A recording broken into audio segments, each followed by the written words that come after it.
Amidst the tides of steam and machinery, who can truly grasp the extraordinary?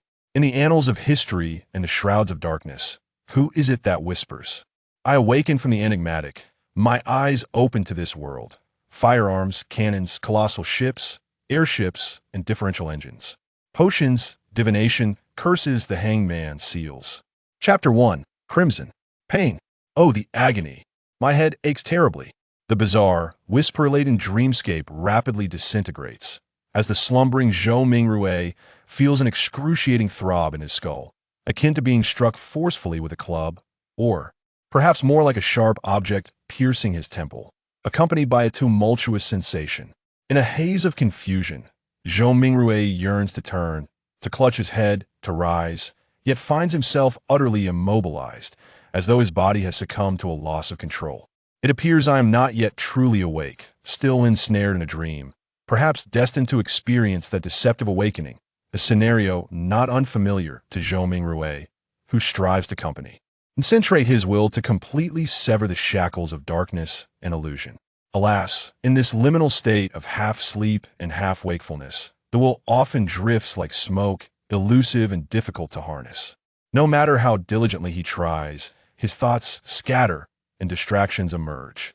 What a strange occurrence in the dead of night, to be suddenly beset by such a headache and such excruciating pain. Could it be a cerebral hemorrhage? Goodness, must I meet my demise in the prime of life? I must awaken. I must awaken. Ah, it seems the pain has lessened somewhat, yet my mind feels as though it is being gradually sliced by a dull blade. It appears sleep is no longer an option. How shall I face work tomorrow? What further thoughts of work linger? With a genuine headache weighing heavily, one must inevitably take a leave of absence. There is no need to fear the manager's incessant prattle. In contemplating this, it does not seem so bad. After all, a brief respite from the hustle and bustle of life is quite delightful. As waves of pain course through his being, Zhou Mingrui gradually amassed a fleeting strength, and with a surge of determination, he straightened his back and opened his eyes wide. Rating himself from the hazy realm between slumber and wakefulness, his vision initially blurred, soon shrouded in a delicate blush of crimson. As his gaze adjusted, he beheld a wooden desk before him, its surface adorned with an open notebook. The pages coarse and yellowed with age, bore an inscription in an unfamiliar script, the ink a deep, striking black that seemed to beckon for attention. To the left of the notebook, neatly aligned along the edge of the table, lay a stack of books, perhaps 7 or 8 in total. Adjacent to them, the wall was punctuated by gray-white pipes and wall sconces that intertwined with the plumbing. The sconce, exuding a classical Western charm, was roughly the size of an adult's head, featuring a transparent glass interior encased in a lattice of black metal. Beneath the extinguished light, a black ink bottle radiated a soft crimson glow, its surface embossed with a blurred angelic motif. In front of the ink bottle, to the right of the notebook, rested a dark-hued steel pen, its rounded belly quietly gleaming, while its cap lay beside a brass-stoned revolver. A revolver? Zhou Mingrui stood in utter bewilderment. The sights before him were utterly alien, devoid of any resemblance to his own room. In a state of shock and bewilderment, he noticed that the desk, notebook, ink bottle, and revolver were shrouded in a layer of crimson veil, illuminated by the radiant light streaming through the window. Instinctively, he lifted his head, his gaze gradually ascending. Suspended in midair, against the backdrop of a black velvet curtain, a blood-red full moon hung high, casting a serene glow. Zhou Mingrui, engulfed in inexplicable fear, suddenly stood up. Yet, before his legs could fully straighten, a sharp pain surged through his head, causing him to momentarily lose strength. His center of gravity faltered, and he fell hard onto the wooden chair beneath him. Bang! The pain failed to deter him. Zhou Mingrui pressed his hands against the desk and rose once more, anxiously turning his body to survey his surroundings. The room was modest in size, with a brown door on either side and a wooden bunk bed positioned against the wall opposite. Between the left door and the bed stood a cabinet with double doors above and 5 drawers below. At the edge of the cabinet, at a height of a person, a gray-white pipe was embedded in the wall, connecting to a peculiar mechanical device, revealing exposed gears and bearings in certain areas. In the corner near the desk, items resembling a coal stove, along with a soup pot and an iron pan, were piled up, indicative of kitchen utensils. Beyond the right door was a dressing mirror marked by 2 cracks, its wooden base adorned with simple, unadorned patterns. A glance in the mirror revealed Zhou Mingrui's reflection. Black hair, brown eyes, a linen shirt, a slender physique, ordinary features, and a distinctly defined profile. Zhou Mingrui gasped, a wave of helpless and chaotic conjectures flooding his mind.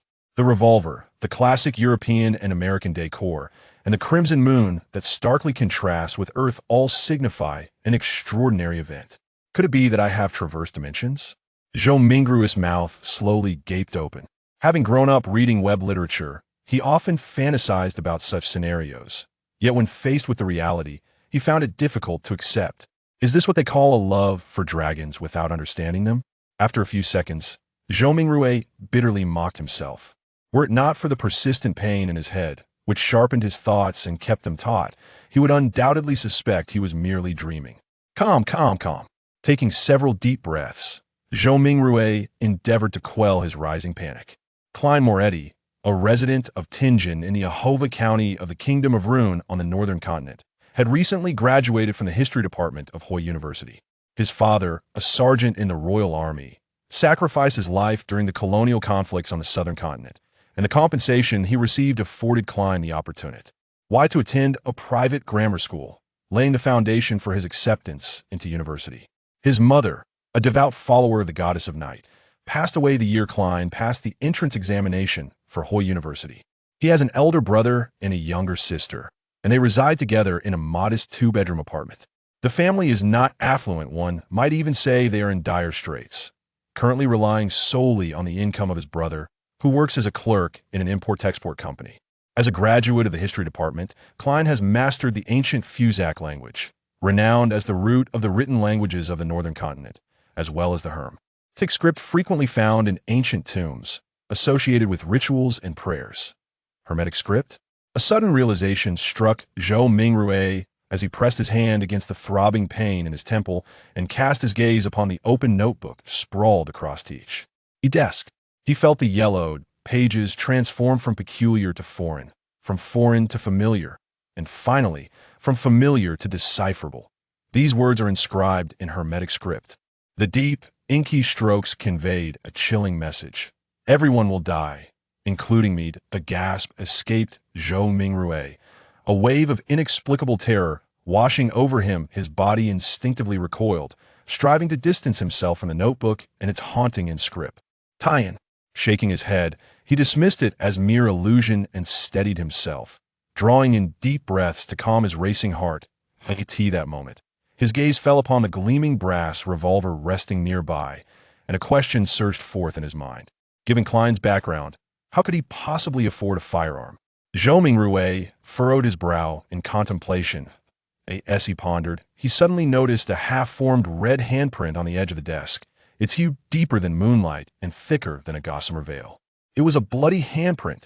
Bloody handprint? Zhou Mingrui instinctively opened his right hand, which he had pressed against the desk, and looked down to find his palm and fingers smeared with blood. Simultaneously, the throbbing in his head persisted, albeit slightly diminished, an unrelenting ache. Could I have injured my head? Zhou Mingrui speculated as he turned his body toward the cracked dressing mirror. A few steps later, a figure of average height with dark hair and brown eyes, exuding an unmistakable scholarly air, was clearly reflected before him. Is this truly me? Klein Moretti? Zhou Mingrui paused momentarily, for the dim light of the night rendered his vision unclear.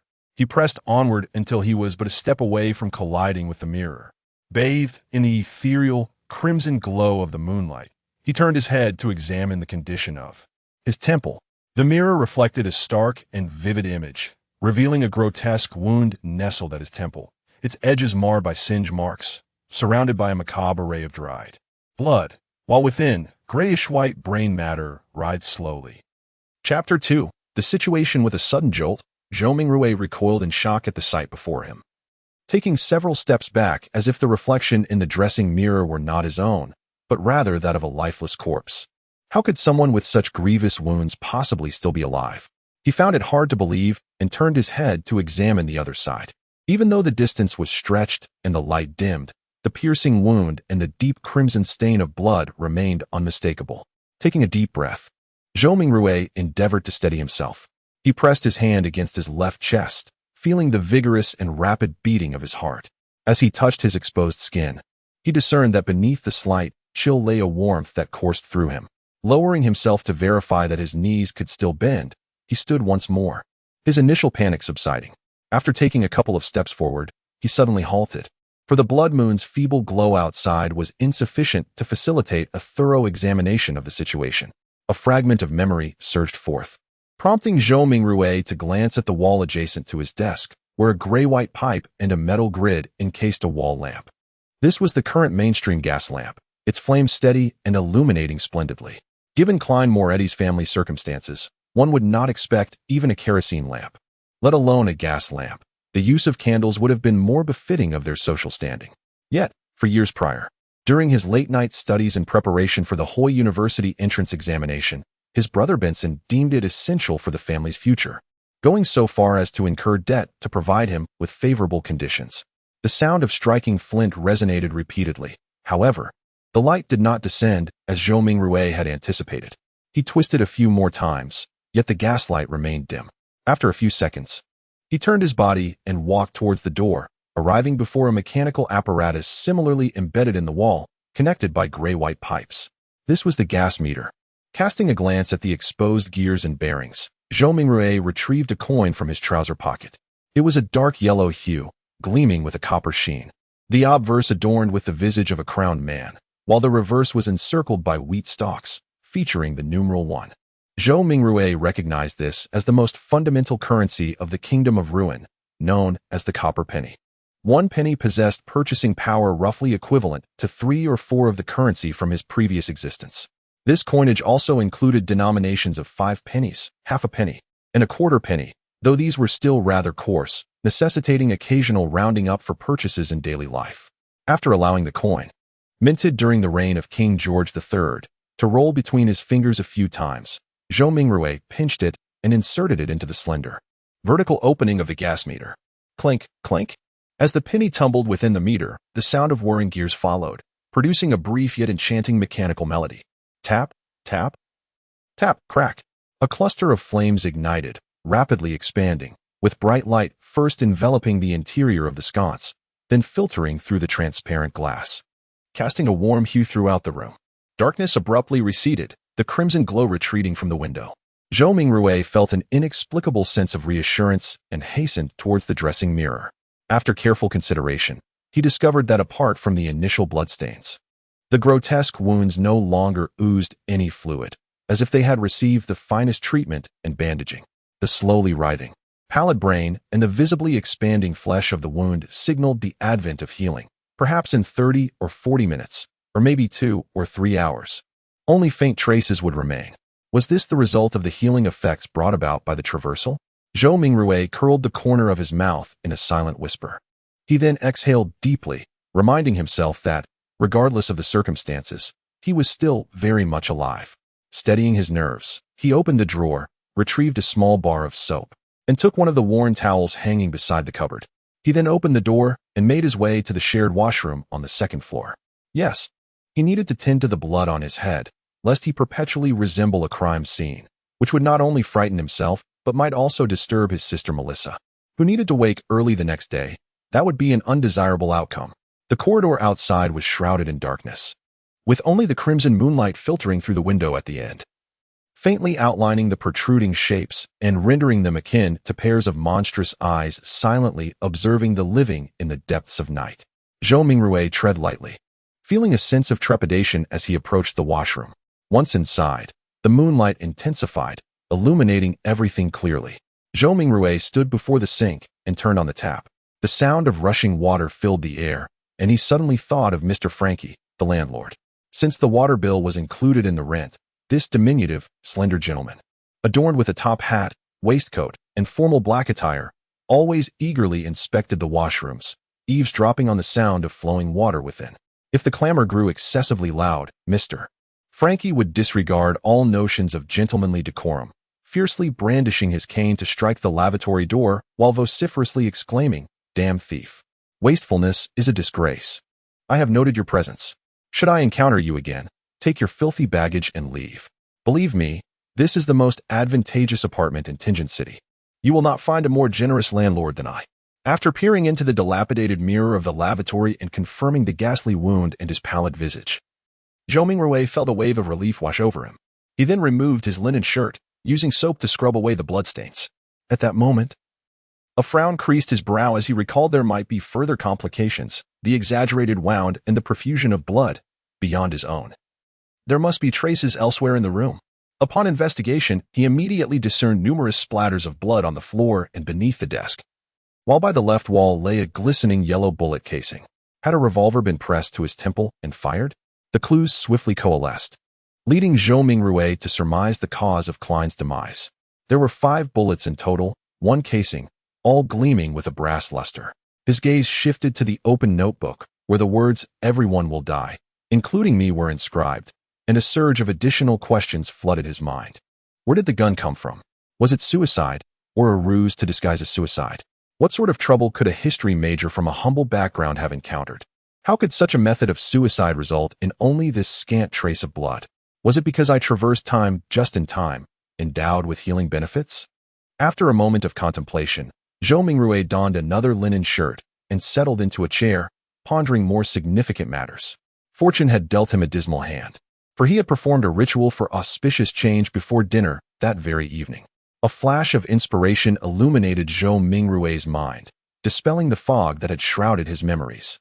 As a self-proclaimed connoisseur of all things, be it keyboard politics, keyboard history, keyboard economics, keyboard biology, or keyboard folklore, he often faced the playful jests of his close friends, who teased that he merely possessed a superficial understanding of everything. Among these interests lay the esoteric practice of rituals. It was only after a month of consecutive misfortunes, losing his phone, clients absconding, and a series of professional blunders, that he serendipitously recalled the opening of a treatise on rituals which described a simple ceremony for fortune. This rite demanded no prior knowledge.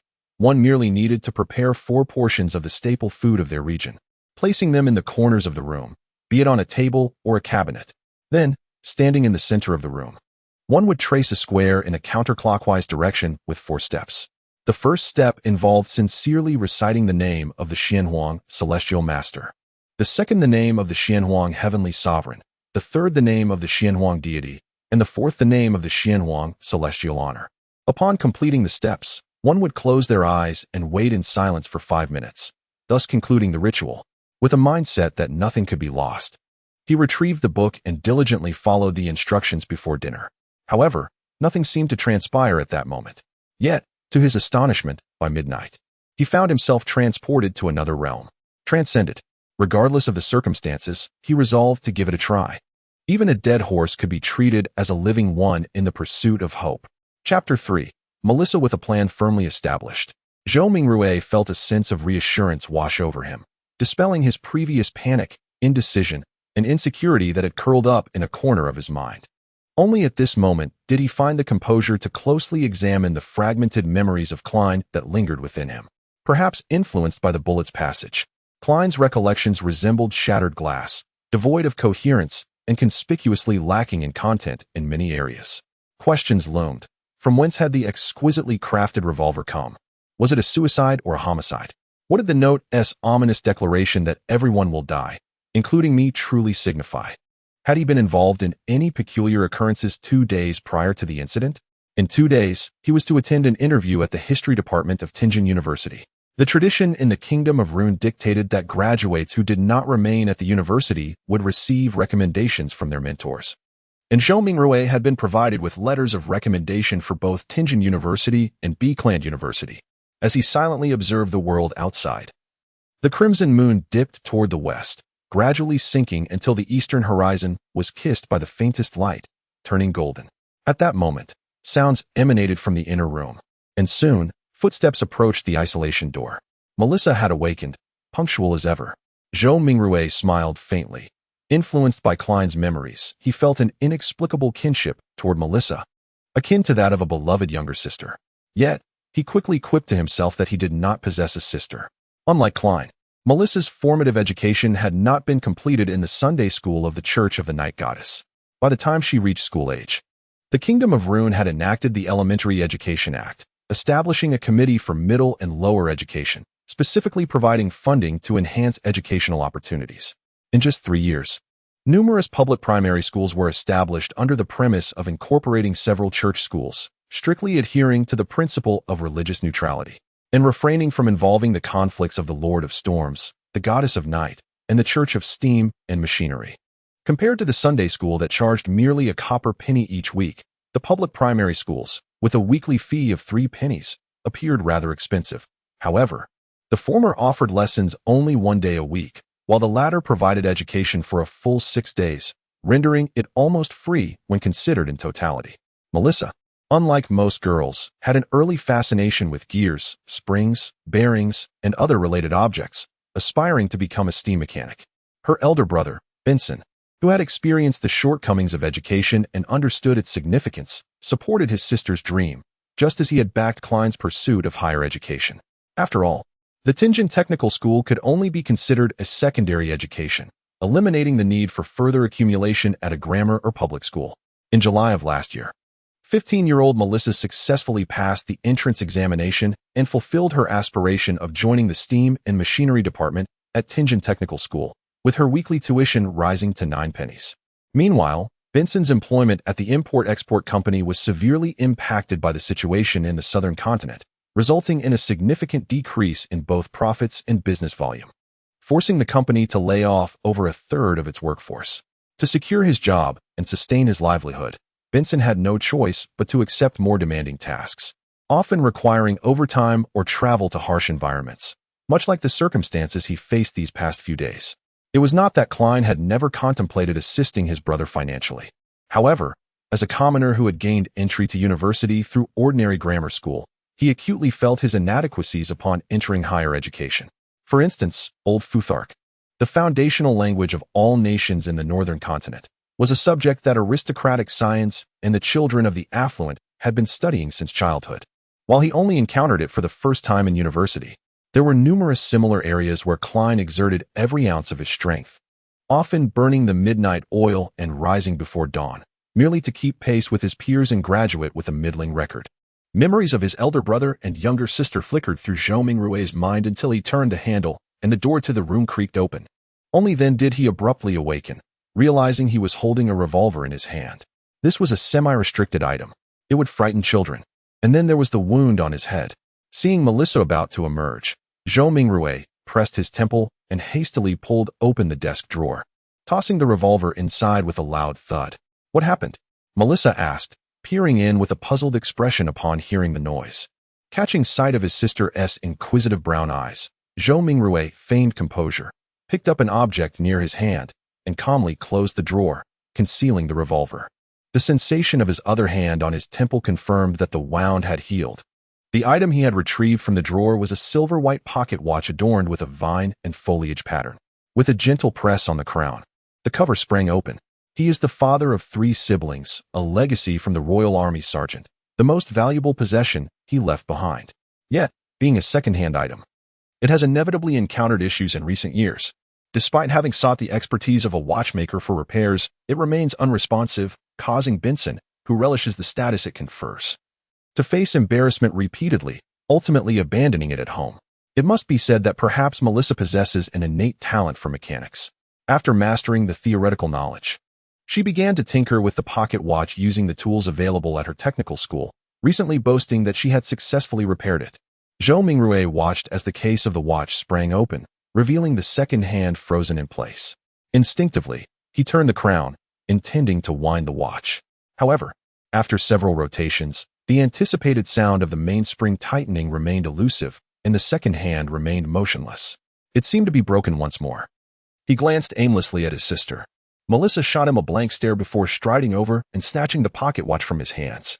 Standing still, she pulled up the button at the top of the watch, turned it a few times, and soon the rhythmic ticking of the second hand filled the air.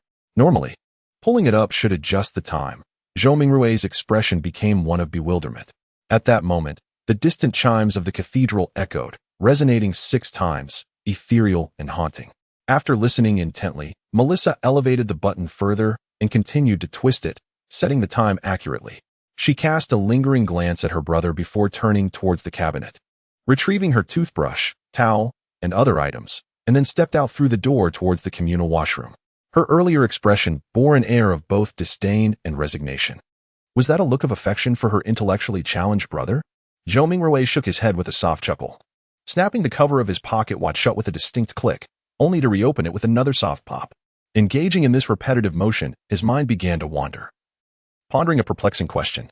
In the absence of a silencer, Klein's suicide, let's tentatively label it as such, must have been quite a cacophony, yet Melissa, merely a wall away, remained utterly oblivious. Was she in such a deep slumber? Or was the act of Klein's suicide itself shrouded in enigma? Click, open, snap, shut. When Melissa returned from her ablutions, she was greeted by the sight of her brother engaged in this unconscious ritual of opening and closing the watch's cover. Her gaze was once again tinged with a sense of resignation, and with a melodious voice, she remarked, "Klein, please take out the remaining bread. Remember to buy fresh ones today, along with meat and peas. You're due for an interview soon, and I shall prepare lamb stew with peas for you." As she spoke, she moved the stove from the corner, using the residual embers to ignite a fire and boil a kettle of water. Just before the water reached its boiling point, she opened the bottom drawer of the cupboard and, as if handling a cherished treasure, extracted a tin of inferior tea leaves, sprinkling a handful into the pot, feigning that it was genuine tea. Pouring 2 generous cups, Melissa and Zhou Mingrui shared 2 slices of rye bread accompanied by the tea. Lacking any wood shavings and not overly glutinous, the bread was still unpalatable. Zhou Mingrui, weakened and famished, relied on the tea as he begrudgingly swallowed the bread, his thoughts rife with discontent. After a few moments, once Melissa had finished her portion, she gathered her long hair that had fallen over her back and turned to Zhou Mingrui, saying, "Do remember to purchase fresh bread. It costs only 8 pounds. The weather is warm, and it spoils easily. Don't forget the lamb and peas." Indeed, is it the caring brother for the bookworm? Zhou Mingrui smiled and nodded, affirming, "All right." Regarding the pound of the ruined kingdom, Zhou Mingrui, based on Klein's meat measurement recollections and his own comparisons, believed it to be akin to the customary half-kilogram, or 1 jin. Melissa refrained from elaborating further, rising to tidy up, wrapping the last piece of bread for lunch, donning the tattered gauze hat left by her mother, and picking up her handmade bag for carrying books and stationery, preparing to venture forth. It was not Sunday. She had a full day of classes ahead. The walk from this apartment to the Tianjin Technical School would take approximately 50 minutes, although there were public carriages available, charging 1 penny per kilometer. With a maximum fare of 4 pennies within the city and 6 pennies in the suburbs, Melissa opted to walk to save money, departing early each day. Just as she opened the door, she paused, half turning her body to quietly repeat the word Sunday to herself several times. In the northern continent, the year is similarly divided into 12 months, spanning from 365 to 366 days, with each week comprising 7 days. The former fact, a testament to astronomical achievements, led Zhou Mingrui to question whether this realm was a parallel world, while the latter was rooted in religion. As the northern continent's orthodox deities numbered 7, the eternal radiant sun, the lord of storms, the god of knowledge and wisdom, the goddess of night, the earth mother, the god of war, and the god of steam and machinery. Watching his sister close the door behind her, Zhou Mingrui sighed suddenly, swiftly redirecting his thoughts towards the upcoming transfer ceremony. Chapter 4. Divination dressed in a black waistcoat, matching formal attire, and slightly snug trousers, topped with a half-top hat. Zhou Mingrui caught a glimpse of himself in the mirror, as if gazing upon a character from a Victorian drama. "I am not heading for an interview. I am merely purchasing groceries and gathering materials for a ritual." Suddenly, he muttered softly, shaking his head in amusement. Klein was so preoccupied with the impending interview that it had become instinctual. Whenever his focus waned, he habitually donned this sole decent outfit. Taking a deep breath, Zhou Mingrui discarded his formal attire, replacing it with an old, tawny coat, and switched his headgear to a matching round-brimmed felt hat. Once he had tidied himself up, he strolled over to the loft bed, lifted the upper mattress, and reached through a discreet tear at the bottom, feeling around until he discovered a hidden compartment. This contained all of Benson's current savings, which even included the living expenses for the next 3 days, 2 5-solar notes, and the remainder comprised solely of 1-solar bills. In the currency system of the Kingdom of Ruin, the solar is situated on the second tier, derived from ancient silver coins, with 1 solar equating to 12 copper pennies, available in denominations of 1 and 5. At the pinnacle of the currency hierarchy is the gold pound, also a paper note, but backed by gold and directly pegged. 1 gold pound equals 20 solars, available in denominations of 1, 5, and 10.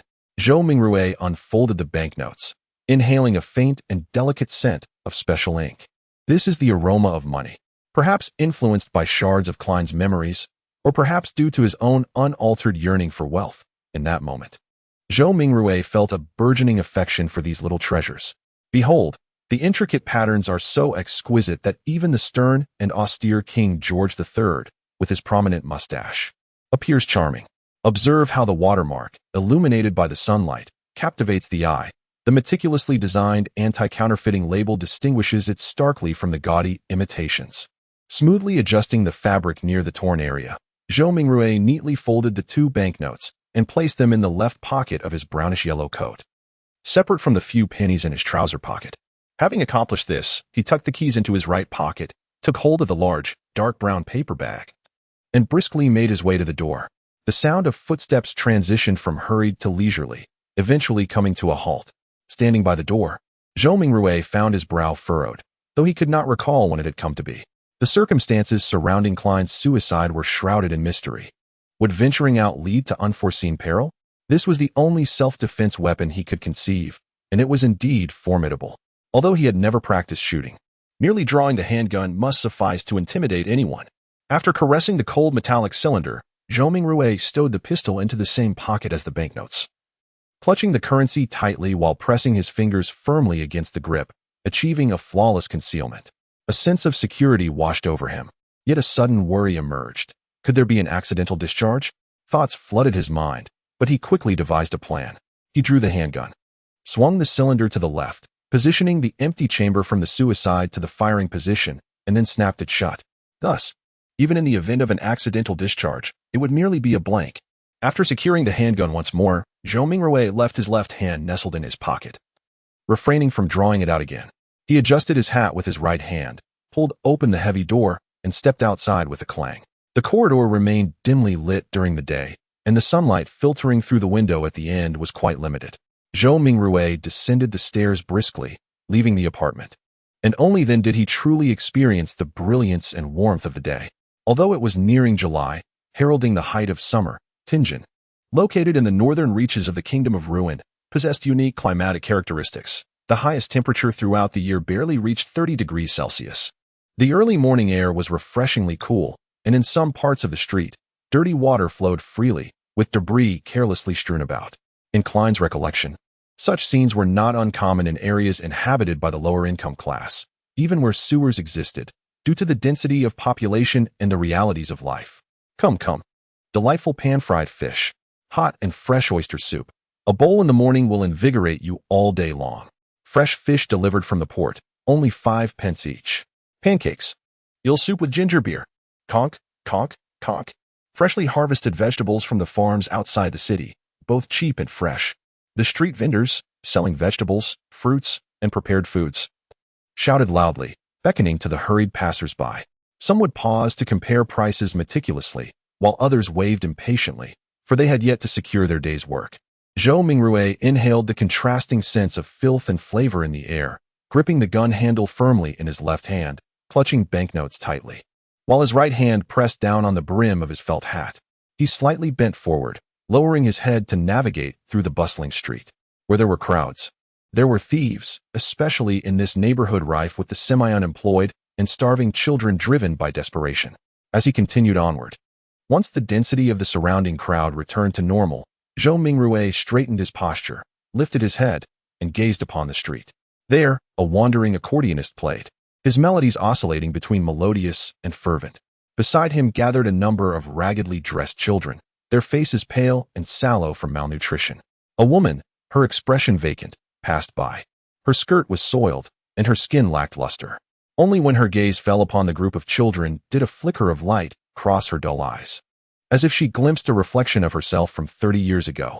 Zhou Mingrui moved past her, turning onto another street, and paused before the Selen bakery.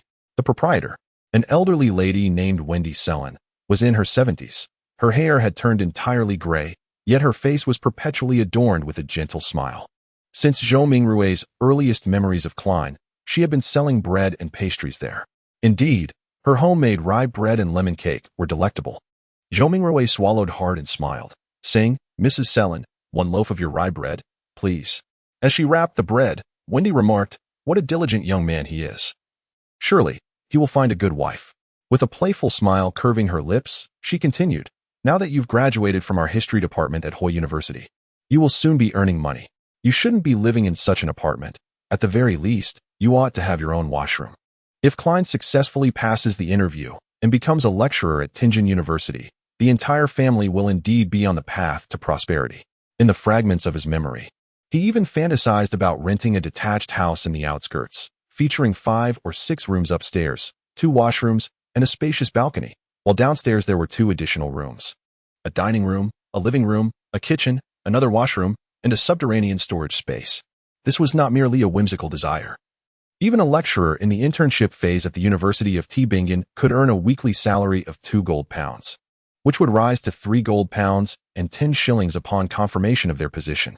It was worth noting that Klein's brother, Benson, who had worked for several years, earned merely 1 pound and 10 shillings per week, while ordinary factory workers made less than a pound or just a little over. The rental cost for such a detached house varied between 19 shillings and 1 pound 18 shillings. This starkly illustrated the disparity between a monthly income of 3 to 4,000 and one of 14 to 15,000. Zhou Mingrui mused inwardly. However, all of this hinged upon successfully passing the interviews at the University of Tübingen or Beckland University. As for other avenues, individuals without connections could not secure recommendations to become civil servants. And for those studying history, the employment landscape was even more constricted. The demand for private advisors to nobles, bankers, or industrial magnates was rather limited, considering that Klein's knowledge had also fragmented, becoming incomplete and riddled with gaps. Zhou Mingrui felt a profound sense of awkwardness and insecurity regarding Mrs. Slin's expectations. While speaking, she placed the measured 16 loaves of rye bread into Zhou Mingrui's deep brown paper bag, extending her right hand and stating, 9 pence. Each loaf weighed approximately half a pound, with unavoidable discrepancies. "Wasn't it 11 pence just a couple of days ago?" Zhou Mingrui instinctively inquired. "Last month. It was even 15 pence. You must express gratitude for the repeal of the Grain Act and for those who have marched in protest," Wendy said. Her hands spread wide with a smile. Zhou Mingrui nodded, somewhat comprehending yet still puzzled. Klein's recollection of the matter was fragmented. He only remembered that the essence of the Grain Act was to safeguard the prices of domestic agricultural products, prohibiting the importation of grains from southern nations such as Fenibot, Massey, and Lundborg until prices reached a certain threshold. Why would anyone march against it? Zhou Mingrui, wary of revealing his revolver, cautiously withdrew a banknote and handed one to Mrs. Slin. At the intersection of Iron Cross Street and Daffodil Street stood a municipal square, now adorned with numerous tents, where a comically dressed clown was distributing flyers. "A circus performance tomorrow night?" Zhou Mingrui mused, glancing at the flyer in another's hand and softly reading its contents. Melissa would surely enjoy it. He wondered about the ticket prices. An idea sparked, and he moved closer. Just as he was about to inquire with one of the red and yellow-clad clowns, a raspy female voice suddenly called out beside him, "Would you like a fortune reading?" Instinctively turning, Zhou Mingrui beheld a woman standing before a low tent, adorned with a pointed hat and draped in a flowing black gown. Her face was painted with red and yellow hues, and her gray-blue eyes possessed a profound depth. With a smile, she stated, "My tarot readings are quite accurate." Zhou Mingrui was momentarily taken aback. The pronunciation was strikingly similar to the tarot cards on Earth. Indeed, the tarot cards represented a form of divination, distinguished by their symbolic imagery. Suddenly, he recalled the origin of tarot divination in this world. It did not stem from the 7 orthodox deities, nor was it an ancient relic. Rather, it was invented over a century and 70 years ago by Rassel Gustav, the then governor of the Republic of Intis. This Mr. Rassel was the innovator of the steam engine, the improver of sailing vessels, and the one who overthrew the rule of the Kingdom of Intis, earning the recognition of the Church of the God of Craftsmen, becoming the first governor of the new republic. Subsequently, he waged campaigns across the land, bringing nations like Lundberg under his protection, compelling powerful northern nations such as the Kingdom of Rune, Fenibot, and the Empire of Fisak to yield. He then transformed the republic back into an empire, proclaiming himself Caesar. It was during Rossel's reign that the Church of the God of Craftsmen received the first public oracle since the Fifth Era, changing the title of the God of Craftsmen to the God of Steam and Machinery. Rossel also invented tarot divination, establishing the current composition and gameplay of the cards, which included several familiar types to Zhou Mingrui, such as Upgrade, Landlord, Texas Hold'em, and Gwent. Additionally, he dispatched fleets through storms and turbulent waters, discovering the route to the southern continent, thus ushering in the era of colonization. Regrettably, in his old age, he faced betrayal and was assassinated by the Eternal Sun Church in the year 1198 of the Fifth Era, a conspiracy orchestrated by the Solon family of the Intis royal line and other nobles, leading to his demise in the White Maple Palace. As these facts resurfaced in his mind, Zhou Mingrui suddenly felt a twinge of toothache. Could it be that this individual was a predecessor of the Traversers? Upon contemplating this, Zhou Mingrui felt an urge to glimpse the tarot cards and discern their true nature. He nodded to the woman adorned with a pointed hat and painted face, saying, "If the price is, well, reasonable, I shall give it a try."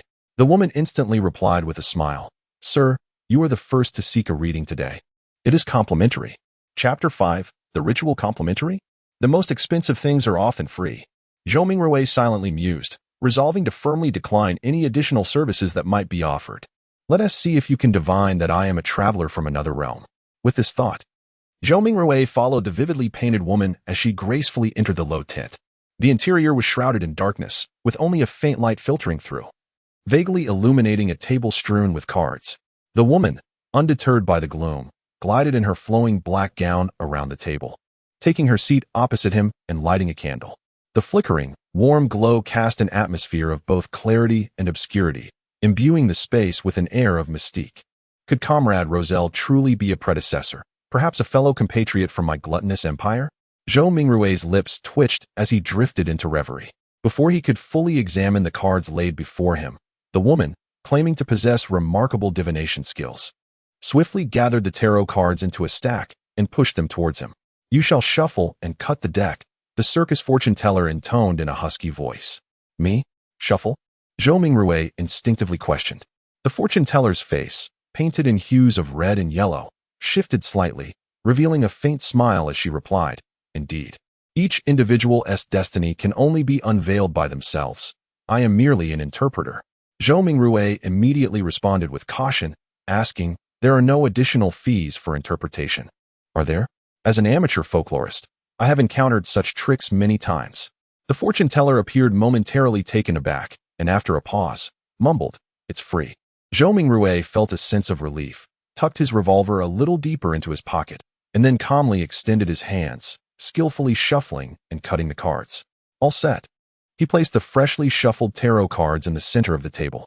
The fortune teller clasped her hands, gazing intently at the cards for a moment, before suddenly inquiring, "I apologize, but what would you like to inquire about?" During his pursuit of a long-lost first love, Zhou Mingrui had also studied tarot cards, and without hesitation replied, "The past, the present, and the future." This was a specific tarot spread consisting of 3 cards, each symbolizing the past, present, and future. The fortune teller nodded and then smiled, her lips curving upward. "Then please shuffle the cards once more. Only by understanding your inquiry can you draw cards with true symbolic significance." Once more, he shuffled without issue. Placing the cut cards on the table, the fortune teller extended her finger, picking up a card from the top and placing it to Zhou Mingrui's left side. Her voice becoming increasingly husky, "This card symbolizes the past." She then placed the second card directly in front of him. "This card symbolizes the present." Finally, she took the third card and placed it on his right side. "This card symbolizes the future." "Well then, which card would you like to examine first?" Having completed the ritual, the diviner lifted her head, her slate blue eyes gazing deeply into Zhou Mingrui's. "Let us first consider the present," he suggested thoughtfully. The diviner nodded slowly and turned over the card positioned directly before them. The card depicted a young man adorned in lavish garments, wearing a resplendent headdress, shouldering a staff with luggage hanging from its tip, and a small dog tugging at his heels. The card bore the number 0, the Fool. The diviner softly pronounced the name of the card, her slate blue gaze fixed intently on Zhou Mingrui. The Fool? The 0 card of the tarot? A beginning? Encompassing every conceivable inception? Zhou Mingrui, who could scarcely be regarded as a novice tarot enthusiast, attempted a rudimentary interpretation based on his fleeting recollections. Just as the diviner was about to speak, the fabric door of the tent was suddenly flung open, flooding the interior with blinding sunlight, compelling Zhou Mingrui, who faced away, to instinctively squint. A tamer? As he adjusted to the light, he saw a woman at the entrance, similarly adorned in a pointed hat and a black dress. Her face painted with red and yellow hues, yet taller and more slender than the woman seated before him. The seated lady promptly stood up, appearing flustered, and said, "Please do not mind me. I simply adore this. I must admit, at times my divinations and interpretations are remarkably accurate." As she spoke, she lifted her skirt and sidestepped around the table, quickly departing the tent. "Sir, do you require my assistance with interpretation?" the genuine diviner inquired. Her smile directed at Zhou Mingrui. He moved his lips slightly, sincerely responding, "Is it complimentary?" How absurd it was to enlist a tamer for tarot readings. A tamer uninterested in divination is hardly a worthy jester. Zhou Mingrui swiftly cast aside his previous concerns, spending 7 pence at the market for a pound of less desirable lamb. He also procured tender peas, cabbage, onions, and potatoes, accumulating a total of 25 copper pence, equivalent to 2 shillings and 1 penny.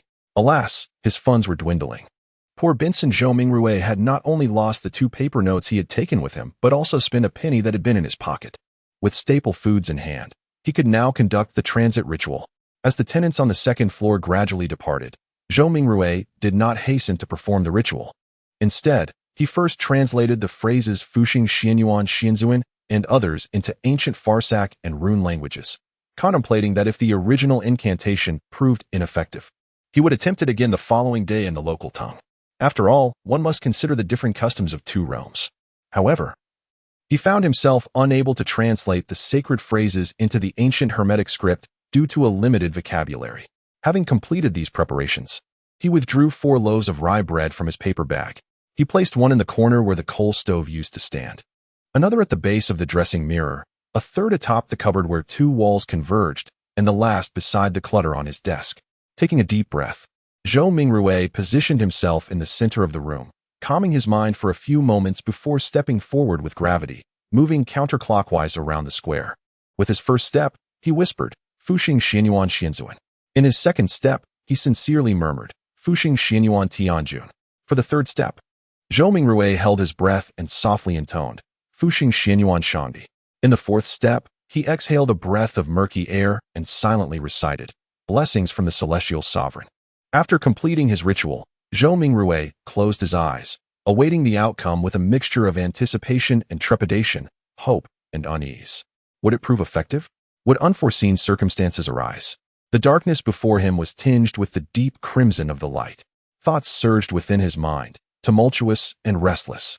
At that moment, he suddenly sensed the air around him had ceased to flow, becoming thick and eerie. Almost immediately, whispers began to echo in his ears, sometimes faint, sometimes piercing, sometimes illusory, sometimes alluring, sometimes frantic, and at times maddening. Though he could not comprehend the murmurs, Zhou Mingrui found himself irresistibly drawn to listen and discern their meaning. A sharp pain pierced through his head, as if a steel spike had been driven in.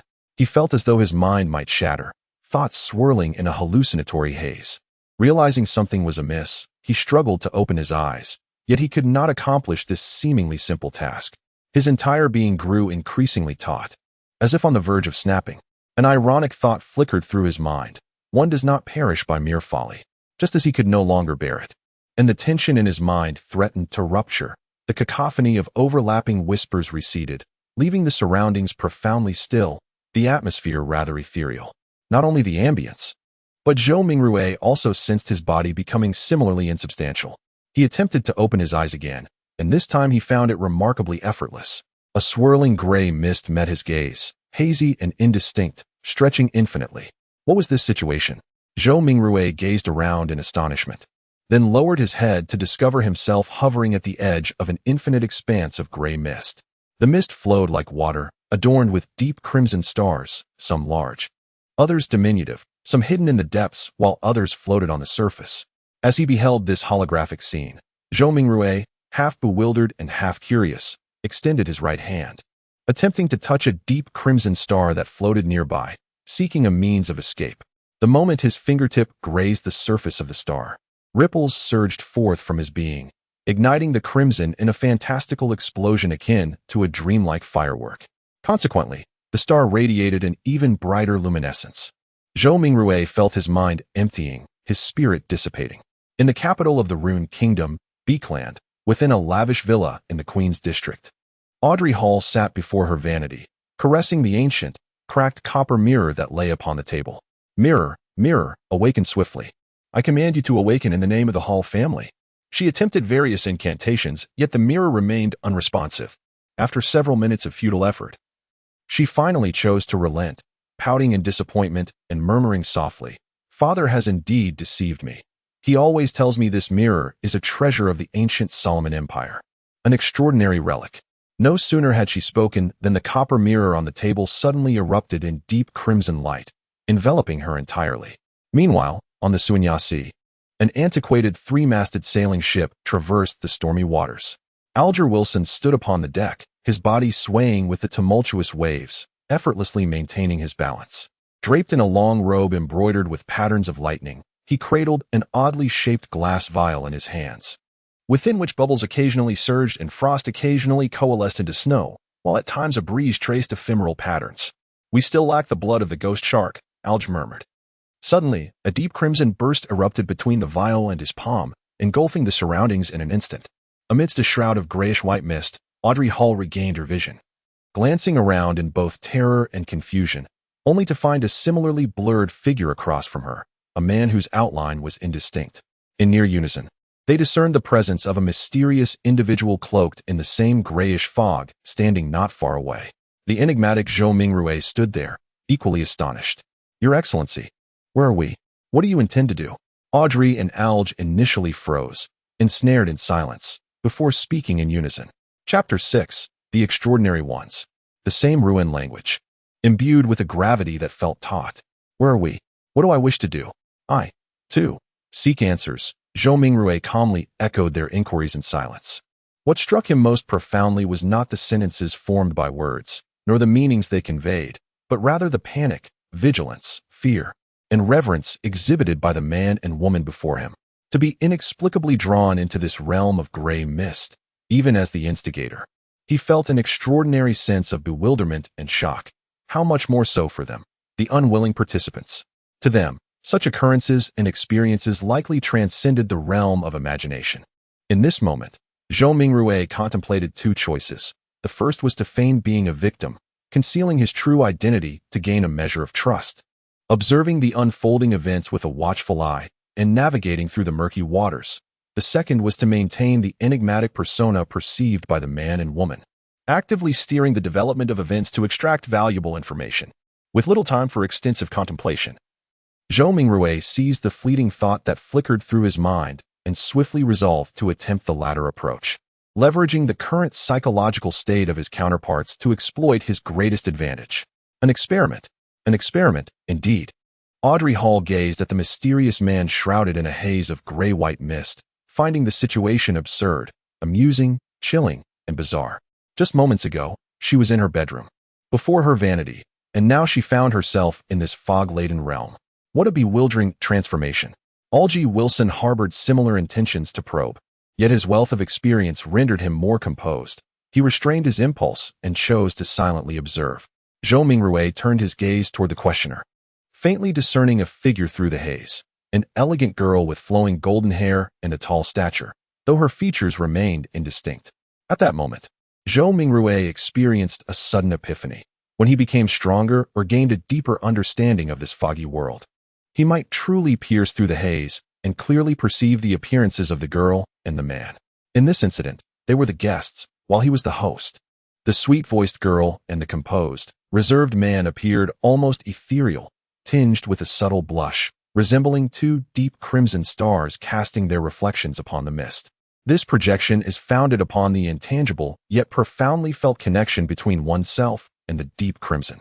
Audrey, who sensed no malice, exhaled in relief, convinced that the gentleman, capable of such wondrous feats, would certainly adhere to his promises. With her spirit somewhat calmed, she refrained from hastily requesting to depart. Her azure eyes darted about, shimmering with an unusual brilliance. "Anxious yet eager," she exclaimed, This truly is a remarkable experience. I have long anticipated something akin to this. I am drawn to the mysterious and the miraculous that transcends nature. No, my point, what I mean is, esteemed sir, how might I become extraordinary? As her excitement escalated, her words became somewhat disjointed, reminiscent of the dreams that had stirred within her during childhood, tales of wondrous oddities recounted by elders, now seemingly on the brink of realization. In mere moments, she had banished her earlier fears and trepidations from her mind. What a splendid inquiry. I, too, am curious about the answer, Zhou Mingrui mused to himself. Simultaneously, he felt that conversing while standing appeared somewhat undignified. Such a scenario ought to be set within a grand temple, at a long table, surrounded by intricately carved chairs adorned with ancient motifs, exuding an air of mystery, with himself seated at the head, quietly observing his guests. Just as this thought crossed his mind, a sudden swirl of gray mist startled both Audrey and Alge. In an instant, they beheld towering stone columns emerging around them, with a vast dome enveloping the space above. The entire structure was magnificent, grand, and imposing, akin to the fabled palace of giants. Beneath the dome, amidst the enveloping gray mist, a bronze long table has been added, flanked by 10 high-back chairs on each side, with similar seating arranged at both ends. The backs of the chairs shimmer with brilliance, deep crimson hues intertwining to delineate peculiar constellations that do not correspond to reality. Audrey and Algie are seated directly opposite one another, positioned closest to the head of the table. The young girl glanced left, then right, unable to suppress a quiet murmur. It is truly marvelous. Indeed, it is wondrous. Zhou Mingrui extended his right hand, gently caressing the edge of the bronze table, his demeanor betraying no emotion. You are a rune dweller, are you not? If you wish to become extraordinary, you must join the Church of the Night Goddess, the Church of the Lord of Storms, or the Church of the God of Steam and Machinery. Although the vast majority of individuals live their lives without ever encountering the extraordinary, leading to doubts about the churches themselves, even within the prominent churches, many clergy harbor similar thoughts. Yet I can assure you, in the tribunal, in the courts, in the execution chambers, the extraordinary do still exist, persistently combating the perils that thrive in darkness, albeit in far fewer numbers compared to the early days of the Iron Age or before. Zhou Mingrui listened intently, striving to maintain an indifferent posture as if he were merely a child listening to a story, drawing upon the remnants of Klein's historical knowledge. He was well aware that the Iron Age refers to the current era, the Fifth Epoch, which commenced 1349 years ago. Audrey, having listened in silence, exhaled softly and remarked, Sir, I am aware of all you have spoken, and even more, such as the Night Watchers, the Punishers, the Mechanical Hearts. However, I do not wish to forfeit my freedom. Alger let out a low chuckle, vaguely remarking, Who believes they can become extraordinary without paying a price? If one does not consider joining the church and enduring the trials, one's only recourse is to seek the royal family or those noble families with histories spanning over a millennium, or perhaps, by sheer luck, to stumble upon those elusive, malevolent organizations. Audrey instinctively puffed her cheeks, then nervously glanced around, ensuring that the mysterious gentleman and the individual opposite her were oblivious to her small gesture, before pressing further. Is there truly no other way? Alger fell into silence. After a series of breaths, he turned to the quiet, observant figure of the mysterious Mr. Zhou Mingrui. I happen to possess 2 formulas for potions of Sequence 9. Sequence 9? Zhou Mingrui murmured to himself. Is that true? Which 2? Audrey clearly understood the significance that the Sequence 9 potion formulas held. You see, for humanity to truly become extraordinary, one can only rely on potions. The name of these potions derives from the blasphemous tablets, through translations in the languages of giants, elves, ancient Hermetic, ancient Vuzac, and contemporary Hermetic. The nomenclature has undergone changes that reflect the characteristics of the era. The name itself is not the crux. What truly matters is whether it can embody the core symbolism of the potion. In my possession lies the Sequence 9 formula, one known as Mariner. This elixir grants you exceptional balance, allowing you to traverse a tempest-tossed vessel with the grace of walking upon solid ground. Furthermore, it bestows remarkable strength and conceals within your skin the elusive scales, rendering you as elusive as a fish, agile in water as if you were of the aquatic kin. Even without any apparatus, you could effortlessly dive for a minimum of 10 minutes. Sounds enticing. The sea's favor of the Storm Lord? Audrey inquired, half in anticipation and half in verification. Indeed, in antiquity, It was referred to as C's favor. Without pause, Alge continued. The second sequence 9 formula is called observer. As for its ancient appellation, I am unaware. This potion endows you with extraordinary mental acuity and keen observation skills. I trust you have witnessed operas and dramas, comprehending the essence that observer conveys, much like a bystander. Scrutinizing the actors within the mundane society, gleaning their true thoughts from their expressions, gestures, idiosyncrasies, and the clandestine movements that betray their innermost intentions. At this juncture, Alge emphasized, you must remember, whether amidst lavish feasts or bustling streets, an observer remains ever an observer. Audrey's eyes sparkled with intrigue, and after a moment, she queried, why? Well, that is a question for another time. I think I have grown fond of this sensation, observer. How might I procure the formula for observer? What would you require in exchange? Blood of a ghost shark, at least 100 milliliters, he replied.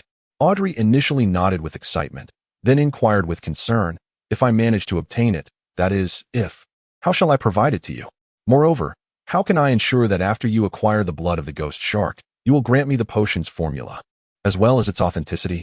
Arge replied in a calm tone, as for assurances, I believe that with the testimony of this mysterious gentleman, both you and I will feel sufficiently at ease. As he spoke, he turned his gaze toward the esteemed Zhou Mingrui, who sat at the head of the table. Your Excellency, your presence here, endowed with unimaginable power, assures us both that your testimony is not to be taken lightly. Indeed, Audrey's eyes sparkled with excitement as she wholeheartedly agreed. Neither she nor the man across from her would dare deceive him. She half turned her body, earnestly addressing Zhou Mingrui. Your Excellency, please serve as the witness to our transaction. In that moment, she realized with a start that she had overlooked a crucial question, which was rather impolite. She quickly added, Your Excellency, how should we address you? Arge nodded slightly, and then solemnly asked, Your Excellency, how may we refer to you? Zhou Mingrui paused momentarily, his fingers lightly tapping on the bronze table, as the contents of his previous divination flashed through his mind. You may call me. He hesitated for a moment before continuing in a gentle, unassuming tone, the Fool. Chapter 7. Codename You May Call Me, the Fool.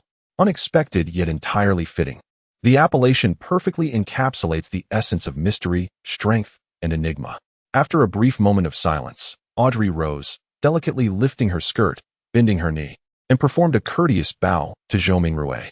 Esteemed Mr. Fool, may I, with the utmost respect, implore you to witness our transaction?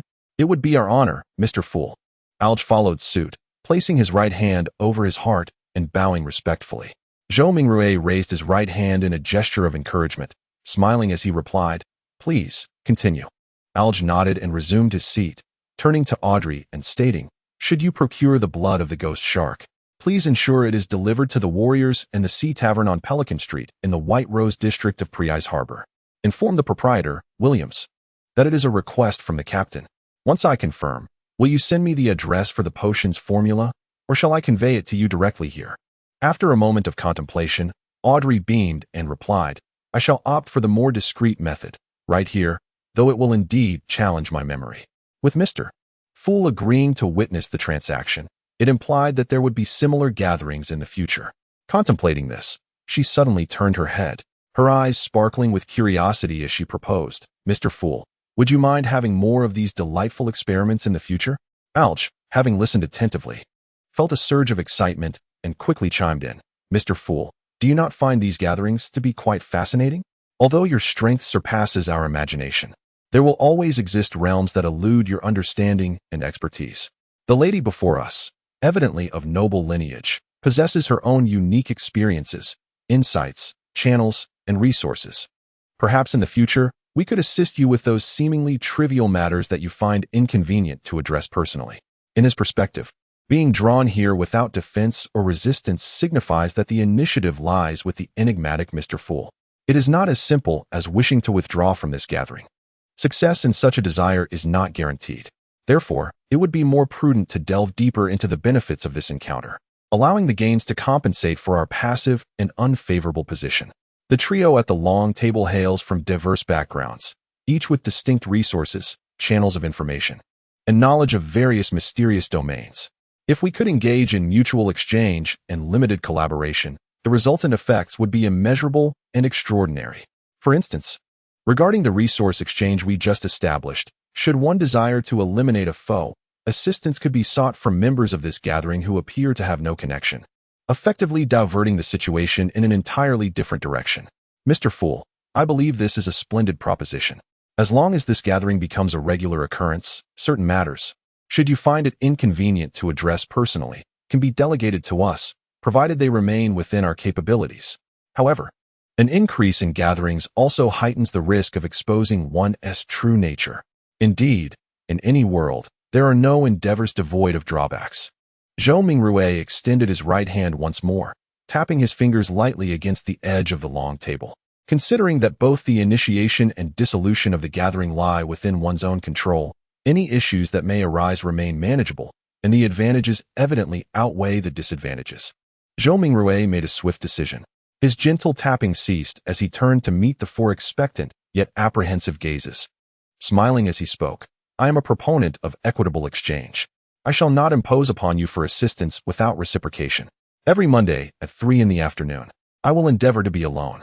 After several attempts to clarify certain matters, perhaps you will be able to take leave early, free from the anxiety of finding yourselves in an unsuitable situation.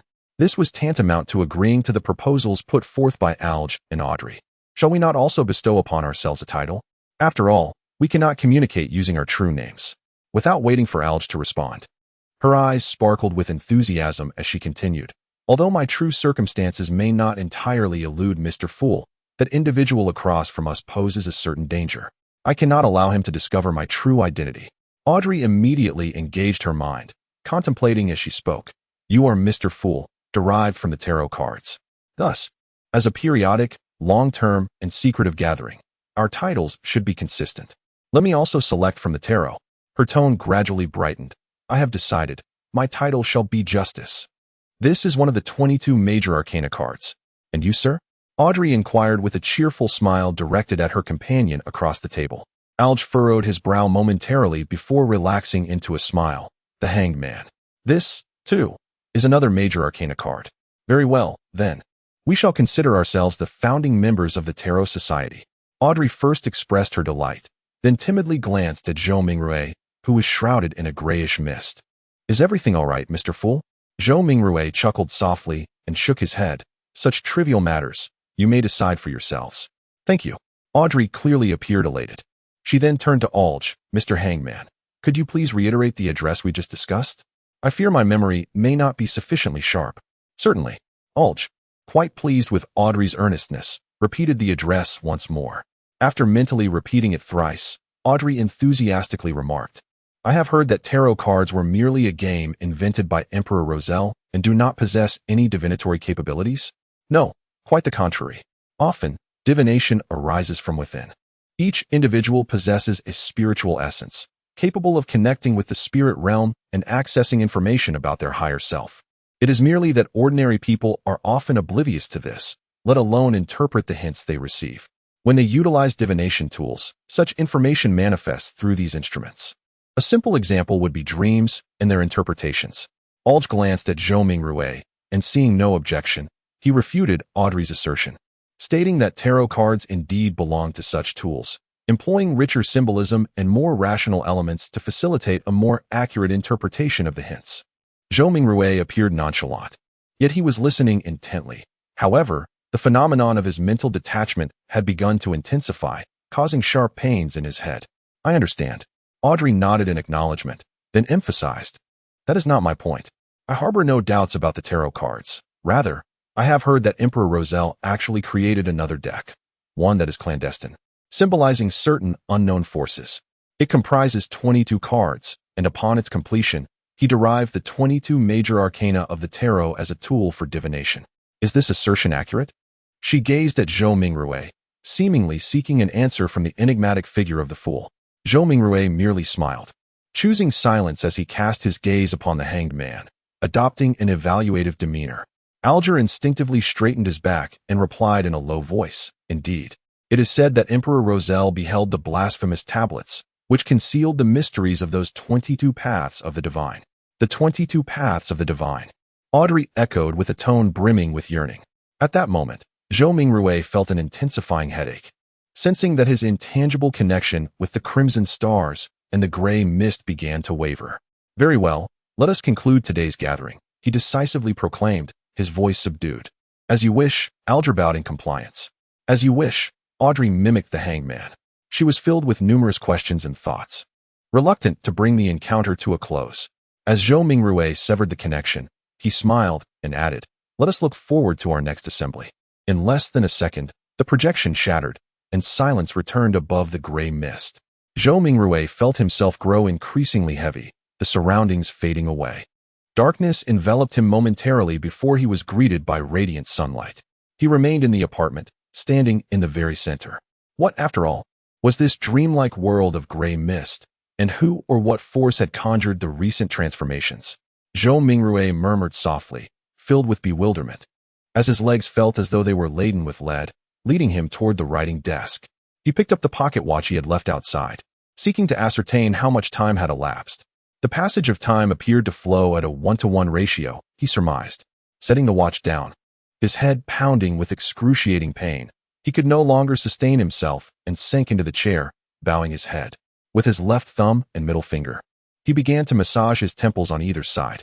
After a long while, he suddenly sighed and spoke in Mandarin. Only the ignorant can be fearless. Having witnessed such extraordinary phenomena and gained insight into the realms of the extraordinary and the mysterious, Zhou Mingrui dared not recklessly attempt the transmutation rituals of the ancient Guffasak language and the runic tongue. Who could predict what other situations might arise? Perhaps even more bizarre, more terrifying, or even rendering one's existence intolerable. It was imperative to possess a profound understanding of mysticism before embarking on such endeavors, he mused helplessly. Thankfully, the so-called gathering could offer him assistance. In another moment of silence, beset by feelings of frustration, loss, pain, and melancholy, he murmured to himself, "From now on, I shall be Klein. Next week, I may have the opportunity to eavesdrop on the formulation of the audience's elixir." The gathering earlier was truly enchanting. Individuals from disparate corners of the world converged, transforming vast distances into mere proximity, engaging in face-to-face discourse, sharing insights and resources. This notion seems rather familiar. Klein paused for a few seconds, then suddenly chuckled, pressing his temples with one hand, and murmured to himself, "How about exploring online social platforms?" Chapter 8. A New Era, alas. The wild winds howled, and the torrential rain poured down as the three-masted ship surged between towering waves, as if a giant were tossing a toy, catching it, then tossing it again. The deep crimson in Alger Wilson's eyes faded, revealing that he still stood upon the deck, unchanged from before. Moments later, he witnessed a peculiar glass vial in his hand shatter with a crack, its icy contents melting into raindrops. Within a mere 2 or 3 seconds, this ancient artifact had completely erased any trace of its existence. A hexagonal, crystalline snowflake materialized in Alger's palm, only to swiftly fade until it vanished, seemingly retracting into his very flesh. As if lost in contemplation, Alger subtly nodded, remaining tranquil for a full 5 minutes. He turned his body towards the entrance of the cabin, just as he was about to step inside, when he encountered a man adorned in a robe embroidered with lightning motifs, emerging from within. The man, with soft, golden locks, halted, gazing at Alger, extending his right hand, and placing his clenched fist upon his chest, uttering, "The storm is with you." "The storm is with you," Alger replied, his rugged and profound visage devoid of any superfluous emotion, mirroring the gesture by striking his right fist against his left chest. After exchanging formalities, Alge entered the cabin, traversing the corridor towards the distant captain's quarters. Along the way, he encountered not a single sailor or crew member. The silence enveloped the space, reminiscent of a tomb's interior. Upon entering the captain's chamber, he was greeted by the sight of a plush, deep brown carpet, flanked by bookshelves and a wine cabinet. The tomes, their covers tinged with yellow, and bottles of dark red wine shimmered under the flickering candlelight. On the writing desk adorned with candles lay an ink bottle, a quill, a black metal telescope, and a brass sextant. Behind the desk, a pale-faced, middle-aged man donned in a skull-captain's hat glared at Alge as he approached, gritting his teeth in fury, declaring, "I shall not yield. I believe you can do it." Alge remained unperturbed, as if merely commenting on the day's dreary weather. In that moment, with a slight bow of his body, Alge surged forward, closing the distance between them to merely the desk's width. Crack! With a sudden tension in his shoulder, His right hand shot out, gripping the middle-aged man's throat. With no opportunity for a reaction, ethereal fish scales emerged upon the back of his hand, and his fingers tightened with ferocity. Snap! Amidst the sharp sound, the man's eyes widened in shock as he was lifted entirely off the ground. His feet flailed violently, yet soon fell still, his gaze vacant as his pupils began to dilate, while a dampness spread in his trousers, releasing a foul stench. Alge hoisted the middle-aged man, bending at the waist, and began to stride towards the adjacent wall. Bam! He used the man as a shield, forcefully slamming him forward, his arms robust as a beast. The wooden walls shattered with a resonant crack as the tempestuous storm surged in, carrying with it the briny scent of the sea. Alge turned his waist and heaved the middle-aged man out of the cabin, casting him into the towering waves that rose like mountains. The sky darkened, and the howling winds and torrential rain buried all beneath nature's formidable power. Alge produced a white handkerchief, meticulously wiping his right palm before discarding it into the sea. He stepped back, patiently awaiting the return of his companion. What is the matter? Within mere seconds, the soft-haired man burst back inside, cursing under his breath. He approached the gaping hole, peering into the distance, yet saw nothing but the storm and the crashing waves. Never mind, he was merely an accessory to this endeavor.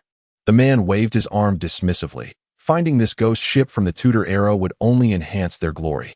Even the sea's most ardent followers would hesitate to plunge into such treacherous waters in this tempest. Moreover, if the storm persisted, the captain would not endure much longer. Alge nodded, noticing the breach in the wooden wall beginning to visibly writhe and mend itself.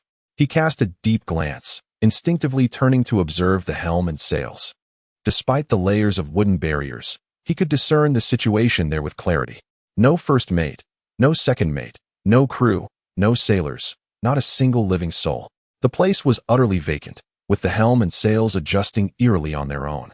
The image of the fool, shrouded in grayish-white mist, resurfaced in his mind, prompting Alge to exhale a heavy sigh.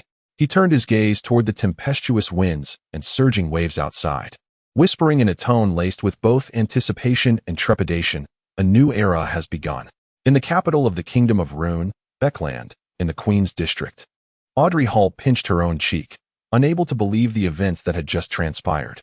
Before her, the ancient copper mirror lay shattered into fragments atop the vanity. As her gaze descended, Audrey noticed deep crimson flowing across the back of her hand, reminiscent of a starry tattoo.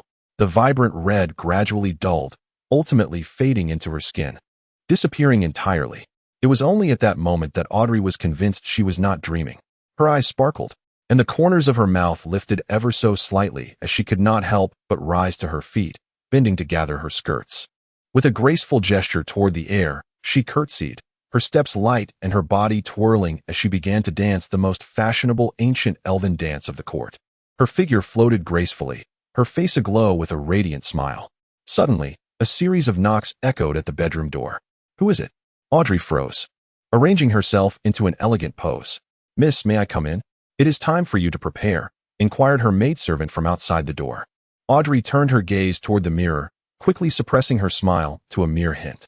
After ensuring her appearance was flawless, she gently replied, "Come in," with a twist of her hand, her maidservant, and pushed the door open.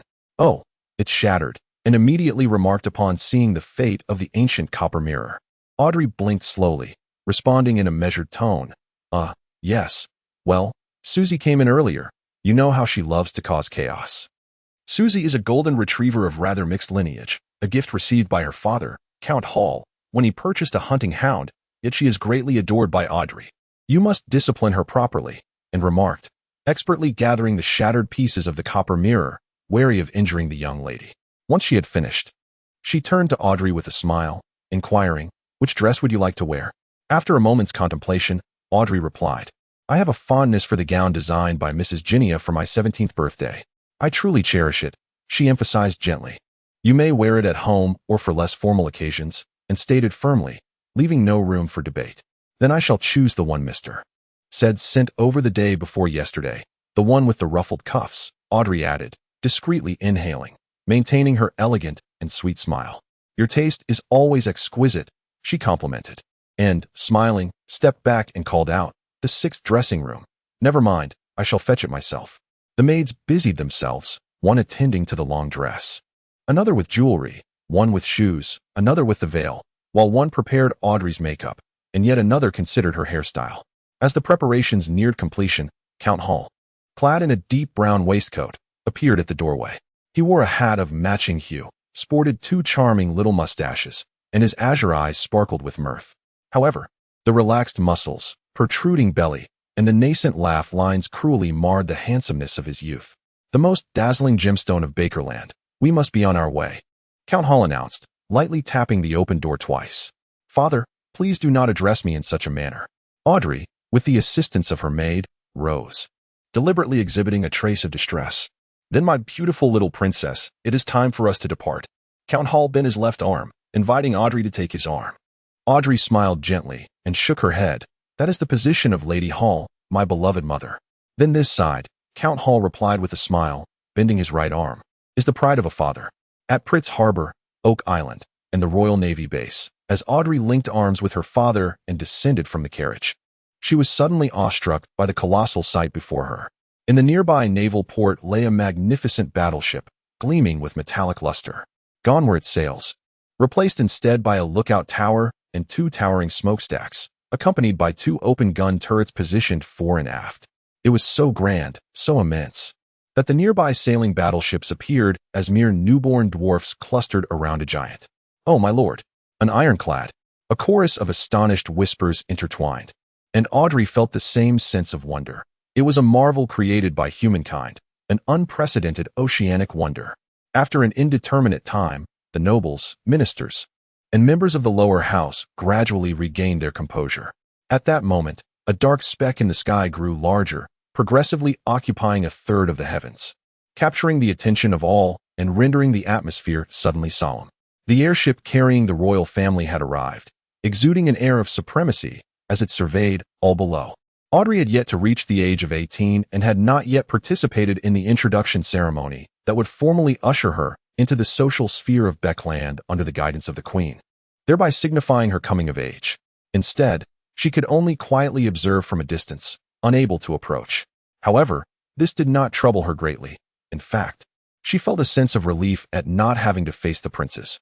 The marvel of human conquest over the skies had gracefully landed, with the first to descend the staircase being the valiant young guards, clad in resplendent red military uniforms and white trousers, adorned with medals and bearing rifles.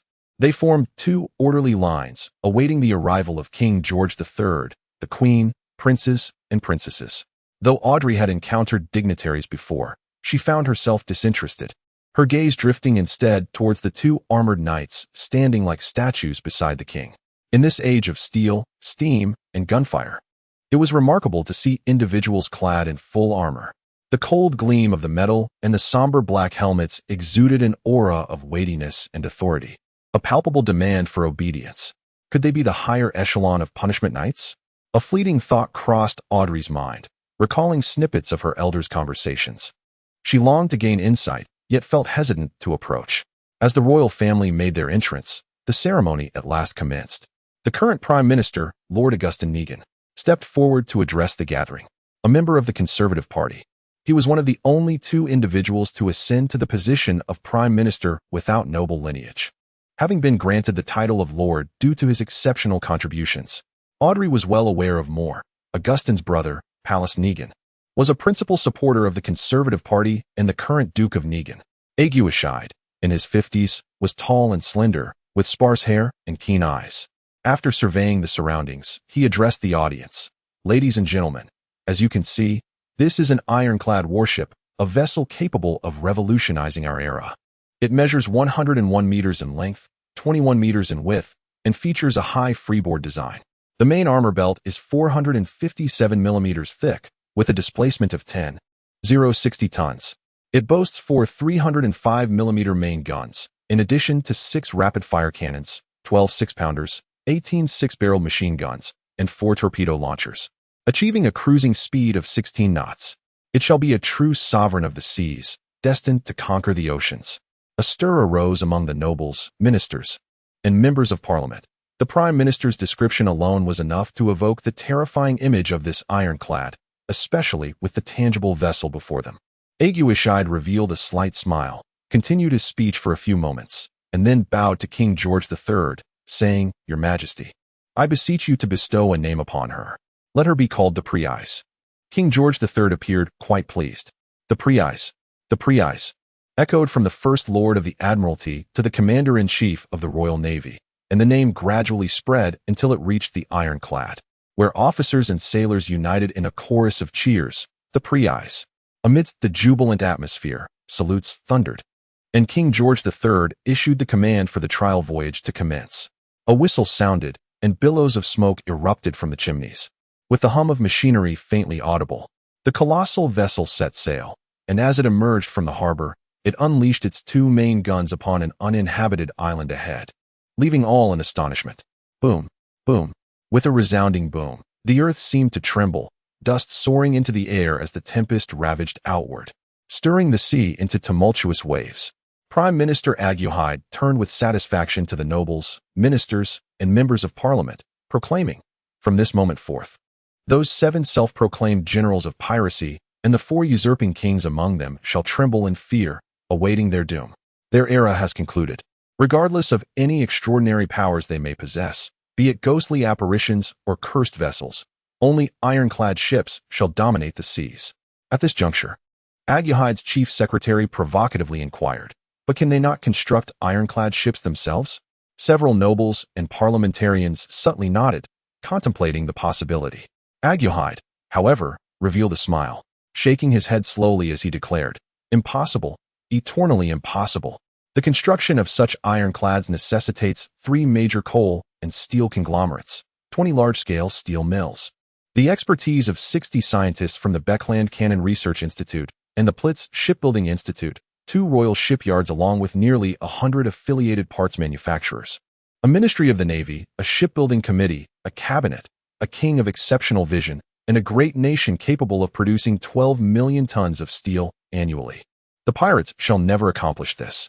Pausing momentarily, he then raised his arms and, with fervor, exclaimed, "Ladies and gentlemen, the era of great ships and formidable cannons has arrived." Chapter 9 notes after a 30-minute respite, Klein, who considered himself Zhou Mingrui, gradually began to recover. During this interval, he noticed 4 dark spots on the back of his right hand, forming a diminutive square. These 4 spots transitioned from deep to faint, eventually vanishing. Yet Klein was acutely aware that they remained concealed within him, waiting to be awakened. 4 points, a square. Could it symbolize the 4 corners corresponding to the staple foods? Henceforth, would I no longer need to prepare staple foods, but could instead proceed directly with steps and incantations? A vague conjecture began to take shape in Klein's mind. This notion appeared promising, yet the mysterious origins of these marks instilled a sense of unease within him. The unknown invariably evokes fear.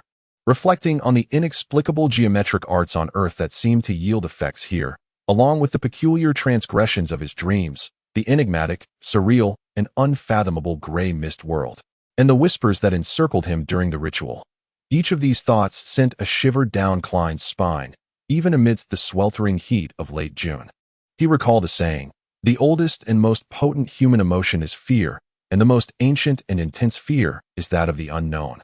At present, he was profoundly experiencing the dread that stems from uncertainty. Unprecedented and uncontrollable, he felt an overwhelming urge to delve into the realm of the mysterious, to acquire greater knowledge and dismantle the unknown, while simultaneously grappling with the desire to bury his head in the sand and pretend that nothing had transpired. Outside, the sun blazed brightly, casting a golden dust over the writing desk. Klein gazed out, as though he could touch a glimmer of warmth and hope. He eased up slightly, immediately feeling a surge of overwhelming fatigue wash over him.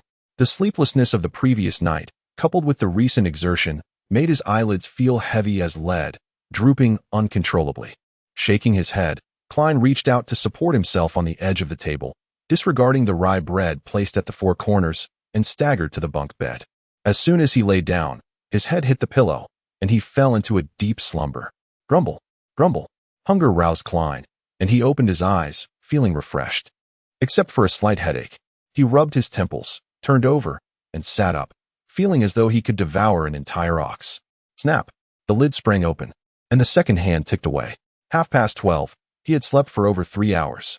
Klein swallowed his saliva and placed the pocket watch into his linen shirt pocket.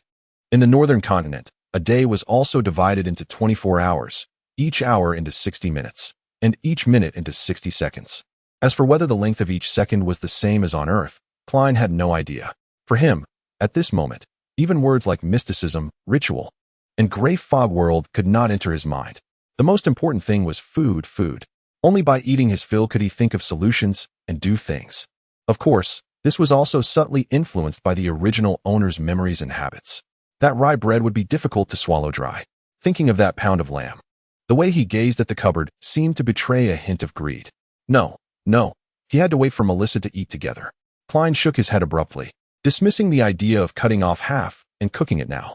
As a solitary individual adrift in the metropolis, his culinary skills, though rudimentary, were adequate for sustenance despite his reliance on takeout.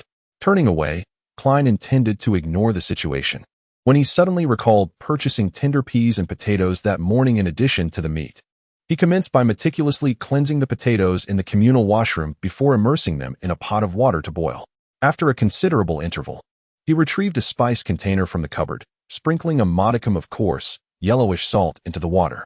Following a few more minutes of patient waiting, Klein lifted the kettle, decanting the meager broth into cups and a large bowl, before extracting 2 potatoes with a fork and placing them on the table.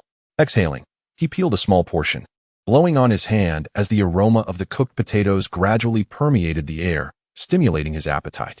With saliva copiously flowing, Klein, disregarding the incomplete peeling and the residual heat, seized a potato and took a hearty bite.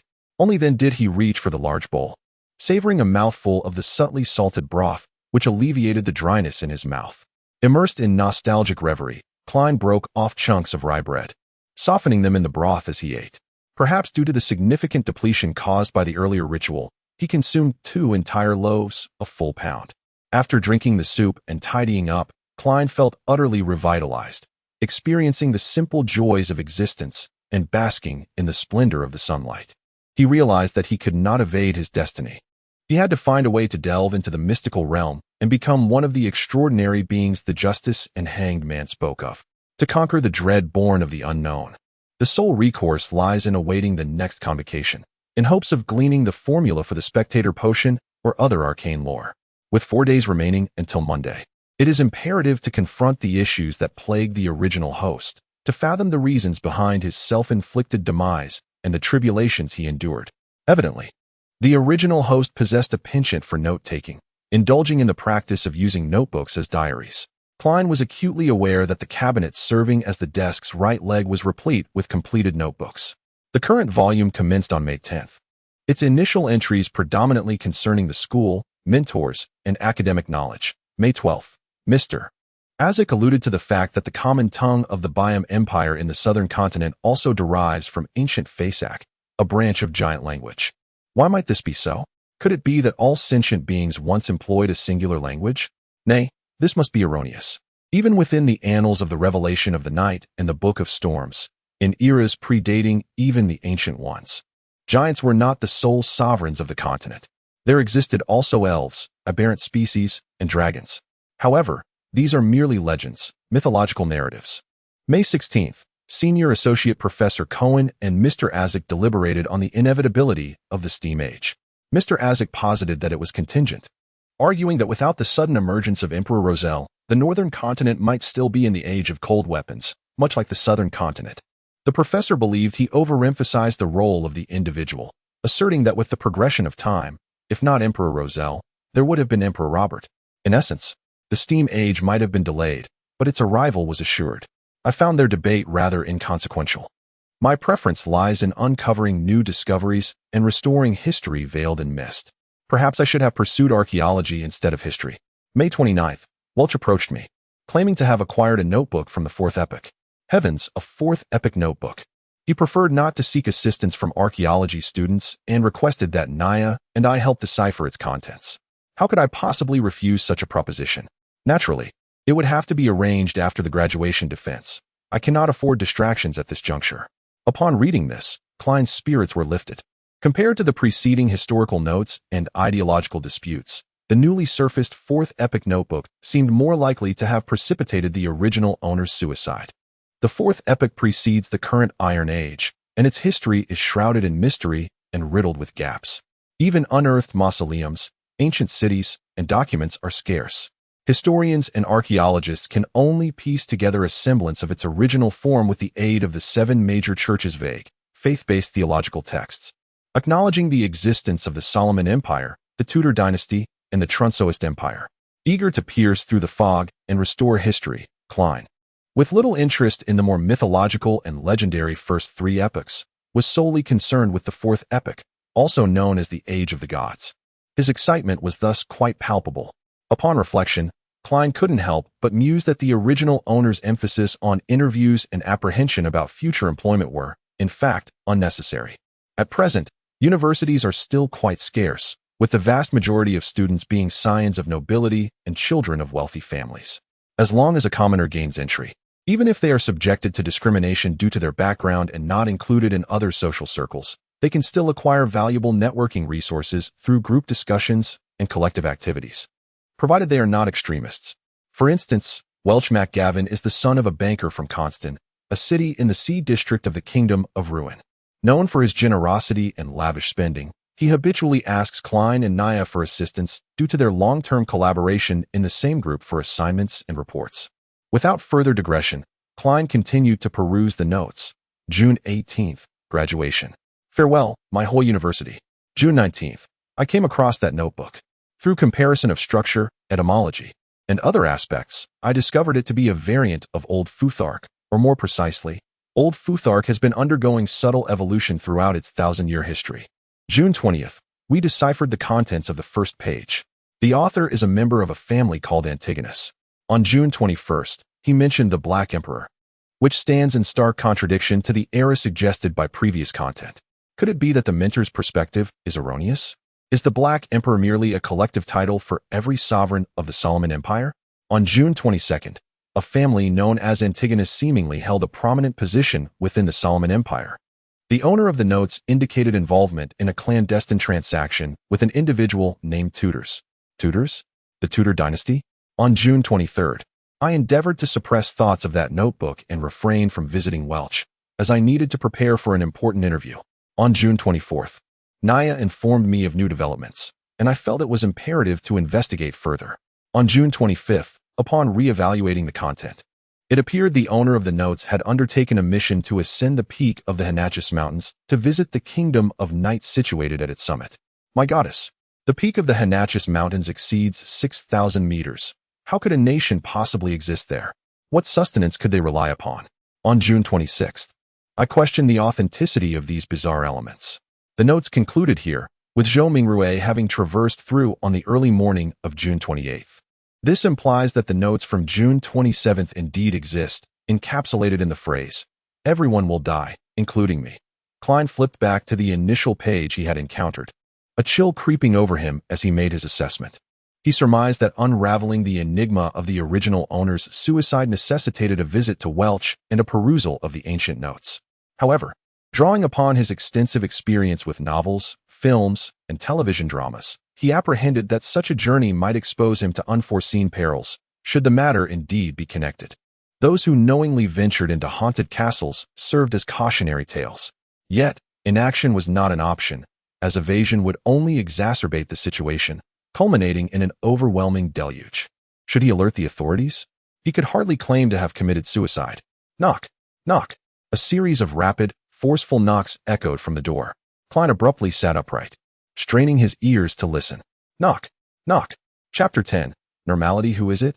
As Klein pondered the mysterious suicide of the original owner and the potential unknown dangers, the unexpected sound of knocking prompted him to instinctively open the drawer, retrieve the revolver, and inquire with caution. A brief silence ensued, followed by a slightly shrill voice proclaiming in Aohivo, "It is I, Mountbatten Beach." Mountbatten. The voice paused momentarily before adding, "Police. Beach. Mountbatten." As the name registered, Klein immediately associated it with its owner, one of the officers responsible for the apartment's neighborhood, a boorish, brutish man with a penchant for physical intervention. Perhaps only such a figure could maintain order among the drunkards, petty thieves, part-time burglars, and scoundrels. His distinctive voice was one of his trademarks. Immediately thereafter, he picked up a small basket filled with coal, shaking a few pieces into the stove, covering the gun with them, and finally placing a kettle atop, concealing everything beneath. Having accomplished this, he adjusted his attire and swiftly approached the door, muttering indistinctly as he opened it, "Apologies, I was just taking a nap." These three officers wished to inquire about something. Are these three of inspector rank? Influenced by the discussions of his elder brother Benson and their peer Welch, Klein possessed a modicum of knowledge. He stepped aside and gestured towards the room. "Please, enter. May I ask what this concerns?" At the forefront of the trio stood a middle-aged man whose piercing gaze seemed capable of penetrating the very soul, instilling an involuntary sense of dread. His eyes bore deep-set wrinkles, and wisps of light brown hair peeked from beneath the edge of his hat.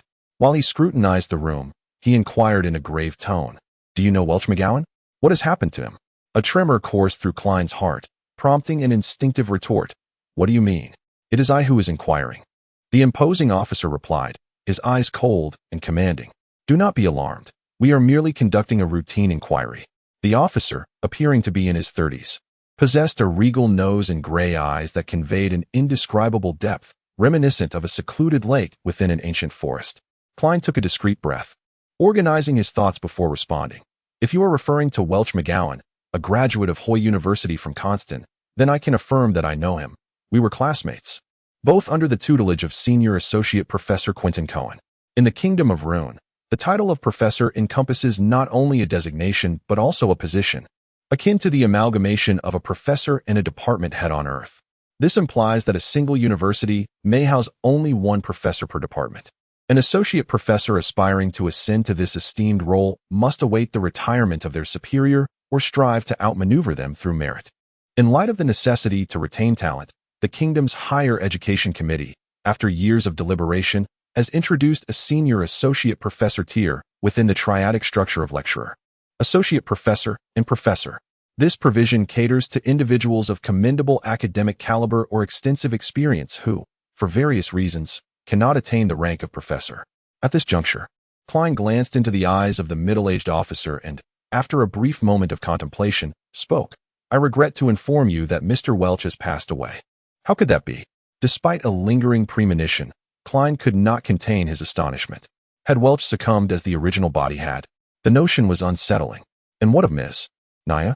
Klein hastily inquired. "Ms. Naya has also departed this world," the officer with gray eyes replied with notable composure. "Both met their end within Mr. Welch's residence." Was it murder? A vague suspicion began to form in Klein's mind. "Perhaps it was suicide," the gray-eyed officer countered, shaking his head. However, the evidence at the scene suggests otherwise. Mr. Welch inflicted numerous blows to his head against the wall, resulting in a gruesome display of blood. Ms. Naya drowned herself in a basin, the kind typically used for washing one's face. "This is inconceivable," Klein remarked, a chill racing down his spine as he struggled to envision the grotesque tableau. The girl knelt on the chair, burying her face in a basin filled with water, her chestnut hair cascading down gracefully, swaying gently in the breeze, yet her entire being remained still. Welch lay sprawled on the floor, his eyes fixated on the ceiling, his forehead utterly crushed, smeared with blood, while the walls were marked with numerous impact scars, drenched in crimson. The gray-eyed officer, with a slight twitch at the corner of his mouth, remarked, "We share the same sentiment." Yet the autopsy results and the scene circumstances have ruled out any involvement of drugs or external forces. They, referring to Mr. Welch and Ms. Naya, exhibited no signs of struggle. Before Klein could speak again, he entered the room, feigning casualness as he inquired, "When was the last time you saw Mr. Welch or Ms. Naya?" As he spoke, he gestured subtly to his companion adorned with 2 silver stars. This young officer, appearing to be of similar stature to Klein, possessed dark hair and green eyes, exuding an aura of romanticism akin to that of a poet. The city of Tianjin, renowned as a university town, boasted institutions such as Tianjin and Hoy Universities, a technical school, a bar association, and a business school, ranking just after the capital, Beekland. No sooner had he finished speaking than Klein caught a glimpse of the young officer approaching the desk, picking up what resembled a diary. "Disaster. I forgot to conceal it," Klein exclaimed urgently. This is a necessary procedure." At that moment, Beach Mountbatten and the imposing middle-aged officer merely stood by, observing without interjecting or assisting in the search. "Where is your search warrant?" Klein initially intended to question this matter, but upon reflection, It appeared that the judicial system of the ruined kingdom had yet to evolve the concept of a search warrant, at least to his knowledge, especially since the police force had only been established for about 15 or 16 years. In the protagonist's childhood, they were referred to as constables. Klein found himself unable to intervene, watching helplessly as the young officer rapidly flipped through his notes, while the gray-eyed officer refrained from posing any further inquiries. What an odd phenomenon. As the young officer reached the final page, he suddenly inquired, "And what does this statement mean?" "Everyone will die, including me. Is it not common knowledge that everyone, except for deities, will perish?" Klein had initially prepared to offer a retort, but suddenly realized that he had intended to establish a connection with the police as a precaution against potential dangers, yet he struggled to find a valid reason or excuse. "I do not know. I truly do not know. Ever since I awoke this morning, I have felt somewhat amiss, as though I had forgotten certain things, particularly events from the past few days, and I cannot even comprehend why I wrote such a statement." At times, honesty serves as the most effective means of resolution. However, candor requires a certain finesse. Understanding what can be shared and what must remain undisclosed is one aspect, while determining the order and manner of presentation is another. As a keyboard expert, Klein had delved into the art of rhetoric. "Absurd. Do you take us for fools?" B.G. Montbat exclaimed in an irate interjection, unable to contain himself. "This deception is far too clumsy, an outright insult to our intelligence. Pretending to be insane is preferable to feigning amnesia. This situation has truly become untenable. Perhaps there is a semblance of truth to it." At that juncture, the gray-eyed officer began to speak in a leisurely manner. "What? You believe it just like that?" Klein himself was taken aback. The gray-eyed officer smiled at him, saying, "Heavens, what if it brings out memories from my Earth?" He suddenly felt a toothache. The young officer put down his notebook and searched the desk and room thoroughly. Fortunately, he focused on the books and didn't bother to look at the kettle. "All right, Mr. Klein, thank you for your cooperation. In the next few days, it would be best if you didn't leave Tingen. If it's absolutely necessary, please notify Officer Mountbatten. Otherwise, you will be considered a fugitive," the gray-eyed officer advised as a final reminder. However, he also wanted to resolve the bizarre incident brought about by Welch. So he nodded and said, "No problem." The officers exited the room in succession. The young man at the end suddenly patted Klein on the shoulder, saying, "That's great. You're very fortunate." "What?" Klein looked bewildered. The green-eyed officer with a poetic air smiled slightly and said, "Generally speaking, when encountering such incidents, it's common for all parties involved to perish. We are very pleased and fortunate to see that you are still alive." Having said that, he exited the room and politely closed the door behind him. "Everyone dies as a matter of course. Glad I'm still alive. Fortunate that I'm still alive." In the afternoon of this June, Klein felt a chill run through his entire body.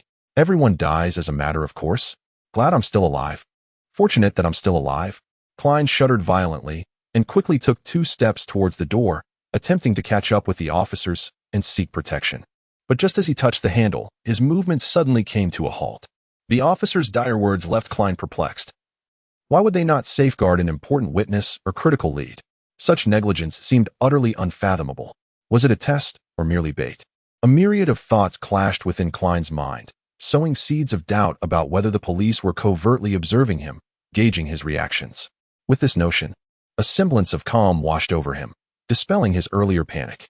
Slowly, he opened the door and, with a deliberately quavering voice, called out towards the stairwell. "You will protect me, won't you?" "I know you will." Klein shouted again, feigning conviction, striving to present himself as a typical person caught in peril. The footsteps gradually faded, dissipating into the depths of the apartment.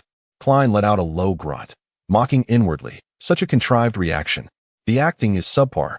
In the hours that followed, Klein exhibited palpable restlessness. He was on edge, anxious, and unable to concentrate on anything. He maintained his high standards of performance, undeterred by the absence of an audience. This, he mused, was the hallmark of an actor's self-cultivation. As Melissa's school day drew to a close, he fixed his gaze on the stove, swiftly lifting the kettle, stoking the coals, and retrieving his revolver. Without hesitation, he reached behind the lower bunk's wooden slats, where several wooden strips interlaced for support. Tucking the revolver between a strip and the board, Klein straightened his posture, anxiously awaiting the possibility of the police bursting through the door, weapons drawn, rushing into the room.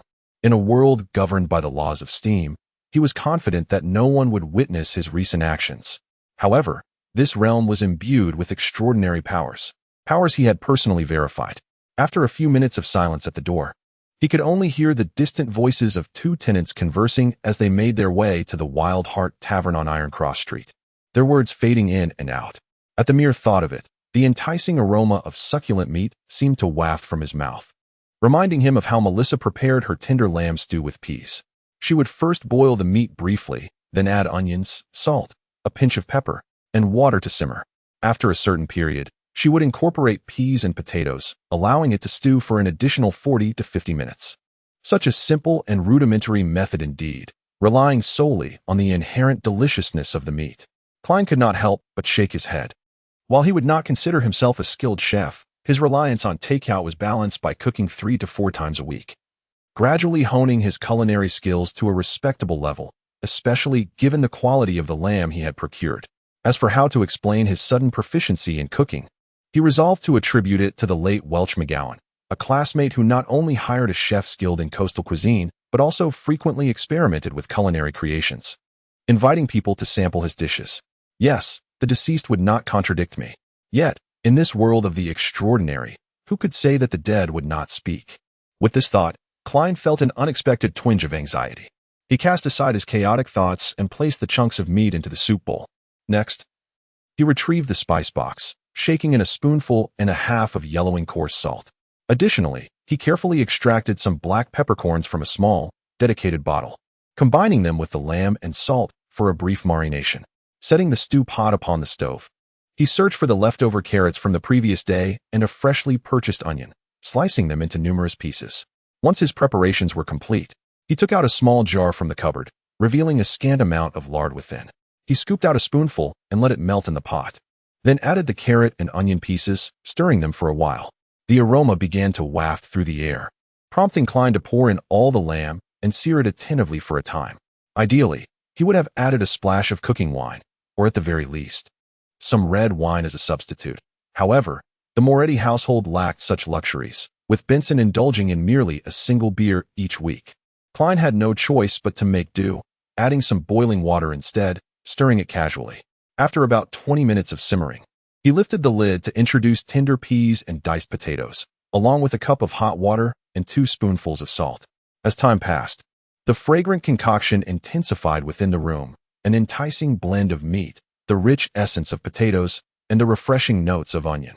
The flavors began to intertwine, and Klein found himself swallowing in anticipation, glancing at the clock. How delightful, he thought, as Melissa had yet to arrive, her voice laced with curiosity. She entered, holding her handbag, her gaze sweeping over the stove. "Did you make this?" she asked, pausing mid-motion as she removed her cap. Her eyes filled with astonishment as they met Klein's. She sniffed delicately, inhaling the enticing aroma, her gaze softening as if she had discovered a semblance of confidence. "Did you do this?" she asked, her voice tinged with curiosity. "Is this your first attempt?" Melissa's brow instinctively furrowed, yet the fragrance soothed her furrows. "It seems I possess quite the talent," Klein chuckled softly. "Almost ready. Why don't you set aside the book and cap, wash your hands in the restroom, and then await the tasting? I am quite confident." As she listened to her brother's calm and methodical instructions, gazing at his gentle and serene smile, Melissa stood transfixed at the doorway, momentarily lost in thought. "Do you prefer it well stewed?" Klein prompted with a smile. Upon lifting the lid of the pot, a cloud of steam billowed forth, revealing 2 slices of rye bread placed beside the tender lamb and peas, allowing them to absorb the flavors and warmth, rendering them delightful. By the time Melissa had tidied herself and returned, a plate adorned with lamb stew accompanied by potatoes, carrots, and onions, nestled among the vibrant peas awaited her on the desk. 2 slices of dark bread, slightly stained with meat juices, rested in their respective dishes. "Come, give it a try," Klein urged, gesturing towards the wooden fork and spoon beside the plate. Melissa, still somewhat dazed, did not refuse. She picked up the fork, spearing a piece of potato and bringing it to her lips. As she took a gentle bite, the creamy texture of the potato and the rich, savory broth enveloped her senses, causing her mouth to water profusely.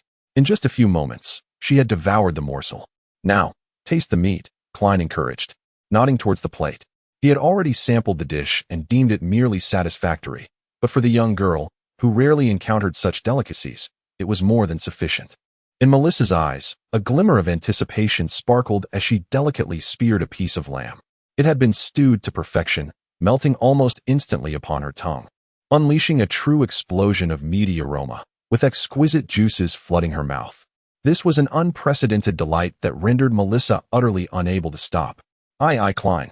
This is prepared for you, she stammered, her cheeks flushing crimson. I had already indulged beforehand. It is a privilege of the chef, Klein replied, smiling reassuringly at his sister. He picked up his fork and spoon, alternating between savoring morsels of meat, popping peas into his mouth, and occasionally setting down his utensils to tear off a piece of crusty bread to soak in the flavorful juices. Melissa gradually relaxed, influenced by Klein's unperturbed demeanor, and once again immersed herself in the deliciousness of the meal. It's so delectable. One would never guess this is your first attempt, she exclaimed, glancing at the empty plate that bore no traces of the sauce. Compared to Welch's chef, you still have much to learn. Once I have the means, I shall take you and Benson to a fine restaurant for an even better feast, Klein remarked, feeling a twinge of longing himself. You will surely ace your interview. Melissa's words trailed off as a sudden, uncontrollable sound of satisfaction escaped her lips. She hurriedly covered her mouth, her face aflame with embarrassment. It's all the fault of that tender lamb stew with peas. Klein chuckled softly, opting not to tease his sister. He pointed to the plate and said, "This is your task." "All right," Melissa exclaimed eagerly, jumping to her feet and rushing towards the door with the basin in hand. Upon her return from washing, she opened the cupboard and instinctively checked the spice containers and other items. "Did you use this just now?" Melissa exclaimed in surprise, turning to Klein while holding a pepper shaker and a lard can. Klein shrugged and replied with a smile, "Just a little. It's the price of deliciousness." Melissa's eyes sparkled, her expression shifting several times before she finally pursed her lips and said, "From now on, I shall handle the cooking." "Yes, you need to focus on preparing for your interview and consider your work situation." Chapter 12. A return visit. Dear sister. Could we refrain from discussing matters that are best left untouched? Klein thought to himself, feeling a throbbing pain begin to emerge in his head. The knowledge forgotten by the original owner was neither scant nor overwhelming. With the interview looming the day after tomorrow, there was scarcely any time to catch up. Moreover, entangled in bizarre and terrifying events, how could he possibly concentrate on studying? After offering his sister a few perfunctory remarks, Klein feigned reading.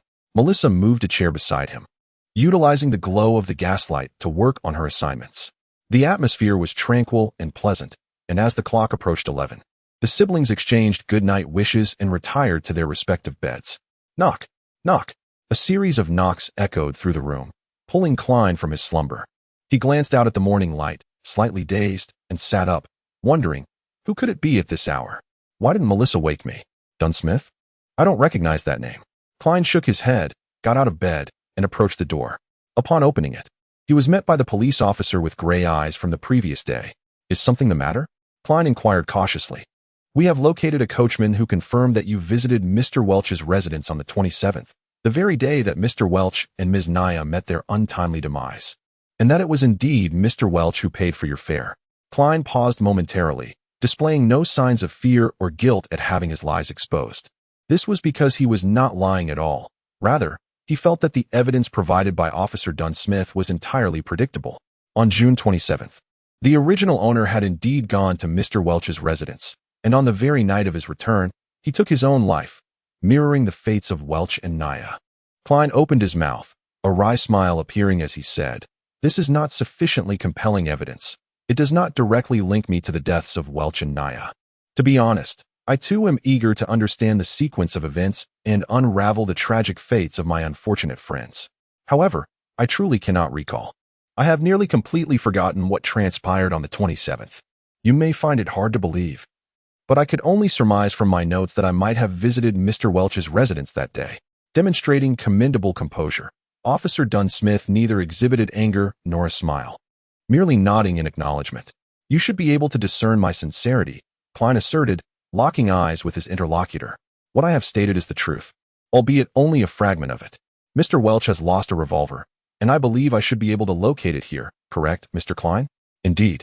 Klein finally grasped the origins of the revolver, his thoughts racing like lightning, leading him to an instantaneous resolution. He half raised his hands and stepped back gradually, clearing the path, then pointed with his chin towards the bunk bed indicating it's behind the lower bedboard. He refrained from specifying which one, as any rational individual would not conceal items behind the upper bedboard, which would render them immediately visible to visitors. Officer Dunn, with his gray eyes, did not advance but merely smirked slightly and inquired, "Is there anything else you wish to add?"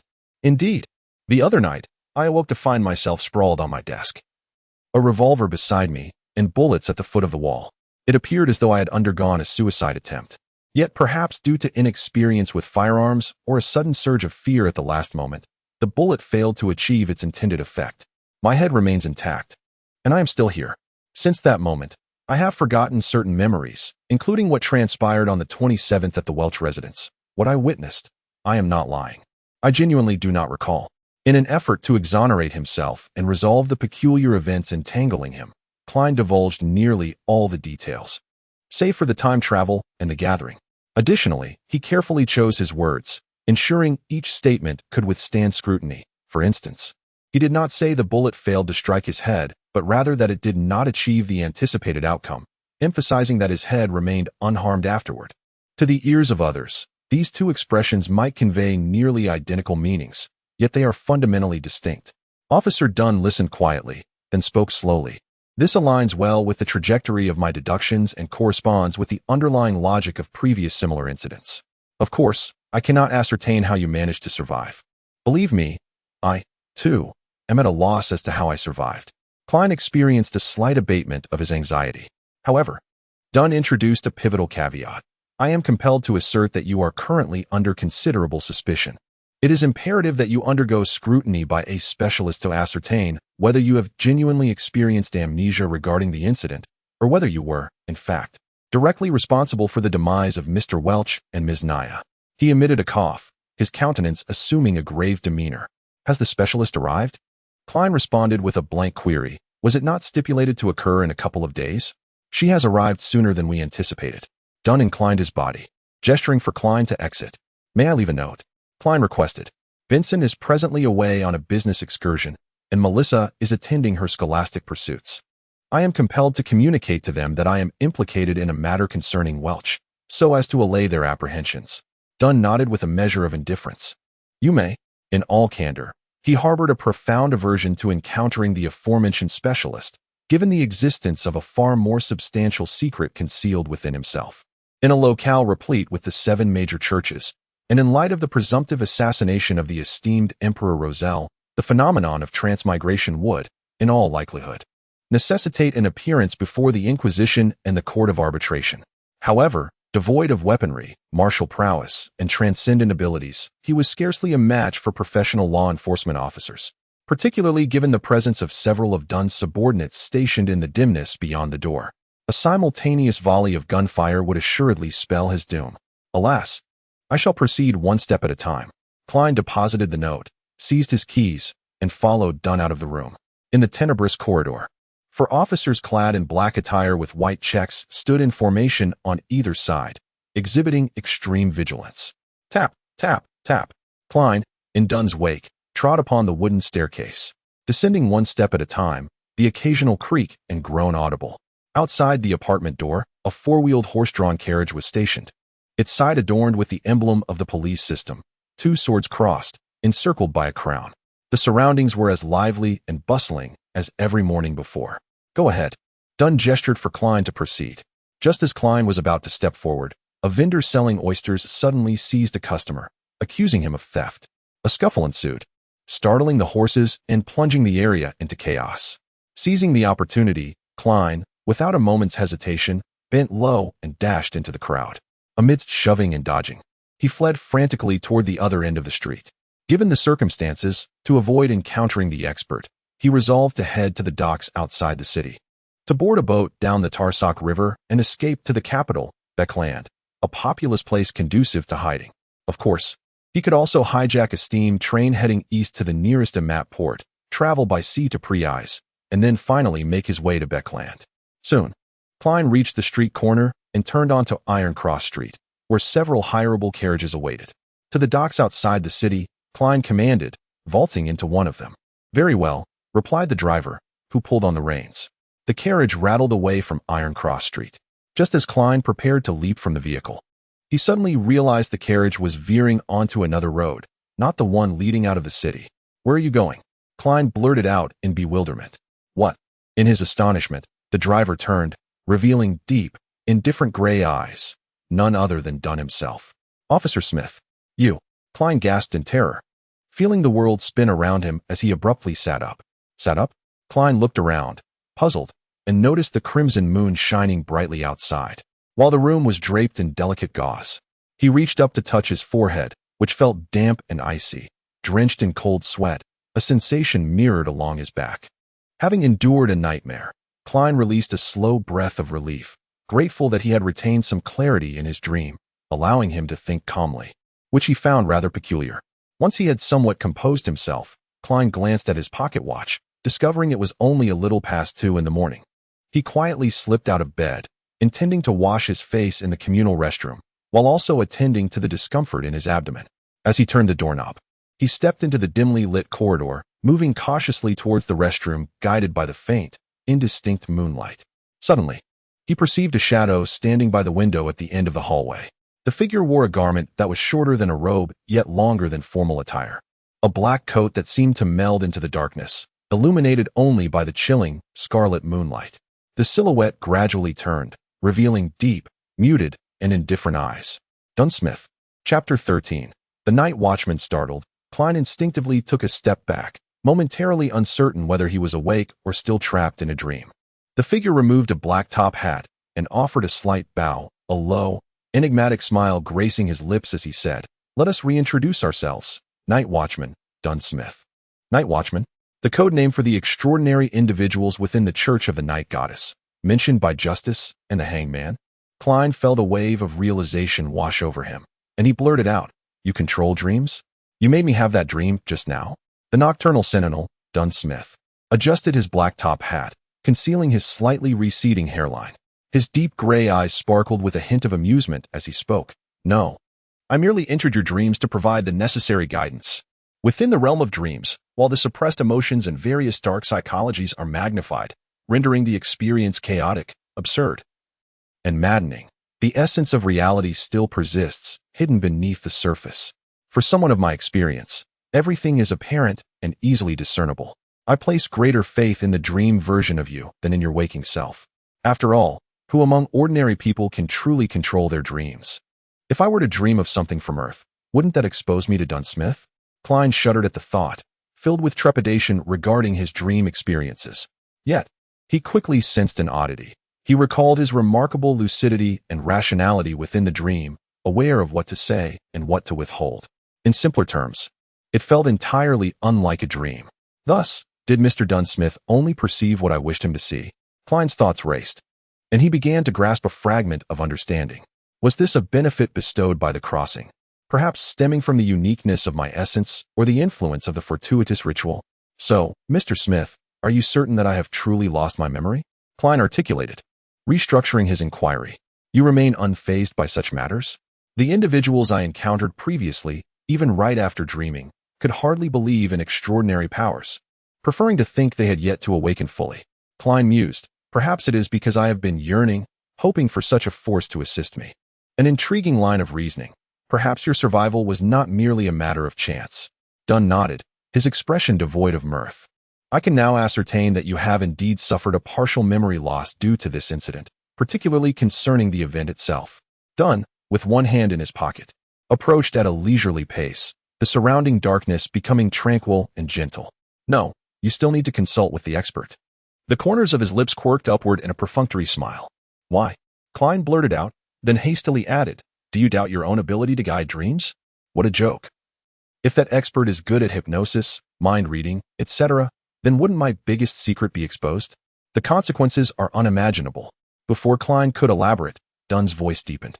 "After all, you hold the key to the whereabouts of that Antigonus family notebook." "What?" Klein paused, taken aback. Dunn halted before him, his gray eyes fixed on Klein's own. The notebook, a relic from the Fourth Epoch, was not found at the scene, nor anywhere in the house. Welch is dead, Naya is dead, and you are the sole lead. "Very well," Klein replied after a moment of silence, exhaling softly. "The disappearance of the notebook is indeed peculiar. I hadn't even considered its whereabouts until now." Dunn gave a subtle nod, and as he passed Klein, he instructed, "Lock the door. We are going to Welch's residence now. The expert awaits us there." Klein inhaled silently, his heart pounding with trepidation and unease. He harbored the desire to refuse, even contemplating flight. Yet, cognizant of the precedent set by his dreams, Dunn Smith had undoubtedly heightened his vigilance.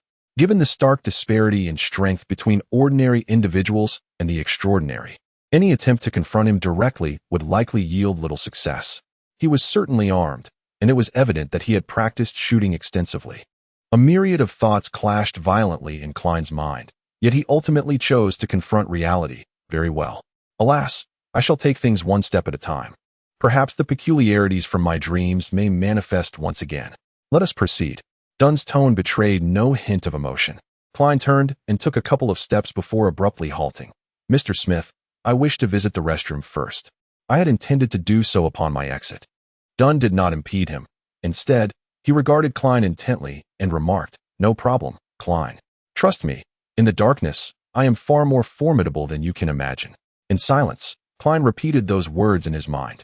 He refrained from any rash actions, attending to his pressing need with due diligence before splashing his face with cold water, thoroughly calming himself. After donning his attire and closing the door to his abode, Klein followed Dunn down the stairs with soft steps, moving toward the entrance of the apartment. In this tranquil moment, Dunn Smith suddenly inquired, "At the conclusion of your dream, why did you wish to flee? What were you afraid of?" Klein replied, "I cannot recall any actions taken at the Welch residence, nor do I remember whether I directly caused the demise of him and Naya. I dread the prospect of confirming that I am indeed responsible. I cannot afford to take that gamble. It would be better to escape and embark on a new life in the southern continent. Were I in the same predicament, I would have acted similarly." Dunn pushed open the apartment door, allowing the cool midnight breeze to dissipate the stuffiness within. Unconcerned about Klein's potential escape, he boarded the carriage first, the very one Klein had envisioned in his dream. It was a four-wheeled, single-horse conveyance, complete with a coachman. The police system's emblem of crossed swords and a crowned crest emblazoned on its side. Klein followed, discovering a plush carpet within and an aroma of calming incense permeating the air. Settling down, he initiated a conversation, attempting to glean further information. "Mr. Smith, hypothetically speaking, if the expert were to confirm that I have indeed lost those memories, and there is no other evidence to prove I am the perpetrator rather than the victim, would that conclude the matter?" "Theoretically, yes. We would explore alternative avenues to locate the notebook. As long as it exists, it can be discovered. Of course, prior to that, we will ascertain that you are free from curses, lingering malevolent spirits, and any corresponding psychological issues, ensuring you can embrace your future life peacefully and healthily." Dunn Smith offered a smile, albeit a peculiar one. Klein, keenly perceptive, noticed this and, abandoning his relief, promptly inquired, "Theoretically?" "Indeed, merely theoretically. In this domain, there are always distorted, preternatural, and unbelievable occurrences." Dunn gazed into Klein's eyes, continuing, "Their continuation, their resolution, is sometimes beyond our foresight and control." "Such as?" A sense of dread washed over Klein. On the nearly deserted street, a carriage sped swiftly by as Dunn took out his pipe, inhaling its aroma.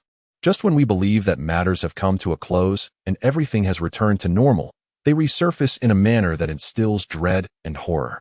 A few years ago, we dealt with a case involving a cult where followers completed live sacrifices through suicide to appease a malevolent deity. One disciple, chosen for this grim fate, allowed his instinct for survival to triumph over folly, heresy, and hallucinogens, and stealthily reported the matter to the police. The case was handed over to us, an unremarkable task, as the cult lacked extraordinary members, and the deity they worshipped was merely a figment of their leader's imagination, concocted for the sake of profit and indulgence, erasing all vestiges of humanity. With just 2 team members and the cooperation of the police, we efficiently dismantled the cult, leaving no one unaccounted for. As for the informant, we confirmed that he bore no traces of lingering malevolence, no curses entwined around him, nor did he exhibit psychological barriers, personality issues, or any other peculiar marks. Subsequently, his career flourished. He married a wonderful woman and had a son and a daughter. With all shadows seemingly lifted from his life, and the horrors of the past appeared to have dissipated entirely. At this point, Dunn Smith chuckled softly and remarked, "Yet, in March of this year, despite his stable finances, deep affection for his wife, and the intelligence and charm of his children, he met his end, having strangled himself in his office. The crimson moonlight streamed through the carriage window, casting a luminous glow upon Dunn Smith. At that moment, his seemingly self-deprecating smile sent a shiver down Klein's spine, an inexplicable sense of unease. He strangled himself to death? Klein inhaled sharply, silently, as if glimpsing his own tragic end. Even if he evaded this calamity, would it only be a temporary reprieve? What means existed to resolve this issue definitively? Could becoming a beyonder be a viable countermeasure? Silence reclaimed the carriage as a multitude of thoughts surged through Klein's mind, only to dissipate one after another. In this oppressive quietude, the carriage traveled for a considerable duration, its pace brisk. Just as Klein resolved to brazenly seek counsel from Dunn Smith, hoping for a solution, the carriage came to a halt. "Mr. Smith, we have arrived at Welch's residence," the coachman's voice announced. "Let us disembark," Dunn said, adjusting his black trench coat that reached his knees. "I shall provide a preliminary introduction. The expert's public persona is that of the most renowned spiritualist in the Ahorva County." Suppressing his other thoughts, Klein inquired with curiosity, "What is her actual identity, then?" "A genuine spiritualist." Chapter 14. The spiritualist, a genuine spiritualist, Klein repeated to himself, refraining from further comment as he followed Dunn Smith out of the carriage. Welch's residence in Tingen was a detached house with a garden. Beyond the openwork iron gate lay a road wide enough for 4 carriages to travel abreast. Along both sides of the road, gas lamps stood at intervals of 50 meters, differing from those Klein had seen in his previous life. The pillars were roughly the height of an adult male, facilitating ignition and illumination. Adhering closely to the glass, the sable metal formed a lattice, forging classical objets d'art akin to lanterns, where frigidity and warmth waltzed in unison, and shadow and light coexisted. Treading upon the path veiled in amber luminescence, Klein and Dunn Smith traversed the partially ajar iron gate, entering the abode rented by Welch. Directly facing the entrance was a thoroughfare capacious enough for a pair of carriages, paved with concrete, leading directly to the 2-story dwelling. To its port side lay a garden, while to the starboard stretched a lawn, the delicate fragrance of blossoms interwoven with a refreshing aroma, creating an atmosphere that was both invigorating and delightful. Scarcely had he set foot inside when Klein's hackles rose abruptly, his gaze darting from side to side. He sensed that within the garden, in the umbrage of the lawn, atop the edifice, behind the swing, and in every obscure recess, a multitude of eyes were fixed upon him. Though the area was conspicuously devoid of occupants, Klein felt as though he were amidst a bustling avenue. This uncanny juxtaposition, this bizarre sensation, caused his body to tense, a chill ascending from his coccyx. "There's something amiss." He couldn't help but caution Dunn. "Pay it no mind." Observing that the Nighthawk had spoken thus, Klein, enduring the unnerving sensation of being stalked, scrutinized, and assessed without being able to discern the source, advanced step by step toward the main portal of the detached house. "Enter, gentlemen." A somewhat ethereal voice emanated from within. Dunn twisted the handle, pushed the door inward, and addressed the woman seated on the sofa. "Daly, have you reached a conclusion?" The chandelier in the drawing room remained unlit. The leather sofa, arranged in a principal and 2 subordinate configuration, encircled a coffee table crafted from marble.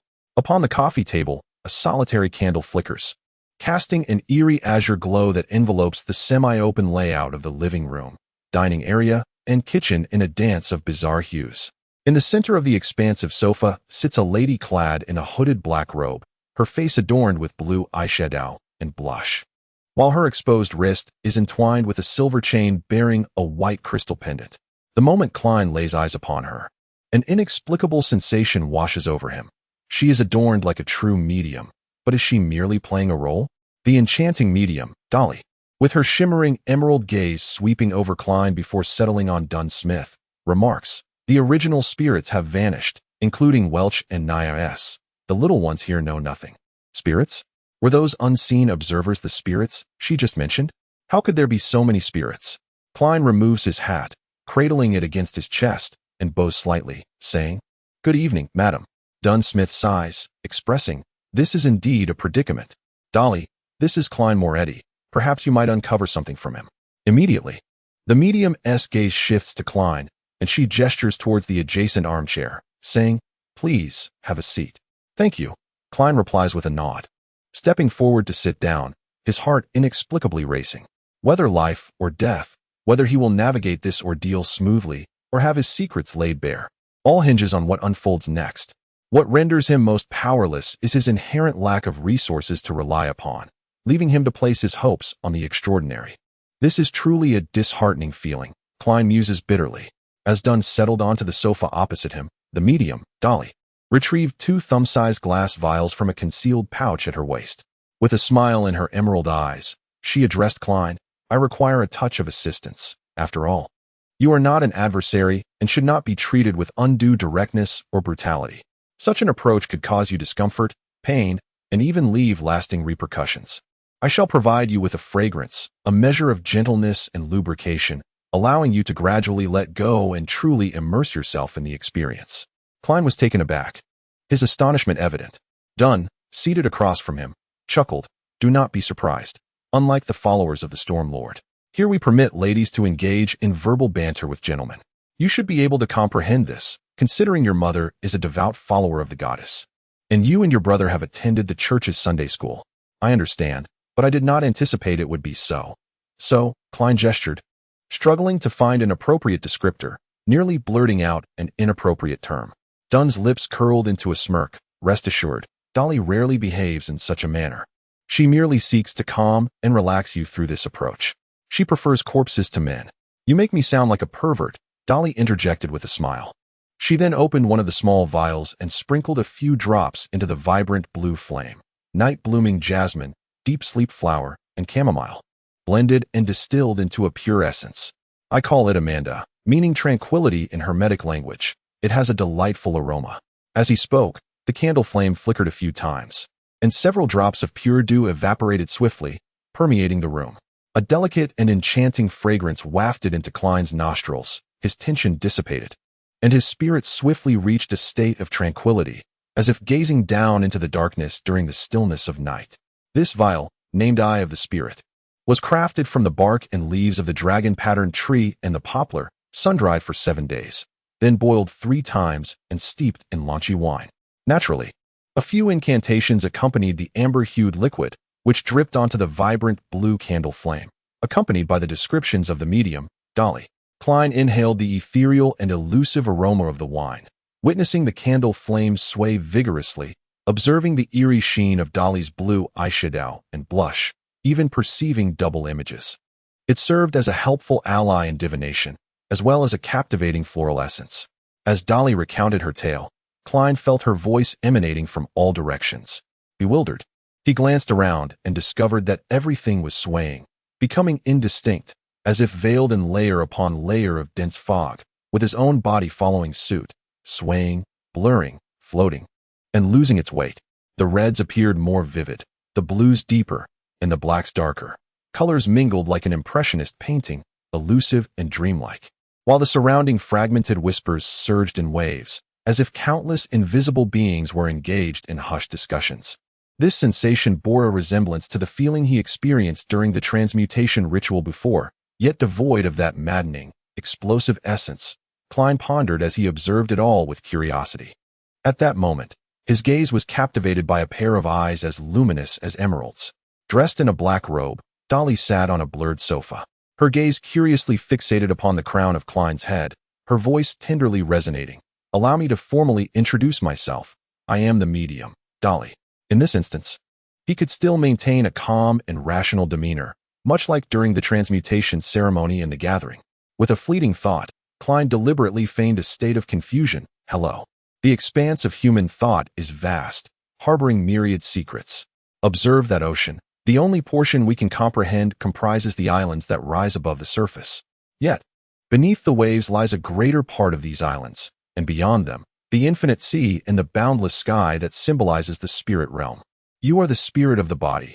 You possess knowledge not only of the islands visible above the water, but also of their submerged portions, and of the entire ocean. Every existence leaves its mark. The memories of the island's surface may be erased, yet the depths beneath and the vast ocean surely retain their corresponding projections. Dolly repeatedly coaxed him, while the surrounding winds and shadows morphed into similar forms, as if Klein's inner sea of consciousness was fully laid bare, awaiting his own exploration and discovery. I cannot recall. I have forgotten. He perfectly exhibited an air of anguish. Dolly made another attempt to entice him, but the lucid Klein remained unaffected. In the ethereal cadence of her voice, Dolly began to fade away. The winds and shadows started to settle, and the serene aroma mingled with a faint hint of wine became distinctly apparent once more. He unfurled his eyes, which had closed at some unknown moment, and discerned before him the same candle with its vibrant azure flame, the same Dunn Smith reclining comfortably, and the same Daly, the spirit medium, adorned in her hooded black robes. How did you come to employ the theories of those nefarious lunatics from the Psychological Alchemy Society? Dunn inquired. His brow furrowed slightly as he regarded Daly. I find them quite cogent, at least congruent with the events I have witnessed and encountered, she responded. Before Dunn could interject, she gestured with an open hand and stated, he is an elusive fellow, leaving not a trace behind. Upon hearing this, Klein, who stood nearby, exhaled a long sigh of relief and feigned ignorance, asking, is it over then? What transpired just now? I felt as though I had drifted off to sleep. That should suffice, shouldn't it? It's fortunate that we rehearsed the ritual of good fortune. Let us presume so, Dunn interjected, turning his gaze towards Daly, the spirit medium. Have you examined the bodies of Welch and Naya? Corpses can divulge more than you might imagine. Alas, Welch and Naya did indeed commit suicide. One can only express trepidation at the force that influenced them, for it left no vestige behind, Daly replied as she rose to her feet, reaching for the candle. I require rest. The vibrant azure light extinguished, and the room was instantly inundated with a hazy, scarlet glow. Klein, perplexed, countered. Should we not examine for traces of curses or malevolent spirits? Klein, relieved, pondered his earlier apprehensions and promptly inquired. How can I ascertain that there will be no further complications? There is no need for excessive worry. Dunn slightly curled his lips and remarked, according to statistics, in similar situations, 80% of the individuals involved survive without encountering dreadful repercussions. Well, this figure is merely a rough estimate based on my recollection. He paused, contemplating the remaining 20% of unfortunate souls, and added, Klein, you are not in a position to take risks. He leaned closer to the carriage and continued casually. You might consider joining us as a clerical staff member. This way, we could promptly detect any ominous signs. Alternatively, you could directly become an extraordinary individual. After all, we are not your caretakers, unable to vigilantly monitor your every interaction, including your affairs with women. Is that even possible? Klein inquired, following up on Dunn's statement. Naturally, he held little hope. After all, how could one so easily join the ranks of the Night Watchers and acquire extraordinary powers? Such powers are indeed remarkable. Dunn halted, casting a sidelong glance at him. It is not entirely impossible, depending on the circumstances. What? This sudden twist astonished Klein, causing him to linger beside the carriage for a moment before exclaiming, Are you serious? Is it truly that simple to become an extraordinary being? Dunn chuckled softly, his gray eyes obscured by the shadow of the carriage. Do you doubt it? In truth, becoming a Night Watcher entails significant sacrifices, such as your freedom. Setting that aside for now, there are other concerns. Firstly, you are neither an accomplished cleric nor a devout believer, which means you cannot afford to be selective or choose the safest path. Having grasped the handrail, Dunn boarded the carriage. He stated that the adjudicating bodies, such as the mandated punishers and the cogitation machine, process cases of extraordinary power loss that comprise a quarter of their annual workload. A quarter of the cases involve extraordinary power loss. Klein was taken aback. At this juncture, Dunn turned slightly, his gray eyes profound. Without a hint of a smile, he articulated, and within that quarter, a significant portion involves our own comrades. Chapter 15. The Invitation. Why? Upon hearing Dunn's words, a tempestuous sea arose within Klein's heart, causing him to blurt out instinctively, Do extraordinary individuals harbor grave latent risks?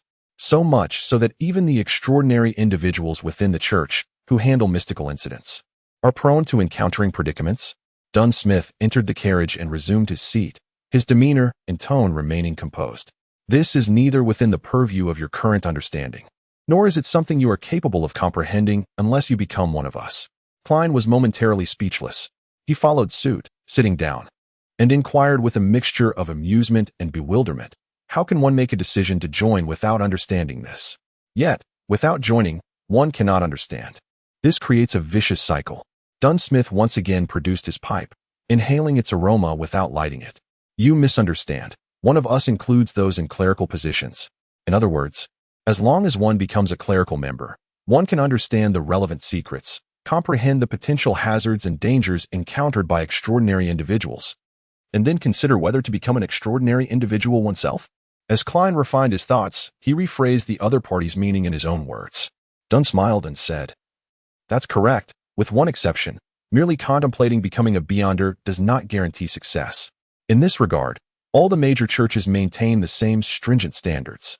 Unsurprising stringency, Klein mused inwardly. With an emphatic gesture, he inquired, "What about clerical staff?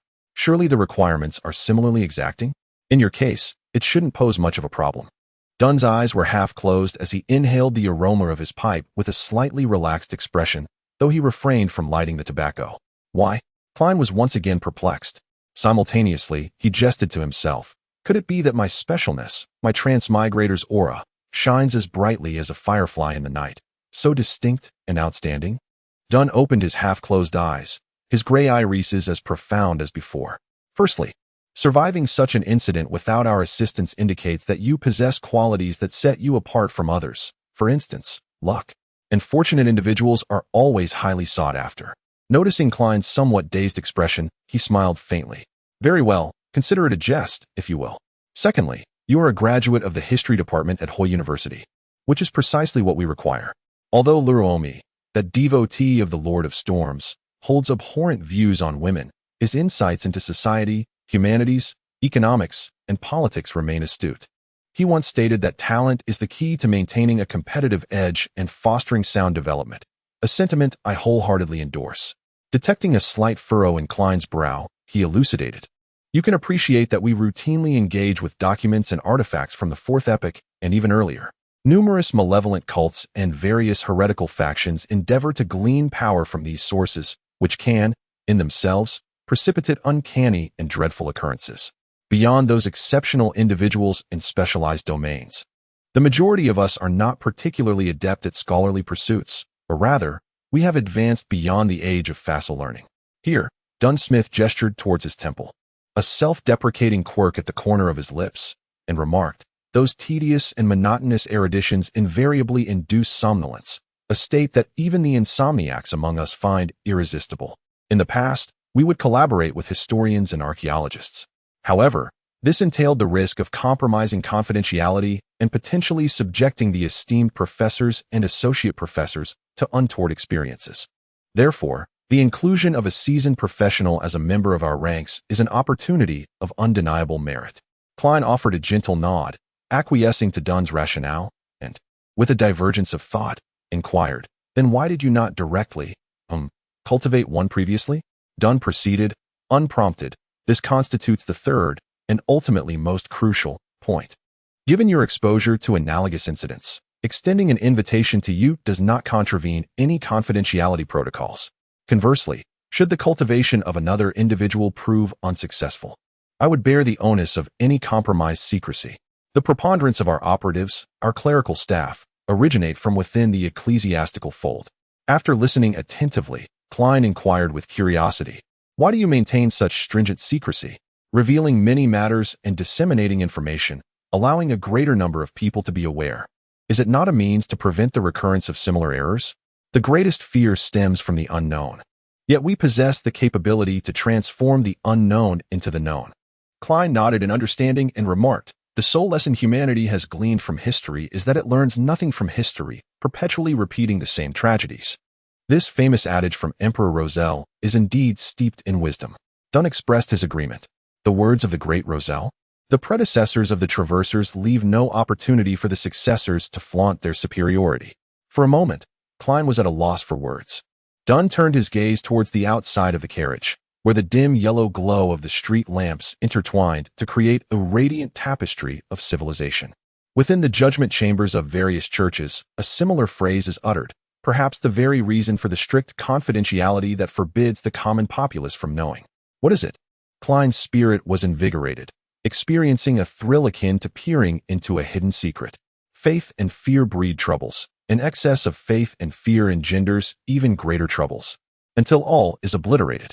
After uttering this sentiment, he sighed and added, "Apart from beseeching divine protection and assistance, humanity is incapable of resolving its profound dilemmas." He repeated to himself, Faith and fear breed troubles. An excess of faith and fear engenders even greater troubles.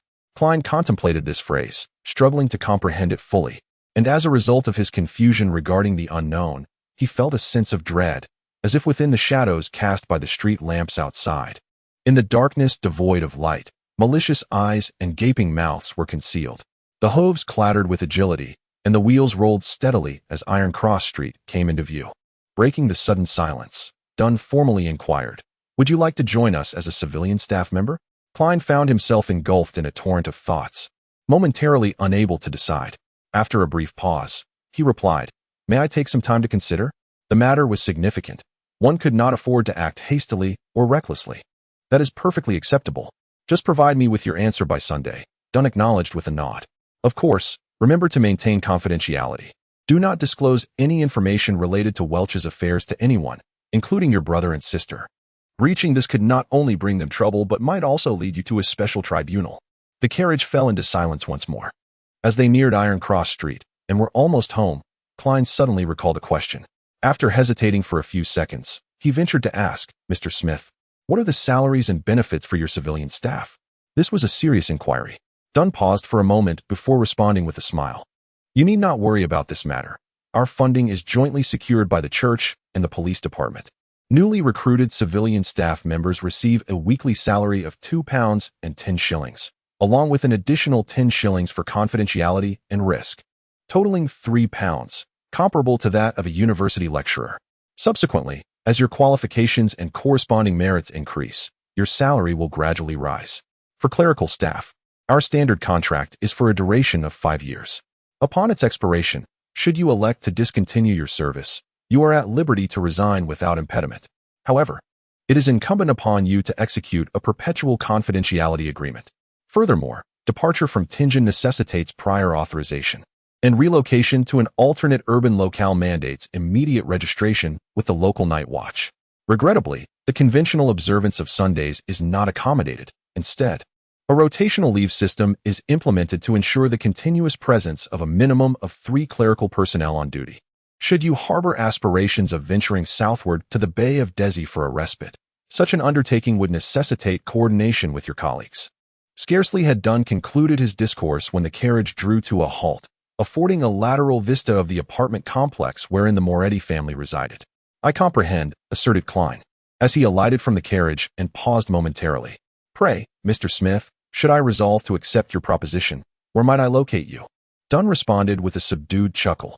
"Seek out the Hound Pub on Baker Street and inquire of the proprietor, right, under the pretense of soliciting a mercenary squad for an assignment." Klein voiced his bewilderment. "Our whereabouts are, of necessity, kept confidential. Divulgence prior to your acquiescence is not feasible." "Very well, Mr. Moretti, may your nocturnal repose be felicitous." Dunn offered a courteous salutation. Klein reciprocated with a doff of his hat, observing the carriage as it accelerated its departure. Extracting his pocket watch, he activated its clasp, noting the hour to be slightly past 4 in the antemeridium. A refreshing breeze pervaded the thoroughfare, illuminated by the subdued luminescence of the street lamps. Klein inhaled deeply, savoring the tranquility of the late hour. The district, typically characterized by daytime clamor and commotion, now exuded an aura of serenity, a stark contrast to the taciturn gazes and ethereal mystique encountered within Welch's abode. Until that moment, he had realized that the back of his linen shirt was entirely soaked with sweat, cold and clammy. Chapter 16. A dog catches a mouse finally. He had passed the medium's test. Klein exhaled a breath of relief, leisurely turning around, savoring the tranquility of the night and the refreshing cool breeze as he strolled towards the entrance of his apartment. He retrieved his key, inserted it, and gently twisted it, allowing the crimson-tinged darkness to expand with the creaking sound. As he walked down the deserted staircase, breathing in the crisp air, Klein inexplicably felt a wondrous sense of having lived a few extra hours compared to others, causing his steps to become lighter. With a click, he maintained a similar mindset and opened his front door.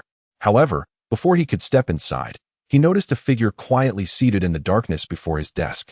With flowing black hair, flushed cheeks, bright brown eyes, and a delicate countenance, it was none other than Melissa Moretti. "Klein, where have you been?" Melissa inquired, her brow unfurling in curiosity. "I found it difficult to fall back asleep after waking up once," he replied. I thought it better to make use of my time.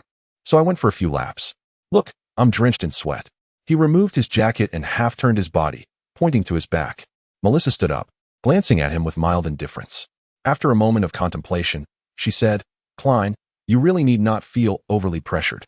You will undoubtedly succeed in the interview at Tingen University. Even if things do not go as planned, well, if they don't, you will certainly find something even better. I haven't given the interview much thought, Klein nodded. I understand. He did not mention that he had received an offer, as he was still contemplating whether to accept it. Melissa cast a deep glance at him, suddenly turning around and hastening into the inner room. She emerged with a tortoise-like object constructed from gears, rusty iron, springs, and a winding mechanism. With swift precision, she tightened the spring and placed the item on the desk. Whenever she felt troubled, watching it move would bring her immense comfort. She had been doing this frequently of late, finding it remarkably effective. Klein, you should give it a try, Melissa invited with bright eyes. Klein did not decline his sister's kind offer, leaning closer to observe the tortoise. And once it came to a halt, he smiled and remarked, simplicity and order indeed foster relaxation. Before Melissa could respond further, he pointed at the tortoise and casually inquired, Did you make this yourself? When did you do it? How come I didn't know? I crafted it using materials that the school discarded and items I picked up along the way. I only finished it a couple of days ago. Melissa's expression remained steady, with a hint of a smile at the corners of her mouth. That's impressive, Klein sincerely praised. As a boy with limited mechanical skills, he had struggled even to assemble a simple racing car in his childhood. Well, excessive modesty is a vice, he chuckled lightly. This is a tortoise, isn't it? The atmosphere in the room suddenly grew tense, and Melissa's voice resonated softly, like a whisper wrapped in crimson silk. It is a puppet. Puppet? Klein chuckled awkwardly, hastily explaining. It's just that the materials are rather rudimentary. Immediately, he shifted the topic. What brings you to the restroom at such an hour? There is a toilet in there. After all, aren't you the one who can sleep soundly until dawn? Melissa was momentarily taken aback. After a few seconds, she opened her mouth, ready to explain. Just then, a pronounced gurgling sound emanated from her abdomen. I think I'll go back to sleep. The dinner last night was too delightful, and I overindulged. My stomach is not quite accustomed to it. Klein shook his head with a chuckle, slowly making his way to the desk, where he silently seated himself. As the crimson moon emerged from behind the clouds, he quietly contemplated Dunn Smith's invitation. The disadvantages of serving as a civilian member in the Night Watcher team are glaringly apparent. As a participant in the mysterious gatherings orchestrated by the Fool, I harbor numerous secrets while lingering beneath the watchful gaze of the Church of the Night Goddess, which specializes in extraordinary occurrences, a precarious position indeed. By allying with Dunn Smith and his associates, my ambition will inevitably shift towards becoming an extraordinary being, thus concealing the advantages gained from the gatherings. However, as an official member, my freedom would be significantly curtailed, akin to how civilian personnel must declare their whereabouts upon leaving Tingen. I would find myself unable to roam freely or pursue my desires, consequently missing out on numerous opportunities. The Night Watchers operate as a tightly knit organization. Once tasked, one must await orders and cannot refuse them. The extraordinary beings also carry the risk of losing control. Weighing these disadvantages in my mind, I turned to contemplate the necessity and potential benefits. Given the experiences from the transportation ritual, I am unlikely to be among the 80% of fortunate individuals as described by Dunn. Bizarre events will inevitably befall me, fraught with peril. Only by becoming an extraordinary being or joining the Night Watchers can I hope to possess the capacity to resist such threats. Merely relying on the gatherings will not suffice to achieve extraordinary status. While the potion formulas pose little issue, significant challenges arise in sourcing the requisite materials, acquiring them, and mastering the art of concoction, along with the day-to-day knowledge required for extraordinary beings. It would be impractical to incessantly consult the justice and the hanged man or to seek their aid for every trivial matter. Such actions would tarnish the Fool's reputation and raise suspicions. Moreover, there is insufficient time to engage in such detailed inquiries, and I lack anything of interest to offer them in return. Additionally, frequent material exchanges would leave traces of my real identity, risking the escalation of online disputes into real-world conflicts, an unwelcome complication. Conversely, joining the Night Watchers would grant me access to the knowledge and channels of the mysterious world, enabling me to cultivate a robust network of connections. This, in turn, would allow me to leverage the gatherings and maximize my benefits from the justice and the hanged man, which would further enhance my real-world status, yielding a virtuous cycle of resource acquisition. Of course, I could also seek to join the Psychological Alchemy Society mentioned by Dunn, a group oppressed and hunted by various major churches. However, such a choice would similarly result in the loss of freedom, accompanied by constant fear. A critical concern is that I have no idea where to locate them. Even if I were to extract relevant information from the hanged man, any rash contact could prove life-threatening. Becoming a civilian member, however, would afford me a buffer and an opportunity to withdraw. The small discreetly hidden in the wild, the moderately concealed in the city, and the grandly shielded within the court, all suggest that the identity of a night watcher might serve as the optimal guise. In the future, as I ascend to the upper echelons of the arbitration court, who would suspect that I am an heretic, the clandestine puppet master behind a secret organization? As the dawn illuminated the sky and the crimson hues faded away, Klein resolved to seek out Dunn Smith that very day, aspiring to become a clerical member of the Night Watch. Have you not yet slept? At that moment, Melissa emerged from her room, astonished to find her brother lazily stretching without a care for his appearance. I was pondering a few matters, Klein replied with a relaxed smile. Melissa paused thoughtfully before remarking, when confronted with dilemmas, I tend to list the pros and cons, and upon comparison, I discern the hints for my course of action. It's a good habit, one I too have adopted. Klein responded with an affectionate smile. With her mood lightened, Melissa said no more and took her yellowed sheet of paper along with her toiletries to the communal washroom. After enjoying breakfast and seeing her off, Klein took his time before heading out, feeling quite content as he indulged in a brief nap, knowing that nearly all taverns remained closed in the morning hours. By 2 in the afternoon, he meticulously smoothed the creases of his top hat with a small brush and handkerchief, removing the grime and restoring its neat appearance. Dressed in formal attire as if for an interview, he set out. Beswick Street was somewhat distant, and fearing he might miss the night watch's working hours, Klein opted not to walk but instead waited at the corner of Iron Cross Street for the arrival of the public carriage. In the Kingdom of Ruin, public carriages are classified into 2 types, those on tracks and those without. The latter, drawn by 2 horses, could accommodate around 20 individuals, operating on a general route without fixed stops, thereby allowing for flexible service, stopping only when full. The latter was managed by the Omnibus Company, which initially installed rail-like contraptions on the main streets. Horses walked on the inside, with the wheels turning above, making it effortless and labor-saving. Consequently, it could pull larger double-decker carriages, accommodating nearly 50 passengers. The only drawback was its fixed routes and stations, rendering many destinations inaccessible and making it rather inflexible. After about 10 minutes, the sound of wheels striking the rails grew nearer, and a double-decker carriage halted at the Iron Cross Street stop. To Beswick Street, Klein said to the coachman, "You'll have to transfer at Champagne Street, but once there, it's only about a 10-minute walk to Beswick Street." The coachman clarified the route.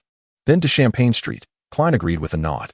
"It's over 4 kilometers, that'll be 4 pence, a fair-faced young man beside the coachman said, extending his hand. He was the fare collector. "Very well," Klein replied, taking out 4 copper pennies from his pocket and handing them over. He boarded the carriage and found that there were not many passengers, with several empty seats even on the first level. The men and women on this level were mostly primly seated in formal attire, while others were in work clothes or leisurely reading newspapers. Hardly anyone was talking, making it remarkably quiet. Klein closed his eyes to conserve his energy, paying no attention to the passengers coming and going around him. Station after station, he finally heard the word Champagne Street. After disembarking, he inquired along the way and soon arrived at Beswick Street. Spotting the tavern marked with the sign of a brown-yellow hound, Klein extended his right hand and pushed with force, and the heavy door slowly opened, with a rush of boisterous noise and restless heat pouring out. Despite the afternoon hour, the tavern was already populated with a considerable number of patrons. Some were day laborers, seeking employment opportunities, while others, idle and listless, sought solace in alcohol. The tavern's interior was dimly lit, with 2 large iron cages standing prominently in the center, their lower thirds embedded seamlessly into the ground. Patrons, clutching wooden mugs, congregated around the cages, engaging in boisterous discussions and alternating between curses and laughter. Intrigued, Klein cast a curious glance and discerned that the cages contained 2 canines, one with a piebald coat, resembling an earthly husky, and the other a sleek, robust, and ferocious creature of pure black. Wagering? Klein paused, then realized, dogfighting? At Hoy University, the aristocratic students and scions of wealthy families would often inquire, with a mixture of disdain and curiosity, whether the working class and vagrants indulged in boxing and gambling in taverns. Besides boxing and card games, did their gambling pastimes extend to cruel and sanguinary spectacles such as cockfighting and dogfighting? The diminutive man scoffed, "Sir, we are civilized individuals and would never engage in such unseemly activities." He then muttered under his breath, "Besides, a law was enacted last year prohibiting such practices." "Then what are you wagering on?" Klein inquired, his curiosity piqued. "To see who is the superior hunter." The diminutive man had barely finished speaking when a commotion erupted in the arena. He turned his head, waving excitedly. "This round has commenced. Wagering is closed. You must await the next bout." Upon hearing this, Klein rose on tiptoe, craned his neck, and peered into the distance. He observed two burly men, each hauling a sack, approach an iron cage. They unlocked the gate and emptied the contents within, a swarm of repulsive, gray creatures. Klein scrutinized them and discerned that they were, in fact, rats. Dozens upon dozens of them. As the base of the iron cage delved deep into the earth, leaving no egress, the rats scurried about in a frenzy, unable to escape. At this moment, with the cage door secured, the chains restraining two dogs were released. Woof! A black dog lunged forward, instantly dispatching a rat with a single bite. The black and white dog, initially bewildered, soon joined in the fray, reveling in the macabre game. The onlookers, some raising their glasses, watched with rapt attention, while others vociferously cheered. "Kill it! Get it! Dog eat rat, indeed!" Klein muttered, his lips twitching in amusement. He realized that the gambling wagered on which dog would capture the most rats, perhaps even on the specific number of rodents seized. No wonder there have been individuals procuring live rats near Iron Cross Street. Quite the peculiar diversion, he mused. Shaking his head, Klein retreated with a smile, circumventing the throng of patrons clustered together, and approached the bar. "A new face, eh?" The bartender, while polishing a glass, glanced up at him. "Rye beer is a penny a glass, and Matt beer is 2 pence, South Wales beer is 4 pence. Or perhaps you'd fancy a glass of Lanchy, brewed from pure malt?" "I'm here to see Mr. Wright," Klein stated directly. The bartender whistled and called out to the side, "Old-timer, someone's looking for you." "Who is it?" A muffled voice emerged, and a tipsy old man rose from behind the bar. He rubbed his eyes, peering at Klein, and inquired, "Young man, are you looking for me? Mercenary squads? Are you living in an adventure tale? That's a thing of the past." The bartender interjected with a chuckle, paused for several seconds before asking, "Who directed you to seek them here?" Then chuckled, "I comprehend. In essence, mercenary squads still exist, merely under a different guise. A name more congruent with contemporary society. You can locate one at 36 Zotland Street, 2nd floor." "Thank you," Klein expressed sincerely, turning and squeezing through the bar's exit. Just before he departed, the assembled patrons fell silent, save for a murmur of hushed whispers. "Has lost. Lost." Klein shook his head with amusement and quickly departed, making inquiries until he reached nearby Zotland Street. 30, 32, 34. Here. He counted the house numbers and entered the stairwell. Rounding the corner, he ascended the steps, where he spotted a vertical sign, revealing the contemporary name of the so-called mercenary squad, Blackthorn Security Company. Chapter 17, Special Operations Division Blackthorn Security Company. Upon seeing the sign, Klein paused for a considerable while, experiencing a sense of unexpected yet logical realization. "I truly don't know how to comment," he chuckled, shaking his head. He ascended the steps, extended his right hand, and gently knocked on the half-open door. Klein repeated the action, yet the outcome remained the same. He altered his action from knocking to pushing, widening the aperture, allowing his gaze to penetrate within. He beheld a set of classical sofas, perhaps for receiving guests, soft-surfaced armchairs, and a natural wood coffee table. Directly across from him, he noticed a desk, and behind it, a young lady with drooping head and strands of auburn hair. Even if the security company signboard was merely a facade, this was exceedingly unprofessional, wasn't it? How long had it been since they last had a client? "Well, I suppose you don't require any business," Klein mused inwardly as he approached, tapping twice more on the desk near the girl's ear. The auburn-haired girl abruptly straightened up, her hands swiftly seizing the newspaper spread before her, using it to shield her face. "Tinge and Honest People's Newspaper aptly named," Klein murmured, noting the newspaper's masthead facing him. "The steam train flying to Constant City opens today. Honestly, When will there be a direct route to the Bay of Desi? I detest traveling by ship. It's utterly unpleasant, exceedingly unpleasant. Oh, who are you? The auburn-haired girl recited affectedly, voicing her sentiments. As she spoke, she lowered the newspaper, revealing her smooth forehead and light brown eyes, initially ingratiating, then shifting to astonishment as she regarded Klein. Greetings, I am Klein Moretti. Here at the invitation of Mr. Dunsmith. Klein removed his hat, held it to his chest, and gave a slight bow. The auburn-haired girl, appearing to be in her early 20s, was attired in a light green, rune-style, casual long dress, adorned with exquisite lace at the cuffs, collar, and chest, accentuating her comely features. The captain is expecting you. Please wait here momentarily while I inquire about his availability. The girl hurriedly rose and entered the inner room through the adjacent door. She did not offer to pour a glass of water, raising concerns about her service awareness. Klein smiled faintly, remaining in place without approaching the sofa or chairs. After 2 or 3 minutes, the brown-haired girl emerged, her sweet smile illuminating the air as she said, "Mr. Moretti, please follow me. The captain is on duty at the Charney's Gate today and cannot leave." "Very well," Klein replied warmly and stepped forward, though a sense of uncertainty lingered within him. What was the Charney's Gate? Through the partition, his gaze was first met by a short corridor, flanked by 3 offices on either side. Some of these offices were tightly locked, while others stood ajar, revealing individuals tirelessly typing away on heavy mechanical typewriters. A fleeting glance revealed a familiar face, the young officer who had come to search his home that day, with dark hair, piercing blue eyes, and a poetic, romantic aura.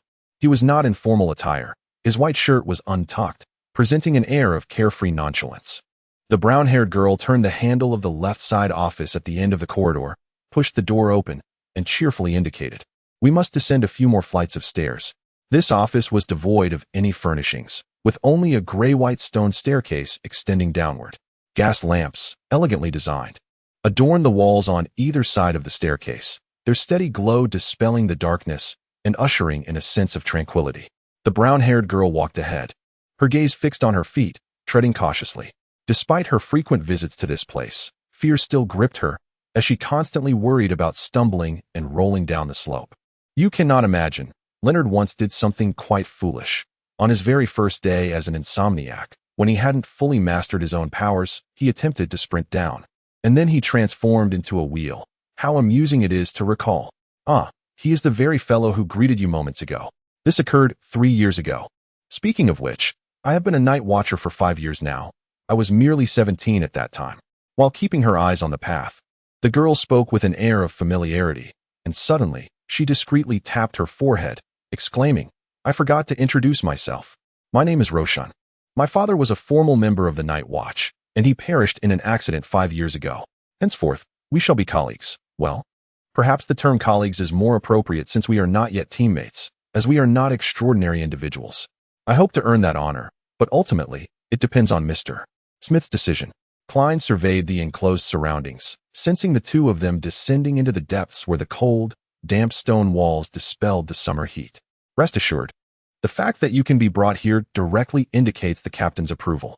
I have always harbored a slight fear of the captain, although he is amiable and caring. Reminiscent of my father, I cannot quite comprehend why I feel this way, Roshan remarked, her voice sweet as if imbued with sugar. Isn't it normal to fear one's father? That makes sense. As they reached the corner, Roshan extended her hand to steady herself against the wall. As they conversed, the duo traversed the spiraling descent of the staircase, arriving at a flagstone-paved esplanade. It was an elongated corridor, its lateral walls similarly adorned with gas lamps ensconced within metallic grills, their luminescence casting elongated shadows of Klein and Roseanne.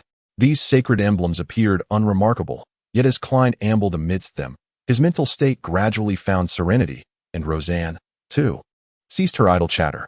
Before long, a crossroads materialized ahead, whereupon the brunette girl succinctly elucidated, "To the left lies the St. Selena Cathedral, to the right are armaments, supplies, and the repository of texts, and straight ahead is the Charney's Gate." "St. Selena Cathedral?" Klein murmured, taken aback. "Is Zoutland Street situated on the reverse side of Red Moon Street?" The St. Selena Cathedral on Red Moon Street was the Tinjin headquarters of the Church of the Night Goddess, a sacred sanctuary yearned for by the devout adherents of the locality, and together with the Church of Steam and Machinery's St. Seraphim Cathedral in the suburbs, and the Church of the Lord of Storms River and Sea Cathedral in the Tianjin Northern District. It jointly underpinned the religious community of Tianjin City and its affiliated towns and villages. Conscious that his current persona rendered further inquiry inappropriate, Klein merely listened in silence, refraining from utterance. Traversing the crossroads and proceeding directly forward, in less than a minute, a pair of wrought iron gates, emblazoned with 7 sacred emblems, materialized before them. It stood there, imparting a palpable sense of gravity, frigidity, and condescension, akin to a giant sentinel guarding the darkness. "The Chinese gate," Roseanne remarked, gesturing toward the adjacent chamber. "The captain is within. Proceed inside on your own." The room referred to by Roshan was situated just in front of the Chinese door, its window ajar, casting a warm glow. Klein inhaled deeply, steadying himself. "Knock, knock, knock. Come in, Dunn," came the deep, gentle voice of Smith. Klein gently pushed open the slightly ajar door and beheld a simple setting, a table and 4 chairs. Dunn Smith, with his high forehead, was clad in the same black coat from the previous night, leisurely reading a newspaper, a golden chain glinting near the buttons on his chest. "Please, take a seat. Have you made your decision? Are you certain you wish to join us?" Dunn inquired with a smile, setting aside the newspaper. Klein removed his hat, bowed slightly, and sat at the table, nodding slowly. "Yes, I am certain." "Then, here is the contract, though now everyone prefers to call it an agreement," Dunn said, pulling out a pair of identical contracts from the drawer of the table. The terms were few, largely reiterating what Dunn had previously mentioned, with a particular emphasis on the confidentiality clause. Breaches of this agreement would not be adjudicated in the kingdom's courts, but rather judged directly by the Night Goddess's tribunal, akin to how soldiers and officers face a military court. "I have no objections." "Then sign here." Dunn indicated the dark red pen and ink on the table. Klein tested the pen on a scrap of paper, then discreetly inhaled, signing his full name, Klein Moretti, on both contracts in the designated spaces. After completing this, he rose, returning 1 copy of the contract while extending his hand toward Klein. "Welcome. From this moment forth, you are one of us. And remember, the contract must remain confidential."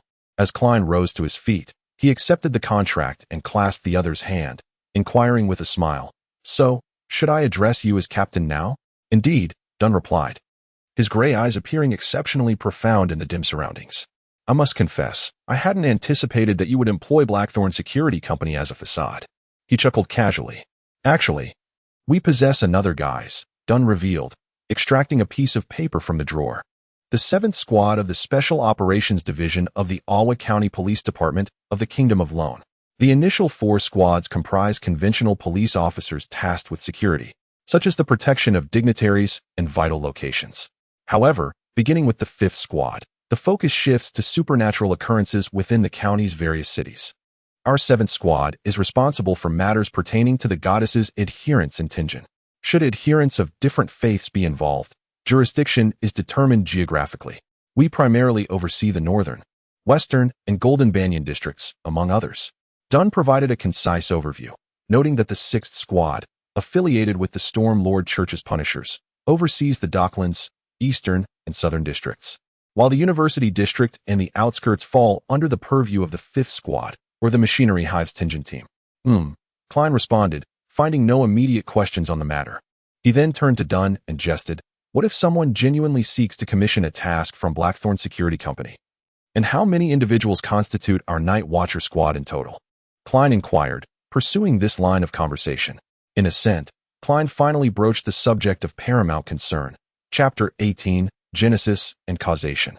Upon hearing Klein's query, Dunn cast his gaze towards the corridor leading to the Chinese gate, retrieved his pipe, and meticulously packed it with tobacco and mint leaves. He then brought it to his nose, inhaling deeply, and with a voice tinged with wistful reverie. He mused, "Only within these walls can I unreservedly indulge in the exquisite symphony of tobacco and mint." "Klein, are you acquainted with the mythos of Genesis?" At this juncture, Klein paused, partly due to the nebulous nature of his recollection, and partly because the aforementioned mythos of Genesis bore a striking resemblance to the creation myth of the Celestial Empire, wherein Pangu cleaved the heavens. Verily, the imaginative faculties of disparate peoples converge upon common ground within the realm of mythological lore. Observing Klein's predicament, Dunn offered a gentle smile. Supplementing his account, from his lungs sprang forth the elves, from his heart, the giants, from his liver, the trance, from his head, the dragons, from his kidneys, the feathered serpents, from his hair, the phoenixes, from his ears, the demon wolves, from his mouth and teeth, the aberrations, from his residual fluids, the sea monsters, with the naga as their quintessence. From his stomach, his intestines, and the vile aspects of his being, emerged the demons, the evil spirits, and a plethora of enigmatic malevolent entities. His spirit transmuted into the eternal blazing sun, the Lord of storms, and the God of knowledge and wisdom. From his intellect arose humankind. Thus concludes the first epic, The Age of Chaos. Klein articulated the final sentence, his heart oscillating between amusement and absurdity. As a keyboard folklorist, it was his first encounter with a creation myth so meticulously arranged, detailing the specific origins of each notable race derived from the various aspects of the creator. It resembled a gathering where everyone sat together to partake in fruit. Moreover, it was not solely the scriptures of the goddess of night that conveyed such narratives. The Church of the Lord of Storms, as well as that of the god of steam and machinery, provided similar accounts without elevating themselves above the other deities. This either indicates the veracity of the creation myth or subtly hints at a consensus reached by several major churches after a protracted struggle and compromise in prehistoric times. Prior to the fifth epoch, upon contemplating these matters, Klein was suddenly struck by a question, furrowing his brow. I find this somewhat problematic.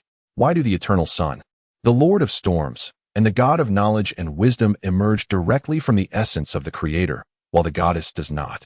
In the prehistoric records of the Apocalypse of Night, the goddess of night did not awaken until the end of the second epoch, alongside the Lord of storms and the eternal sun, to protect and aid humanity through the great cataclysm, commonly known as the third epoch or the Age of Catastrophe. The Earth Mother and the god of war also made their appearances during this period, while the god of steam and machinery, originally known as the god of craftsmen, did not come into existence until the fourth epoch.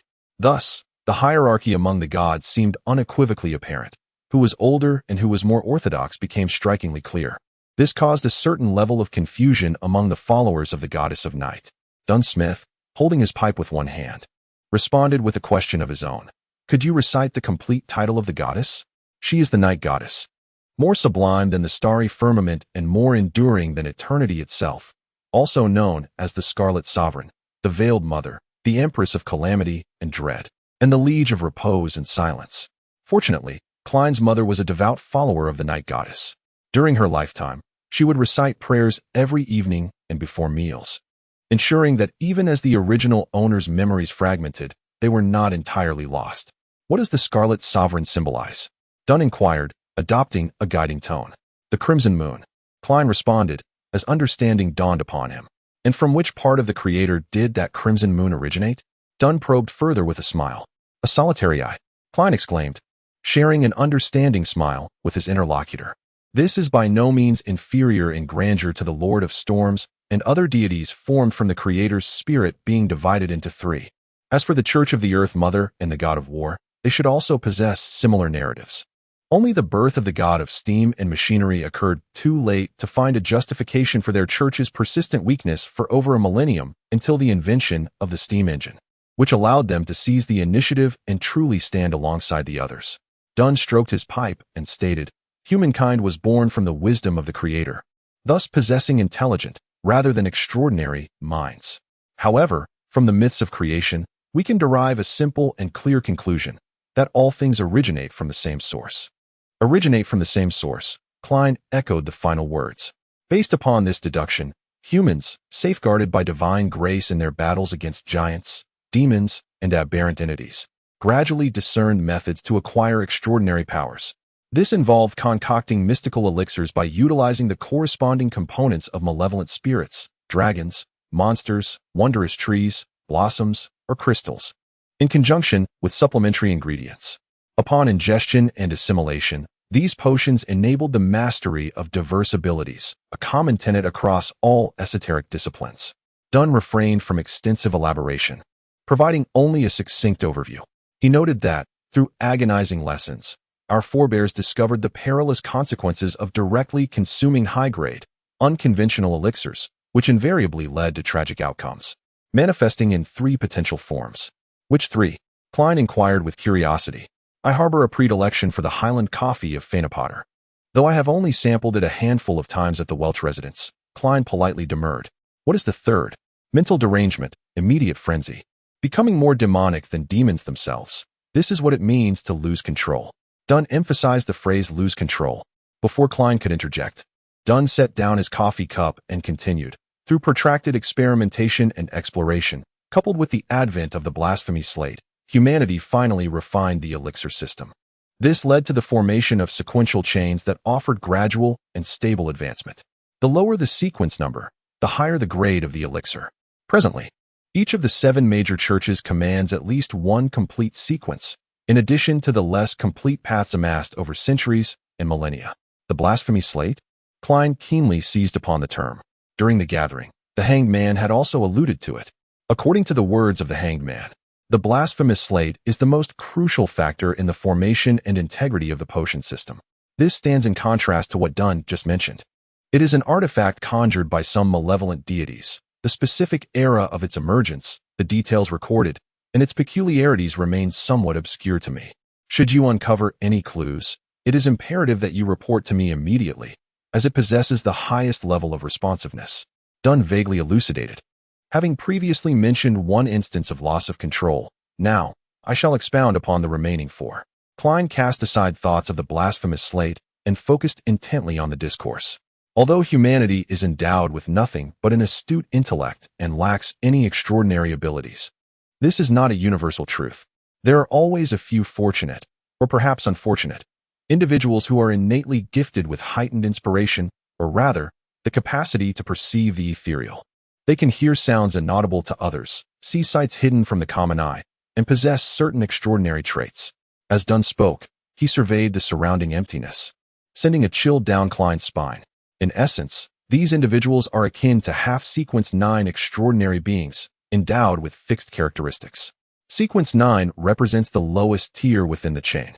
Consequently, they can only select corresponding, predetermined pathways within the sequence. Should they ingest a different potion, they risk mild mental disturbances, severe loss of control, and in the gravest cases, immediate death. Understood, Klein nodded slowly.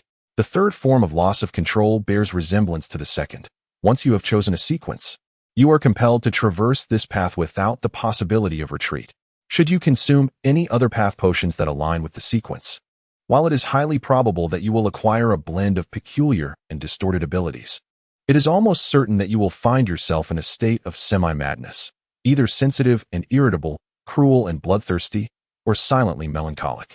Such an opportunity arises but once. Thereafter, whether you consume the original path potions or those of the current sequence, the outcome remains one of chaos, resulting in either mental demise, corporeal collapse into monstrosity, or transformation into a malevolent spirit. As Dunn spoke, he lifted his coffee cup and took a sip. Klein, feeling somewhat apprehensive, remained silent for a few seconds before inquiring, "What about the 4th form of loss of control?" The 4th, Dunn chuckled, is indeed one of the most prevalent issues.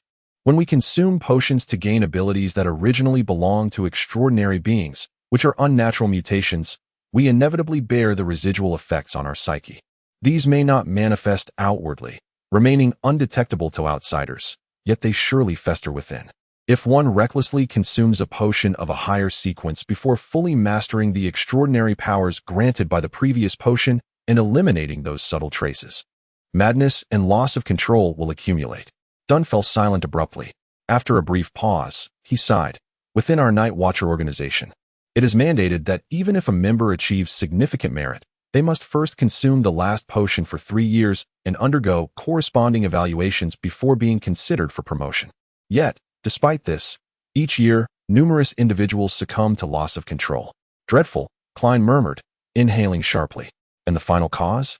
A mirthless smile touched Dunn's lips. The 5th cause is also a common catalyst for losing control.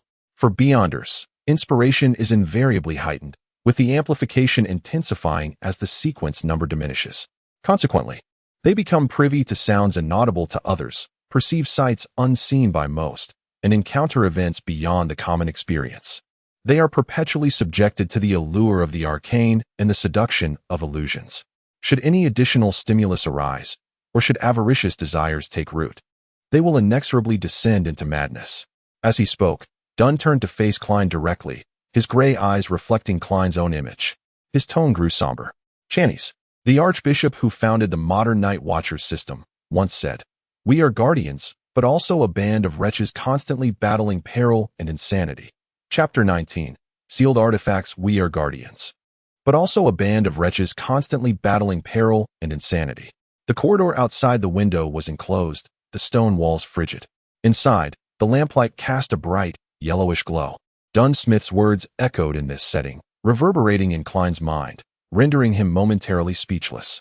Noticing Klein's silence, Dunn chuckled ruefully. Disillusioned, aren't you? The reality of being a beyonder diverges sharply from your expectations. We are in perpetual companionship with danger. He genuinely hadn't considered that beyond the brilliance, extraordinariness, and divergence from the mundane aspects of being a beyonder, there existed such latent perils. However, perhaps due to merely hearing descriptions without truly experiencing them, or perhaps because he was already embroiled in this maelstrom, with the potential for bizarre occurrences to befall him at any moment, his emotions of fear, trepidation, anxiety, and dread swiftly diminished to a manageable level. Naturally, the emergence of thoughts of retreat was inevitable, lingering and reluctant to depart. Indeed, very mature, very rational, Dunn remarked, finishing the last of his coffee. He added, "Furthermore, beyonders are not as formidable as you might believe. Low-sequence beyonders. Why is 1 used to denote the highest echelon and 9 the lowest? That defies intuition and logic. We typically refer to low sequence as low grade, high numbered, the starting point of the sequence chain.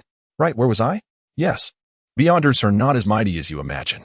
The power of low sequence beyonders pales in comparison to firearms, let alone artillery. They are merely more peculiar and harder to defend against in certain respects than guns and cannons. If you ever have the opportunity to become a beyonder in the future, be sure to carefully consider everything I've said today and avoid making rash decisions." Klein offered a self-deprecating smile. "I don't even know when I'll have that opportunity. Should such a chance arise, he felt he wouldn't let it pass. Ingesting the incorrect potion or a potion beyond one's level could be largely avoided. The primary hazards lay in the subtle influences inherent in the potion itself and the unknown dangers perceived upon heightened inspiration. The potential ramifications need no further elaboration." Klein vividly recalled the whispers that drove him to the brink of madness and the near-explosive sensation in his head when employing the transportation ritual. This was not something one could evade by remaining a mundane individual. Therefore, it was more prudent to acquire some power to counteract it. With these considerations, Klein perceived the advantages and disadvantages with such clarity that the hesitations in his heart largely dissipated. Dunn picked up his pipe again, his gray eyes twinkling with amusement. "Very well. I believe you now possess a more comprehensive understanding of the extraordinary. You won't make impulsive decisions in the future. Now, allow me to introduce you to the clerical duties within our Night Watcher team." He rose and strode to the doorway, gesturing in the opposite direction of the Chinese gate. "We have an accountant, a person responsible for procuring essential items, receiving supplies issued by the church and police department, and also serving as a part-time coachman. They are all seasoned professionals who do not require rotation and have Sundays off. The remaining 3 clerical staff members are Roseanne, Brett, and Old Neil. Their duties include receiving visitors, tidying the premises, drafting case documents and item declaration lists, and safeguarding the armory, materials, and archives, meticulously logging entries, exits, and returns. Each person takes a day off per week, excluding Sundays. Additionally, there are rotations for night duty and rest, all of which are negotiated among themselves. So, I'll be doing the same tasks as Roseanne and the others?" Klein inquired, shelving his thoughts on the extraordinary to ascertain his own job responsibilities. "No, you won't. You're a professional after all." Dunn chuckled softly and said, "You currently have 2 tasks before you. First, each morning or afternoon, take a stroll, focusing on the various routes from Welch's residence to your home." Klein replied, a look of bewilderment on his face. "What sort of job is this? Is it very professional?" Dunn, with his hands tucked into the pockets of his black trench coat, remarked, "This is precisely the outcome we desire." Understanding dawned upon Klein. The Night Watcher's deduction regarding the whereabouts of that diary was indeed reasonable. Among all those present at the time, he was the only one still alive, and he alone had both the time and motive to take the diary and conceal it along the way. If he could locate that diary, it would surely earn him sufficient merit to become an extraordinary individual. "Smith," Dunn encouraged, indirectly revealing the importance of the diary. Hopeful, Klein nodded. Secondly, you are allowed 1 day off each week, and you may choose which day it will be. When you're not outside, visit the armory to read the literature and tomes we have preserved. This is the work of a historian. Once you have finished, you will need to rotate with old Neil and the others. All right, no problem, Klein replied, feeling a quiet sense of relief. It's not too difficult a task. At that moment, Dunn half turned his body, pointing towards the imposing black iron double doors engraved with 7 sacred emblems. This is the Charney's Gate, named after the founder of the modern Night Watcher system, Archbishop Charney's. There is one in the basement of every central church in the major cities. It is overseen by the officially designated members of the Night Watch, with at least 2 guardians from within the church, and countless traps abound. You must not approach it carelessly, lest you invite misfortune. It sounds formidable, Klein remarked. The interior is divided into several zones, housing a collection of potion recipes in a certain sequence and various wondrous materials. Temporarily detaining heretics, aberrations, cultists, and members of clandestine organizations. They will ultimately be dispatched to the sanctuary, Dunn casually explained. The sanctuary? Located in the northern region of the kingdom, in the county of Winter, the headquarters of the Night Goddess Church, the Tranquil Church? Klein nodded thoughtfully. Furthermore, there exists a plethora of high-level literary tomes and manuscripts. Once your credentials are elevated, you may have the opportunity to peruse them, Dunn mused. Behind the Charney's Gate on the lower level, there are also some sealed items. Sealed items? Klein pondered this term. It sounds like a specialized term. Among the extraordinary artifacts we collect and acquire, some are of such paramount importance and wondrous nature that if they fall into the hands of malevolent individuals, they could wreak tremendous havoc. Hence, they must remain strictly confidential and meticulously guarded. Even we ourselves may only utilize them under specific circumstances.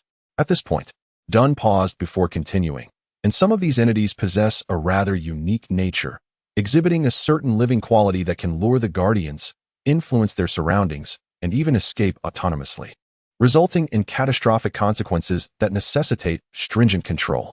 Truly remarkable, Klein mused. The Night Watcher's headquarters categorizes these sealed artifacts into 4 levels. 0 signifies extreme peril, demanding the utmost vigilance, confidentiality, and inaccessibility. It is forbidden to inquire about, disseminate, depict, or scrutinize them, and they are exclusively confined to the depths of the sanctum. Dunn elaborated. 1 denotes a high degree of hazard, permitting limited utilization. The confidentiality level is restricted to parish bishops and Night Watcher deacons and above. The central cathedrals of diocesan headquarters, such as Backlund, may safeguard 1 or 2 items, with the remainder consigned to the sanctum. Henceforth, upon encountering corresponding documents, the numerical designation should elucidate its significance. For instance, 2 to 125 indicates a hazardous artifact designated as number 125. What's this? Klein inquired, receiving the sheet. He observed the absence of a header. Merely a monochrome photograph accompanied by a few lines of text. Insanguil, male, age 40, former archbishop, a gatekeeper who failed in his advancement, seduced by a demon, succumbed to evil. Absconding with sealed artifact 0-08. Distinctive features include. In the photograph, Insanguil was clad in a double-breasted, pure black clerical robe, adorned with a soft hat. His hair possessed a dark golden hue, and his pupils were a profound, almost black, shade of blue. With a prominent nose, tightly pursed lips, and features reminiscent of classical sculpture, he exhibited no discernible wrinkles. The most conspicuous feature was the absence of one eye. The description of the fallen is detailed, yet the sealed artifact is merely identified by a code. Klein candidly expressed his initial impression. Precisely, hence the highest level of confidentiality. The dissemination of information regarding the search for 0-08 is conveyed orally, never committed to writing, and only a modicum of information is disclosed. Dunn emitted a sigh, remarking, Item 0-08 presents itself as a typical quill, yet it possesses the peculiar attribute of writing without the need for ink. That is its basic function. Dunn, opting not to elaborate further, followed the golden chain of his black trench coat, retrieving an ornate pocket watch of the same hue. With a click, he opened it, glanced at the time, and, gesturing towards the door, stated, I have imparted all that is necessary. Proceed to the armory and seek out old Neil. He will arrange for your perusal of specific documents. He is far from a mere clerk. He once held the esteemed rank of a formal member. However, with advancing years, a failure to ascend, and a decline in health. He is no longer suited to case management. Furthermore, he has declined the option of transitioning to an internal warden or retiring at home, preferring instead to remain in the company of ancient texts. Chapter 20. The forgetful Dunn understood. Klein responded with a slight bow. Removing his modest top hat only to replace it, his mind preoccupied with imagining the appearance of sealed artifact 0-08. A seemingly ordinary quill? Writing without ink? What then? Is its true purpose that it warrants such high secrecy and is deemed so perilous? Could it be a causal quill, where the act of writing someone's name leads to their demise? No, that would be too heaven-defying. Insangwell would have had no need to abscond. Just as Klein turned to depart, Dunn Smith called out from behind, "One moment, I nearly forgot something." Dunn, having stowed his watch, offered a smile and said, "Remember to seek out Mrs. Oriana, the accountant, to draw an advance of 4 weeks' salary, totaling £12. Subsequently, you will receive only half your weekly wage until the debt is settled." "That's excessive. It's unnecessary," Klein remarked instinctively. "No, it's essential," Dunn replied with a shake of his head and a smile. "Consider whether you wish to continue residing in your current lodgings, sharing a lavatory with numerous tenants. Even if you disregard your own needs, you must consider those of the ladies." Noticing Klein's acquiescence, he paused, casting an appraising glance at Klein's attire with a knowing smile. "Furthermore, you'll require a cane and a new formal suit." Klein paused for a moment before comprehension dawned, a flush rising on his face as he realized his ensemble was of inferior quality. Ordinarily, a top hat would be crafted from silk, costing 5 to 6 soldi. A cravat, 3 soldi. A silver inlaid cane, 7 to 8 soldi. A shirt, 3 soldi. And trousers, a waistcoat, and a swallowtail coat, approximately £7. Leather boots would amount to 9 to 10 soldi. In total, such an outfit would exceed £8 and 7 soldi. Of course, a respectable gentleman would also possess a watch chain, a pocket watch, and a wallet. Previously, the original owner and his brother, Benson, had scrimped and saved to amass a sum, only to retreat from the clothing shop without daring to haggle after inquiring about the prices. They had then cobbled together an outfit from a discount store near Iron Cross Street for less than £2 each.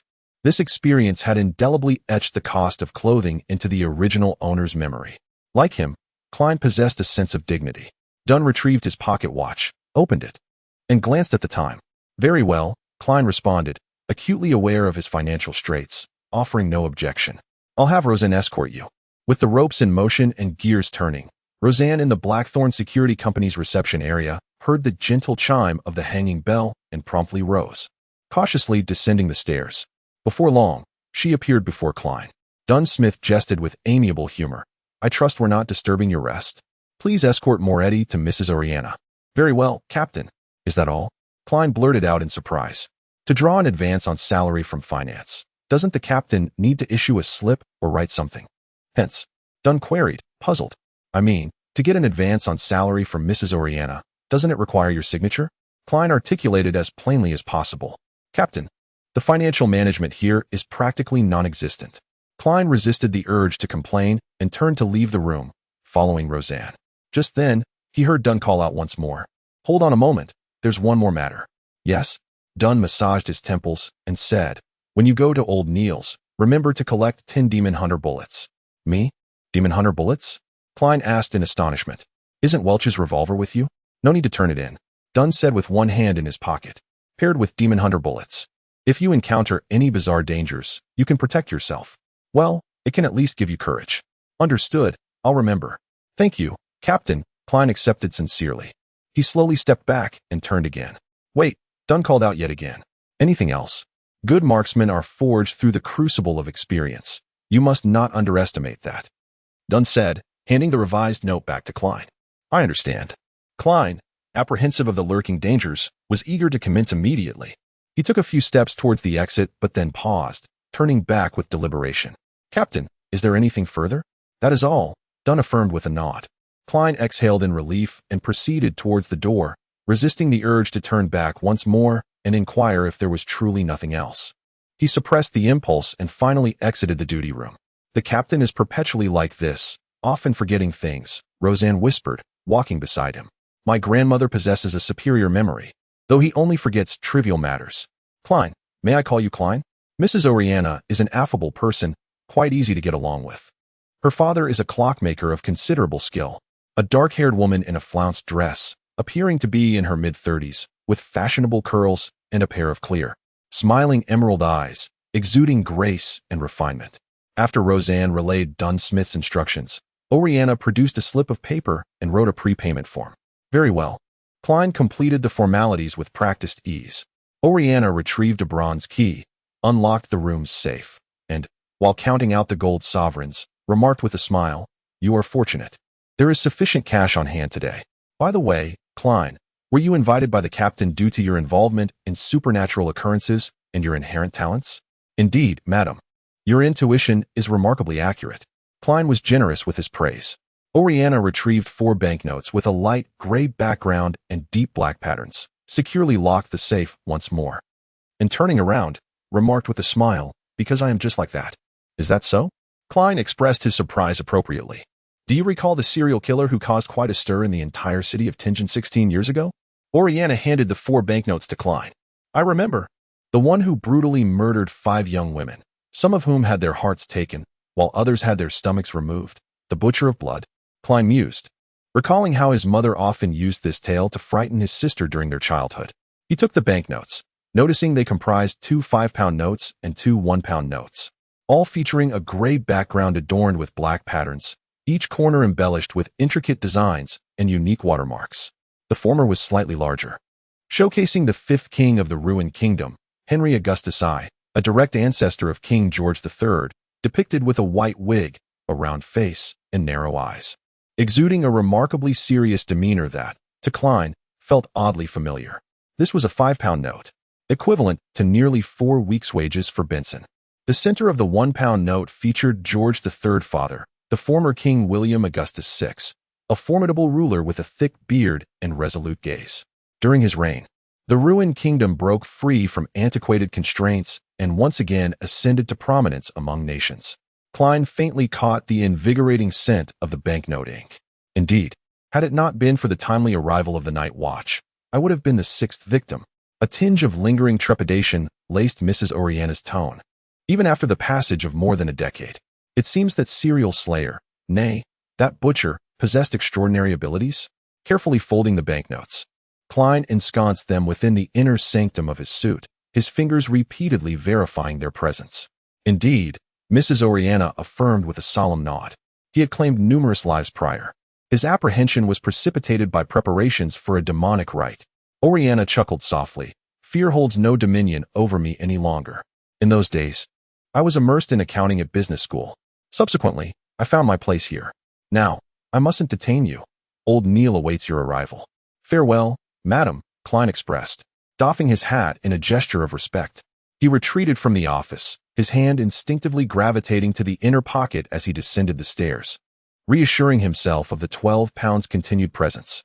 Veering at the crossroads, he advanced along the rightward path, soon discerning a partially ajar iron gate. "Knock, knock, knock." A venerable voice resonated from within. "Enter." Klein pushed open the gate, revealing a cramped chamber, scarcely accommodating more than a table and a couple of chairs.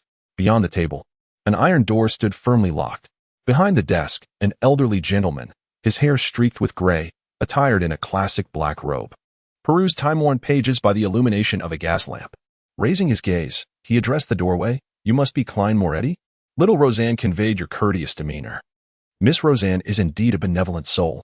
"Good afternoon, Mr. Neil," Klein responded, removing his hat in deference. "Pray, be seated."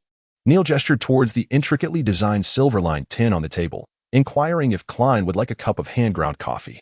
The deep lines etched at the corners of his eyes and mouth spoke of his years, while his dark red irises appeared somewhat clouded. "It seems you haven't indulged at all." Klein astutely observed that Neil's ceramic cup contained only clear water. "Ah, it's my habit," Neil chuckled. "I refrain from coffee after 3 in the afternoon." "Why is that?" Klein casually asked. With a smile, Neil met Klein's gaze and replied, "I fear it will disrupt my sleep at night, for then I might hear the whispers of some inexplicable presence." Klein found himself momentarily at a loss for words, and instead inquired, "Mr. Neil, which texts and classics should I delve into?" As he spoke, he produced a note penned by Dunn Smith. "Those pertaining to history, complex, fragmented." Neil lamented. "To be honest, I have been attempting to learn, but I can only grasp the rudiments. The rest is rather cumbersome. Diaries of the era, popular tomes, epitaphs, and so forth. Neil continued, for instance, the materials I possess require more detailed historical accounts to infer their specific content. Why? Klein queried, somewhat bewildered. Neil pointed to several yellowed pages before him, saying, "These are the lost diaries of Russell Gustave, which he recorded using peculiar symbols of his own invention for the sake of secrecy." Russell the Great? The predecessor of the time traveler? Klein paused in surprise, then turned his full attention to Neil. Many individuals harbor the belief that he has not truly perished, but rather transformed into a clandestine deity. Consequently, a cult of devoted followers engages in various rituals in an attempt to harness power.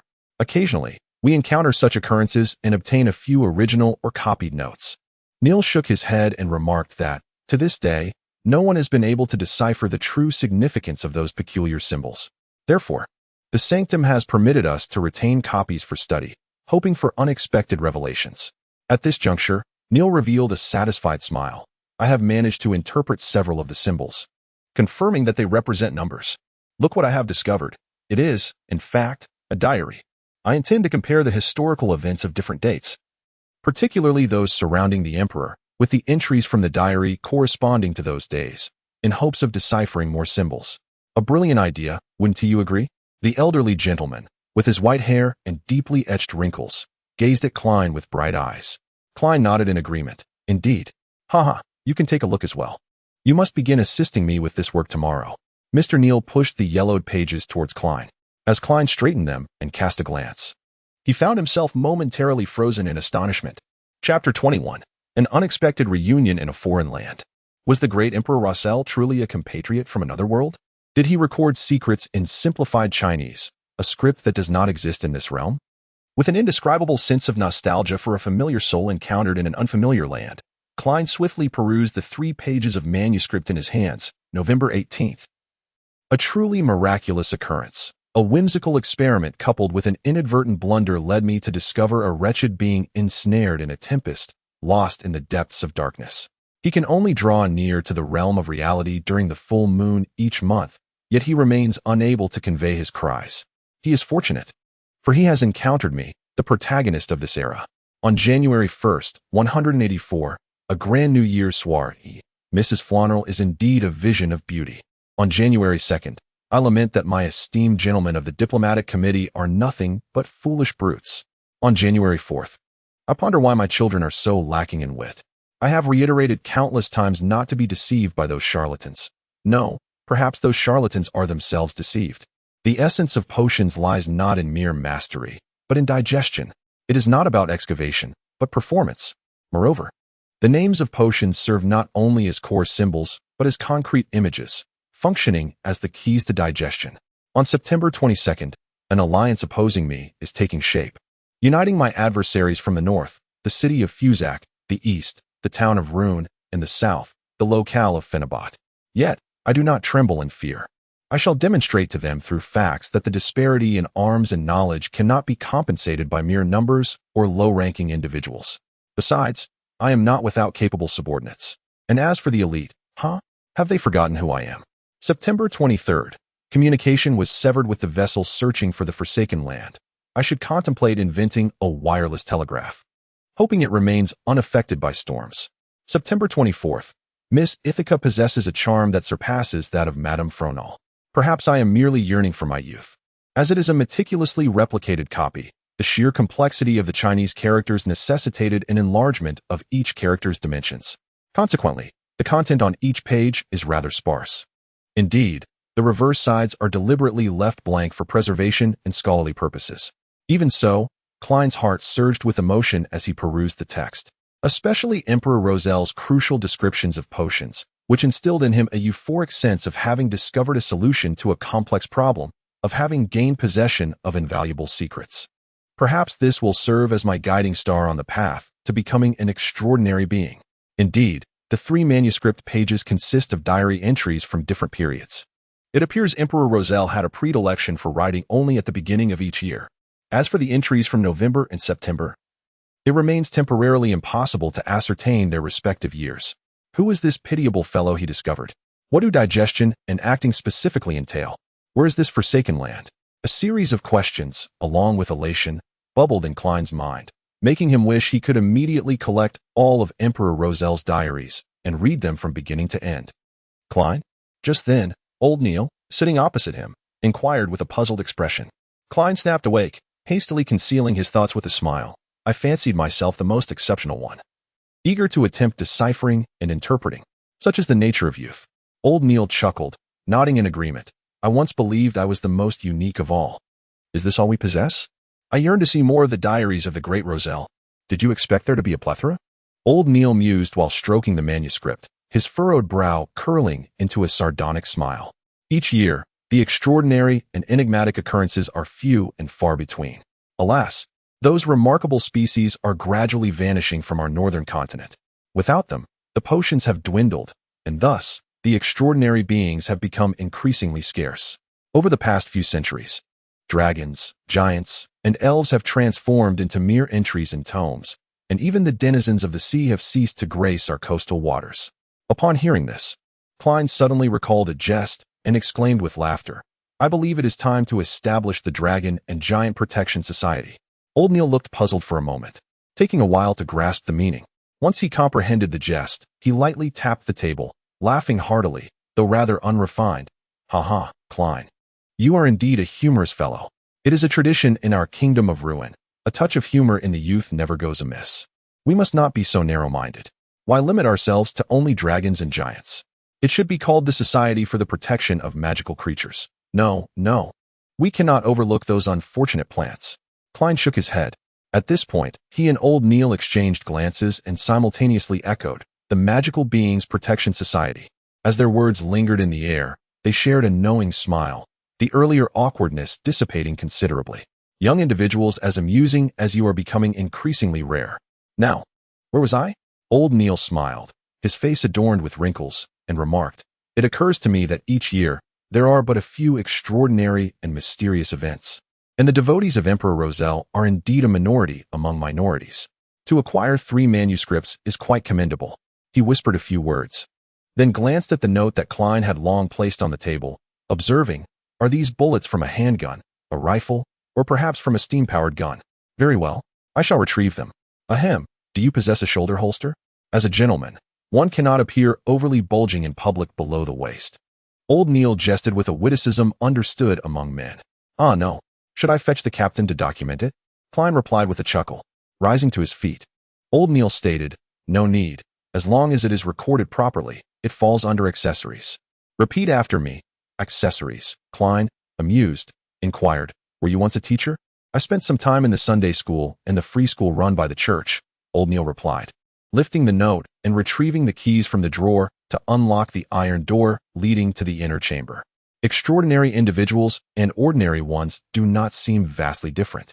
Klein mused quietly, his gaze shifting to the 3 pages of diary on the table. Indeed, Emperor Rosel delved into the realm of the mysterious. His diary is worth a fortune. To others, it may merely be discarded paper, with the time of deciphering unknown, but to me, it is a treasure. Uncertain of the whereabouts of the remaining diary entries, Klein resolved to seek out more. His thoughts were tumultuous, difficult to calm, until old Neil emerged from the inner room, closing the iron door behind him. The bullets were neatly arranged in a cardboard box, divided into 3 layers, their hue a vibrant yellow, reminiscent of those in Klein's own abode, yet slightly elongated. The demon-hunting bullets were contained within a small metal case, identical in shape to standard handgun ammunition, but adorned in a silvery sheen, revealing intricate and dazzling patterns upon closer inspection. The base even bore an engraving of a red crescent moon amidst a backdrop of black stars, a diminutive holy emblem. Old Neil chuckled softly, encouraging Klein to test the underarm holster. After removing his coat, Klein struggled to secure the holster snugly against his left arm. It fit quite well. He did not remove it, but instead donned his formal attire. Old Neil scrutinized him for a moment, nodding in satisfaction. Perfectly suitable. My judgment remains as astute as ever. After stowing away the other items and signing the ledger, Klein engaged in a brief chat with old Neil before taking his leave. Halfway through his departure, a wave of frustration washed over him, and he smacked his forehead. He had forgotten to inquire further about the sequences and potions, all due to the oversight of Emperor Rosel's diary. To this day, He remained unaware of the complete path sequence held by the Church of the Night Goddess. Specifically the initiation of Sequence 9. Roshan had mentioned something about the sleepless, hadn't she? Just as Klein ambled towards the staircase, a figure came bounding down the steps. He donned form-fitting trousers that facilitated ease of movement, his untucked white shirt lending him a distinctly romantic, poetic air. He was the same black-haired, green-eyed constable who had previously searched the Klein residence. They had briefly met upstairs earlier, though no words were exchanged. "Good afternoon," the poet-like, youthful Nighthawk greeted with a smile. "Good afternoon. I presume I needn't introduce myself?" Klein responded with a touch of humor. "Unnecessary. You've made quite the impression." The young Nighthawk extended his right hand. "Leonard Mitchell. Sequence 8, Midnight Poet." "Sequence 8 truly is a poet," Klein mused, lightly shaking his hand. With a smile, he countered, "Impressed by me? You possess a rather unique aura." Reeking of homosexuality, Klein's lips twitched slightly as he forced a smile. "I don't perceive it myself. Having endured such an ordeal and yet surviving without immediately seeking our protection is, in itself, quite extraordinary." Leonard gestured forward. "I must relieve the captain. Until tomorrow." "Until tomorrow." Klein stepped aside to clear the path. As he gradually vanished at the staircase's end, Leonard Mitchell abruptly turned, gazing intently at the patch of dim light and the stone-tiled floor, whispering to the empty air, "Did you discern anything? Indeed, there is nothing particularly special about him." Chapter 22. The beginning of sequence. The captain requests that you return on Monday to attend to your personal affairs at home first. Understood. Klein was pleasantly surprised by the Nighthawk squad's considerate management, feeling a surge of gratitude. Given the absence of telephones and the exorbitant cost of telegrams, which were charged per character, coupled with the impracticality of postal correspondence due to time constraints, the most economical and expedient course of action was to avail oneself of public stagecoach transport.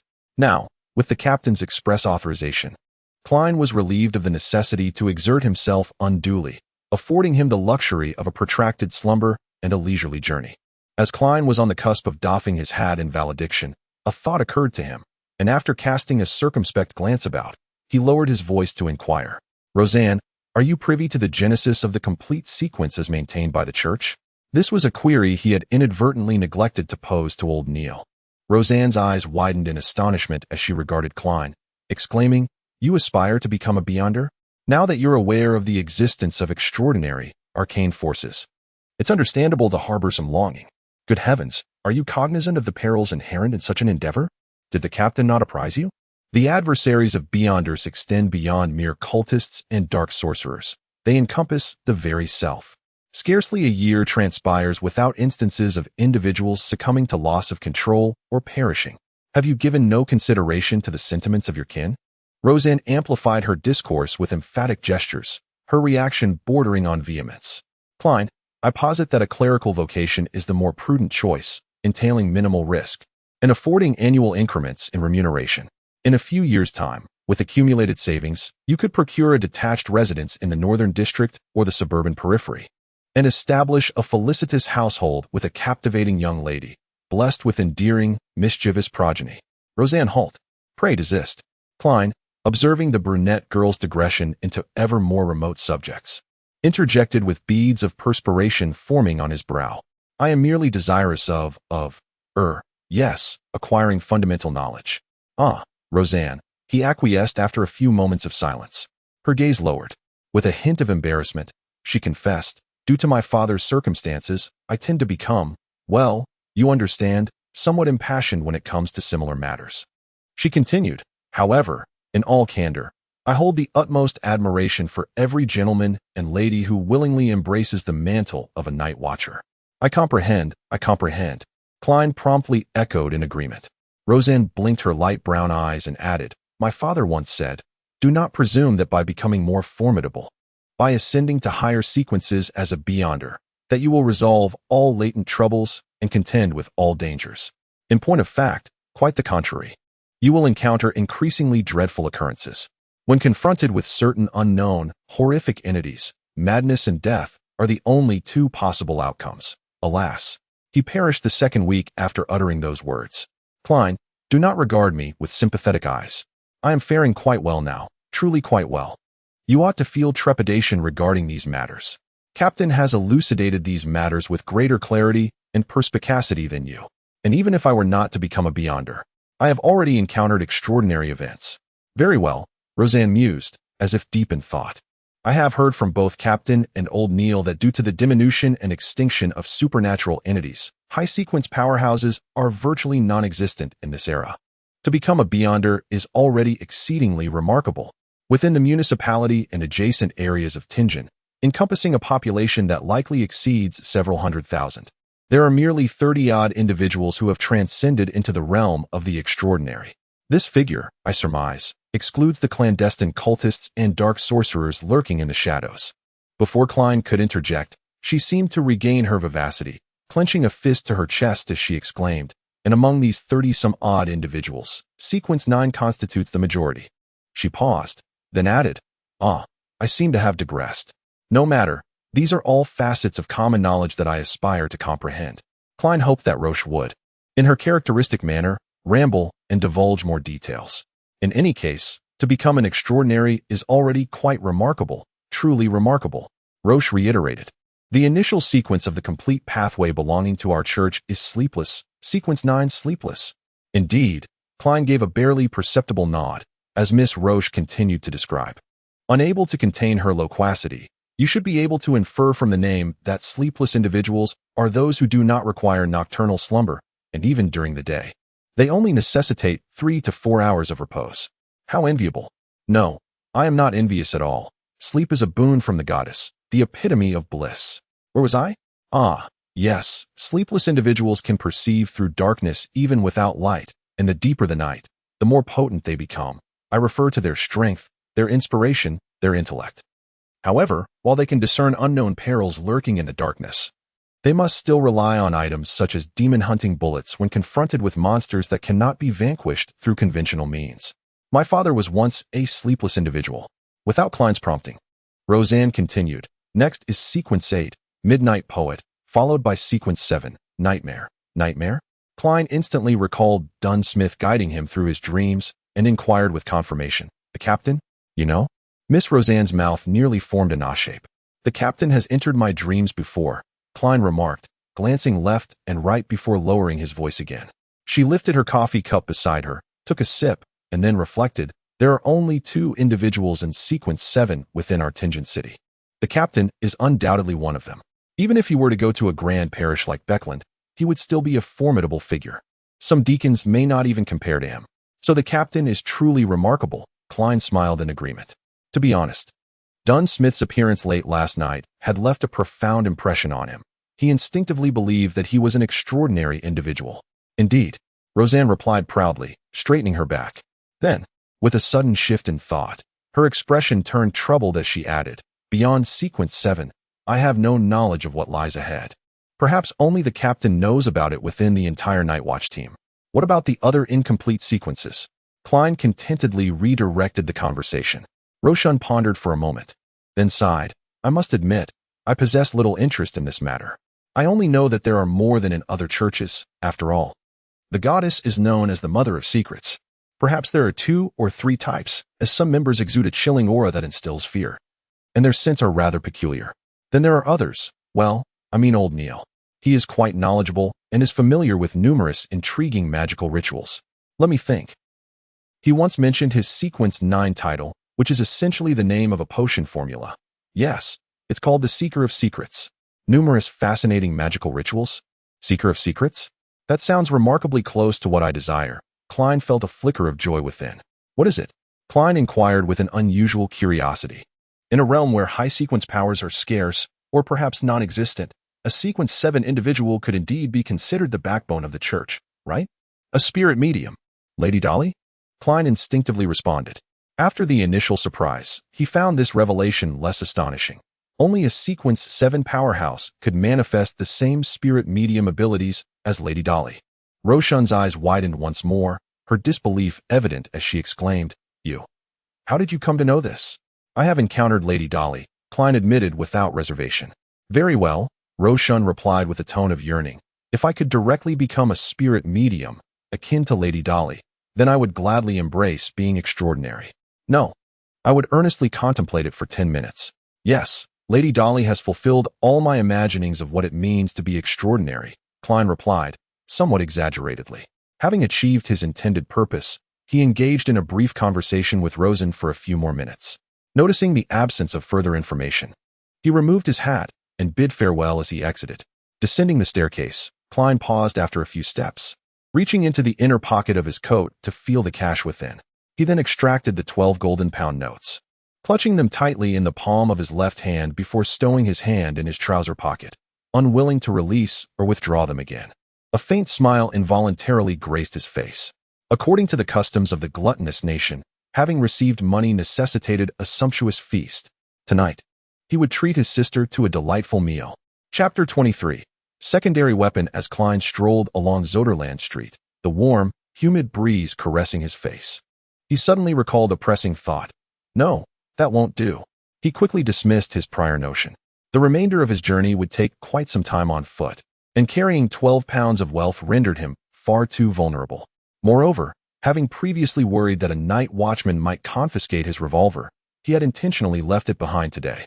Should any peril arise akin to the circumstances surrounding Welch's demise, he would be entirely defenseless. Searching for a bank nearby to exchange for change? No, that won't do. A 5,000 service fee is far too extravagant. Klein silently shook his head, wincing at the mere thought of the potential fees. One by one, all solutions seemed to be ruled out until suddenly, an idea illuminated his mind. A hat and clothing store. Yes, the most straightforward solution would be to purchase reasonably priced items to obtain change. A suit, a shirt, a waistcoat, trousers, leather boots, and a cane all fell within his budget. Whether he bought them sooner or later, he would need them. Perhaps a cane, indeed. As the adage goes, a walking stick is a gentleman's finest defensive implement, serving almost as a crowbar.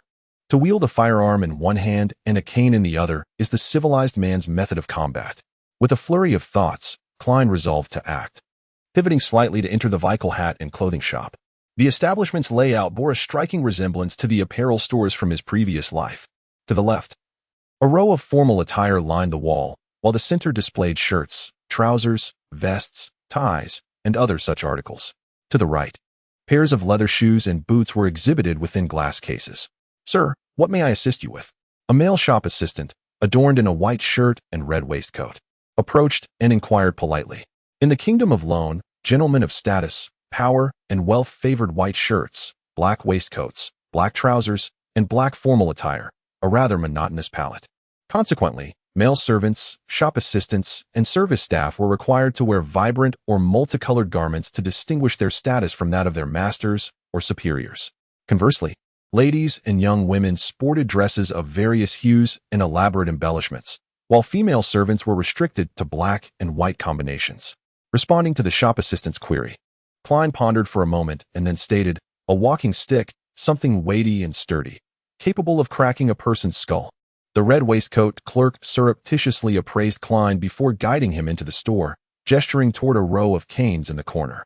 The one inlaid with gold is crafted from ironwood, quite heavy and rigid, priced at 11 salas and 7 pence. Would you care to examine it? 11 salas and 7 pence. Are you attempting to rob me? Is the mere addition of gold truly so remarkable? Klein exclaimed, taken aback by the price. Maintaining an outward composure, he nodded slightly and replied, indeed, I would. The red-vested shopkeeper carefully removed the ironwood cane and gingerly handed it to Klein, appearing concerned that he might damage the merchandise. As soon as Klein grasped the cane, he felt its weight and attempted to swing it, soon realizing that such an action would be unmanageable. It was simply too heavy. Shaking his head, Klein exhaled in relief. This was not an excuse. This one is made of walnut, crafted by the renowned cane maker Mr. Hess from Tingen, priced at 10 shillings and 3 pence. This one, made from water-sunken wood, is inlaid with silver and as hard as steel, priced at 7 shillings and 6 pence. And this one, crafted from the heartwood of the white ballal tree, also inlaid with silver, is 7 shillings and 10 pence. Klein tested each cane in turn, finding their weights to be suitable. He then tapped each one with his fingers to gauge their hardness before ultimately selecting the least expensive option. I shall take this one. The water-sunken wood, he declared, pointing to the silver-inlaid head of the cane held by the red-vested shopkeeper. Very well, sir, please follow me to the payment area. The shopkeeper replied.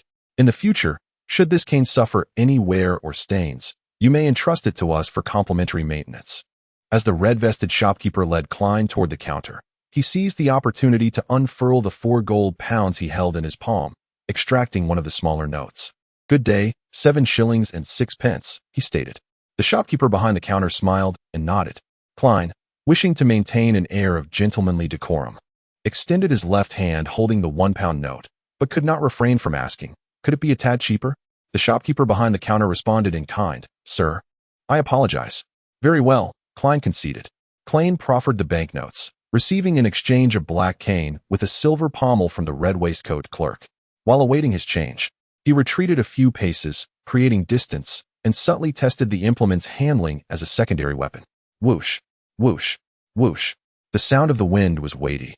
The air cleaved with palpable texture, and Klein nodded in gratification. He redirected his gaze forward, anticipating the sight of banknotes and coins, only to discover, to his astonishment, that the red waistcoat clerk had retreated afar, while the figure behind the counter had shrunk into a corner, pressed against the double-barreled shotgun mounted on the wall.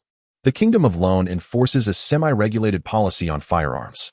Possession necessitates either a comprehensive weapons permit or a hunting license, neither of which permits ownership of automatic rifles, steam-powered high-pressure guns, or 6-barreled machine guns, items under military control. A comprehensive weapons permit allows for the unfettered purchase and storage of any civilian firearm, but is exceedingly difficult to obtain. Even merchants of some standing may fail the vetting process. A hunting license, on the other hand, is relatively accessible. Even a rural farmer can acquire one. However, this type of license is restricted to the use of shotguns and is subject to quantity limitations. Many individuals of modest means apply for one to ensure self-preservation in exigent circumstances, such as the present. Observing the 2 clerks, now filled with trepidation, Klein's lips twitched. And he chuckled drily. "Indeed, this cane is exceptionally well suited for wielding. I am quite pleased with it." Perceiving that he harbored no intention of aggression, the clerk behind the counter relaxed his demeanor and presented the banknotes and copper coins previously tendered with both hands. Klein took a glance at the money. Noting 2 5-solar notes, 2 1-solar notes, a 5-penny coin, and a 1-penny coin, he nodded to himself with satisfaction. After a brief pause, he disregarded the clerk's gaze and unfolded the 4 banknotes in the light, ensuring the anti-counterfeiting patterns and watermarks were accurate. Once he secured the door, he meticulously counted the 11 pounds and 12 solars 3 times before placing the money into his desk drawer. He then retrieved a bronze revolver with a wooden grip. Clink. 5 brass bullets tumbled onto the desk, and Klein carefully loaded the intricately designed silver demon-hunting bullets, each adorned with dark insignia, into the revolver's chambers. He only loaded 5, leaving a space to prevent accidental discharge, while the remaining normal bullets were stored in a small metal box alongside the others he had just removed. With a decisive click, he closed the revolver, feeling a surge of confidence. He eagerly placed the revolver into his underarm holster and secured it, practicing the motion of drawing the weapon repeatedly. His arms grew weary, prompting him to rest before continuing, until twilight descended and the sounds of tenants moving in the corridor began to emerge. Only then did he change out of his formal attire and waistcoat, donning a casual brown-yellow coat, and commence some arm relaxation exercises. Tap, tap, tap. The footsteps drew closer. The key turned in the lock, and a sound echoed. Melissa, with her silky black hair flowing, entered the room. Her nose subtly twitching as her gaze swept over the unlit fireplace, her eyes dimming slightly. Klein, with his hands in his pockets and leaning against the edge of the desk, smiled and said, "No, we are going out to eat." "Going out to eat?" Melissa inquired with astonishment. "What about the Silver Crown restaurant on Daffodil Street? I've heard their fare is exquisite." Klein proposed the notion, but Melissa remained perplexed. Klein chuckled, elucidating, "To commemorate my employment, you've secured a position?" Melissa's voice involuntarily amplified. "But isn't the Tianjin University interview scheduled for tomorrow?" An alternative engagement. Klein extracted the stack of banknotes from the drawer with a smile. "They've even advanced me for a week's remuneration."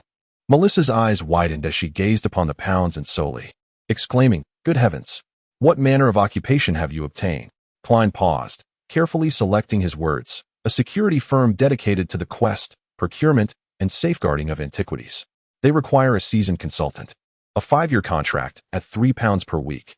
Was this the matter that troubled you last night?" Melissa inquired after a moment of contemplation. Klein nodded in affirmation. "Indeed. While a faculty position at Tianjin University is more prestigious, I find myself more drawn to this endeavor. In truth, it sounds quite promising. Melissa offered an encouraging smile, inquiring with a blend of curiosity and bewilderment. How did they come to advance you a full 4 weeks' wages? Because we must relocate, necessitating more spacious accommodations and a private lavatory. Klein's lips curled upward as he gestured with open palms. He perceived his smile to be impeccable, stopping short of asking, "A pleasant surprise, is it not?" Melissa paused, then articulated rapidly, betraying a hint of discomposure. "Klein, our accommodations are actually quite adequate. My occasional lament about the absence of a private lavatory is merely a habit. Do you recall Jenny, who formerly resided next door? Since her father's injury, which led to his unemployment, they were compelled to relocate to the lower street. The entire family of 5 is now confined to a single room, with 3 occupying bunk beds and 2 relegated to the floor. They are even contemplating subletting the remaining floor space. In comparison to her family's circumstances, we are exceedingly fortunate. Do not squander your wages on this matter. Furthermore, I am quite fond of Mrs. Slin's bakery." Klein, utterly dumbfounded, mused that Melissa's reaction deviated from his anticipated scenario. Chapter 24. Frugal housekeeping. As the golden twilight outside the window deepened, Klein gazed into Melissa's eyes, momentarily at a loss for words. As his prepared remarks were rendered entirely inapplicable, he cleared his throat softly, his mind racing to improvise. "Melissa, this is not a wasteful expenditure. When Benson and my colleagues come to visit, are we to entertain them in such a place? And when Benson and I are married and have wives, will we still have bunk beds? But you do not yet have fiancé, yes. It would be prudent to defer and accumulate more savings," Melissa stated logically. "No, Melissa. This is the convention of society," Klein responded, feeling a burgeoning headache. "Having a weekly wage of £3 necessitates maintaining a commensurate level of respectability." As Melissa appeared eager to continue speaking, Klein swiftly interjected, "Rest assured, I have no intention of pursuing a standalone house. I plan to look for a townhouse. Ultimately, it is imperative that I have my own washroom. Moreover, I have a fondness for the bread, Tianjin tarts, and lemon cake from Mrs. Slin. We should first consider locations near Iron Cross Street and Daffodil Street." Melissa pressed her lips together, contemplating for a moment before slowly nodding. He mimicked Benson's tone, causing Melissa to unconsciously smile, revealing the faint dimples on her cheeks. "No, Mr. Franke will be waiting at the door, demanding that Benson hand over the apartment keys. Benson won't be able to ascend the stairs," she remarked, disparaging their miserly landlord. Within the Moretti household, it was a common pastime to turn Mr. Franke into the butt of jokes, a trend initiated by elder brother Benson. Indeed, he certainly would not change the locks for the subsequent tenants. Klein smiled in agreement, gesturing towards the entrance, and humorously proposed, "Shall we celebrate at the Silver Crown restaurant, Miss Melissa?" Melissa let out a slight sigh and replied, "Klein, do you know Selina? She is my classmate and a dear friend." "Selina?" Instantly, a girl with wine-red hair and deep brown eyes surfaced in Klein's mind. Her parents were devotees of the night goddess, blessing her with the name of Saint Selina. She had yet to turn 16 and was half a year younger than her sister Melissa, embodying a cheerful, bright, and extroverted spirit. "Ah, yes," Klein nodded, acknowledging his recollection of Selina Wood. Her brother, Chris, a solicitor, currently earns approximately 3 per week.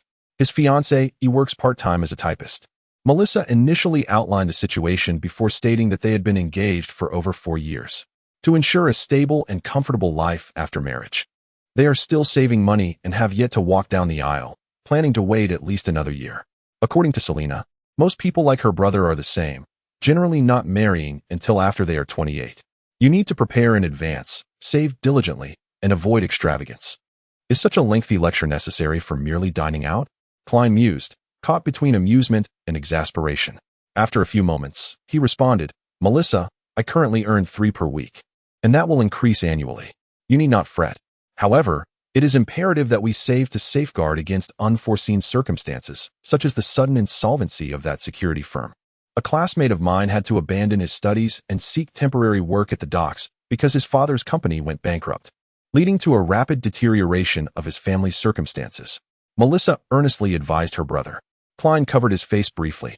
That security firm has connections to the government, and it is unlikely to collapse arbitrarily. Yet even the government is not immutable.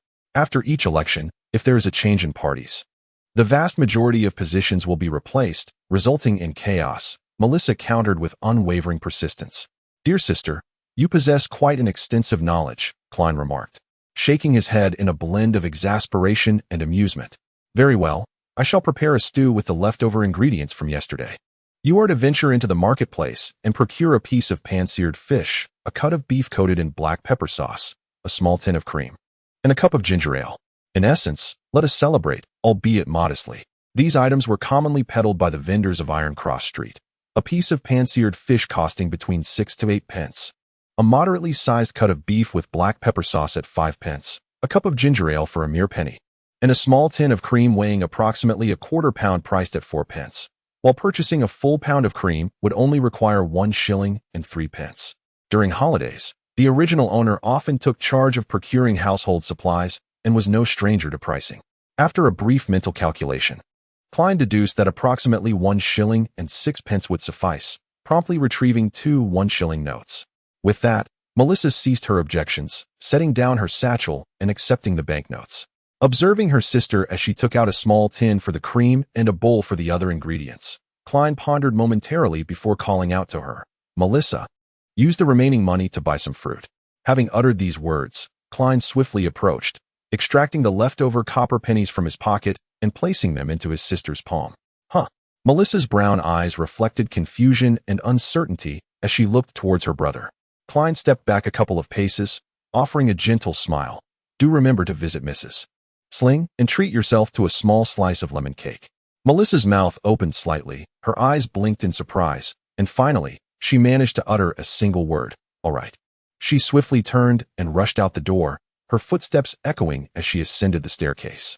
A river meandered through the landscape, flanked by towering cypress and maple trees. The air so fresh it intoxicated the senses. Klein, on a mission to address his interview, clutched a revolver and a cane. Disembarking from a public carriage after paying 6 pence, and made his way along the cement path towards the 3-story stone edifice, the administrative building of Tianjin University. Indeed, it was one of the most renowned universities in the Kingdom of Ruin, Klein mused as he walked, the modesty of Hoi University across the river pale in comparison. The shouts grew closer as 2 rowing boats surged upstream on the Hoi River, their wooden oars moving in perfect synchrony. Rowing was a popular sport among all the universities in the Kingdom of Ruin, and given Klein's financial constraints that necessitated a scholarship for his education. He had participated in the rowing club at Hoi University alongside Welch and others, proving himself a skilled rower. Youthful exuberance, Klein paused to gaze, a sigh escaping his lips. In just a week, such scenes would vanish, as the school would soon break for summer vacation. Following the tree-lined path, he arrived at the gray 3-story stone building, checked in, and confidently made his way to the office that had previously attended to him. Tap, tap, tap. He lightly rapped on the partially ajar door. Come in. A male voice called from within. As Klein pushed the door open, the middle-aged instructor, clad in a white shirt and black tailcoat, furrowed his brow and remarked, The interview is still an hour away. Mr. Stone, do you remember me? Klein Moretti, a student of the esteemed Associate Professor Cohen, smiled as he removed his hat. Have you perused my letter of recommendation? He inquired. Harlan Stone, stroking his dark beard with a puzzled expression, responded, Is there something you wish to discuss? I am not in charge of the interviews. Indeed, I have secured a position and will not be attending the interview today. Klein candidly revealed his purpose. I see. Harlan Stone acknowledged, rising to extend his right hand. Congratulations. You are truly a courteous young man. I shall inform the professors and associate professors. Klein grasped his hand, intending to exchange a few pleasantries before taking his leave. However, a familiar voice suddenly called from behind. Moretti, have you found another job? Turning around, Klein beheld an elderly gentleman with a mane of silver hair, sharply defined features, yet few wrinkles. His sunken eyes were a deep blue, and he was impeccably dressed in a black tailcoat. Good morning, Professor Azek, he said hurriedly, bowing. What brings you here? The venerable figure was none other than the esteemed Associate Professor of History at Hoi University, his mentor, Quentin Cohen. Beside Cohen stood a middle-aged gentleman of average height, with bronze skin, holding a newspaper. He was clean-shaven, adorned with a top hat, possessing dark hair and brown eyes. His features were gentle, yet his eyes conveyed an indescribable weariness, and a subtle black mole rested just below his right ear, discernible only upon closer inspection. Klein recognized him as Mr. Isaac, a history faculty member from Hoy University who frequently assisted the original owner. He enjoyed debating with his mentor, Senior Associate Professor Cohen, and their viewpoints often clashed. However, in reality, the two were close friends. Otherwise, they wouldn't have enjoyed gathering together to chat. Cohen nodded and said in a gentle tone, "Isaac and I are here to attend an academic conference. What employment have you secured?" "An antiquities security firm specializing in the search, collection, and preservation of historical artifacts. They require professional consultants, paying £3 per week." Klein reiterated what he had told his sister the previous day, then elaborated, "As you know, I am more inclined toward exploring history rather than summarizing it." Cohen gave a slight nod and responded, "Everyone is entitled to their own choices. I am content that you remembered to inform the university in Tianjin rather than simply neglecting to appear." At this moment, Isaac interjected, "The case has been reclassified as a burglary, and it made the newspapers so swiftly?" Klein paused for a moment, carefully choosing his words. "I am not entirely certain of the specifics. Previously, Welch acquired a notebook from the fourth epoch belonging to the Antigonus family of the Solomon Empire and sought my assistance in deciphering it. I attended for a few days initially, but then became preoccupied with finding employment. The police even contacted me a couple of days ago." He deliberately revealed the Solomon Empire and the Antigonus family, curious to ascertain whether the two history professors possessed any knowledge of them. "Fourth epoch," Cohen murmured with a furrowed brow. With his bronze skin and eyes that reflected the weight of experience, Ask initially appeared taken aback. After a moment, he inhaled deeply and rubbed his temple with his left hand, which held the newspaper. "Antigonus feels familiar, yet I cannot recall where I have encountered it before." Chapter 25. The church. As Ask conversed with himself, he instinctively glanced at Quentin Cohen, seemingly in search of a hint or spark of inspiration. With sunken eye sockets and deep blue irises, Cohen unhesitatingly shook his head, stating, "I have no recollection whatsoever." "Well, perhaps it is merely a similarity in roots," Ask remarked, lowering his left hand with a self-deprecating smile. Klein felt a tinge of disappointment at this outcome, yet could not resist adding, "Professor, Mr. Ask, as you know, I have a profound interest in exploring and reconstructing the history of the Quaternary period. If you happen to recall anything or come across additional information, would you be so kind as to write to me?" "Certainly." The silver-haired Cohen, a seasoned associate professor, regarded Klein with evident satisfaction due to the day's events. Ask nodded in agreement, inquiring, "Is your address still the same as before?" Cohen, twirling his black cane, replied, "Indeed, it is time for a change of scenery." At that moment, Klein glanced at the newspaper in Ask's hand, contemplating before asking, "Professor, Mr. Ask, what does the newspaper say regarding Welch and Naya?" "I have only gathered a few details from the investigating officer." With a snap, the conversation continued. He activated it with a press, then gestured forward with his cane, remarking, "The assembly is about to commence, Isaac. We mustn't delay. Please relinquish the Gazette to Moretti."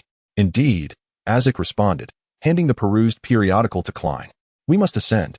Remember to correspond. Our coordinates remain unchanged, still the Department of History at Hoy University." "Huh." With a chuckle, he pivoted and departed the chamber in concert with Cohen. Klein doffed his hat in salutation, observing the gentleman's exit, before bidding farewell to the office's proprietor, Harvin Stone. He then ambled along the corridor and exited the austere, three-story edifice. Basking in the sunlight, he raised his cane and unfurled the newspaper, noting the masthead, Tianjin Daily. In this epoch of escalating industrialization in papermaking and printing, the price of a newspaper has diminished to a mere penny, thereby broadening its readership. Klein did not scrutinize the other articles, swiftly locating the report on the home invasion homicide in the news section. According to disclosures from the constabulary, the domicile of Mr. Welch presented a scene of utter carnage. All gold, jewels, and currency were pilfered, along with every portable item of worth. Not even a copper penny remained. There is ample justification to surmise that a band of merciless brigands perpetrated this act. They would unhesitatingly extinguish the lives of any innocents who beheld their visages, such as Mr. Welch and Ms. Naya. This is an affront to the statutes of the realm, a provocation to public tranquility. No one desires to encounter such an ordeal. Certainly, a piece of good news is that the police department has identified the perpetrator and apprehended the main suspect. We shall provide subsequent reports as soon as possible. The journalist, John Browning, handled matters discreetly as Klein walked along the tree-lined path, imperceptibly nodding. He casually flipped through the newspaper, strolling while engrossed in other news and serialized stories. Suddenly, a chill coursed through him, as if countless fine needles were pricking at his back. Is someone watching me? Evaluating me? Monitoring my every move? A myriad of thoughts surged within him, and Klein found himself gaining a vague insight. During his time on Earth, he had also sensed an intangible gaze, ultimately uncovering its source, yet never had he reacted with such clarity and certainty as he did now. The fragmented memories of the original owner echoed this same experience. Was it the act of traversing realms, or that peculiar ritual of fortune that had heightened his sixth sense? Klein resisted the impulse to seek out the observer, mimicking the characters he had encountered in novels, films, and television series. He gradually slowed his pace, put away the newspaper, and gazed out at the Hoy River. Following this, he discreetly tilted his head to survey the surroundings, then turned naturally to take in the entirety of his vicinity. Aside from the trees, the lawn, and the distant students passing by, there was no one else in sight. However, Klein was convinced that someone was still watching him. His heart raced, blood coursing through him with an intense rhythm. He unfurled the newspaper to partially conceal his face, wary of revealing any signs of distress. Simultaneously, he tightened his grip on his cane, preparing himself to draw his weapon. Step by step, step by step, step by step, Klein advanced deliberately, as he had done before. The sensation of being scrutinized and measured persisted, yet no immediate peril materialized.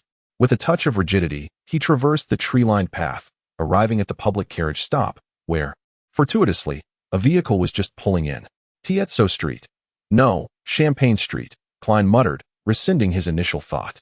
Bereft of any gold pounds, having left them in his usual cash, Klein had only withdrawn 2 solely in paper currency. Having spent an equal sum on his previous trip, he possessed a meager 1 sol and 6 pence. He emptied his pockets of the coins, offering them to the conductor. Upon boarding the carriage and securing a seat, Klein felt the unsettling sensation of being watched dissipate with the closing of the doors. He exhaled slowly, a subtle tremor running through his limbs. What course of action should he pursue? What should his next move be? Klein gazed out the carriage window, striving to formulate a plan, presuming malicious intent. Given the ambiguity of the observer's objective, ideas surfaced, only to be dismissed by Klein in turn. Unaccustomed to such circumstances, it required several minutes for him to find his train of thought. He must notify the Nighthawks. Only they possessed the means to truly resolve the predicament. Yet, a direct approach would be imprudent, as it risked exposure, perhaps the very aim of the other party. Following this line of reasoning, Klein roughly sketched out a succession of plans, his thoughts gradually coalescing. He exhaled a breath of stale air, regaining a semblance of composure, and attentively observed the scenery blurring past the carriage window. Until the carriage arrived at Champagne Street, nothing unexpected occurred. However, as Klein alighted from the vehicle, he was immediately beset by that disquieting sensation of being watched and scrutinized. Feigning nonchalance, he retrieved his newspaper, grasped his cane, and ambled languidly in the direction of Zutland Street. Nevertheless, he refrained from entering that thoroughfare, detouring instead to the rear, to Red Moon Street, where a resplendent white plaza and a towering, spired cathedral stood. St. Selena's Cathedral, the headquarters of the Church of the Night Goddess in Tianjin. As a devotee, it was perfectly natural for him to attend Mass and offer prayers on a day of rest. The cathedral exhibited a distinctly Earth Gothic architectural style, predominantly black in hue, with a lofty, time-worn bell tower adorning its facade. Perched atop the immense central buttress between the red and blue checkered windows, it pierced the firmament. Klein entered the cathedral, proceeding along the aisle toward the Grand Prayer Hall. Along the way, slivers of light, tinged with color by the narrow, high windows inlaid with intricate blue and red patterns, filtered through, the blue verging on black, the red resembling moonlight, casting the surroundings in an eerie gloom. The sensation of being watched dissipated once more. Klein, his countenance impassive, betraying neither joy nor elation, advanced step by step to the threshold of the open Grand Prayer Hall. Devoid of high windows, profound darkness reigned supreme, yet behind the arched altar, upon the wall directly opposite the entrance, a score of fist-sized circular apertures pierced through, allowing the resplendent, unadulterated solar radiance to stream in, concentrated and luminous. It was akin to a traveler in the night, suddenly gazing upward to behold the star-strewn expanse. Beholding a constellation of brilliance, so sublime, so pure, so divine. Even though he had always believed that the divine could be studied and understood, Klein could not help but bow his head. Amidst the bishop's deep and gentle sermon, he quietly walked down the aisle that separated the seats, seeking an unoccupied spot near the aisle, and slowly took a seat.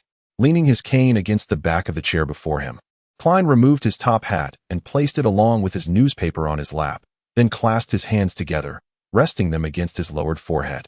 This entire process was executed with a deliberate tranquility, akin to the act of genuine prayer. As Klein closed his eyes, he listened intently to the bishop's voice in the enveloping darkness. They were bare and unadorned, devoid of clothing and sustenance, exposed to the biting cold. They were drenched in the torrential rain, clinging desperately to the rocks for shelter. They were the mothers robbed of their children, the orphans bereft of hope, the impoverished driven from the straight path. The night did not forsake them. It bestowed upon them its guardianship. The echoes layered upon one another, each resonating within him. As Klein found himself engulfed in darkness, his spirit seemingly cleansed. He absorbed these reflections until the bishop concluded the sermon and the mass came to an end. The bishop opened the door to the adjoining confession booth, and one by one, gentlemen and ladies formed a queue. Klein opened his eyes, donned his top hat, picked up his cane and newspaper, and rose in an orderly fashion to join the line. After more than 20 minutes, it was finally his turn. Stepping inside, he closed the door behind him, and once again, darkness enveloped him. "Child, what would you like to say?" came the bishop's voice from behind the wooden partition. "Someone is following me. I wish to seek out Dunn Smith." As if shrouded in shadows, his tone softened. To the right of the confessional's entrance, a concealed door led inward, where someone awaited to guide him.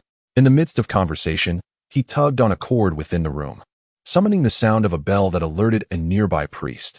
Once he confirmed that the sensation of being watched had dissipated, he adjusted his black, half-height top hat, his face devoid of any extraneous expression, and, grasping his cane, turned right, striding towards the arched altar. There, upon the adjacent wall, he discovered the hidden door, which he silently opened and slipped through. The door closed quietly behind him, revealing a middle-aged man clad in a black clerical robe, illuminated by the gaslight. Appearing in Klein's vision. "What is it?" the middle-aged priest inquired succinctly. Without further questioning, he turned away and proceeded in silence. Klein nodded, adjusted his hat, and quietly followed. Cane in hand, Roshan had mentioned that to the left at the crossroads leading to Charney's Gate stood the Church of St. Selena. Chapter 26. Practice tap, tap, tap.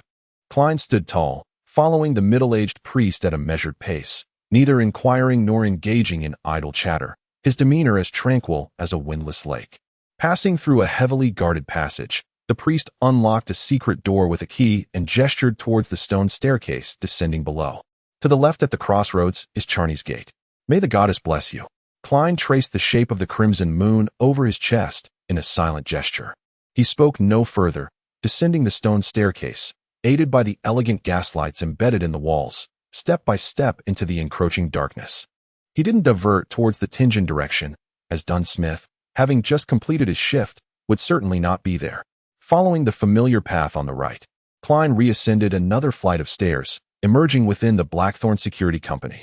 Observing that the doors were either tightly shut or ajar, he refrained from a rash search and instead entered the reception hall, where he found a brown-haired girl with a sweet smile engrossed in a magazine.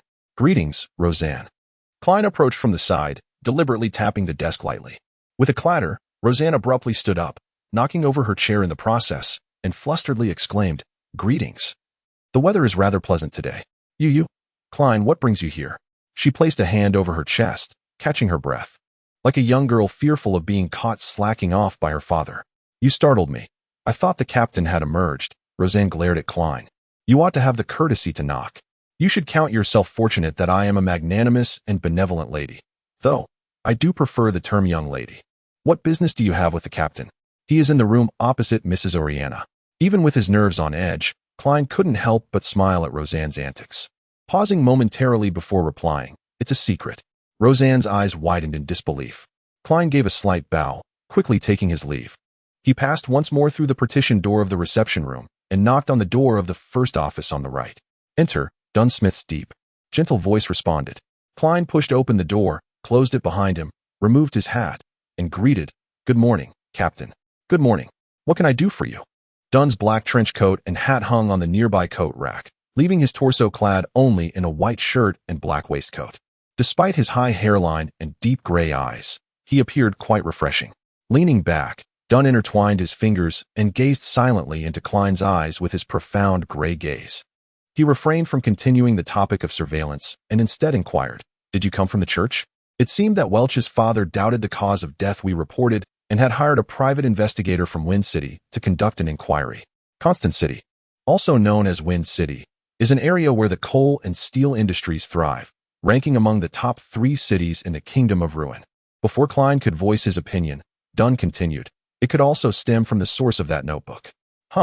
We are currently investigating how Welch came into possession of the Antigonus family notes, and of course, we cannot rule out other individuals or organizations seeking this notebook. What should I do? Klein asked in a low voice, undoubtedly hoping for the first scenario. Anything, he countered. Anything, Dunn affirmed, but do not frighten the other party, nor contravene the law. He turned left at the intersection, bathed in the glow of the gas lamps spaced along either side, quietly traversing the dim, cold, and empty passage. Soon, Klein approached the staircase, ascending step by step until he beheld the middle-aged pastor standing in the shadows at the doorway. Upon their encounter, neither spoke. The pastor silently turned and stepped aside to allow passage. After a brief wait, Klein, clutching his cane and newspaper, strolled away from the great prayer hall and exited the St. Selena Church as if nothing had transpired. The moment he stepped outside and was greeted by the blazing sun, he was instantly engulfed by a familiar sensation of being observed, akin to prey under the watchful gaze of an eagle. Suddenly, a question surfaced in his mind. Why had the watcher not followed him into the church? Though he could have easily concealed his brief disappearance with the aid of the dim surroundings and the priest, was it truly challenging for someone feigning prayer to monitor him? If he had committed no wrongdoing, what could possibly be amiss in entering openly? Unless he harbored a dark past, fearing the church and dreading the bishop, aware that the other party might possess extraordinary abilities. In this light, the notion of the watcher being a private detective seemed exceedingly improbable. With a sigh, Klein relaxed his previously taut demeanor and leisurely made his way around to Zotrin Street. He halted before an architecturally antiquated building, its walls weathered, bearing the number 3. Named the Zotrin Shooting Club. The police department had opened a portion of its underground shooting range to the public to generate additional funds. After a brief verification, he was led underground to a small, enclosed shooting range. At a distance of 10 meters, Klein succinctly instructed the attendant before retrieving a revolver from his underarm bag and a box of brass-colored ammunition from his pocket. Suddenly becoming the focus of attention ignited his desire for self-defense, overcoming his procrastination, compelling him to eagerly practice his shooting skills. Bang! After the waiter departed, he spun the revolver, ejecting the silver demon-hunting bullets one by one. Then, he picked up the brass-colored standard bullets, methodically loading them into the cylinder. This time, he did not leave a space to prevent misfire, nor did he remove his formal jacket or take off his half-height top hat. He intended to practice in the most ordinary attire, for it would be impractical to confront an adversary or a perilous situation while requesting a moment to change into more comfortable clothing. With a sharp snap, Klein closed the revolver and deftly rotated the cylinder with his thumb. Suddenly, he gripped the gun firmly, raising it sharply to aim at a target 10 meters away.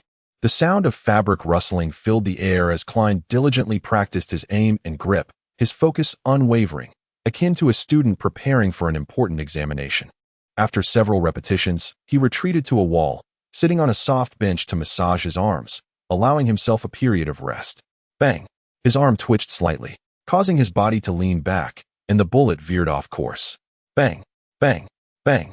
Drawing from his experience, he fired each shot with precision, exploring the sensations through practice until all 6 bullets were expended. Commencing target practice anew, Klein settled back down, taking a few deep breaths. With a snap, he ejected the revolver's cylinder, allowing the 6 spent casings to clatter to the ground. Then, maintaining a stoic expression, he continued to load the remaining brass bullets one by one. Having loosened his arms, Klein stood up again, summarizing his thoughts as he returned to his shooting stance. Bang! Bang! Bang! He shook off the lingering soreness in his arm, pouring out the last 5 spent cartridges. Lowering his head, he meticulously inserted the intricately patterned silver demon-hunting bullets one by one, ensuring to leave a chamber for a misfire. The sense of surveillance was silent and elusive. He retrieved his key, unlocked the door, and beheld a man nearing 30, clad in a linen shirt with very short hair, seated at the desk. A pang of anxiety gripped his heart, but he soon relaxed, smiling as he greeted, "Good morning. No, good afternoon, Benson." The man before him was none other than Benson Moretti, the elder brother of both him and Melissa. At merely 25 years of age, his receding hairline and aged appearance made him seem almost 30. With his dark hair and brown eyes, he bore some resemblance to Klein, yet lacked that subtle scholarly air. "Good afternoon, Klein. How did the interview go?" Benson rose, a smile gracing his lips. His black coat and bowler hat were draped over the protruding edge of the bunk bed. Noticing Benson's momentary pause, Klein chuckled and added, "In fact, I didn't attend the interview at all. I found a job beforehand, with a weekly salary of £3. He reiterated the words he had previously shared with Melissa. Benson's expression softened as he shook his head with a smile. "It feels like watching a child grow up." "Well, that's a decent job," he sighed and remarked. Klein replied with a grin, "Indeed, but I suspect Melissa might feel a bit pained by it. Shall we go shopping for groceries together this afternoon? Let us bring at least 3 sols.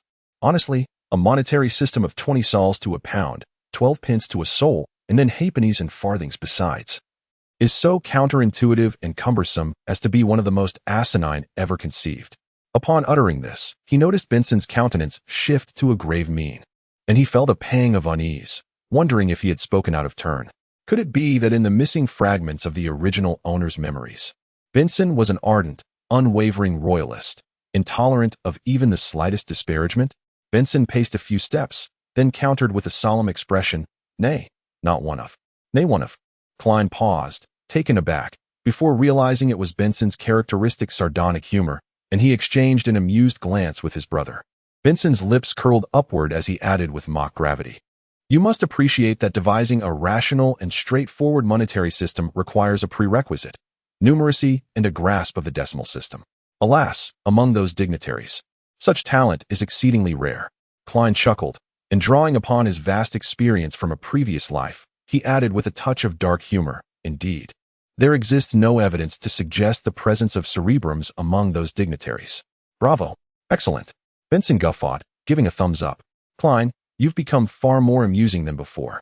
Taking a deep breath, he continued, "I still have to get to the dock this afternoon.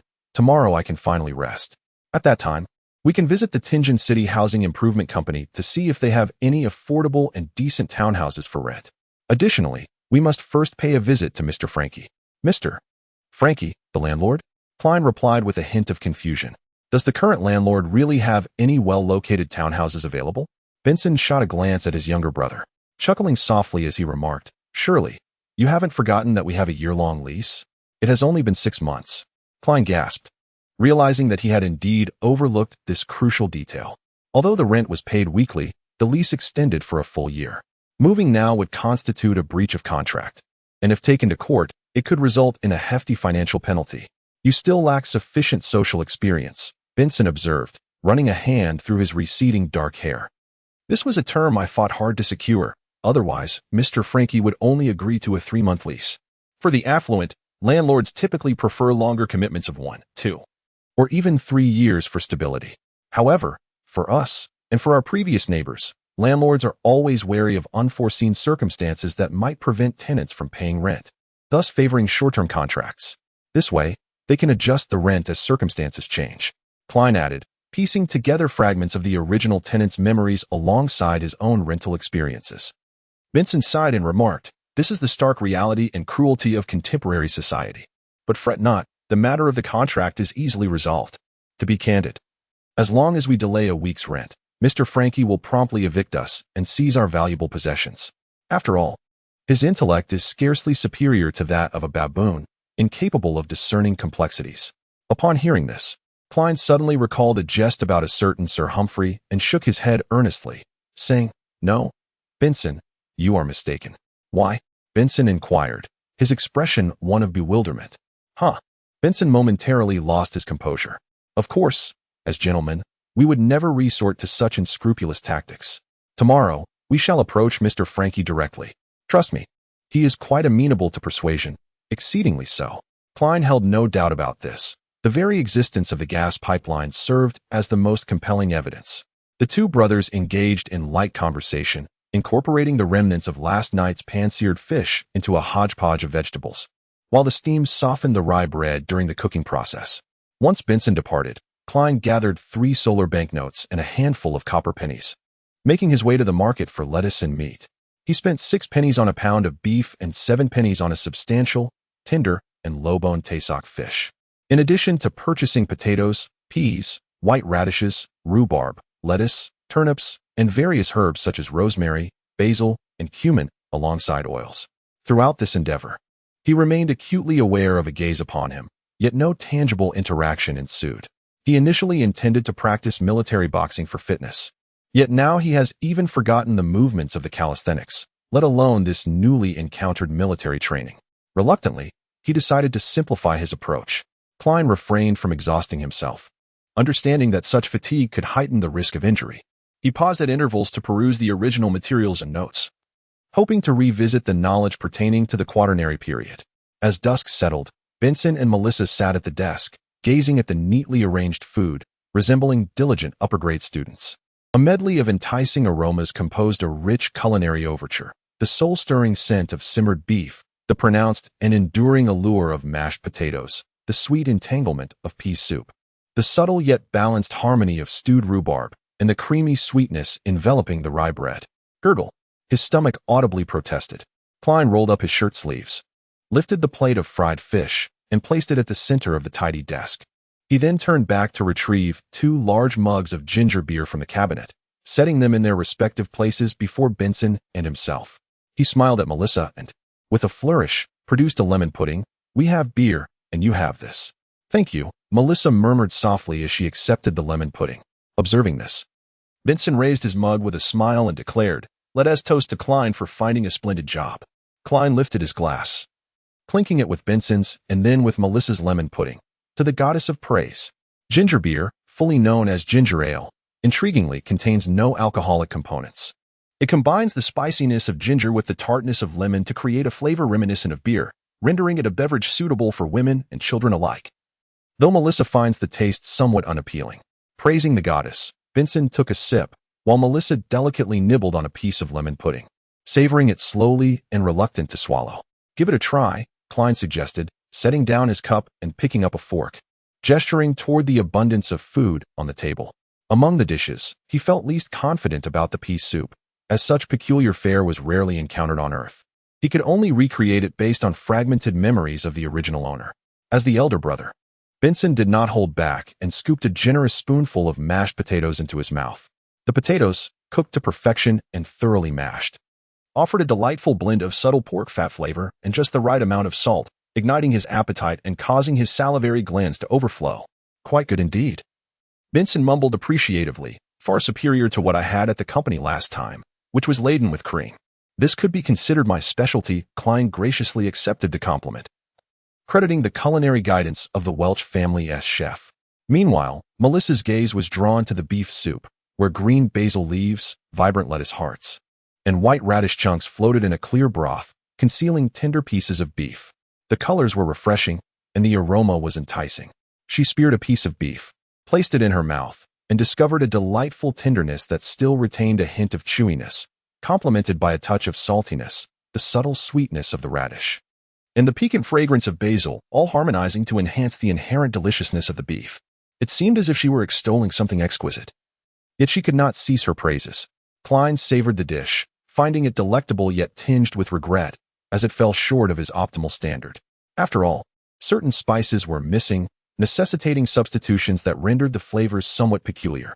Indeed, even at his finest, the meals he prepared were merely adequate. Suddenly, he felt a pang of sympathy for the unworldly Benson and Melissa. After swallowing a mouthful of beef, Klein helped himself to a piece of fried Tasoc fish, generously sprinkled with cumin and rosemary. It was crispy on the outside and tender within, a golden delight where the savory saltiness intertwined with the rich oiliness. With a slight nod, he sampled a piece of stewed rhubarb, which he found to be passable, alleviating the heaviness of the meat. Finally, mustering his courage, he took a spoonful of pea soup. It was overly sweet and excessively sour, causing him to furrow his brow. Yet, upon observing the satisfied expressions of Benson and Melissa after their tastings, He began to question his own palate and could not resist taking a sip of ginger beer to cleanse his tongue. The three siblings indulged until their bellies were swollen, unable to rise from their seats for some time. "Let us once again praise the goddess," Benson proclaimed, lifting the last sip of ginger beer with contentment. "Praise the goddess," Klein exclaimed, downing the remnants of his drink. Observing this, Klein, emboldened by a slight inebriation, remarked, "Melissa, you ought to reconsider. The finest and most beloved foods should be relished at the outset to appreciate their utmost deliciousness. If you wait until you are satiated, your appetite diminishes, and the flavors will inevitably lose their luster." After their meal, they each engaged in their respective studies, one reviewing lessons, another self-studying accounting principles, while the third perused textbooks and notes, leading to a fulfilling and gratifying day. At 11 o'clock, the Klein siblings extinguished the gas lamps and retired to their respective quarters for the night. The atmosphere was dim and obscure, enveloping them in a haze of drowsiness. Suddenly, within Klein's line of sight, the figure of Captain Dunn Smith emerged, clad in a black knee-length overcoat and adorned with a half-height top hat. In an instant, Klein was jolted awake, acutely aware that he was ensnared within a dream. Dunn's gray eyes were devoid of emotion, as if he were casually discussing a trivial matter. "Someone has infiltrated your room, seized your revolver, and forced him into the corridor. From there, we shall take care of it." "Someone has entered my room? The watcher has finally made their move?" Klein was taken aback, reluctant to inquire further. He merely nodded in agreement. "Very well." The scene before him shifted immediately, colors swirling chaotically, each fragment bursting like bubbles. Upon opening his eyes, Klein cautiously turned his head towards the window, where a slender and unfamiliar silhouette stood before the desk, silently rummaging through his belongings. Chapter 28. The Secret Assembly. Thump. Thump. Thump. Klein's heart suddenly began to race violently, contracting into a tight ball before abruptly expanding, causing his body to tremble slightly. For a fleeting moment, he almost forgot his intentions and the actions he ought to take, until the intruder's figure momentarily halted, tilting its ear as if to catch a hint of some disturbance. A firm and smooth sensation enveloped him, his emotions swiftly regaining composure as he silently and steadily drew his pistol, aiming it at the intruder's head. To be candid, he harbored no certainty regarding his ability to strike his target, although he had previously managed to hit the mark consistently. The distinction between a moving target and a stationary one was a concept he fully comprehended. He had not yet deluded himself to conflate the two. However, a faint recollection from his past life surfaced, suggesting that the most formidable power of a nuclear bomb lies solely in its pre-launch phase. In this particular moment and environment, the principle remains unchanged. The most effective deterrent exists before the bullet is discharged, by refraining from pulling the trigger and avoiding hasty fire. His opponent would remain uncertain of his inexperience, significantly increasing the likelihood of missing him. Fear and trepidation would envelop the adversary, prompting numerous contemplations and, ultimately, self-imposed constraints. In an instant, a cascade of thoughts emerged, allowing Klein to arrive at a decisive conclusion. He was not the type to remain calm under increasing pressure. Rather, he had long envisioned scenarios involving surveillance and had anticipated employing intimidation without resorting to aggression. There exists a saying in the great gluttonous nation: preparation precludes misfortune. As Klein aimed his firearm at the intruder, the gaunt man abruptly froze, as if sensing something amiss. Almost immediately, a voice laced with a light chuckle reached his ears. "Good evening, sir." The slender man's hands subtly clenched, his body appearing taut. Klein, seated on the lower bunk of a lofted bed, pointed his gun at the man's head and spoke in a tone as casual and natural as possible. "Please raise your hands and turn around, but do so slowly. To be frank, I am a timid person prone to anxiety. If you move too quickly, I may be startled, and I cannot guarantee that an accidental discharge won't occur." "Yes, it is precisely as I say." A slender man raised his hands slightly beside his head, gradually turning his body. The first sight that met Klein's gaze was the neatly fastened buttons of a black bodysuit, followed by two thick, sharp, brownish-yellow eyebrows. There was no trace of fear in the man's azure eyes. Instead, Klein felt as though he were being scrutinized by a ferocious beast, acutely aware that a single misstep could result in being pounced upon and torn to shreds. He tightened his grip on the gun handle, striving to maintain an air of composure and nonchalance. Once the slender man faced him completely, Klein lifted his chin and gestured towards the doorway, speaking softly and gently. "Sir." Let us step outside to converse, so as not to disturb others' beautiful dreams. Please, move slowly and tread lightly. Such is the most fundamental courtesy of a gentleman. The slender man's cold gaze flicked towards Klein, yet he kept his hands raised, advancing step by step towards the door. Under the aim of the revolver, he twisted the doorknob and slowly opened the door. Just as the door was halfway ajar, he suddenly crouched down and rolled forward, the door slamming shut as if pulled by a tempest. The commotion startled Benson, who occupied the upper bunk, stirring him from his slumber.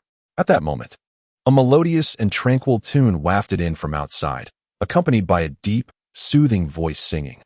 Ah, the thread of fear, the crimson hope. One thing is true, this life swiftly passes. One thing is indeed true, the rest are lies, as flowers bloom only to bid farewell to the world. This poetry seemed to possess a calming and stabilizing power, coaxing Benson and the others, like Melissa in the inner room, back into a drowsy slumber. Klein's mind and body were both tranquil, and he almost yawned. The lithe man's maneuver to extricate himself was executed with such alacrity that Klein was left without time to react. Gazing at the closed door, he offered a faint smile and murmured to himself, "You might not believe it, but this shot was, in fact, a blank intended to prevent accidental discharge." Subsequently, Klein lent his ear to the nocturne of midnight, patiently awaiting the cessation of the external conflict. Before a minute had elapsed, the serene melody, akin to the surface of a moonlit lake, ceased, and the night reverted to its most profound stillness. Klein silently manipulated the cylinder, displacing the empty chamber, and awaited the unfolding outcome. A full 10 minutes elapsed.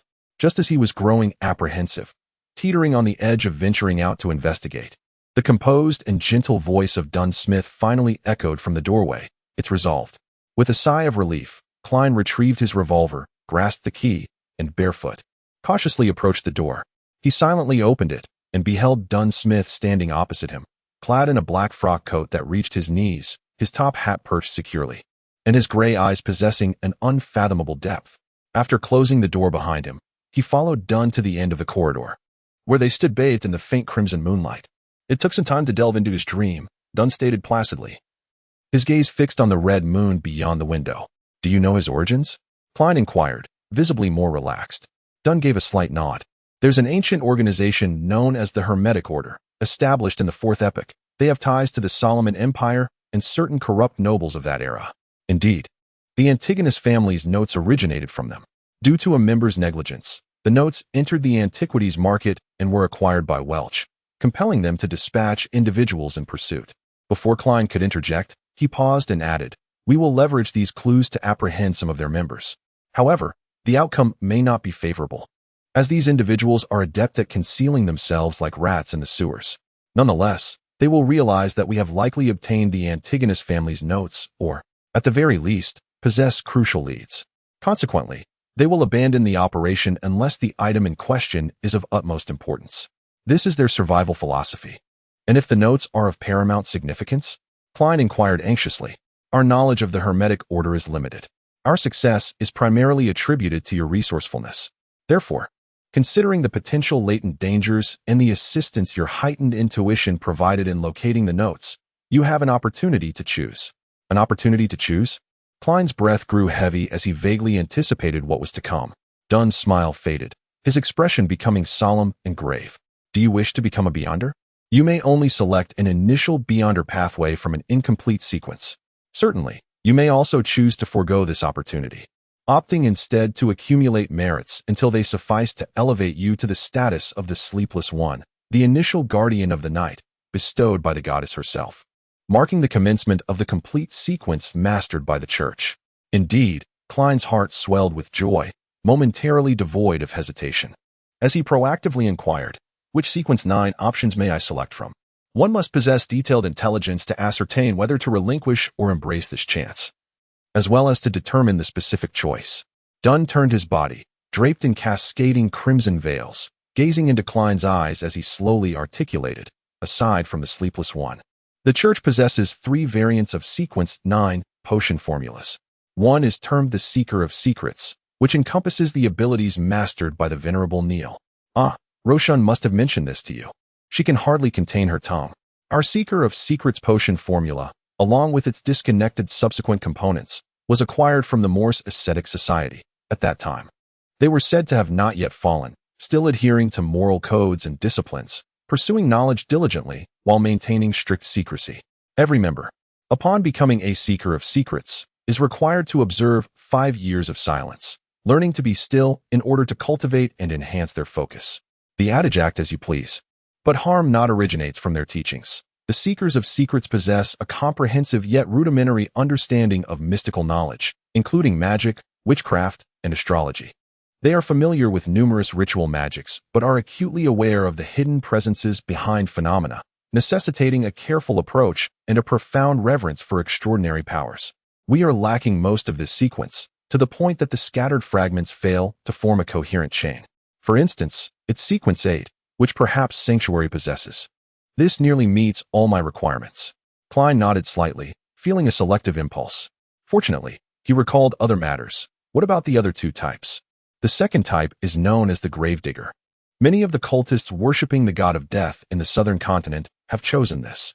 After consuming this potion, they are mistaken for their own kind by mindless undead, allowing them to endure the corrosive effects of cold, decay, and the stench of death. They can perceive certain malevolent spirits, comprehend the characteristics and weaknesses of various undead beings, and gain enhancements in physical attributes. We possess its subsequent sequences, 8 and 7. He chuckled. You should be able to guess its sequence 7, medium. This was Dolly's initial choice, Dunn elaborated. The medium indeed appears both mysterious and impressive. However, what I yearn for most is mastery over esoteric knowledge. Klein refrained from interjecting, quietly listening.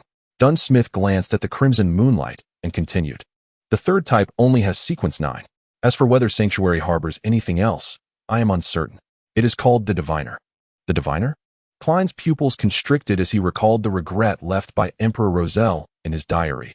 He lamented not having chosen among the apprentice, thief, and diviner during his early days. Chapter 29.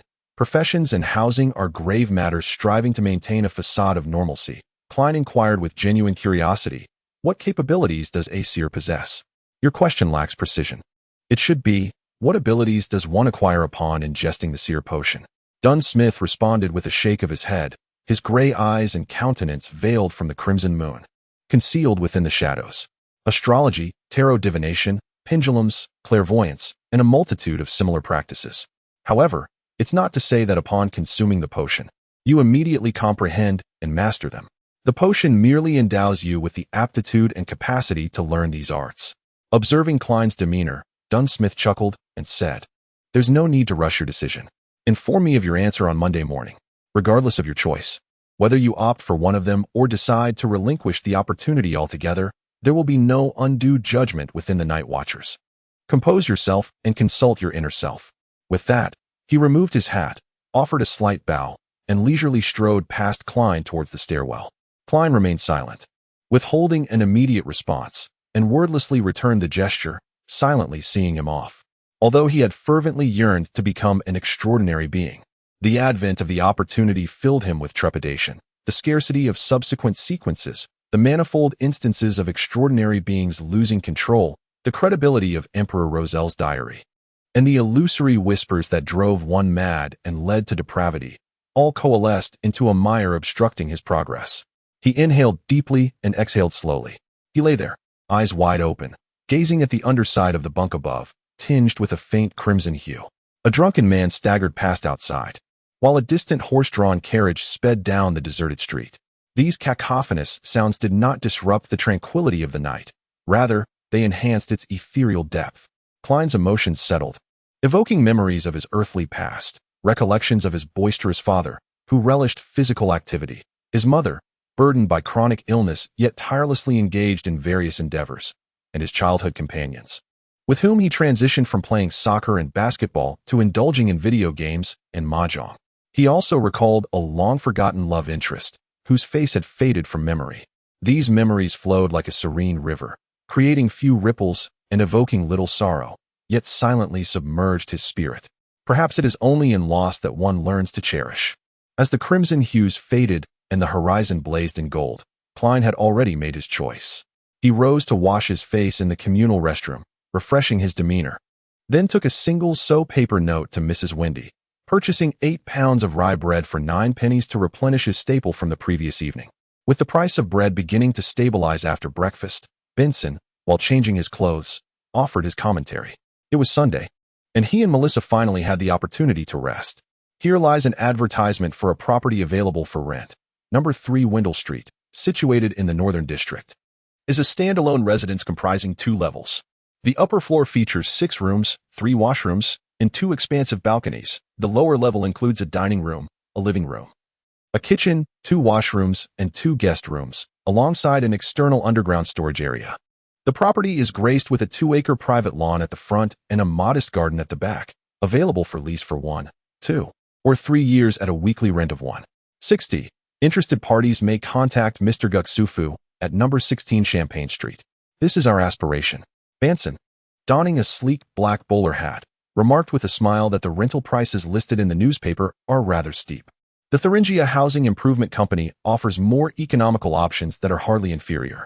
Why not consider the Thuringia Working Class Housing Improvement Association? Melissa, adorned in a worn straw hat and a once-patched but still presentable light gray dress, emerged from the partition. She exuded a serene demeanor. Yet her youthful essence could not be concealed. Benson chuckled heartily, inquiring from whom she had heard about the Thuringia Working Class Housing Improvement Association. Was it from Jenny, Mrs. Rochelle, or perhaps her dear friend Selina?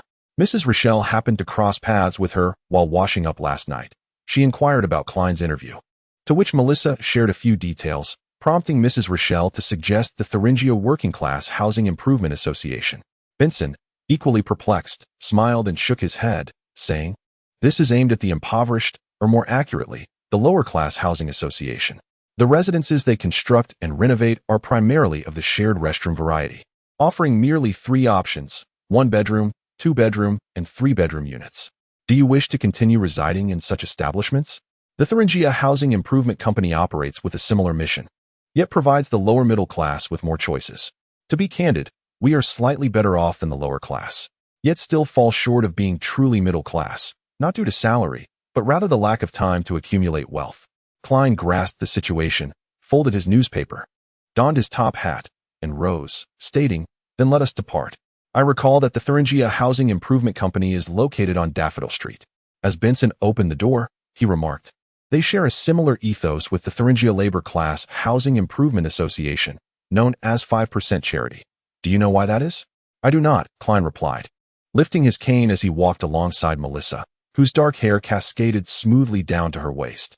Benson stepped outside, and the 3 siblings descended the staircase, ambling towards Daffodil Street. They intended to finalize their housing arrangements before approaching the current landlord, Mr. Frankie, to avoid the predicament of being unable to move into one place while having to vacate another. "I heard from Selina that there are purely charitable housing improvement companies?" Melissa pondered aloud. Benson chuckled. "Indeed, the DeVille Trust Company, established through the generous contributions of Sir DeVille, constructs apartments aimed at the working class and offers specialized property management while charging remarkably low rents. However, the requirements are exceedingly stringent." Klein, keenly perceptive, responded with a smile. "It seems you are not particularly fond of it?" Klein, puzzled, furrowed his brow and remarked, "There appears to be no issue. Those are commendable stipulations." "Indeed." Melissa nodded in agreement. Benson tilted his head and regarded them with a knowing smile. "Perhaps I have sheltered you too well. You have not truly witnessed the lives of the impoverished. Do you believe they can afford to receive essential vaccinations? The charitable healthcare organizations have waiting lists stretching 3 months into the future. Do you imagine their employment is secure rather than temporary? If they cannot sublet their homes and charge a nominal fee, what happens when they face unemployment? Furthermore, many women contribute to their households by mending clothes and crafting matchboxes to make ends meet. Does that not qualify as a form of enterprise? Shall we simply expel them? Most of the impoverished expend every ounce of energy to survive. Do you think they have the luxury to discipline their children and prevent them from playing in the hallways? They might have no choice but to confine them indoors, only to send them to places willing to accept child labor by the age of 7 or 8. Benson's description, lacking in excessive adjectives, sent a chill down Klein's spine. Is this truly the existence of the lower classes? Beside him, Melissa fell into silence as well, and after a prolonged pause, she spoke in an ethereal tone. "Ever since moving to the street below, Jenny has been unwilling to let me visit her at home. I hope her father can emerge from the shadows of his injuries and regain stable employment. Yet I have witnessed too many individuals succumb to the numbing embrace of alcohol. Vincent scoffed with a heavy heart. Klein found himself at a loss for words, and it seemed Melissa shared the same sentiment. The three siblings walked in silence to Daffodil Street, where they arrived at the Housing Improvement Company of Tingen City. They were greeted by a kindly middle-aged man, dressed casually in a white shirt and a black vest, without a hat. "You may call me Scott. May I inquire what type of accommodation you are seeking?" He glanced at Klein's silver-handled cane, his smile growing warmer. Vincent spoke directly, "A row house." Scott perused the documents in his hands and remarked with a slight upward curl of his lips, "Currently, we have 5 properties available for rent. To be honest, our focus is primarily on those facing genuine housing difficulties, laborers and their children crammed into one room, 6, 8, or even 10 or 12 individuals. Row houses are rather scarce. One is located at 2 Daffodil Street, another in the North District, and one in the East District, with weekly rents ranging from 12 to 16 sular. You may review the detailed descriptions." He pushed the documents toward Benson, Klein, and Melissa. After a brief review, the 3 siblings exchanged glances and simultaneously pointed to a specific location on the paper. "Let us first examine the property at 2 Daffodil Street." Benson opened his mouth to speak, while Klein and Melissa nodded in agreement. This area was barely familiar to them. In Chapter 30, A New Beginning, numbers 2, 4, and 6 on Daffodil Street were terraced buildings, featuring polygonal, hipped roofs, with an overall hue of grayish-blue, and 3 prominent chimneys rising high. There were, of course, no lawns or gardens, nor were there porches. The entrance faced directly onto the street. Scott from the Tingen City Housing Improvement Company held a set of brass keys, introducing as he opened the main door. "Our terraced houses do not possess hallways. Upon entry, you find yourself in the living room, which features a bay window facing Daffodil Street, allowing for considerable natural light." What met Klein, Benson, and Melissa's eyes was a set of fabric sofas basking in golden sunlight, within a space that rivaled their previous 2-bedroom apartment in spaciousness. This living room could also serve as a drawing room, with a dining area to the right and a large fireplace on the left wall to provide warmth during the winter months. Scott pointed out with familiarity. Klein glanced around, confirming the rough, open-plan layout, with no barriers separating the dining area from the living room. Yet, it felt quite dim due to the distance from the bay window. There stood a modest red rectangular wooden table surrounded by 6 cushioned hardwood chairs, while the fireplace on the left wall resembled those seen in foreign films and television shows Klein had watched in the past. Behind the dining area is the kitchen, but we do not provide any utensils. Opposite the living room is a small guest room and a washroom, Scott continued, stepping forward to detail the remainder of the first floor's layout. The washroom is divided into 2 sections. The outer area serves as a washing space, while the inner sanctum houses the toilet, separated by folding doors. Although the guest room is said to be quite small, it is comparable in size to the compartment where Melissa currently resides, leaving her momentarily astonished. Upon concluding the tour of the first floor, Scott guided the trio of siblings to the staircase adjacent to the washroom, leading them down to a subterranean storage room. The air within was notably stale, necessitating proper ventilation prior to entry. Benson nodded subtly, following Scott up the staircase to the second floor. To my left lay a washroom, accompanied by 2 bedrooms on the same side. To my right, the arrangement mirrored this, though the washroom was situated closer to the small balcony. As Scott opened the washroom door and stepped aside, he allowed Klein, Benson, and Melissa an unobstructed view. This washroom boasted a bathtub, and like its counterpart on the first floor, featured a folding door beside the toilet.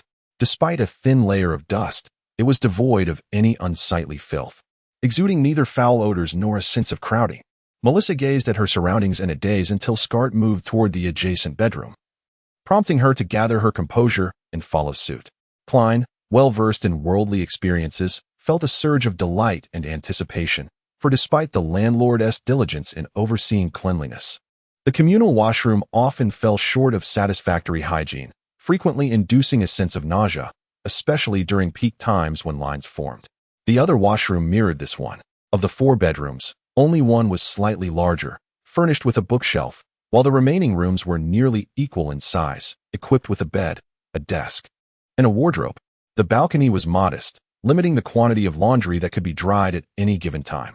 Standing at the corridor's terminus, Scott gestures towards the portal secured by both a door and a lock, articulating, Here lie intact sewage conduits, gas lines, and metering devices, rendering it an ideal abode for gentlemen and ladies of your caliber.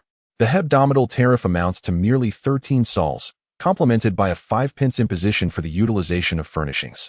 Furthermore, a bipartite deposit is requisite. Anticipating Benson's interjection, Klein, piqued with curiosity, surveys his surroundings, inquiring, should one aspire to procure this domicile outright? What might be the approximate valuation in pounds? As a transmigrant from the great culinary nation, the yearning for property acquisition persists within his consciousness. Purchase?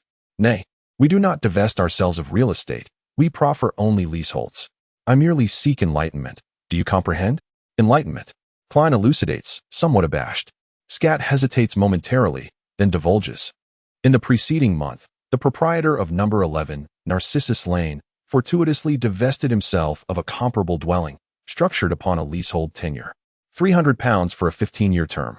A proposition substantially more economical than outright rental. However, not all possess the capacity to disburse such a considerable sum instantaneously. Should one endeavor to acquire it in toto? The proprietor's valuation stands at £850. £850? Klein swiftly began to calculate in his mind. My weekly income is £3, while Benson earns £1 and 10 shillings. The rent amounts to 13 shillings, and under the condition of enjoying good meals daily, I would roughly expend close to £2 each week. Additionally, there are expenses for clothing, transportation, social interactions, and so forth. Ultimately, I could save at most a few shillings weekly, which would total around £35 a year. To accumulate £850 would take nearly 20 years. And even if one considers only the £300 for the land deed, it would still require at least 8 or 9 years. This does not account for future events such as marriage, division of property, childbirth, travel, and other considerations. In a world devoid of personal housing loans, it seems most individuals must inevitably resort to renting. Having gained this insight, he took a step back and glanced at his brother Benson, signaling him to negotiate the rental price. As for Melissa's desires, one could discern her intentions simply by observing the sparkle in her eyes. At that moment, Klein felt a strange sense of closing the door while allowing Benson to enter. Benson, tapping his unadorned cane lightly and glancing around, remarked, "We ought to explore other accommodations. The lighting in this dining area is rather poor, and the balcony is quite small. Look, only that bedroom has a fireplace, and the furnishings are excessively antiquated. If we were to move in, we would need to replace more than half of the furniture." With a measured pace, he outlined a multitude of grievances, successfully persuading Scarter within 10 minutes to reduce the rent to 12 shillings, with a furniture usage fee of 3 pence, and the deposit rounded to £2. After settling the deposit and the first week's rent, Klein and Benson found that their remaining funds amounted to £9, 2 shillings, and 8 pence. Standing at the entrance of number 2 Narcissus Flower Street, they each held a set of brass keys, momentarily transfixed, a whirlwind of emotions swirling within them. It felt as though they had just emerged from a dream. After a brief pause, Melissa lifted her gaze towards the Moretti residence, her voice soft and ethereal. Benson exhaled, smiling, and remarked, "Then let us not awaken." Klein, less moved by the moment, nodded and said, "We must promptly replace the locks on both the front and balcony doors. There is no need for haste. The reputation of the Tianjin City Housing Improvement Company is exemplary.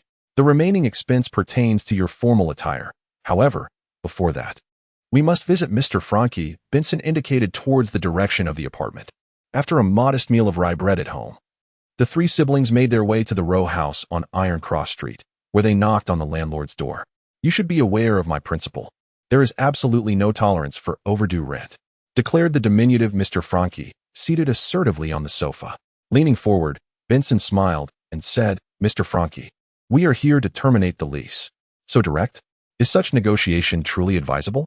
Klein expressed his astonishment from the side. On their way, Benson had mentioned that his bottom line was compensation of 12 soulers. "Terminate the lease?" "No. We have a contract, with 6 months remaining." Franke glared at Benson, waving his arms emphatically. Benson regarded him earnestly, waiting for the commotion to settle before calmly stating, "Mr. Franke, you must be aware that you ought to earn more." "Earn more?"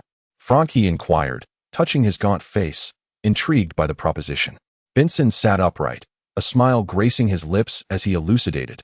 "The 2-bedroom apartment, rented to the 3 of us, amounts to 5 shillings and 6 pence. However, should you choose to lease it to a family of 5 or 6. With 2 or even 3 members gainfully employed, I am certain they would be willing to pay a premium rather than resort to the perilous neighborhood down the street, which commands a rate of 5 shillings and 10 pence, or even 6 shillings. I believe this to be a reasonable price. Noticing the glimmer in Frankie's eyes and the movement in his throat, he continued, moreover, you must be aware that rental prices have been on a steady ascent in recent years. The longer we reside here, the greater your potential loss. However, I require time to seek new tenants. Mr. Frankie, who had inherited the apartment, was evidently swayed. Frankie nodded in satisfaction, stating, Benson, you are truly a conscientious and honest young man. Very well, we shall sign the termination agreement. Klein, observing from the side, was taken aback, fully comprehending how easily Mr. Frankie could be persuaded. It was astonishing how simple it was to resolve the previous contract. The 3 siblings then assisted Klein in procuring formal attire before busily preparing for the move. Outside, the sun hung low in the sky, casting a golden hue imbued with the scent of heat through the protruding window, bathing the desk in warm light. Klein glanced at the neatly arranged books and notes on the shelf, gently placing the ink and fountain pen on the freshly wiped surface of the desk. Finally, having completed his tasks, he exhaled deeply, feeling the rumble of his stomach. Rolling down his sleeves, he made his way towards the door. He had acquired a bed that was entirely his own, adorned with white sheets and a quilt. Though somewhat worn, they were impeccably clean. Klein turned the doorknob and stepped out of the bedroom. Just as he was about to speak, he noticed the 2 doors across from him swing open simultaneously, revealing the figures of Benson and Melissa. Observing the gray dust and dirty smudges that adorned each other's faces, Klein and Benson suddenly burst into laughter, their mirth resounding with unrestrained joy. Melissa, gently biting her lip, gradually succumbed to their infectious laughter, softly expressing her amusement. On the following morning, Klein stood before a wardrobe mirror, now devoid of cracks, meticulously adjusting the collar and cuffs of his shirt. This ensemble included a white shirt, a black tailcoat, a half-height silk top hat, black waistcoat and trousers, leather boots, and a bow tie, which altogether cost him £8, an expense that weighed heavily on his heart. Nevertheless, the result was quite pleasing. Klein felt that the scholarly air of his reflection appeared more pronounced, as if he had become a touch more handsome. With a snap, he closed his pocket watch and tucked it into his inner pocket, then took his cane, concealed his revolver, and boarded the public carriage to Sutherland Street. It was only as he approached the Blackthorn Security Company that he recalled his accustomed way of life. This morning, he had forgotten to give Melissa any extra money, allowing her to walk to school. Shaking his head and noting this lapse, Klein entered the Blackthorn Security Company, where he found the brown-haired girl, Roseanne, brewing coffee, filling the air with its rich aroma. Good morning, Klein. The weather is splendid today, Roseanne greeted with a cheerful smile. To be honest, I've always wondered, don't you gentlemen find it rather warm wearing formal attire in such weather? I am cognizant that the summers of Tingen are not as torrid as those in the south, yet it is still summer, undoubtedly. The usual place. Roseanne indicated with a gesture. Klein gave a subtle nod and, passing through the partition, rapped on the door to Dunn Smith's office. Enter. Dunn's tone was as subdued and gentle as ever. Upon seeing that Klein had indeed changed into a respectable suit, he nodded slightly, his gray eyes crinkling with a smile. Have you made your decision? Indeed, I have made my choice. Dunn straightened up slowly, his expression swiftly turning grave, his gray eyes remaining profound and unyielding. Tell me your answer. Seer. Chapter 31. Potion. Dunn Smith's gray eyes bore into Klein's, unblinking, for a full minute. You must understand that once you ingest the potion, there is no turning back, Dunn finally uttered, his voice deep and devoid of emotion. Klein smiled faintly. I am aware, but I heed the call of my heart. Firstly, sleepless does not align with my needs. From the description of the audience in the tarot gathering, the same can be said. Other extraordinary pathways are unknown when one can come into contact with them, and time is of the essence, so there is no need to wait. By the same reasoning, Corpse Collector is excluded, leaving only Seer and Mystery Prior as options, under the overarching premise that the potion of sequences is equally perilous. And in the absence of further information, the fact that both the Seeker and the Diviner are remarkably fitting candidates tilts the internal balance of one's conscience. Whether or not Emperor Roselle merely jotted it down casually, or if he indeed laments not choosing one of the apprentices, the thief or the diviner. Moreover, His notes suggest that by unraveling the essence of digestion and masquerade, one can significantly mitigate the adverse effects wrought by the potion. As for the beguiling whispers that lead to corruption and madness, even if one does not ascend to the ranks of the extraordinary, they have still brushed against it. Very well, Dunn Smith rose, adjusting his half-height black top hat as he spoke. Let us descend to the depths.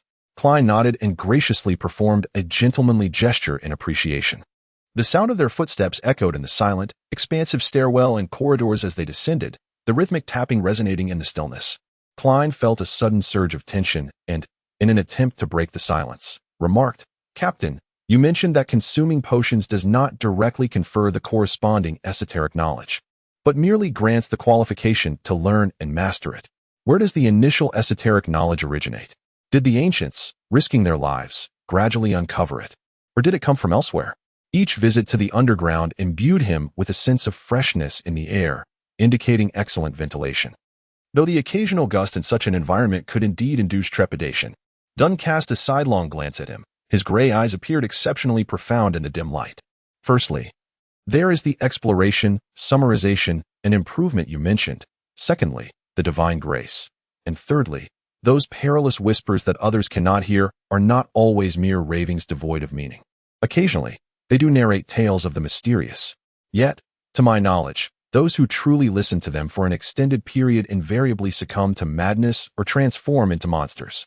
Of course, we must express our gratitude to them, for the notes they left behind are invaluable treasures in the realm of mysticism. As the chill of the subterranean depths enveloped him, Klein suddenly shuddered.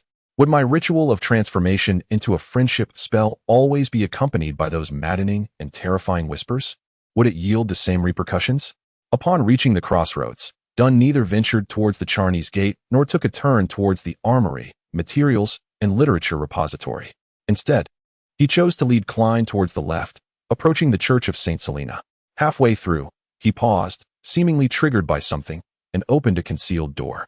"This is our night watch team's alchemical chamber. I shall send old Neil to retrieve the formula and corresponding materials for the diviner potion from within the Charney's Gate." "Ah, you are fortunate. The goddess favors you, for there should still be 2 portions of the necessary materials for the diviner. Otherwise, it would be quite a lengthy wait." Dunn gestured towards the room beyond the door. "You shall wait here and observe old Neil as he concocts the potion. This is the most fundamental aspect of mysticism. However, do refrain from touching the items within. They are either perilous, costly, or a combination of both." At this juncture, Dunn added, as he had previously, "Oh, I almost forgot to mention, your ascension to the ranks of the extraordinary is predicated upon the necessity to confront peril and seek out notes. Your merit constitutes only a portion of this equation. Therefore, you are not yet eligible to transition into a formal team member. You remain in a clerical role, with commensurate remuneration, continuing to undertake the tasks I previously assigned you.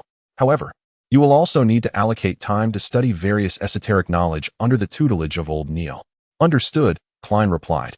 Though he harbored some resentment regarding the lack of a salary increase, he wholeheartedly agreed with the rest.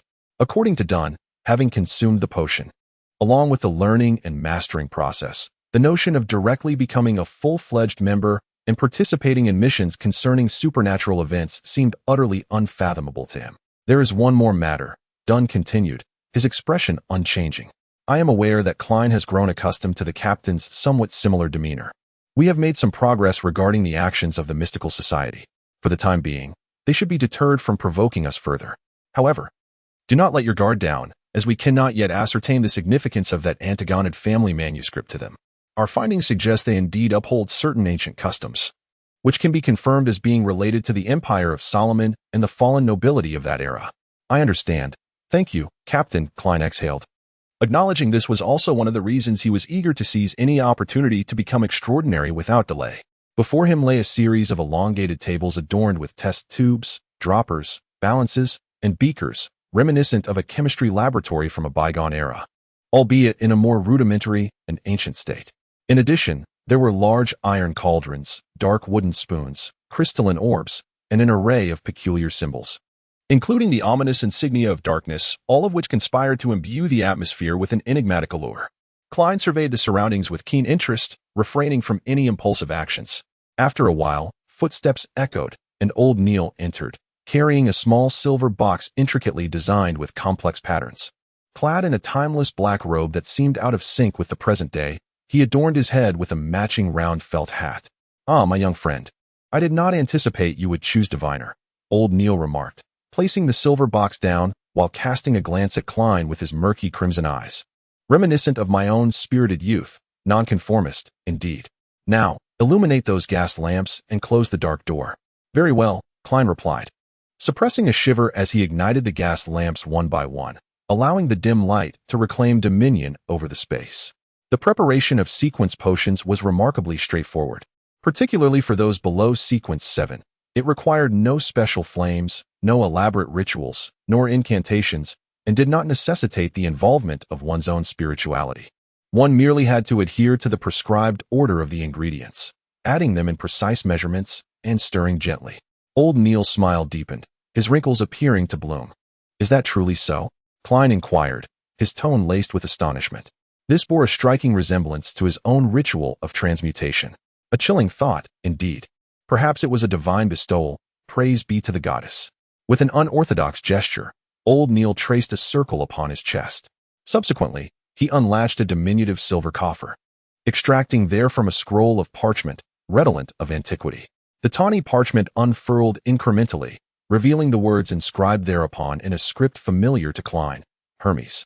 They were etched in an ichorous ink, seemingly retaining the semblance of fluidity, yet devoid of any other extraordinary sensation. Seer, 100 milliliters of purified water, 13 drops of tuberose essence, 7 leaves of golden peppermint. Klein recited the components of the formula under his breath, though the succeeding portion was obscured by old Neil's elbow, rendering it illegible. Purified water, being water that has undergone repeated distillation, was something he had prepared beforehand, obviating any temporal expenditure. As he elucidated, old Neil deftly procured a graduated, hermetically sealed glass flagon from atop the long table. He unstoppered it, casually decanting approximately 100 milliliters of purified water into the capacious iron cauldron. Klein forbore from interjecting, lest he impinge upon the preparation, mindful that he would be the one imbibing the concocted potion. 13 drops of tuberose essence, which can be initially extracted and preserved as an essential oil. From the silver coffer, old Neil produced a diminutive amber vial, and with the aid of a dropper, facilely dispensed 13 drops into the iron cauldron. An aroma, subtle yet soporific, diffused into the atmosphere, instilling within Klein an unbidden tranquility. 7 delicate leaves of mint were grasped by the elderly Neil, who lifted a silver-patterned tin, removed its lid, and deftly pinched a few leaves, scattering them into the large iron pot, where a refreshing yet invigorating aroma began to waft. 4, 5, 6, 7, just right. The old man chuckled softly, glancing at the parchment bearing the potion's recipe, noting 3 drops of deadly nightshade juice. This is not something to be trifled with, for it can induce a state of paralysis, leading to a most unfortunate demise. In ancient times, it was deemed a preferred method of suicide. I silently scoffed at the absurdity of it all. Old Neil then switched to a dropper, allowing the nightshade juice to fall into the pot, creating a peculiar aroma that sharpened the senses. 9 grams of dragon's blood herb powder, he announced with calm assurance, reaching into a silver box to retrieve a transparent vial filled with a powder as dark as iron. He meticulously measured out 9 grams with a beaker and balance before casually pouring it into the pot, stirring it twice with a black wooden spoon. Klein felt a wave of unease wash over him, sensing the precariousness of the concoction. In truth, the preceding ingredients were merely supplementary. A slight adjustment in their quantities would not significantly alter the outcome. "Shall I add a bit more?" Old Neil jested, "but the remaining 2 ingredients are crucial. Their proportions may be slightly reduced, yet must not deviate too far. Otherwise, your promotion may falter. Indeed, their measurements must be precise, no more, not even by a fraction. Otherwise, you shall find yourself seeking treatment for mental afflictions, or worse, face an untimely demise." Klein immediately steeled himself, watching as old Neil retrieved a black glass bottle from the silver box. The blood possessed a cerulean hue reminiscent of the sky, occasionally bubbling forth in ethereal froth, as if it were a conduit to a realm of spirituality. Pour the blood from the test tube, disregard the residue on the wall, as it serves as a precaution against excess, murmured old Neil. As the azure blood made contact with the iron pot, a cacophony of sounds erupted. and the surrounding light was tinged with a soft blue, eliciting within Klein a peculiar sensation that was both distant and familiar. It evoked a memory akin to an experience within the womb, elevating the soul to new heights. In the hands of the venerable gentleman lay a piece of crystal, pure to the utmost degree, exhibiting a gelatinous quality reminiscent of jelly found on Earth, lacking sufficient hardness. Under the gentle illumination of the pale blue light, it reflected myriad glimmers, as if it concealed a resplendent cosmos within. This was an excellent material for crafting a divination crystal, albeit slightly insufficient, accounting for any discrepancies. As old Neil measured, he adeptly sliced the crystal with a patterned silver knife.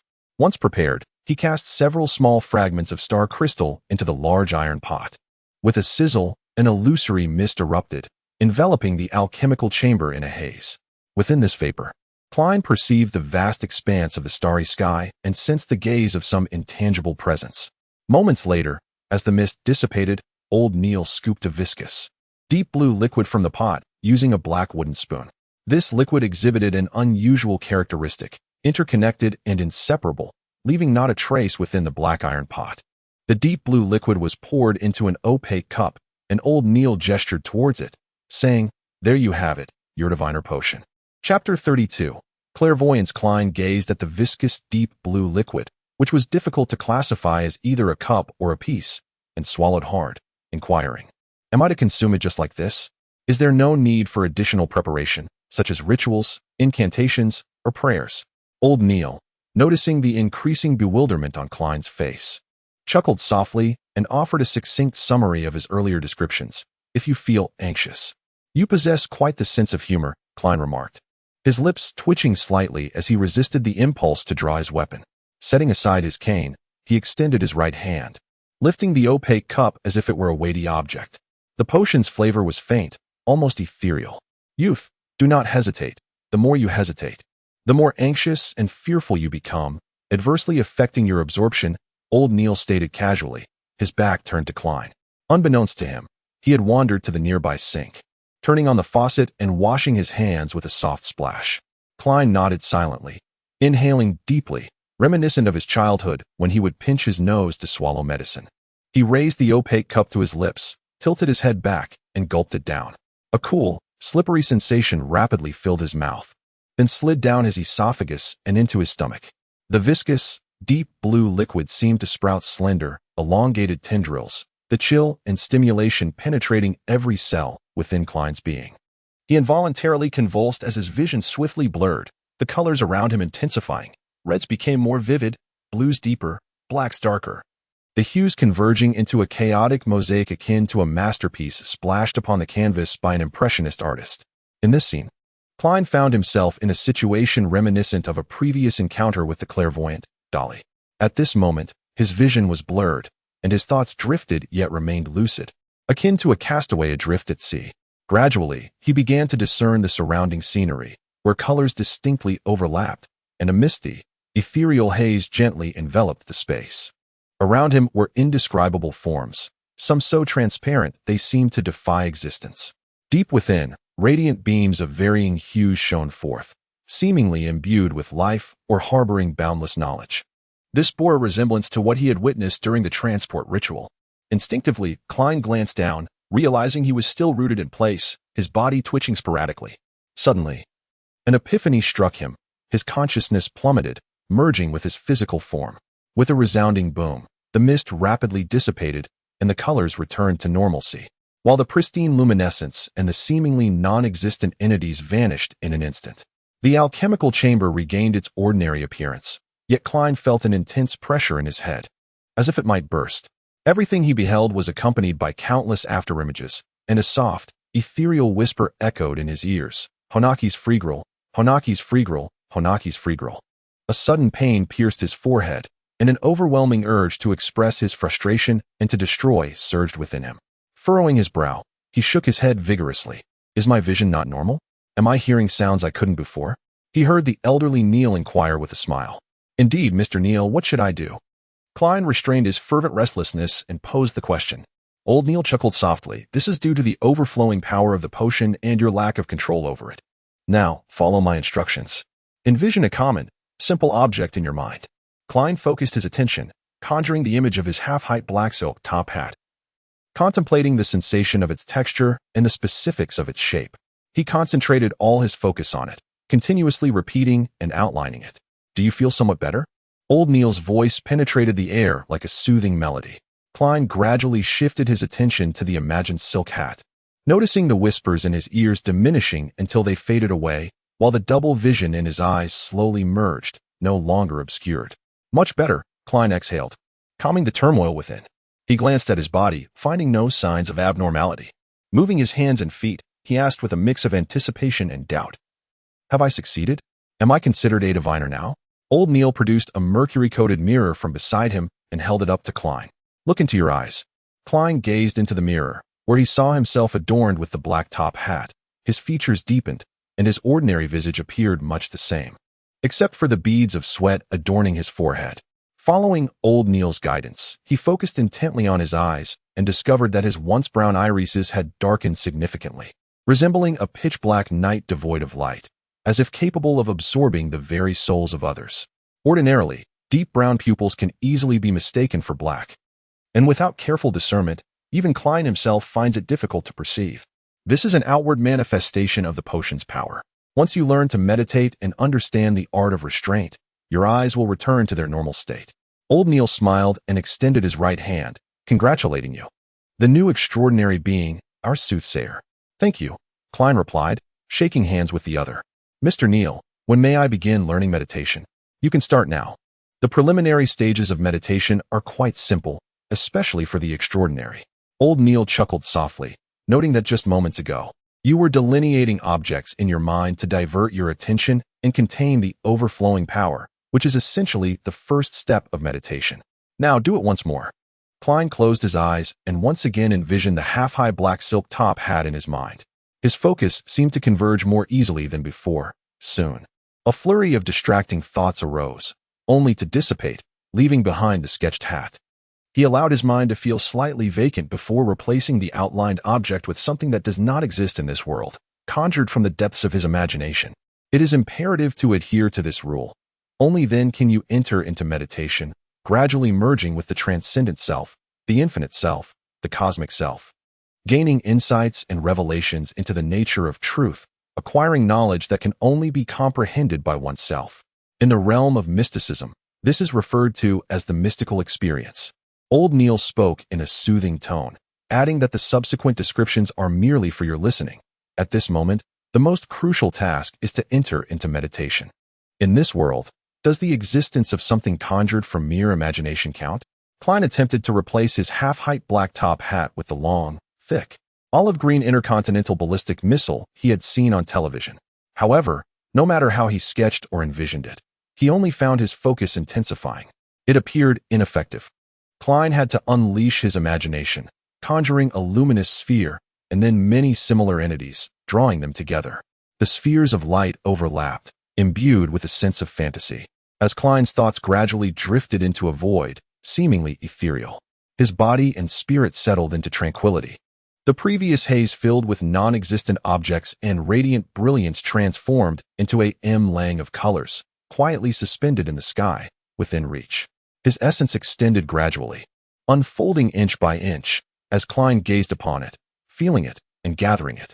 It was splendid. Truly, he was a diviner. The meditation progressed smoothly, only slightly less adept than my initial attempt. Old Neil chuckled. With that, I shall begin to teach you the most commonly employed and simplest, yet most promising ability in the realm of mysticism, clairvoyance. He extinguished the gas lamps one by one, yet opened the dark door of the alchemical chamber, casting Klein's surroundings into an unusual dimness, just enough to discern the outlines of objects. Very well, maintain your current state. Raise your hands before you, with your index fingers facing each other, but do not let them touch. Open your eyes, allowing them to adjust to the darkness. Following Old Neil's guidance, Klein proceeded step by step, seeing the outlines of his opposing fingers and the objects surrounding him. Originally, one should lie down and allow the body to completely relax. However, since your meditation has yielded commendable results, let us continue. Old Neil chuckled softly, directing your gaze to the space behind your hand. Indeed, it must be the space behind. He then slowly moved his fingers, maintaining a state of relative proximity without contact, ensuring they remained within your line of sight. Klein listened calmly, his attention fixed on the void behind his palm, as he allowed his 2 fingers to move slowly within view, neither touching nor straying too far. Once, twice, thrice, suddenly, Klein perceived a flicker of fiery red hue between his fingers. "Oh," he exclaimed. "You see the color? Excellent. This signifies the initial stages of clairvoyance. The color you observe is your own aura," old Neil remarked with a chuckle. "Do not rush. Repeat this a few more times to stabilize your focus, after which we shall explore other areas. Meanwhile, I shall take this opportunity to elucidate the meanings of various colors." After a moment of contemplation, old Neil continued, "In essence, the mainstream of mysticism categorizes the non-physical aspects of every individual into 4 layers, with the innermost being the spiritual body, which represents one's fundamental spirituality. The animistic belief posits that all living beings possess a spirit and, consequently, a spiritual body. While I may not be well versed in other matters, for the seeker of secrets, the purpose of meditation and the means of enhancing one's power invariably point towards the spiritual body. Beyond the spiritual body lies the astral body, which serves as the conduit for communication between the former, the spirit world, and the cosmos. It is an external manifestation of the spiritual body, directly influenced by one's will and current emotions. The visions experienced after ingesting mystical potions are, in essence, the scenes witnessed by the astral body as it wanders through the spirit realm.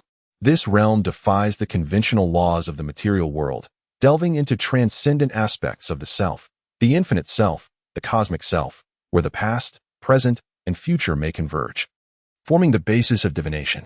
Within the spirit realm, one encounters mere symbols and imagery that require interpretation to decipher their precise meaning. Divination, along with numerous other magical practices, is executed through the astral body. It is crucial not to conflate its relationship and distinction with the spiritual body, as one is the essence, and the other is its application. Klein continued to observe the aura at his fingertip, succinctly summarizing. Further outward lies the mental body, where integration with the physical body commences. This involves the intellect, encompassing one's reasoning, cognitive abilities, discernment, and overall perception. Certain mystical potions primarily enhance this aspect, and numerous magical practices target it. Old Neil elaborated in considerable detail, noting that the outermost layer is the etheric body, which embodies one's life force and physical condition.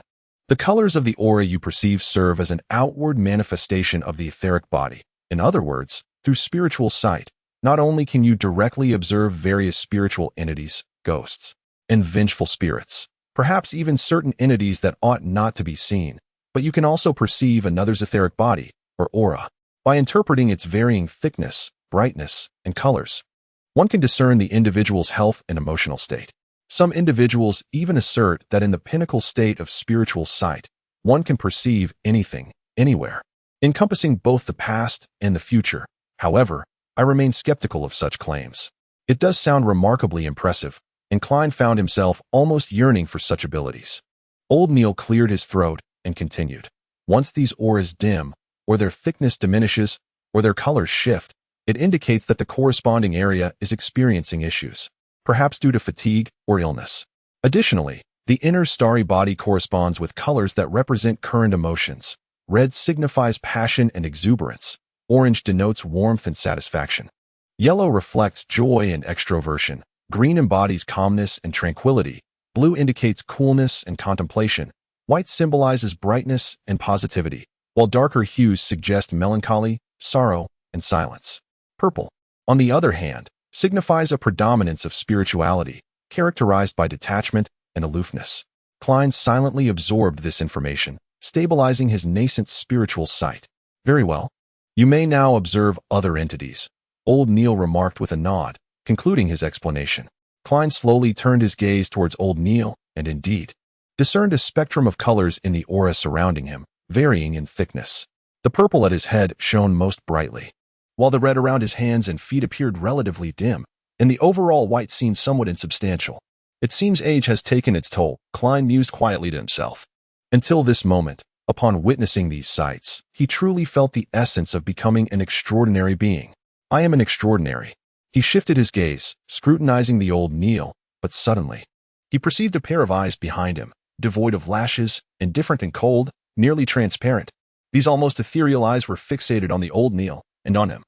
A shiver ran down Klein's spine.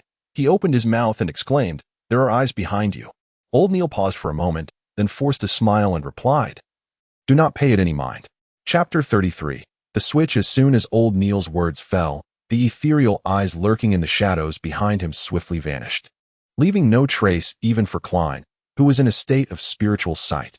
This was a manifestation of ritualistic magic, old Neil explained. Is spiritual sight merely an enhanced version of the yin-yang eye? Klein mused, akin to a child who has just acquired a new toy, eagerly directing his gaze to explore every corner of the room, curious to discern the differences between the current alchemy chamber and the one prior.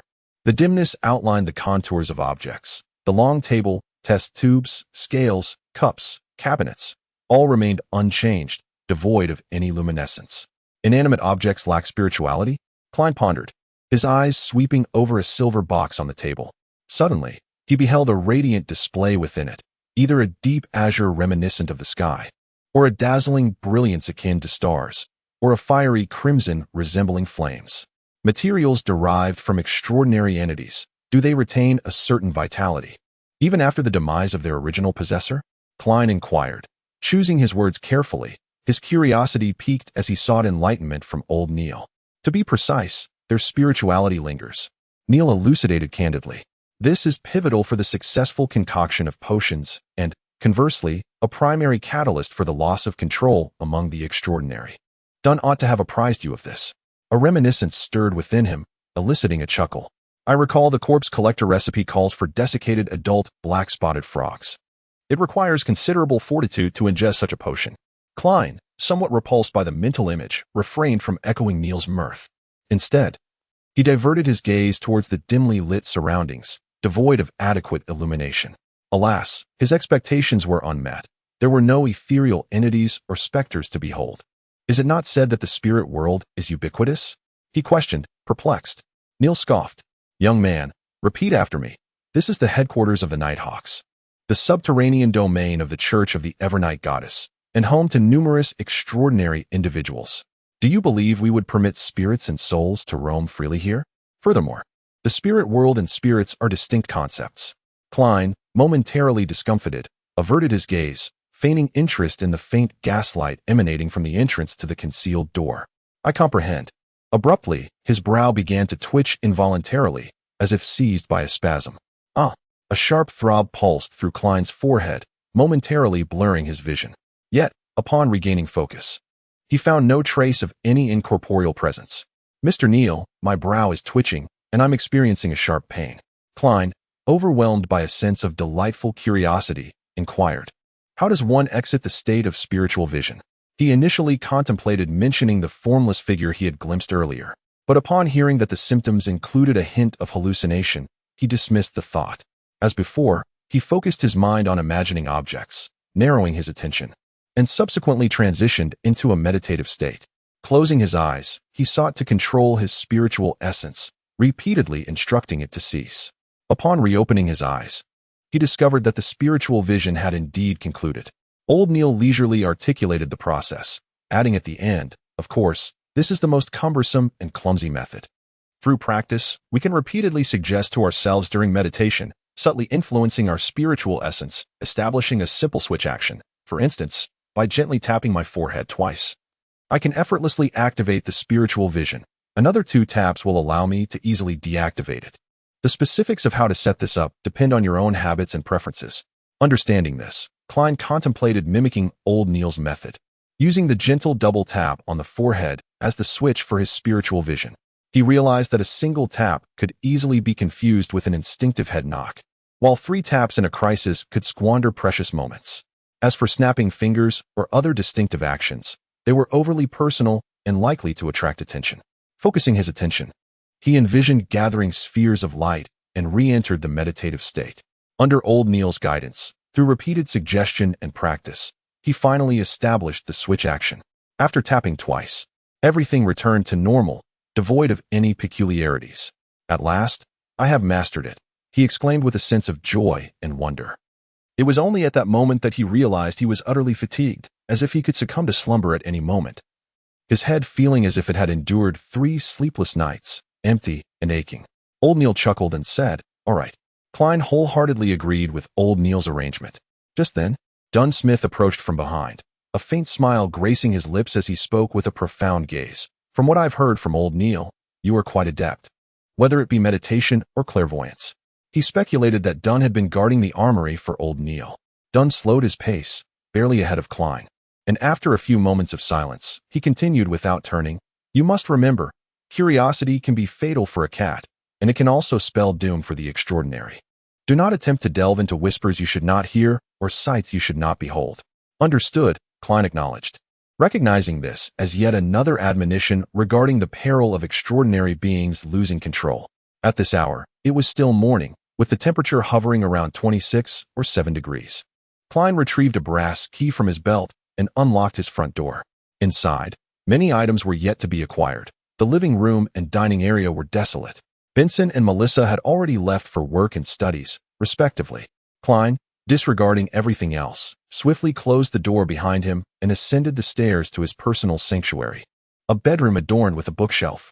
After shedding his tailcoat and hanging it on the coat rack, he eagerly collapsed onto the bed, and scarcely had his head touched the pillow when he succumbed to a deep slumber.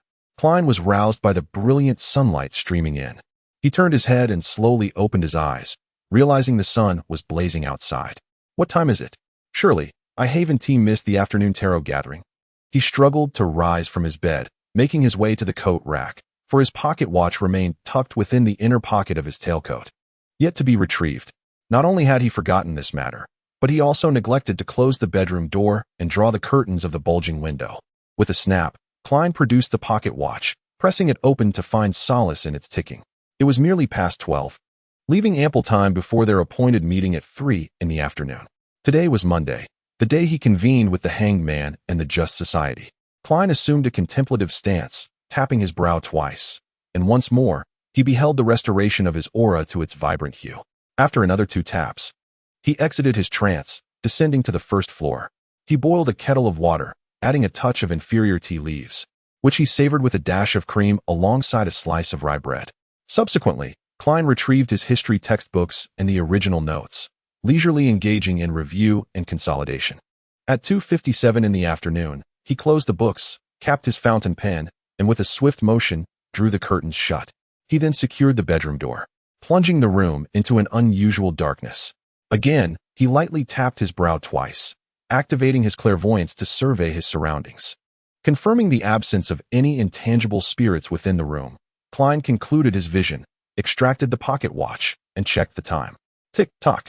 At 2:03, he took a step forward, just as before, moving counterclockwise in 4 steps, forming a square, each step accompanied by the silent recitation of the corresponding incantation in Chinese.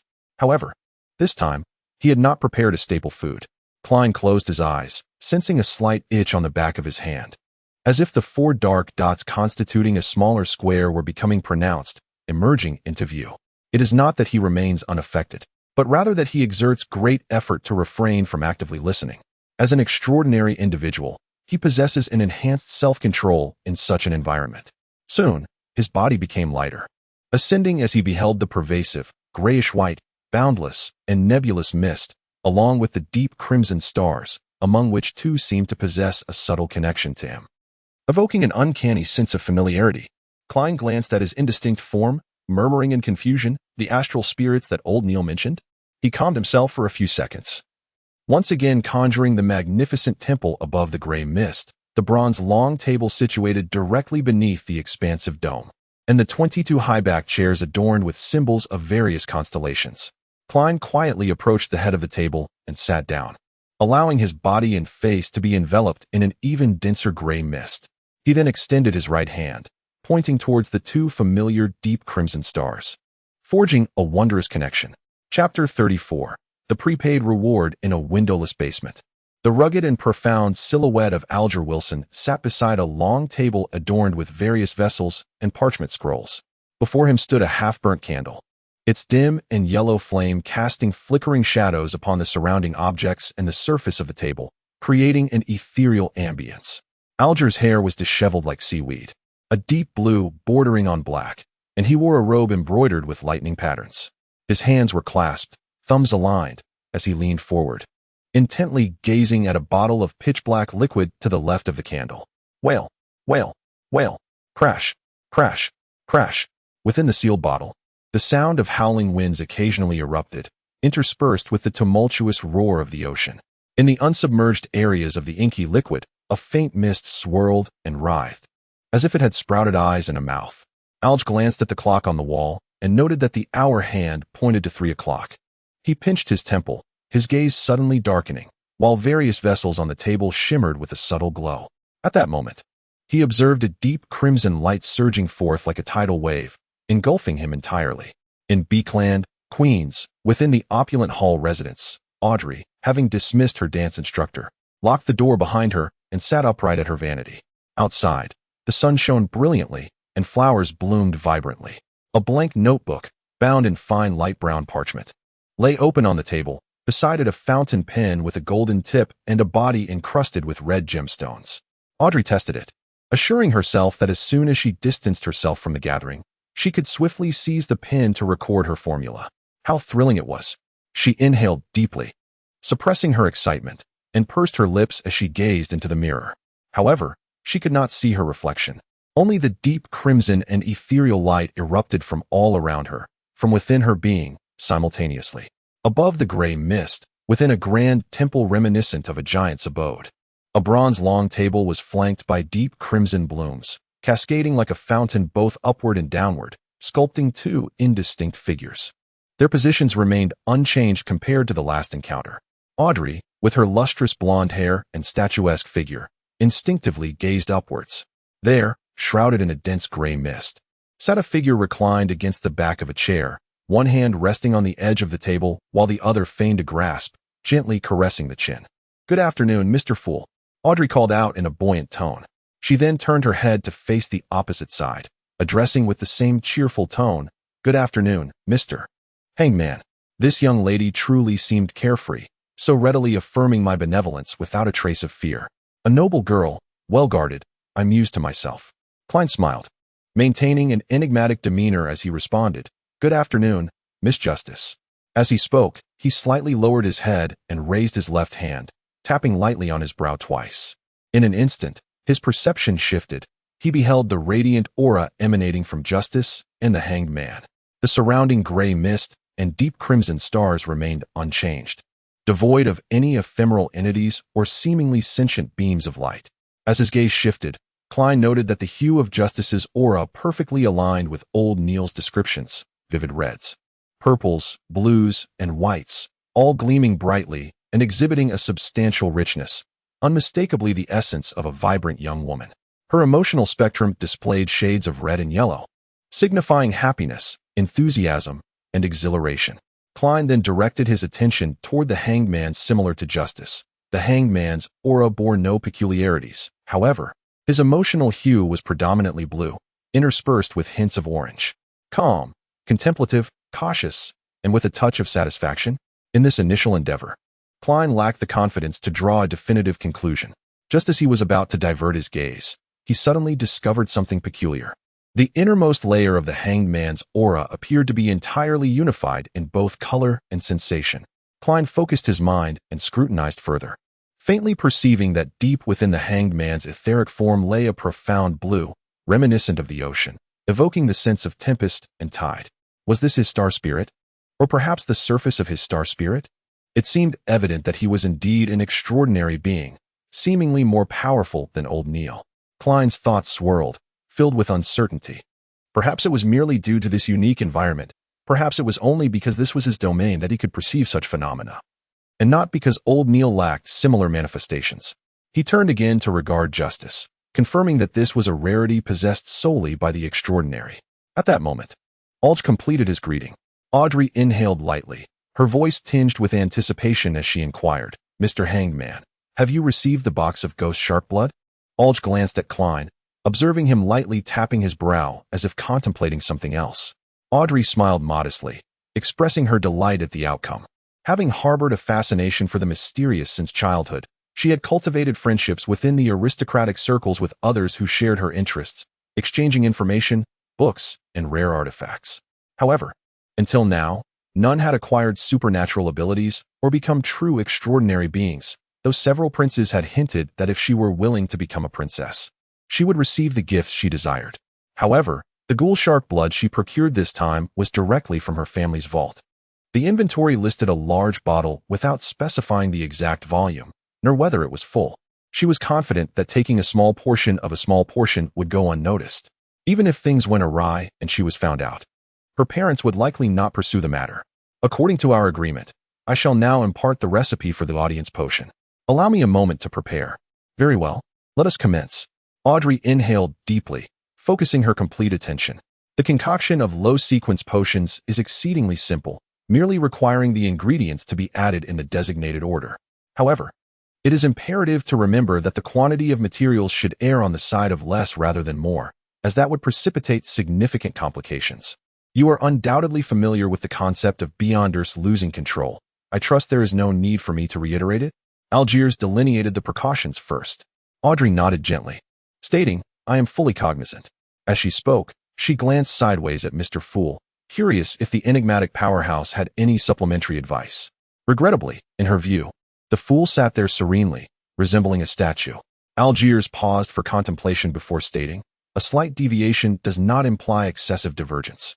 If you lack assistance, I advise dedicating time to familiarize yourself with chemical experimentation. Algiers elaborated further on the maximum permissible degree of deviation before proceeding to recite fluently.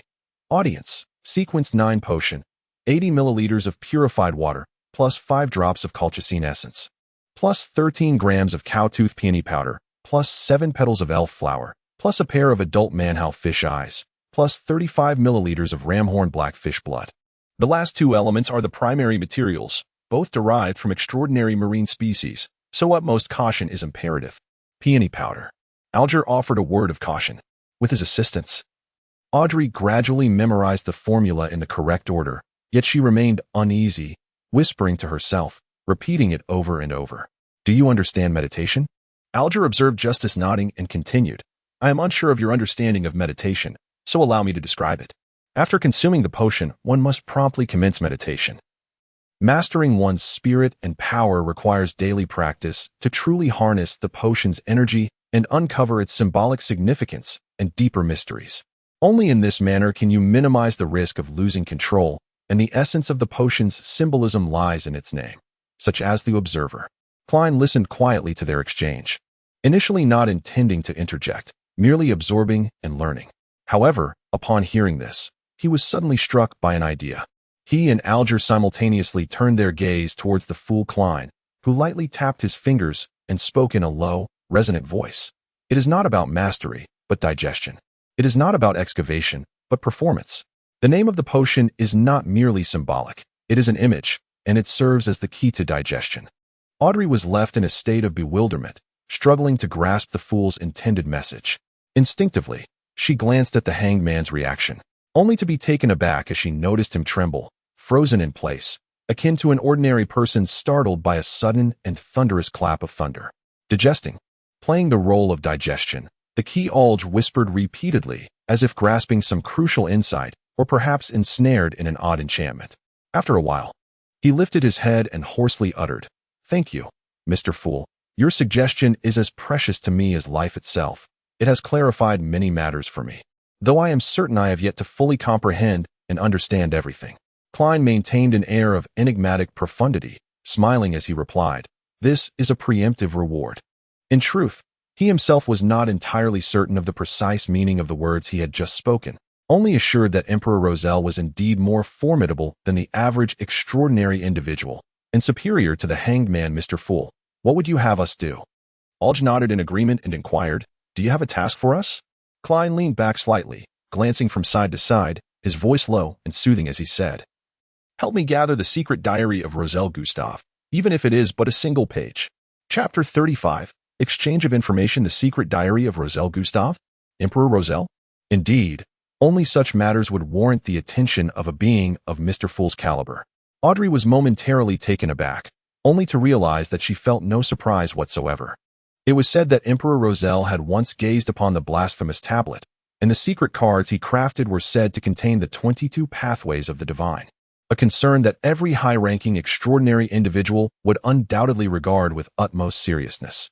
Mr. Fool had confidently referred to the legacy of Roselle Gustave as a diary. How did he come to know this?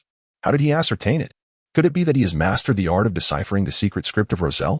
For the time being, let us regard it as a diary. He neither denied nor affirmed it. It is said that the diary of Emperor Roselle was inscribed in a secret script or symbols of his own invention.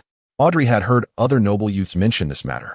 Yet she had never truly witnessed it, and thus felt a surge of curiosity, prompting her to inquire. As the conversation progressed, he turned his gaze towards Klein, seemingly seeking some form of affirmation, yet also harboring doubts. The script had evolved over several generations, long departed from its original pictographic form. According to your reasoning, how could it possibly be deciphered? Klein maintained a calm demeanor, suppressing a smirk. The notion of treating it as a form of mystical symbolism instantly conjured up absurd and amusing scenes in his mind. A malevolent sorcerer clad in a black hooded robe, rolling up his sleeves to reveal symbols etched upon his arm, said to possess mystical powers, remnants of Emperor Roselle. They appeared as two large, teal, simplified characters, full.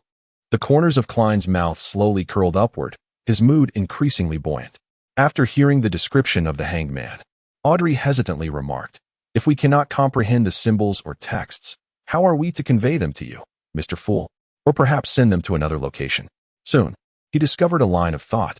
"Since I can conjure a temple and furniture here based on my own ideas, could it be possible for others to directly imprint the contents that manifest in their minds?" As Audrey and Alger observed, Mr. Fool, wreathed in a dense, ethereal mist, slowly straightened.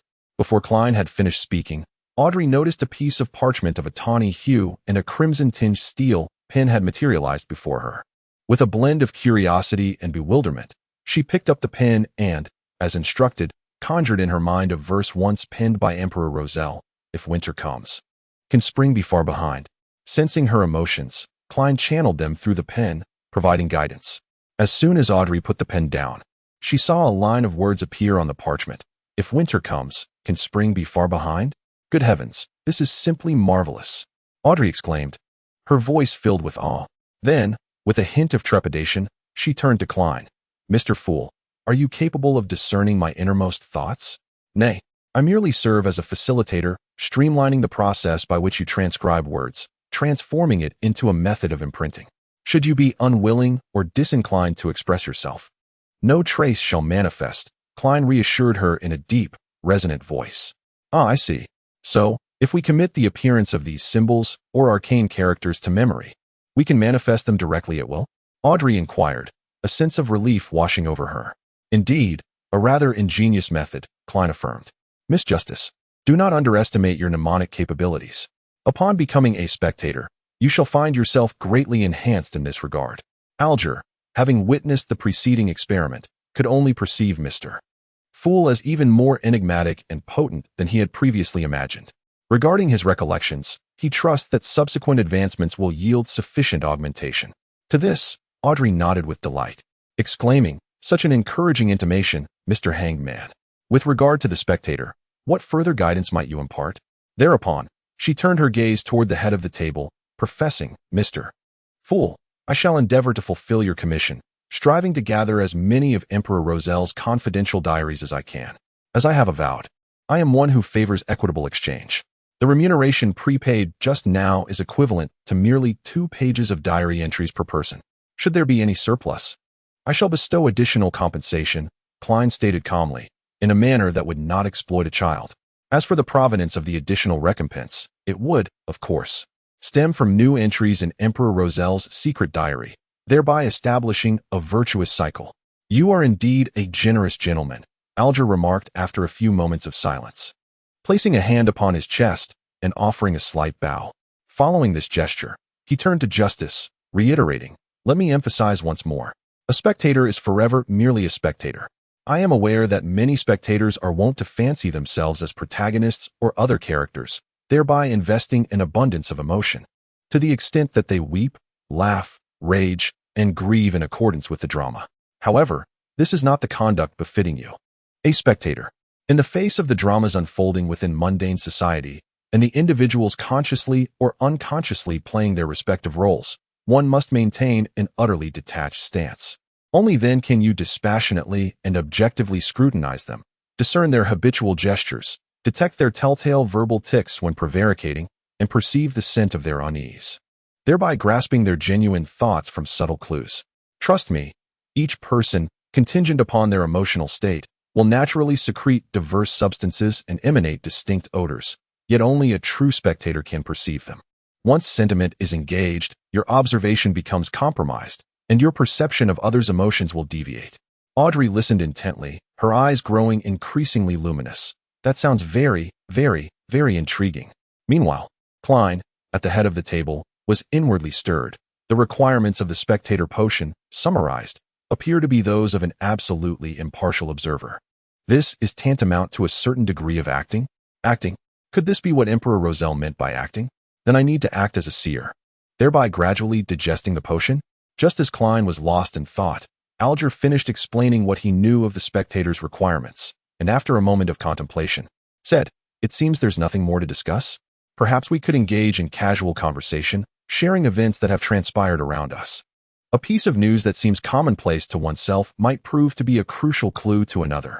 He had resolved to attempt the role of a diviner, believing it would bear no adverse consequences. "Shall we commence with the esteemed Mr. Hangman?" Audrey expressed her interest with a nod. After a moment of contemplation, Algier remarked, "The self-styled Admiral Ludville, that notorious pirate, has embarked once more on an expedition to the easternmost reaches of the Sunia Sea." "Ah, the proprietor of the Black Tulip?" Audrey pondered in response. "I am unaware of who that may be." Klein silently listened, mulling over what information he might articulate, something that would neither reveal his own position nor fail to yield intelligence in return. Soon, he reached a conclusion.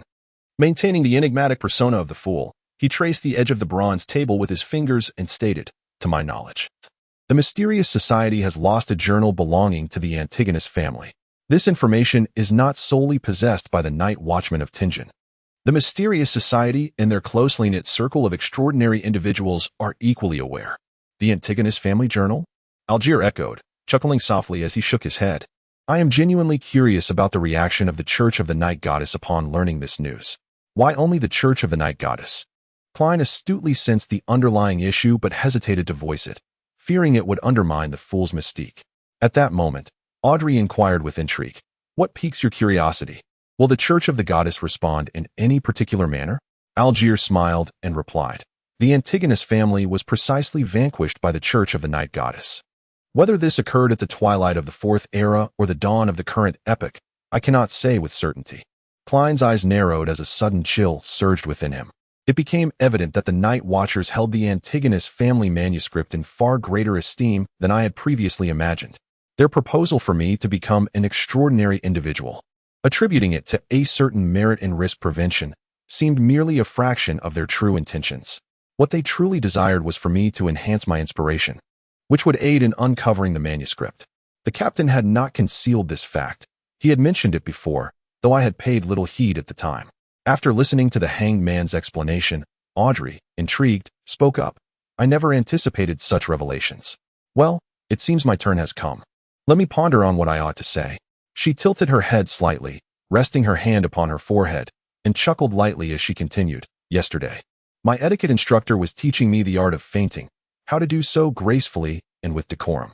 It is a practical skill for evading awkward situations and undesirable individuals at social gatherings." I was just organizing my thoughts. What I truly wish to convey is that since the defeat at the Bay of Long East, the king, the prime minister, and all the gentlemen have been under immense pressure, harboring a desperate desire for change. They believe the current governmental structure is excessively chaotic. Following each election, whenever there is a shift in party dominance, a complete overhaul ensues from top to bottom, resulting in utter disarray and remarkably low efficiency. This has not only led to our military failures, but has also caused considerable inconvenience for the populace. Indeed, it is quite incongruous that the esteemed Emperor Rossel did not establish such a system in Indus, as it seems to contradict his character. Could it be that he shifted his focus to other matters later on? The hanged man, Algie, interjected with a low chuckle, remarking, "What do they think? Their perceptions are rather dull. Perhaps it takes them a year to feel the itch after being bitten by the black mosquito." The black mosquito is a notorious creature from the southern realm of the Kingdom of Ruin, renowned for its potent venom that incites an unbearable urge to scratch. Audrey raised her palm to cover her mouth, disregarding the hanged man's mockery, and brought forth the crux of the earlier discussion. Regrettably, they have yet to find a viable alternative to this system. Klein listened intently, sensing that the topic had ventured into his realm of expertise, and with a slight smile, he remarked, "This is a straightforward issue. The gluttonous empire, along with the corrupted kingdom that seeks to emulate it, possesses remarkably successful advanced methodologies." "Straightforward?" Audrey replied, somewhat taken aback. While her education did not encompass political matters, her frequent attendance at discussions among her father and brother had equipped her with sufficient insight into such topics. Examinations, much like university entrance assessments, could be held publicly, potentially in 2 or 3 rounds, to objectively filter out the elite. Yet, Audrey had a vague apprehension of the opposition this might incite. Without affording her the opportunity to marshal her thoughts, Klein pressed on, articulating, "Subsequently, these select individuals would populate the cabinet, county administrations, municipal governments, and various township operational roles, essentially, positions directly involved in execution, such as senior secretarial posts within the cabinet. In accordance with the distinct requisites of each position, subsequent rounds of evaluations could be conducted separately and differentially, ensuring that specialized tasks are entrusted to those with the requisite expertise. Ministerial, gubernatorial, and mayoral positions, being of a political nature, would be reserved for the victorious party, representing their rightful spoils. Beside them, Alger, who initially lacked profound interest in the subject matter, imperceptibly turned his head, attentively listening. Audrey, in contrast, furrowed her brow, lost in contemplation. It is imperative not to precipitously replace the entire workforce, lest the cabinet and governmental tiers be rendered dysfunctional. Examinations could be administered annually or triennially, facilitating a gradual transition. Subsequently, in light of the kingdom's expansion and the vacancies arising from resignations and attrition due to age, quotas could be methodically determined. Klein, fully embodying his persona as a keyboard strategist, concluded with a gesture of open-handedness, stating, "This framework is designed to integrate the kingdom's most discerning minds into the government, ensuring that regardless of the ascendant party or the incumbent ministers, the operational officials will maintain the kingdom's fundamental and relatively efficacious functioning." Of course, a concomitant consequence is the emergence of bureaucracy, that indomitable specter. Audrey, while cogitating, inquired with a hint of perplexity, "Ergo, even should those ministers metamorphose into baboons, the impact would be minimal?" "Nay, indeed," Alger interjected, "a mandrill would be a more judicious choice for minister than the current incumbent." He paused for emphasis, adding, "After all, a mandrill's concerns are limited to sustenance, slumber, and procreation, precluding the formulation of inane notions or the insistence upon harebrained schemes. Verily, it seems you harbor some discontent with your superior, Mr. Hanged Man," observed Klein from his seat at the head of the table, a smile playing upon his lips. "A remarkably simple yet efficacious stratagem," exclaimed Audrey, her gaze directed towards Klein. "Indeed, Mr. Fool, you must be a venerable figure, replete with worldly wisdom and sagacity." A twitch betrayed Klein's composure at the corners of his mouth. He surveyed the hanged man in justice.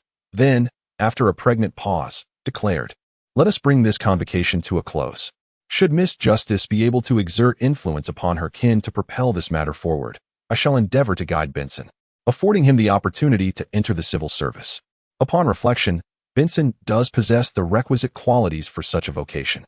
However, it is unlikely that Justice would act overtly, as that would inevitably lead myself and the hanged man to deduce her true identity by tracing the noble who proposed the suggestion.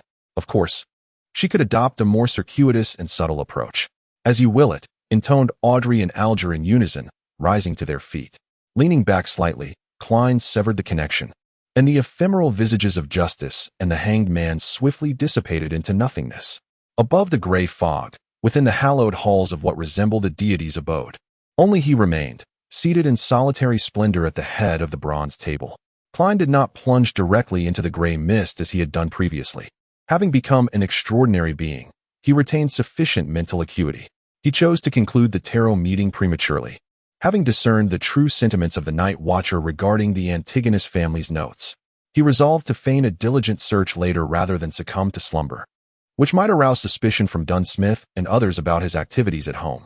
Moreover, his findings today were not inconsequential. Seated in the high-back chair at the head of the bronze long table, Klein rested his arms on the armrests, his fingers interlaced, gazing intently into the boundless gray mist, sensing an emptiness that seemed untouched for millennia. As he established a connection and summoned the projections of justice and the hanged man, he keenly detected an intriguing realization. As an extraordinary individual, he possessed the capacity to reach for another deep crimson star.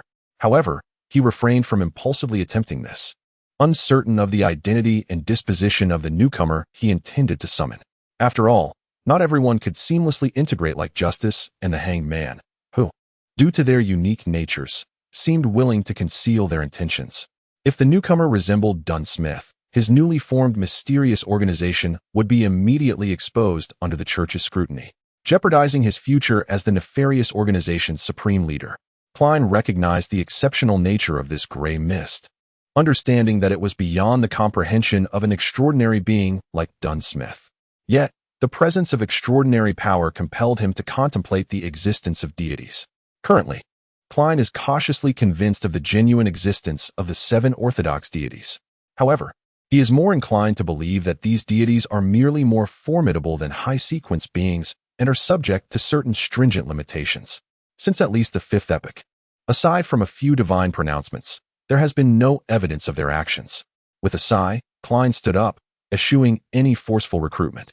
He was disinclined to involve anyone in arcane affairs without their consent, resolving to defer such matters for the time being. He unfurled his spirituality, sensing the presence of his physical form, and then began to emulate the sensation of a rapid, headlong descent.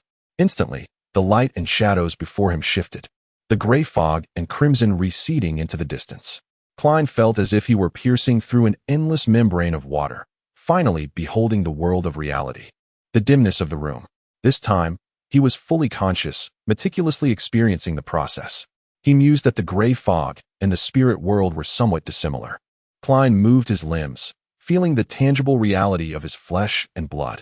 After a period of earnest contemplation, he shook his head, walked to his desk, and drew back the curtains. With a swift motion, the curtains receded, and sunlight streamed in, filling the room with light. Gazing at the street outside the bay window and the passing pedestrians, Klein inhaled deeply and murmured to himself, "It is time to go to work." He pondered how he ought to embody the role of a seer, recognizing the need for patience. For the moment, he was only adept at spirit vision. Meanwhile, in the Queen's borough of Backland, Audrey Hall beheld her reflection in the mirror, noting her cheeks flushed with excitement and her eyes so bright as to be almost blinding.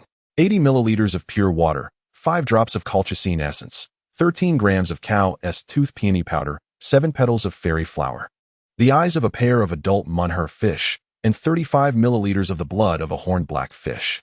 Audrey exhaled, scrutinizing the ingredients multiple times until she was certain of their accuracy. A surge of inspiration for a dance welled within her, yet she admonished herself to remain composed. After a moment's contemplation, she began inscribing various chemical names around the potion's recipe, camouflaging the page with an air of intricate, chaotic scientific knowledge. She first searched her family's several vaults, and for any missing components, she pondered the possibility of exchanging with others. Should this prove futile, she would have to seek the assistance of the fool and the hanged man at the next gathering. What could she offer as recompense? After a moment of reflection, Audrey closed her notebook and placed it on the small bookshelf in her bedroom before stepping lightly to the door and pulling it open. A golden retriever sat obediently outside. Audrey's lips curled into a radiant smile, as bright as the sun. "Sophie, you have executed your task splendidly." In the serialized stories of the newspaper, the detective always has a capable assistant. I believe that behind every true audience, there should also follow a large dog. In the dimly lit basement, where only a flickering candle cast shadows, Algie Wilson raised his palm, examining it closely. After a prolonged silence, he sighed, even with thorough preparation. I remain unable to fathom how the fool accomplished the summoning. His gaze shifted downward, landing on the parchment scrolls laid upon the long table. In that sepia-toned upper corner, deep blue ink inscribed a line of hermetic script, 7, the Navigator. Chapter 37, the Club. Under the blazing afternoon sun, Klein stepped out of his home. To traverse from Iron Cross Street to Welch's residence, he exchanged his formal attire, top hat and leather boots, for a linen shirt, a worn brown coat, a matching round-brimmed felt hat, and old leather shoes. thus alleviating any concern that his perspiration might tarnish his valuable ensemble. As he meandered along Daffodil Street towards Iron Cross Street, he instinctively cast a glance at the corner square. The tents had vanished. The circus that once performed there had long departed. How predictable, Klein chuckled softly, shaking his head as he turned towards Iron Cross Street. Iron Cross Street was not merely a single thoroughfare but, as its name suggests, comprised two intersecting roads. Centered around the intersection, it branched into Left Street, Right Street, Upper Street, and Lower Street, where Klein, Benson, and Melissa had once resided in an apartment. However, the residents of the apartment and the surrounding populace did not refer to the area as Lower Street. Instead, they coined the term Middle Street to distinguish it from the impoverished enclave that extended 200 meters beyond. There, a single bedroom might be cramped with 5, 6, or even 10 occupants. As Klein walked along the edge of Left Street, his thoughts began to wander, recalling the notes of the Antigonus family, musing over their mysterious disappearance, the significance attributed to it by the night watchers, and the ensuing bloodshed that followed. His mood gradually grew somber, and his expression darkened. At that moment, a familiar voice reached his ears, little Klein. Klein, perplexed, turned and found himself at the entrance of the Slynn Bakery, where the silver-haired Mrs. Wendy greeted him with a gentle smile and a wave. "You don't seem quite happy," she remarked softly. Klein rubbed his face and replied, "Just a little. No matter how many troubles one has, tomorrow will inevitably come." Mrs. Wendy smiled and said, "Come, help me taste my newly made sweet iced tea. I'm unsure if it suits the local palate." "Local palate? Aren't you, Mrs. Slynn, local yourself?" Klein chuckled, shaking his head. "I suppose try it means it's free, right?" Mrs. Slynn smirked. "You guessed correctly. I am actually from the South, having moved to Tianjin with my husband over 40 years ago. Back then, Benson hadn't even been born, and your parents had yet to meet. I've always found the northern cuisine a bit unfamiliar. I constantly yearn for the flavors of home: pork sausages, potato bread, roasted pancakes, vegetables fried in lard, and meats with distinctive sauces. Ah, and I also miss sweet iced tea." Klein smiled at the nostalgic words, "Mrs. Slynn. This is quite the mouth-watering topic. However, I feel much better now. Thank you." After expressing his gratitude, he took a sip and found the beverage reminiscent of iced tea from Earth, yet less intense, with a richer tea flavor and an invigorating freshness that swiftly dispelled the heat of the blazing sun. "Excellent," he exclaimed. He felt reassured. Wendy smiled, her eyes crinkling at the corners, as she watched Klein finish his sweet iced tea. During the afternoon lull, the street vendors were fewer in number, not due to reconvene until after 5:30. Those who remained appeared listless and dispirited. As he turned into the area, Klein's mood suddenly darkened. An inexplicable sense of oppression descending upon him, a feeling of despondency and gloom. After a moment's contemplation, Klein raised his hand, tapping his forehead lightly as if in thought. Immediately, his perspective shifted, revealing the auras of the vendors and the few passers-by. Before Klein could scrutinize their health, he was captivated by the intense, somber hues that represented their emotions. He couldn't discern the specifics of their thoughts, but the pervasive sense of pessimism, apathy, and melancholy left a profound impression on him. Scanning his surroundings, he noticed that the vicinity was saturated with these dim shades, impervious to the sunlight. It was the accumulated despondency of countless days, months, and years. At that moment, Klein understood the cause. As old Neil had mentioned, opening one's spiritual vision could easily lead to discomfort in unfamiliar environments, as well as susceptibility to the emotions of others. A similar principle applied to the ability of spiritual intuition, a capacity acquired upon becoming a diviner without additional training. It was a passive and unavoidable perception, allowing one to directly detect the presence of anomalies. It is evident that awareness entails a certain degree of interaction. In the extraordinary perception akin to that of a medium, the variance in each individual's inspiration is as conspicuous as a torch in the night. Hence, those endowed with heightened inspiration are naturally and effortlessly influenced by the peculiar and intense atmosphere, only to master and adapt through persistent practice. Such a repressive tone likely requires an extended duration to establish, mused Klein with a sigh and a shake of his head, feeling a stir within. He lightly tapped his brow twice, striving to rein in his spirituality. Step by step, Klein made his way towards the apartment, attuning himself to any potential anomalies and subtle connections in search of the concealed notes of the Antigonus family. The streets, as usual, were littered with dirty water and refuse. only to become pristine upon reaching the entrance of the apartment. He pushed open the ajar door and circled the dim first floor, where sunlight failed to penetrate. Ascending the creaky wooden staircase, each step echoed with a plaintive groan. The second floor, as always, lacked illumination. Klein indulged his inspiration, gazing into the gloom. Yet, he discovered not a single clue regarding the notes, nor did he perceive even an intangible spirit. Were encounters so effortlessly attainable, the majority of ordinary individuals would not remain oblivious to the existence of extraordinary phenomena, Klein reflected inwardly. He had come to realize that most spirits do not manifest in corporeal forms, but rather as spiritual essences, necessitating the presence of a medium for effective communication. After traversing the third floor, Klein exited the apartment and walked along the path etched in his memory toward Welch's residence. He traversed for a full hour, yet remained unsuccessful in discovering anything of note along the way. Standing before the gated garden villa, ensconced behind the locked iron gate, Klein mused to himself, "Surely, the Welch residence requires no further investigation. Captain and Miss Daly have undoubtedly conducted an exhaustive search. Moreover, lacking a key, I cannot simply scale the wall. Perhaps I shall attempt a different route tomorrow." The vicinity of the Welch abode was remarkably pristine, with numerous shops boasting spotless windows lining the streets. As he rounded the corner, intending to locate a public carriage stop, Klein's gaze was unexpectedly drawn to several signs positioned on the second floor across the way: Harold's Department Store, Veterans Club, Divination Club. Divination Club, Klein murmured, the name triggering a thought regarding his impending role as a diviner. Indeed, perhaps a visit is in order to glean fresh perspectives. Amidst this confluence of thoughts, Klein crossed the street, ascended to the second floor, entered the hall, and positioned himself before the comely receptionist. The lady, her auburn hair elegantly coiffed, cast a glance at Klein and inquired with a smile, "Sir, do you seek a divination, or do you desire to become a member of our club? What are the prerequisites for membership?" Klein inquired casually. The auburn-haired lady, with her tresses elegantly coiffed, smoothly elucidated, "Complete the detailed registration and remit the annual membership fee. It's initially £5, succeeded by an annual pound thereafter. Rest assured, we are distinct from those political or commercial societies that mandate a formal member's endorsement for admittance. Members are at liberty to utilize the club's conference rooms and assorted divination chambers, along with their instruments.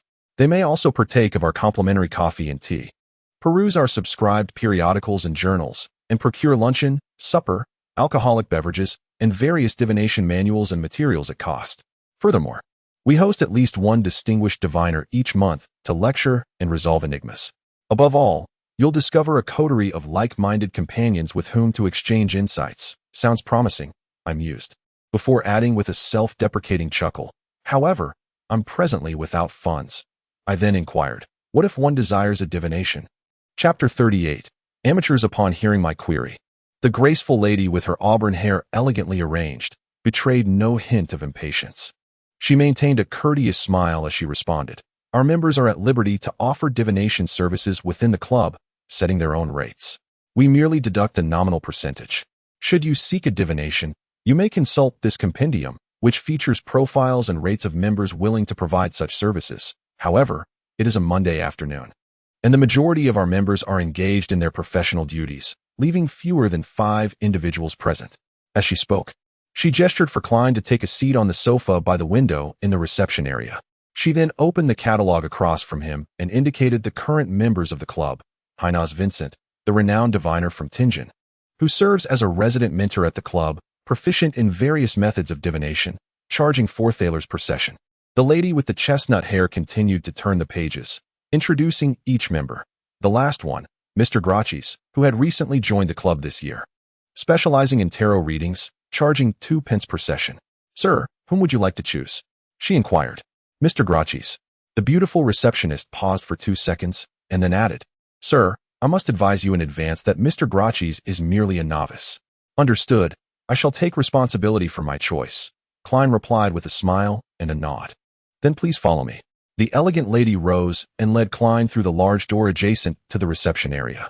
There was a moderately long corridor, at the end of which lay an open conference room, bathed in sunlight, furnished with tables and chairs, and adorned with newspapers, magazines, and playing cards, from which a faint aroma of coffee wafted. As they approached the conference room, The beautiful receptionist signaled for Klein to halt, quickening her pace to reach the end, where she softly called out, "Mr. Graches, someone is here for a reading." "Me?" A voice filled with surprise and confusion immediately resounded, accompanied by the sound of chairs being moved. "The Yellow Crystal Room, a place I hold dear." Gracious appeared at the threshold of the conference room, casting a curious glance towards Klein, who awaited a short distance away. He was a man in his 30s, with a complexion slightly darker, eyes of a deep green hue, soft, light blonde hair, and attired in a white shirt and a black waistcoat, adorned with a monocle that hung gracefully at his chest, exuding a rather refined aura. The beautiful lady responsible for the reception said little, as she opened the door to the Yellow Crystal Room adjacent to the conference space. Inside, the curtains were drawn tightly, shrouding the room in dim light, as if only in such obscurity could divine inspiration be attained, yielding precise results in fortune-telling. "Greetings, I am Gracious. I must admit, I never anticipated that you would choose me for your divination." Gracious bowed in a gentlemanly manner, swiftly entering the room and seating himself at the long table. "To be candid, I am merely an amateur in the art of divination, lacking extensive experience. For the time being, I do not consider myself a proficient seer. You still have the option to reconsider." After returning the bow, Klein followed him inside and gently closed the door behind him. Bathed in the light that seeped through the curtain, he smiled and said, "You are indeed an honest gentleman, yet I am one who stands firm in my choices. Please, take a seat." Gracious gestured towards the opposite chair and, after a moment's contemplation, added, "Divination is merely a hobby of mine. Life often grants us guidance from the divine, yet ordinary individuals frequently struggle to interpret the will of the deities accurately. This is the purpose of divination, and it is also the reason I joined this esteemed club. In this regard, I find myself lacking in sufficient confidence. Let us consider the forthcoming divination as an exchange, a complimentary dialogue. What do you think of this proposal?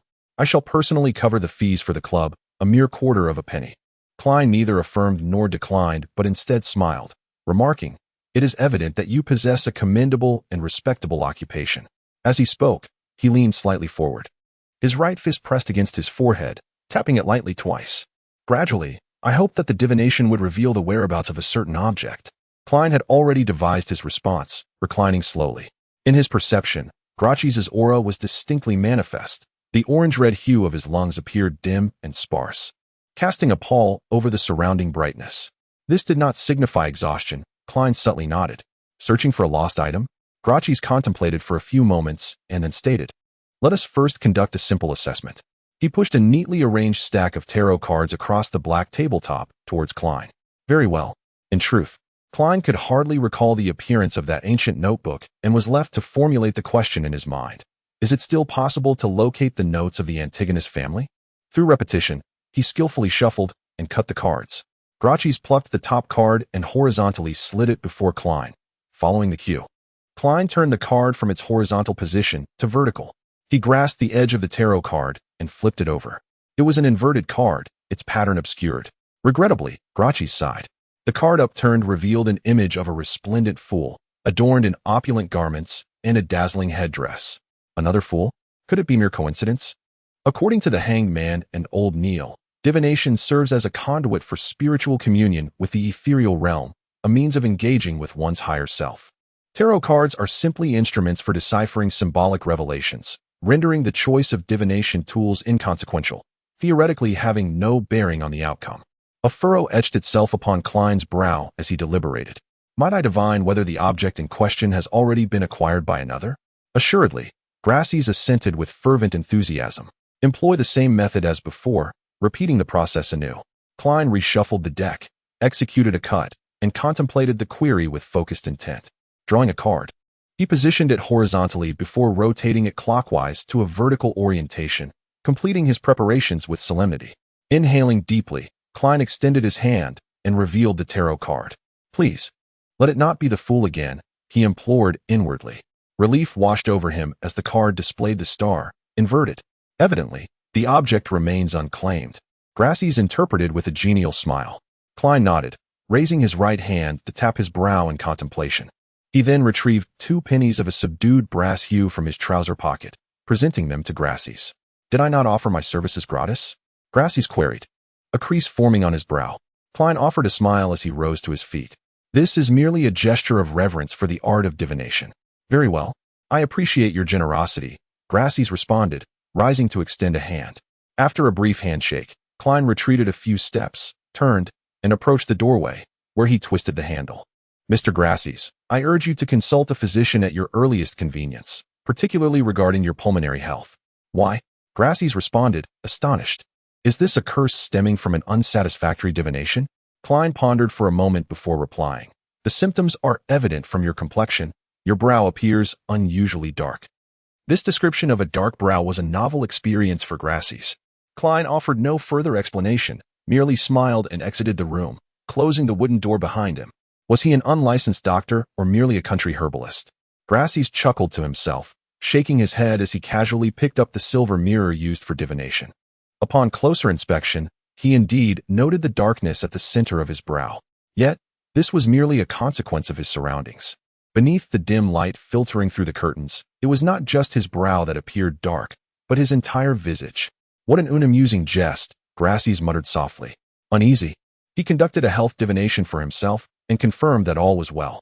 As he departed the divination club, Klein had formulated a new plan for the future, to diligently save funds to pay the annual membership fee and thus become a member of the club, thereby commencing his role as a so-called diviner. The reason he could not venture out independently was due to a lack of resources and channels. And he certainly could not stoop to selling wares on the street. After all, he was a man of some dignity and pride. A few minutes later, he boarded a public carriage, spending 2 pennies to reach the not-so-distant Zoderland Street. Upon pushing open the doors of the Blackthorn Security Company, he found no sign of the familiar brown-haired girl, only the poetically inclined Leonard, with his dark hair and green eyes, seated behind the reception desk. Good afternoon. Where's Roshan? After Klein removed his hat and bowed, he inquired. Leonard smiled and gestured toward the partitioned door. She is on duty at the armory tonight. Before Klein could ask further, Leonard seemed to ponder a question, saying, Klein, there is something that has long perplexed me. What is it? Klein appeared bewildered. Leonard rose, his tone gentle as he laughed. It should be that unknown entity wanting me to take the notes of the Antagonists and conceal them. Klein offered a widely accepted hypothesis. Leonard paced a few steps before abruptly turning to meet Klein's gaze. If your suicide was intended to silence you and erase the trail, then why not simply destroy the notes on the spot? Chapter 39. An intriguing technique in truth. I remain uncertain whether those notes were destroyed or hidden. However, one can infer that if destruction were the goal, it could have easily been accomplished on the spot, rendering it unnecessary for me to carry them away for later. Upon hearing Leonard's question, Klein immediately activated his detective mode, reflecting thoughtfully. Perhaps the unknown entity that Welch, Naya, and I encountered relishes in the sacrifice of life and desires to continue such occurrences. Therefore, in light of the inevitable discovery of the suicide incident, I was instructed to take the notes and hide them, preparing for a second indulgence. Yet, something went awry in the process, and I ultimately failed to carry out the act of suicide. This reasoning is Klein's logical speculation based on the materials he perused in his previous life, including those concerning malevolent rituals found in literature, film, and television. He was acutely aware of the issues that arose during the process, specifically the introduction of himself as a transmigratory variable, a commendable interpretation. Yet I posit an alternative possibility. The sacrificial suicides of Welch and Naya may have facilitated the advent of an unknown entity. The notebook itself may have harbored or gestated malevolence. Your task of absconding with it, concealing it, was likely motivated by a concern that it would be discovered and destroyed before its nativity or ascension. Leonard Mitchell articulated another prospect. At this juncture, he fixed his gaze upon Klein's eyes, and with a subtle smile, he remarked, Of course, the notebook may have already been obliterated with the intent of obscuring its contents, concealing the true object that carries or incubates the malevolence. Consequently, your attempted suicide would have a sufficiently justifiable explanation. What are you implying? Are you suspecting me? Suspecting that the original owner's body harbors or gestates malevolence? No, it harbors or gestates a transmigrator. Gestates is quite a fitting term. Klein paused momentarily, inwardly musing while carefully considering his words. I am merely exploring such a possibility. We cannot exclude the notion that the unknown entity suffered a setback upon its descent, resulting in your failed suicide. We must trust that the goddess perpetually safeguards us. Leonard smiled, diverting the conversation. Did you make any discoveries this afternoon? None. I must switch routes tomorrow afternoon. He gestured towards the partition. I must retrieve ammunition from the armory. The shooting club remains open until 9 in the evening, as many of its members are only available after work. May the goddess be with you. Leonard smiled as he traced a circle symbolizing the scarlet moon on his chest. Watching Klein pass through the partition and listening to the sound of his footsteps descending the stairs, Leonard's smile gradually faded, replaced by a look of perplexity in his emerald eyes. He muttered something under his breath, his tone tinged with dissatisfaction. Having descended the stairs, Klein turned down the corridor illuminated by the gas lamps, making his way toward the armory, materials, and library. The iron door stood ajar, revealing Rosen, a chestnut-haired girl, engaged in conversation with a middle-aged man sporting a thick black beard and a bowler hat, standing by a long table. Good afternoon. No, good evening. Here it always feels like midnight. Klein, I heard from old Neil that you have become an extraordinary being. What do they call it, the diviner? Rosen inquired, turning her head and speaking rapidly, her curiosity and concern unmasked. Klein smiled and nodded. Good afternoon, Miss Rosen. Although it is perpetually dark here, it imparts a sense of tranquility.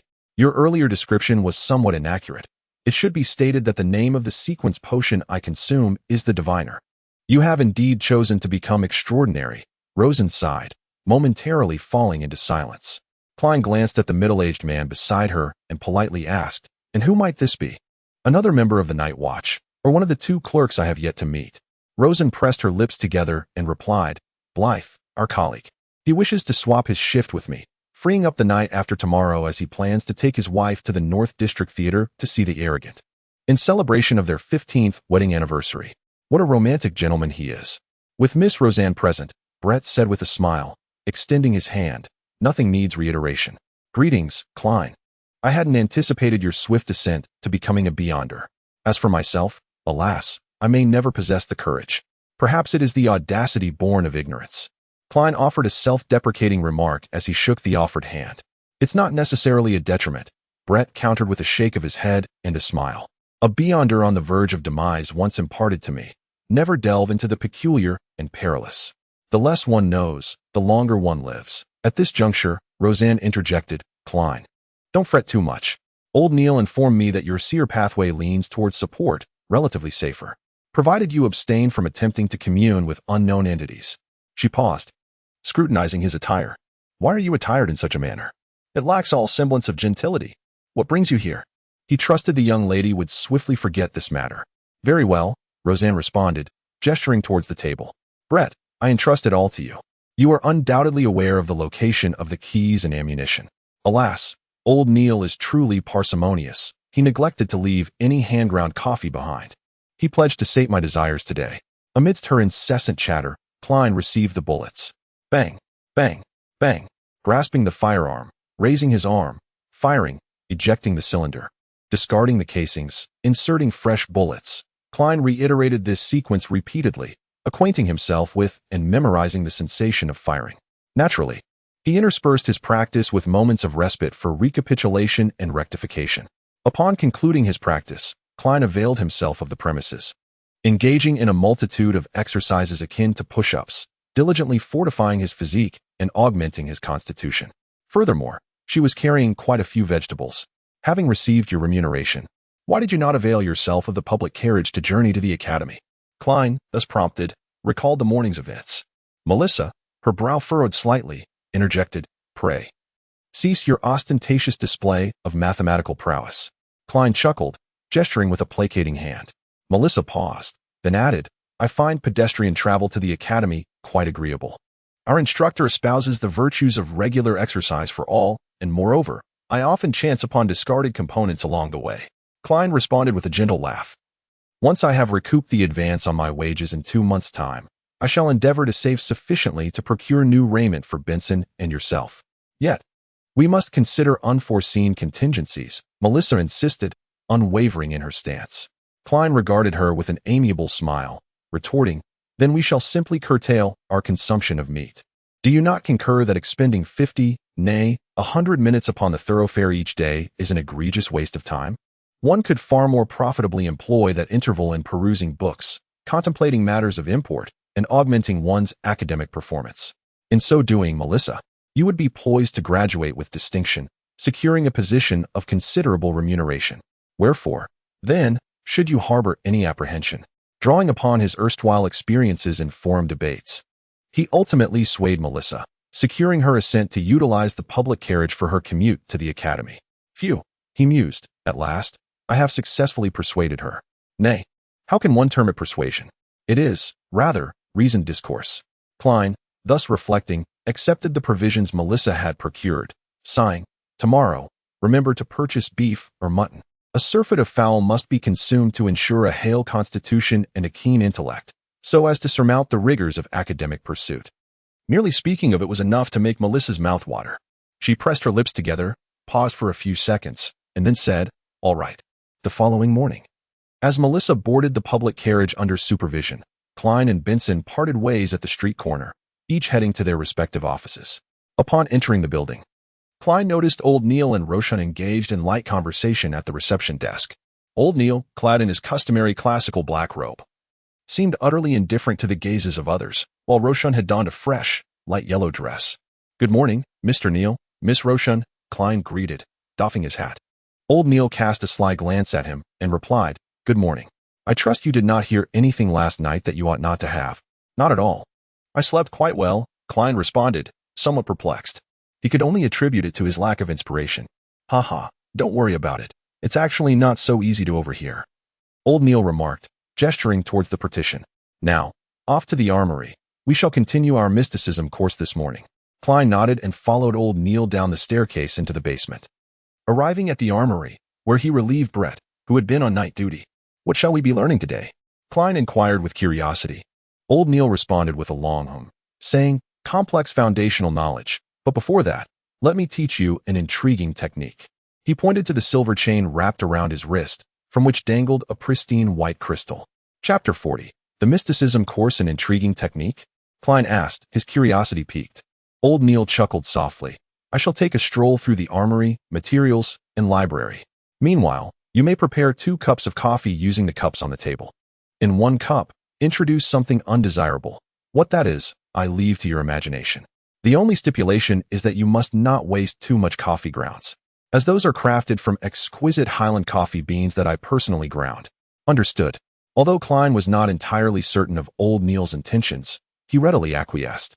Removing the lid from the silver-tinned canister, Klein used a spoon gleaming with metallic luster to scoop a generous measure of aromatic coffee grounds into each cup before pouring in hot water, stirring with practiced ease. As a resourceful traveler from a bygone era, he was no stranger to the art of coffee brewing.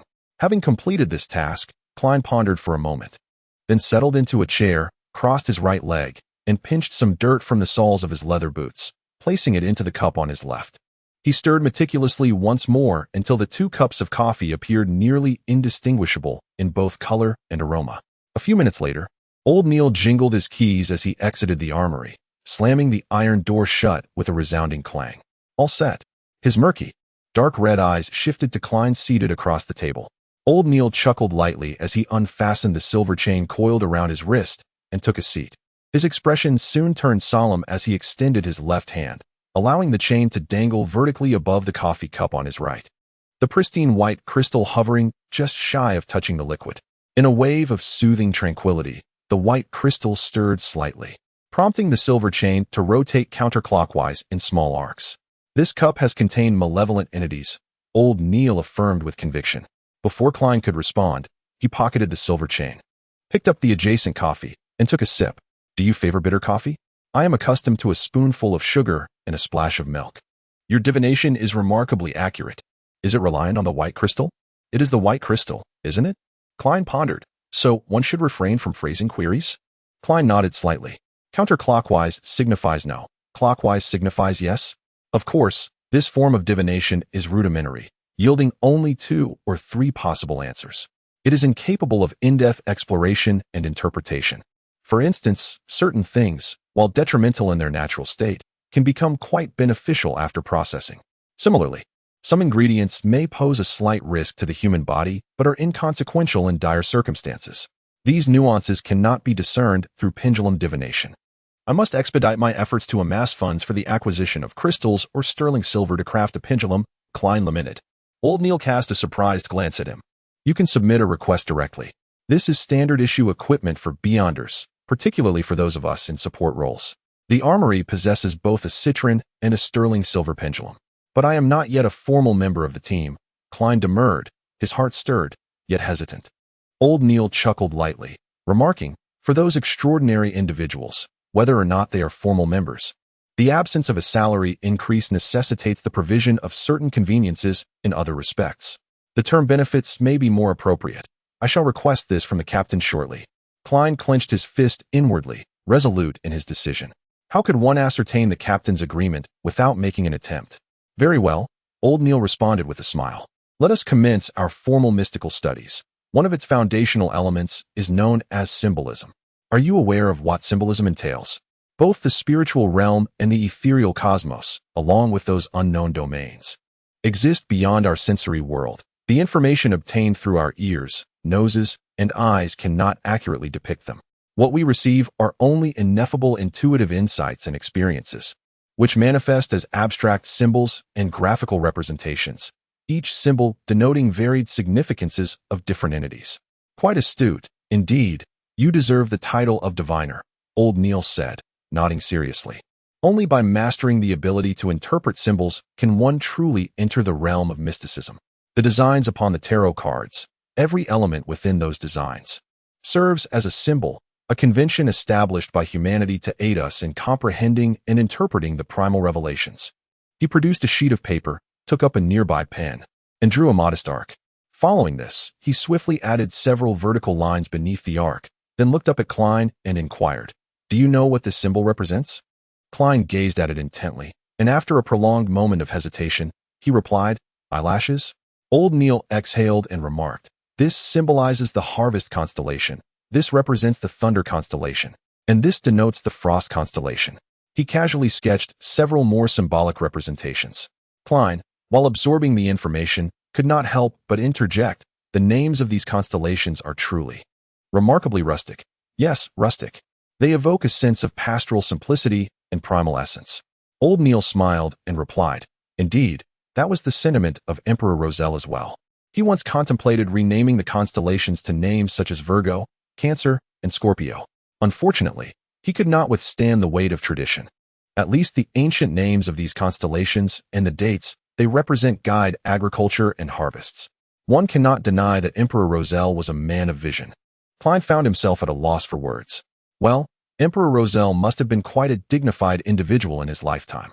Old Neil, unable to grasp Klein's humor, continued to elucidate various foundational symbols, including those of the constellations, the sun, the red moon, the brown star, the crimson star, and the blue star.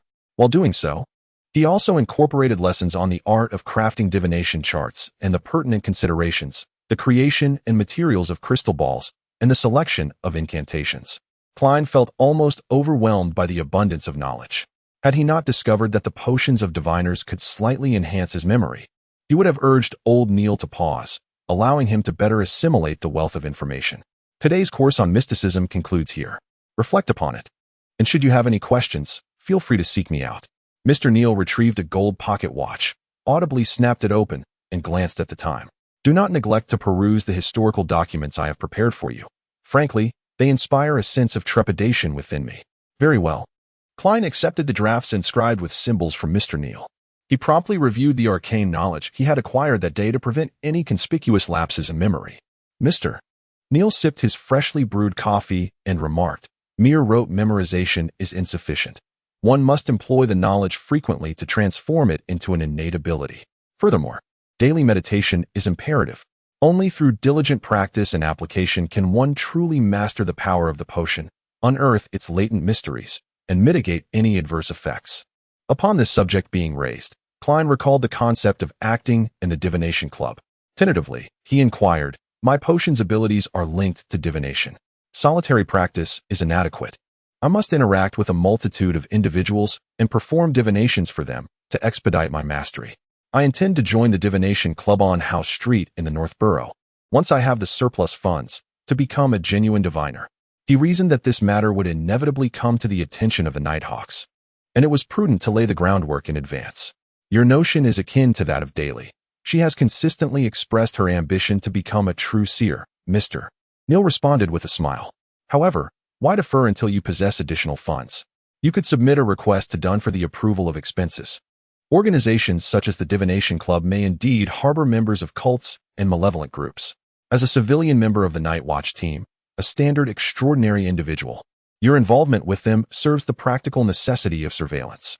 Previously, we conducted regular inspections of such venues, but due to insufficient manpower, prolonged monitoring proved challenging. Now, it conveniently falls to you. Is such a course of action truly permissible? Observing old Neil's solemn expression, Klein was utterly taken aback. This was a blatant attempt to concoct a rationale for personal expense reimbursement. I am utterly ignorant of such matters. Indeed, I am merely a keyboard warrior. Do you truly wish to employ your own funds for this endeavor? Noticing Klein's astonishment, old Neil added with a smile, I shall report to the captain shortly. Old Neil nodded in satisfaction, casting a glance at the cup of coffee that had not yet been discarded, which contained something unpleasant. What on earth did you put in it? Klein chuckled sheepishly. It's merely a bit of mud from the sole of my boot. Its color is quite similar to your coffee grounds, almost indistinguishable. Old Neil paused for a moment, then suddenly covered his mouth with his hand and hissed.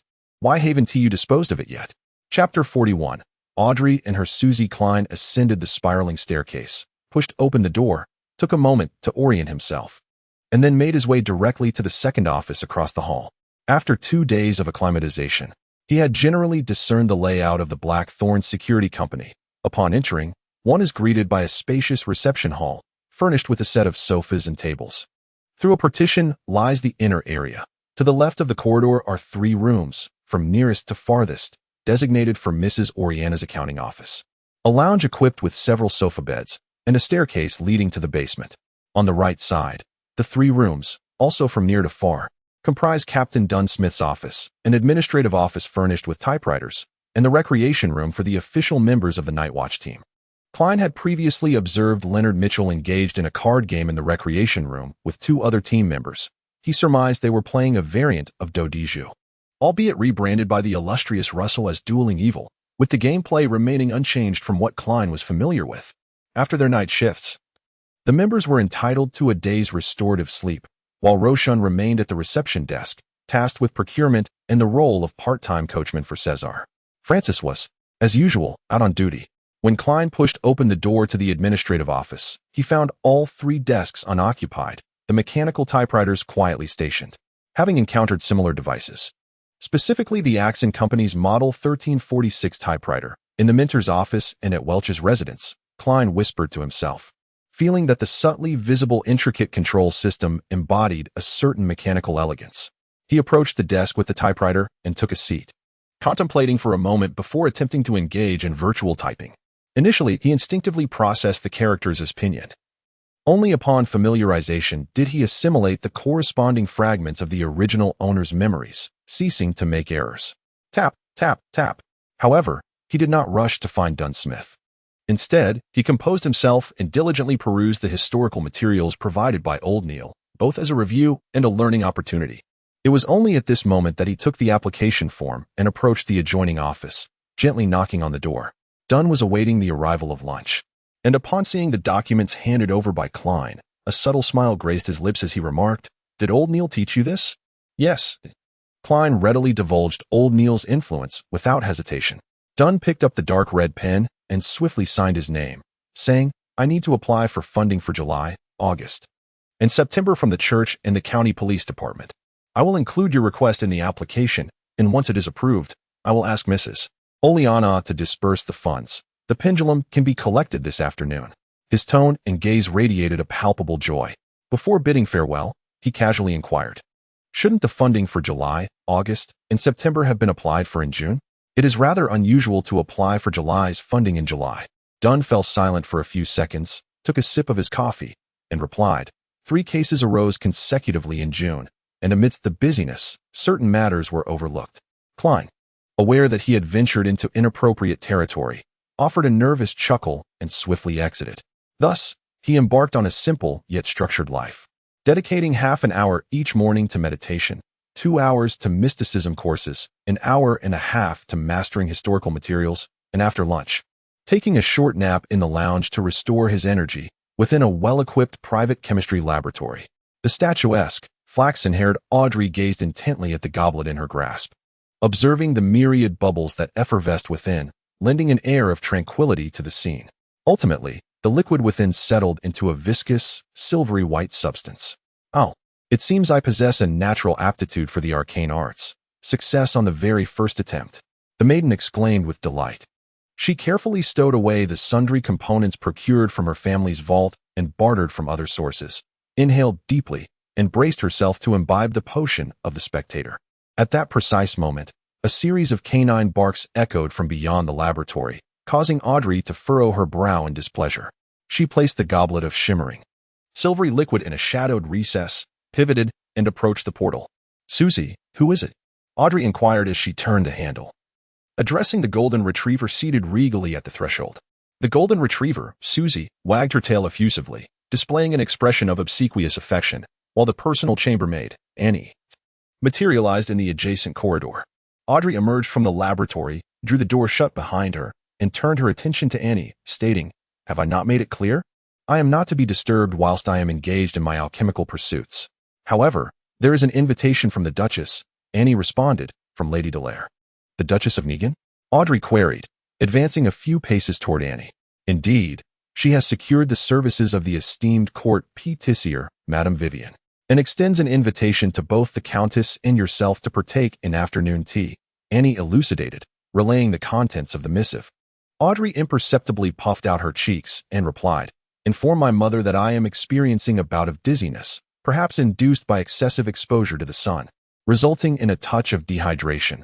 Request that she convey my sincerest apologies to Lady Dallaire on my behalf." As she spoke, she feigned a state of weakness. "Miss, this gathering is not merely afternoon tea. It is a literary salon," and interjected, "Yet this cannot alleviate my dizziness. I require rest." Audrey resolutely declined. Meanwhile, she silently mused, "If I persist, I shall faint to demonstrate my point. The etiquette instructor has remarked upon my execution of this gesture with great admiration. Did I perceive a sound?" Suddenly, she noticed that Susie, the golden retriever who was supposed to remain outside, was nowhere to be found, and the laboratory door stood ajar. "I forgot that Susie could open doors with handles. What noise is that? This is bad." Audrey heard a crisp commotion emanating from within, and a sudden realization struck her as she dashed into the laboratory. There, her gaze fell upon a shattered cup on the floor and the last drop of silvery liquid being licked away by Susie. Audrey stood frozen at the doorway, resembling a statue. The golden retriever immediately sat upright, gazing at her with innocent eyes, wagging its tail.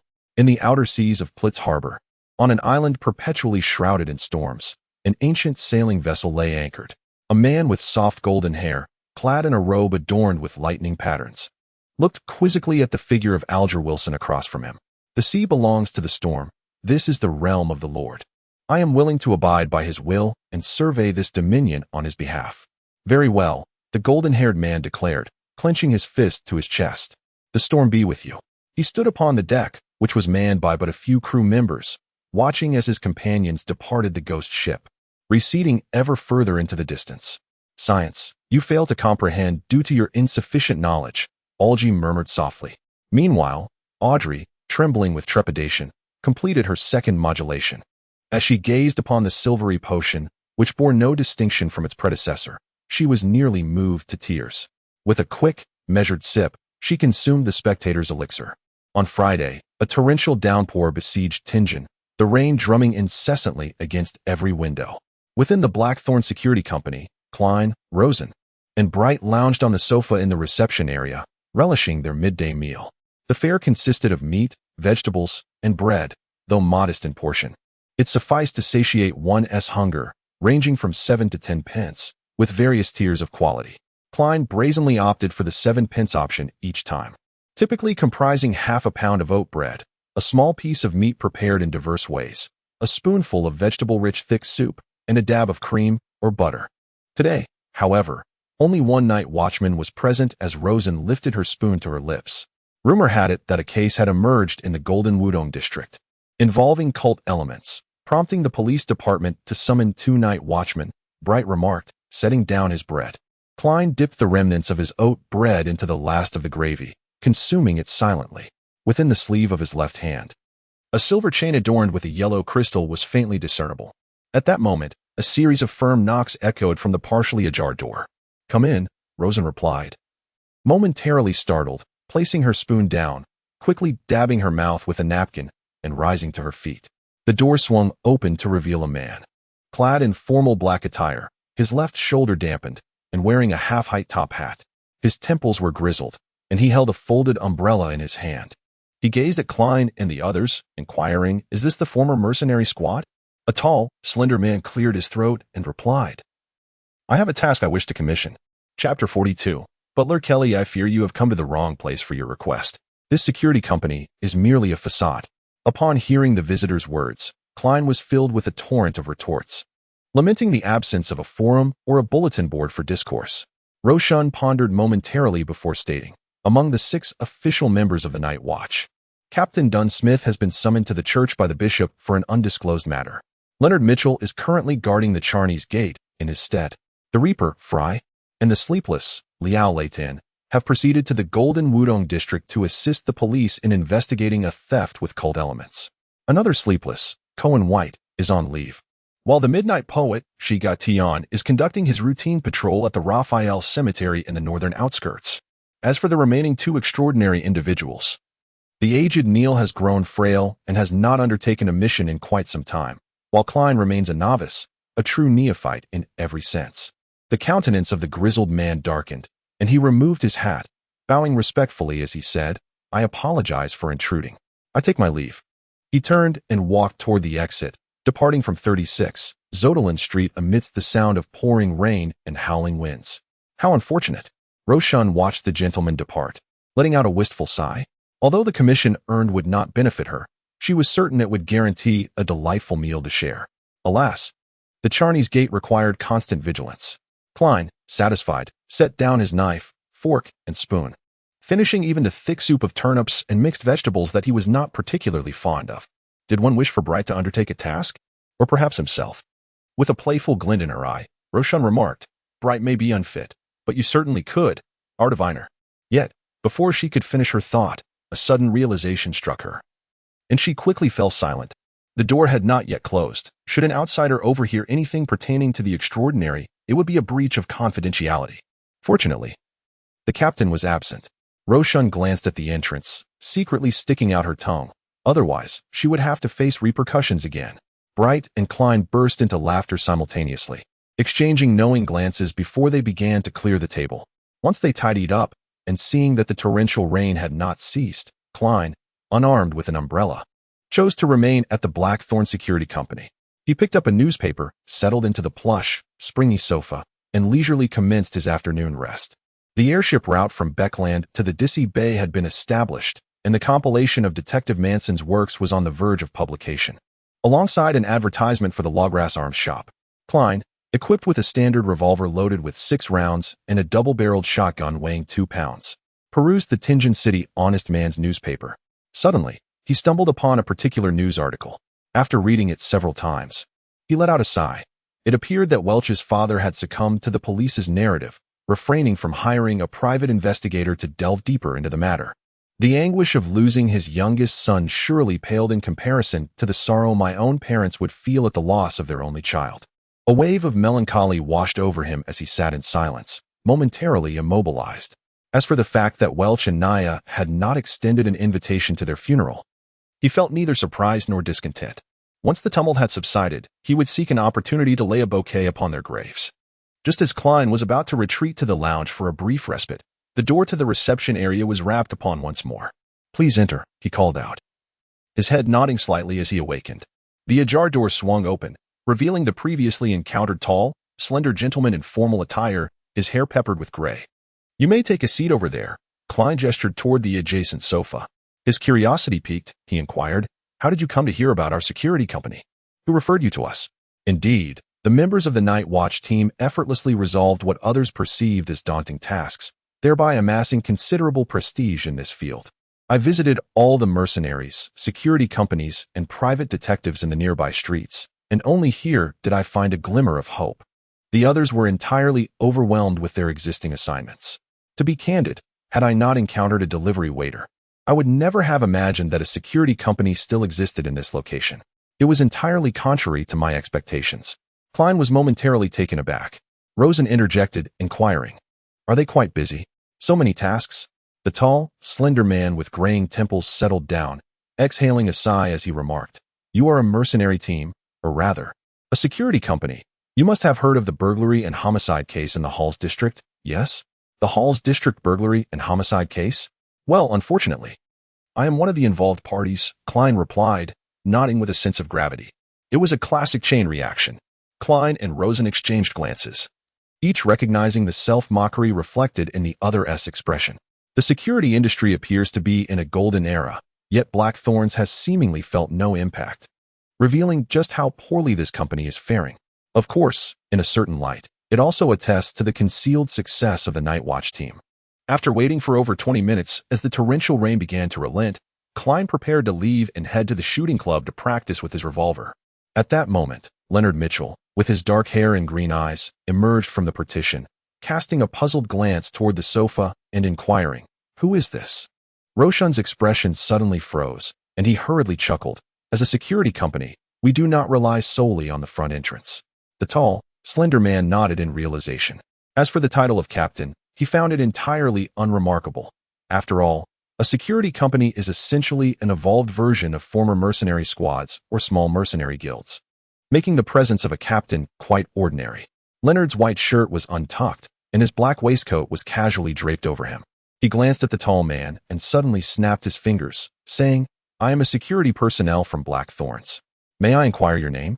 Is there something you wish to delegate?"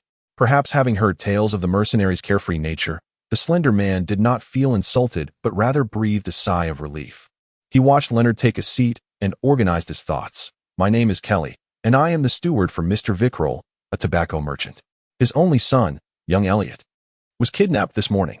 We have already reported to the police, and they have given it due attention, yet Mr. Vickrell remains uneasy.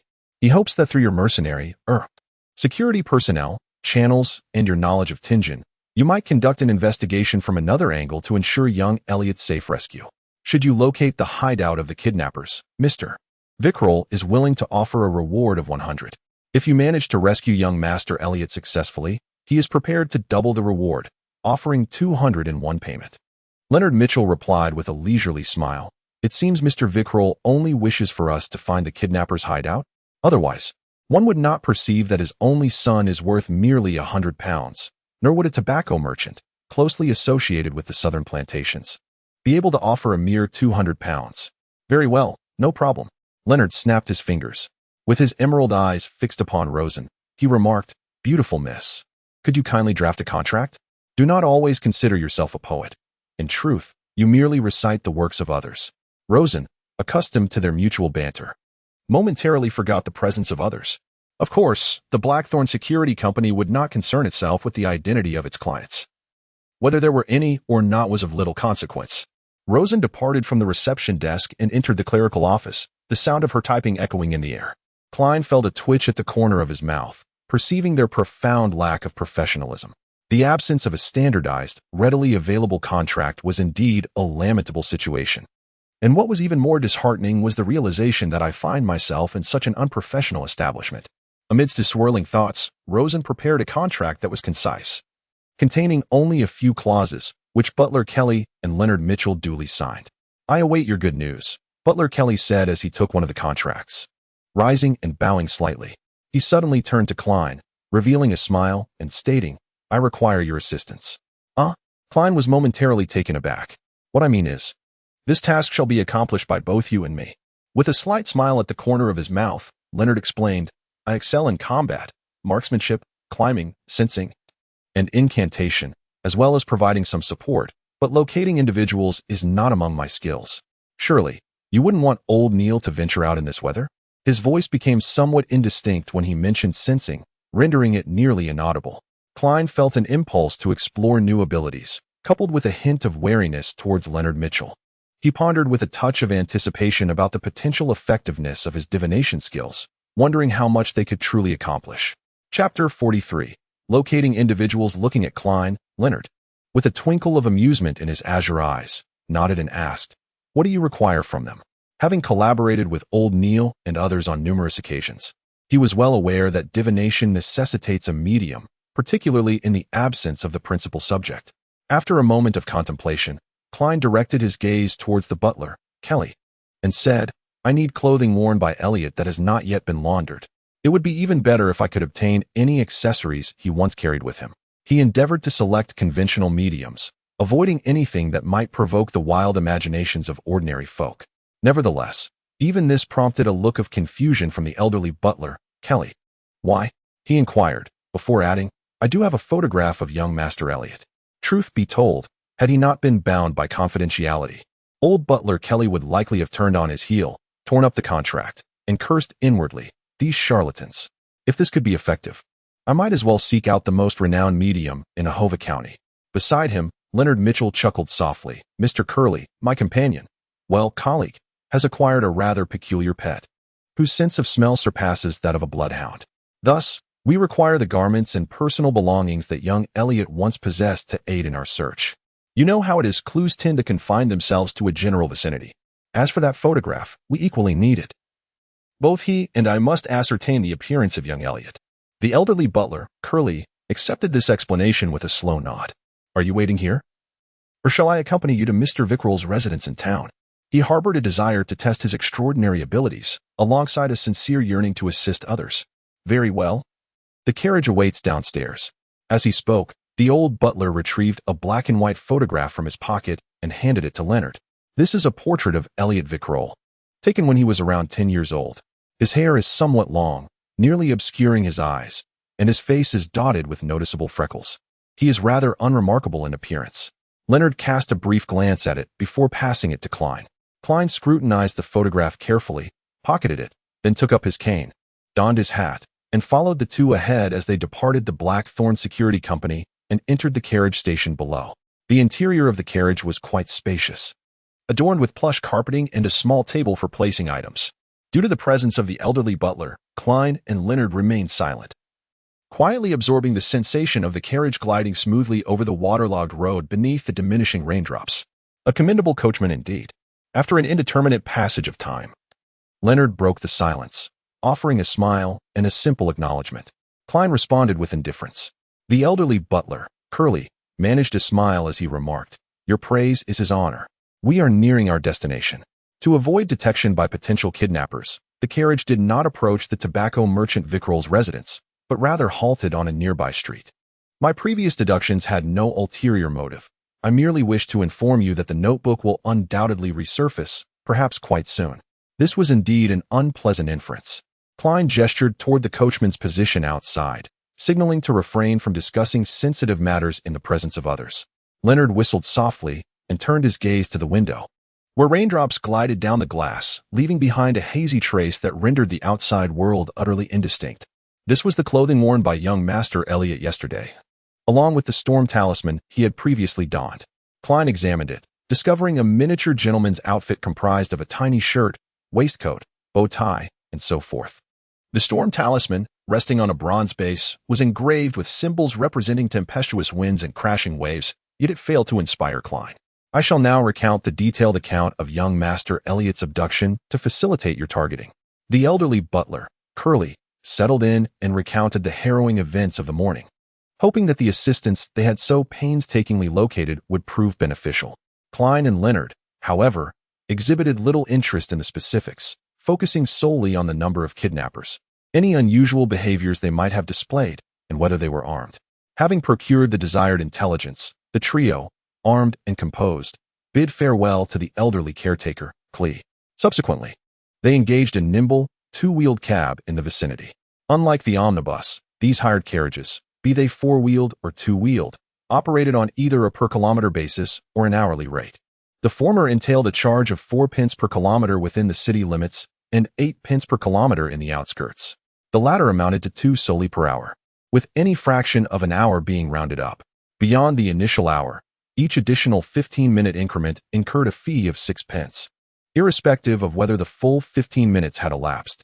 In inclement weather or exigent circumstances necessitating expedited travel, the rates were subject to escalation. Klein recalled Isaac's tutelage, wherein he had recounted the notoriety of cab drivers in the capital, Backlund, for their exorbitant pricing practices. For Klein, This represented a considerable indulgence. However, he was presently unconcerned, as Leonard had preemptively furnished the driver with 2 one-solely banknotes. According to the time, Leonard directed before closing the carriage door. "Where to, governor?" queried the cabman, his countenance a mixture of elation and bewilderment as he clutched the banknotes. "One moment," Leonard responded, turning his gaze toward Klein. Klein offered a subtle nod and retrieved Elliot's garments, which he proceeded to spread upon the floor of the carriage. He then affixed the storm amulet to the head of his cane. Gripping the silver-inlaid black cane, he planted it perpendicularly atop Elliot's clothing. As the orb of light coalesced within his mind, Klein's disposition swiftly transitioned to serenity, and the hazel hue of his eyes deepened, ushering him into a state of semi-meditation. He sensed a lightness in his body, as if he were beginning to float, and caught a glimpse of the omnipresent realm of spirits. In his heart, he silently recited the name of Elliot. After the 7th repetition, he released his grasp on the black cane, yet astonishingly, it did not topple. It remained steadfast and upright. Even as the carriage swayed gently, a subtle, formless rustle surrounded him, and Klein felt as though countless indifferent gazes were fixed upon him. With a shiver of unease, he gazed intently at the cane and once again murmured in his mind, Elliot's location. Just as he completed the incantation, the silver-inlaid, wooden black cane fell forward, pointing straight ahead. "Proceed," Klein instructed, gripping the cane. His voice, tinged with an ethereal quality, seemed capable of penetrating into the unknown. This was one of his divination abilities, known as the divining rod for locating objects, which required a tool made of wood, metal, or a combination of both. Typically, this would involve 2 genuine divining rods shaped like a straightened wire bent at a right angle, which one would hold by the shorter side to ascertain direction. However, as a practitioner of divination, Klein had discovered through practice that he could directly use this method to locate individuals, substituting the cane for the divining rods. The direction in which it fell indicated the whereabouts of the sought-after entity. As for the notes of the Antigonus family, Klein could not recall their appearance at all, leaving him unable to search for them. "Proceed," Leonard instructed loudly to the coachman, assuring him that he would indicate when it was time to turn. The coachman, though perplexed by the request, accepted without protest, swayed by the sight of the banknotes in his inner pocket and the unquestioning manner of the giver. The carriage ambled along, traversing street after street. En route, Klein employed the divining rod on several occasions to rectify their course. Once the carriage had circumambulated a certain edifice, he ascertained that Elliot was indeed within, a mere 30 minutes having elapsed since his farewell to the aged butler, Corley. Dismissing the coachman, Klein eschewed Elliot's garment and instead thrust his staff, adorned with the storm amulet, into the ground. His eyes deepened once more, and the sparse raindrops around him began to whirl in place. The staff inclined towards the diagonal ahead, and Klein gestured towards a stairwell, proclaiming, "There." At times, "I find myself envying old Neil, and likewise, I envy you now," Leonard remarked with a smile, observing the scene. "It's not particularly difficult. With the will, you could certainly master it. Your intuition must be quite keen?" Leonard nodded slightly, chuckling softly. "It's not always a boon." He quickened his pace, entering the stairwell amidst the dwindling rain. Klein, anxious to preserve his formal attire, followed with an almost hurried gait. The structure consisted of merely 3 stories, akin to an apartment building with only 2 residences per floor at each entrance. Klein utilized the divining rod once more on both the 1st and 2nd floors. Yet the staff remained steadfast, unmoving, and pointing directly upwards. The 2 ascended quietly to the 3rd floor, where Klein gently set the silver-inlaid black staff upon the ground. A gentle breeze swept through the staircase, altering the hue of his gaze to a deep black, as if it could ensnare one's very soul. A faint, intangible sound of weeping seemed to resonate in the air. Klein released his grip, and the staff entwined with the storm talisman stood miraculously erect. He recited Elliot's location once more, observing as his ebony staff fell silently, pointing toward the room on the right. It must be within. As Klein retrieved his staff, he gently tapped his forehead twice. Amidst the deepening colors, he focused on the door to the right, directly perceiving the various auras within. 3 kidnappers and 1 hostage, the quantities aligned, with 1 aura being diminutive, likely that of Mr. Elliot Curl. "They possess 2 shotguns and a revolver," Klein murmured. Leonard chuckled softly, saying, "Allow me to serenade them with a poem. Why choose the path of a kidnapper when one can delight in the civility of life?" He set down the bag containing Elliot's clothes and stepped forward, his expression shifting instantly to one of tranquility tinged with sorrow. His deep, magnetic voice reverberated softly. Ah. The threat of fear, the crimson hope. At least one truth remains. This life swiftly passes. One truth indeed, while all else is falsehood. The bloom shall wither and depart from this world. Chapter 44. Destiny. Klein's mind suddenly drifted into a reverie, as if he beheld the serene moonlight and the gently rippling surface of a tranquil lake. His eyelids grew heavy, as if he could succumb to slumber even while standing. In this nebulous state of perception, he once again felt the intangible, eerie, and indifferent gaze from behind, as if he were traversing the spirit world itself. Yet, his mind and body remained tranquil, scarcely eliciting any other emotion. Soon, Leonard ceased his chanting, turning his head to jest. I'm contemplating requesting a Finiport lyre. How can chanting be without accompaniment?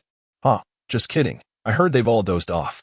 This Night Watcher squad member, with his raven hair, verdant eyes, and poetic air, commenced his stride, arriving before the door where the kidnappers and hostage were situated. Abruptly, he swung his shoulder, unleashing a fist that crashed upon the lock. Crack! The wood surrounding the lock splintered, the sound barely audible.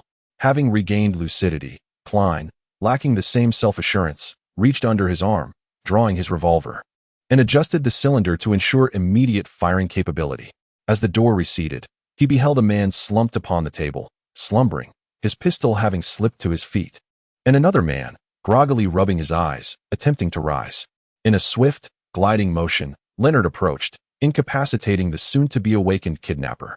Just as Klein was about to follow, he abruptly sensed something, whirling around to face the staircase. Thud, thud, thud. The sound of footsteps ascended, growing ever clearer. A man clad in a brown coat, hatless, cradling a paper bag of bread, rounded the bend in the stairs, advancing towards the third floor. Suddenly, he paused, noticing the metallic glint of a gun barrel overlooking him.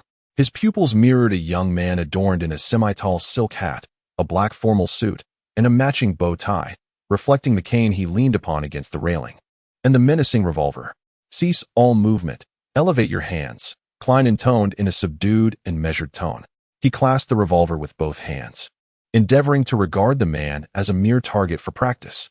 Amidst the taut atmosphere, the man clad in a brown coat relinquished the bag of bread and gradually raised his hands. Sir, I believe there may be a misunderstanding, he uttered, his gaze fixed intently on Klein's finger poised upon the trigger, forcing a meager smile. Klein was presently unable to ascertain whether he was an accomplice of the kidnappers or a mere neighbor, yet betrayed no aberration on the surface, stating in a grave tone, "Do not attempt to resist. Someone will arrive shortly to ascertain if there is a misunderstanding." At that juncture, Leonard, having dealt with the kidnappers within the house, emerged, casting a glance at the man at the bend of the staircase, and remarked languidly, "So, the kidnappers had an accomplice, responsible for providing backup and procuring sustenance?" Upon hearing these words, the pupils of the man in the brown coat constricted, and he abruptly kicked the bag of bread that lay before him, endeavoring to obstruct Klein's view. As if unaffected, Klein, with the composure of one practicing, calmly depressed the trigger. Bang! A bloom of blood erupted from the man's left shoulder. He rolled instinctively, poised to flee towards the second floor, but Leonard had already braced himself against the railing, leaping down. With a muffled thud, Leonard descended from above, landing upon the man.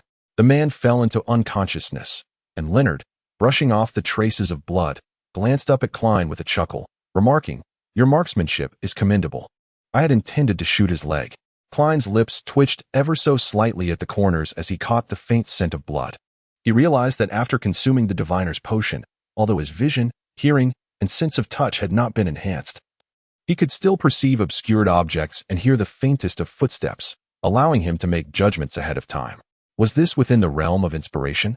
Klein pondered, nodding thoughtfully as he observed Leonard retrieving a sharp dagger from the accomplice of the kidnapper and dragging him into the room.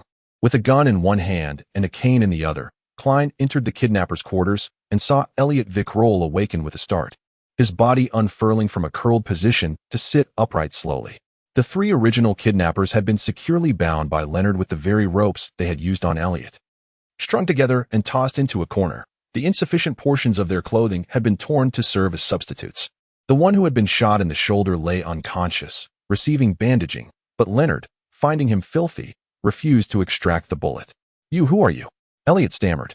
a hint of surprise in his voice as he beheld the scene before him. Klein lowered his revolver and replied to Elliot, "We are mercenaries hired by your father. You may also refer to us as security personnel.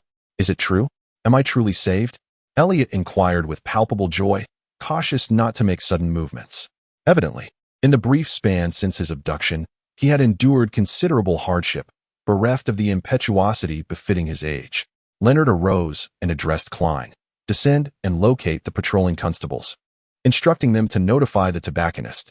"I have no desire to venture forth with a child and these 4 individuals, resembling a kidnapper."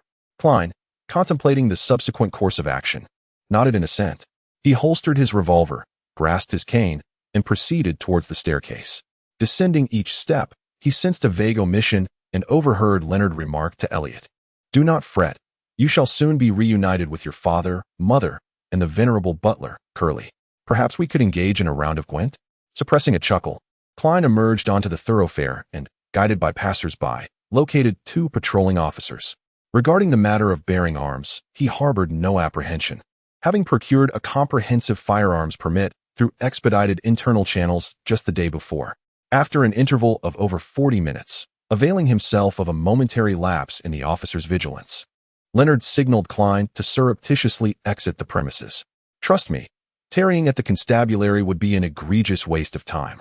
Let us depart forthwith." The night watchman, possessed of a poetic mien, elucidated with insouciance. Klein, adopting an attitude of nonchalant reliance on others, offered no dissent and trailed behind. A further 5 minutes elapsed before a squadron of carriages careened to a halt before the edifice where the abductors had been sequestered. The portly proprietor, Vikrol, alighted, accompanied by the venerable butler, Curly. At that juncture, he remained in a state of bewilderment, scarcely able to believe that the auspicious news had arrived so swiftly. Akin to a fleeting reverie, suddenly, a sharp crack resounded, prompting him to instinctively turn his head. A 2-wheeled carriage passed by, its window ajar, and Leonard, with his raven hair and verdant eyes, snapped his fingers once more. After the Viker family's carriage had passed, Leonard closed the window, pivoted, and faced Klein. He raised his right hand, a smile gracing his countenance, and declared, "A pleasure doing business with you."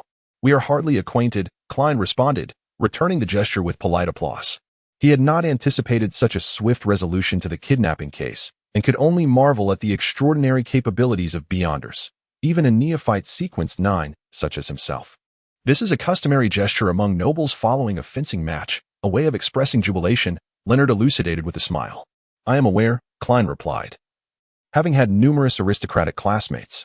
He cast a glance out the window, his brow furrowing slightly. "Should we not verify the situation with Mr. Klee? If he believes the police liberated Elliot, our compensation will be diminished by half, a considerable sum of £100. As for the provision of the kidnapper's whereabouts, the recent encounter would dispel any doubts. Pay it no heed.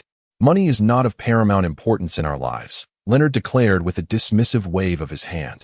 "For me, it holds considerable significance," Klein retorted, forcing a polite smile. "Many a poet has met an untimely demise due to penury." Leonard chuckled softly, expressing his belief that Elliot would not deceive in this matter. It was evident that a lingering innocence resided within him. However, he remarked, "Even if one were to receive a reward of £200, the share would be meager." "How much can I expect?" Klein inquired immediately. According to the long-standing, unwritten rule, half of the reward was to be allocated to Mrs. Oleana as additional funds for the team, with the remainder divided among the participating members. Regrettably, as you are not a formal member, you would likely receive only 10%. £10. That's not too shabby. Klein feigned indifference to the slight loss and shifted the conversation, asking, "Aren't you concerned that the kidnapper might awaken and realize the extraordinary influence upon him?" Klein momentarily set aside his worries, feeling as though he had forgotten or overlooked something important. The evening continued with the customary pleasant dinner, accompanied by the leisurely chatter of the 3 siblings as they engaged in their studies, only this time with an unexpected visitor knocking at the door. He had come to collect all the 1-penny coins from the gas meter. Just as Klein was peacefully slumbering, he was abruptly stirred awake by the rustling sounds outside. Puzzled, he opened the door and stepped into the vacant bedroom. Upon pushing open the weathered door, he was greeted by a gray table. On it lay a notebook, its cover crafted from stiff paper, entirely stained black. An inexplicable sense of familiarity washed over Klein as he approached and opened the notebook. The page revealed a drawing of a figure clad in opulent garments, adorned with a splendid headdress. The fool. Beneath the fool, a line inscribed in Hermetic script read, "Everyone will die, including me." A jolt of alarm surged through Klein's senses as he noticed a subtle upturn at the corners of the fool's lips. With a gasp, he sat upright, his eyes adjusting to the crimson moonlight filtering through the curtains. He recognized the familiar outlines of his bedroom, the bookshelf, the desk. It had all been a nightmare. As recollection flooded his mind, Klein froze, realizing what he had overlooked that day. While engrossed in Leonard's chanting, he had been subjected to an intangible, indifferent gaze from behind. This sensation differed from his experiences with normal meditation and spirit vision, evoking a sense of déjà vu. According to Captain Dunn, such feelings often presaged something significant. Klein straightened abruptly, confirming his suspicion. Yes, it was the notebook of the Antigonus family. Chapter 45. Return. The notebook of the Antigonus family was in the room opposite the kidnapper's location. Though coincidental, Klein trusted his instincts implicitly. He swung his legs over the edge of the bed and swiftly shed his worn sleeping clothes. Donning a white shirt, he rapidly fastened the buttons from top to bottom. 1, 2, 3. He abruptly noticed a missing button and the misalignment of the two sides. Upon closer inspection, Klein realized he had buttoned the shirt incorrectly from the start, causing it to contort. Shaking his head in resignation, he inhaled deeply, exhaling slowly, employing a few meditative techniques to regain a semblance of composure. After properly fastening his white shirt and black trousers, he somewhat steadily affixed the shoulder holster under his arm, retrieving the revolver from beneath his pillow and placing it within. Foregoing the formality of adjusting his necktie, he hastily donned his formal attire, grasping his hat in one hand and his cane in the other as he approached the threshold. Adorning his head with a silk top hat of moderate height, Klein delicately rotated the handle, opening the door and stepping into the corridor. Gently closing the wooden door of his bedchamber, he descended the staircase with the stealth of a thief, nearly inaudible. In the drawing room, he utilized the pen and paper to leave a brief note, explaining that he had neglected to mention the previous evening that pressing company matters necessitated his early arrival. Upon exiting the building, Klein was immediately met with a refreshing, cool breeze, which instilled a sense of tranquility within him. The street before him was dim and silent, devoid of pedestrians, illuminated only by the serene glow of the gas street lamps. Retrieving his pocket watch from his inner pocket, Klein pressed it open with a snap, noting that it was just 6 o'clock, with the crimson vestiges of moonlight yet to fully dissipate, though a glimmer of brightness was beginning to appear on the horizon. As he contemplated securing the services of an expensive hired carriage, he unexpectedly observed a horse-drawn public omnibus approaching. So early for a public carriage? Klein mused with slight surprise, stepping forward and signaling for it to halt. "Good morning, sir," the coachman greeted, expertly bringing the horses to a standstill.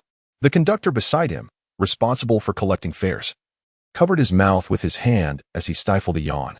"To Zutland Street," Klein stated, extracting 2 pennies and 4 halfpennies from his trouser pocket. After tendering the fare, Klein boarded the carriage, finding it entirely vacant, with a distinct sense of desolation pervading the dim interior.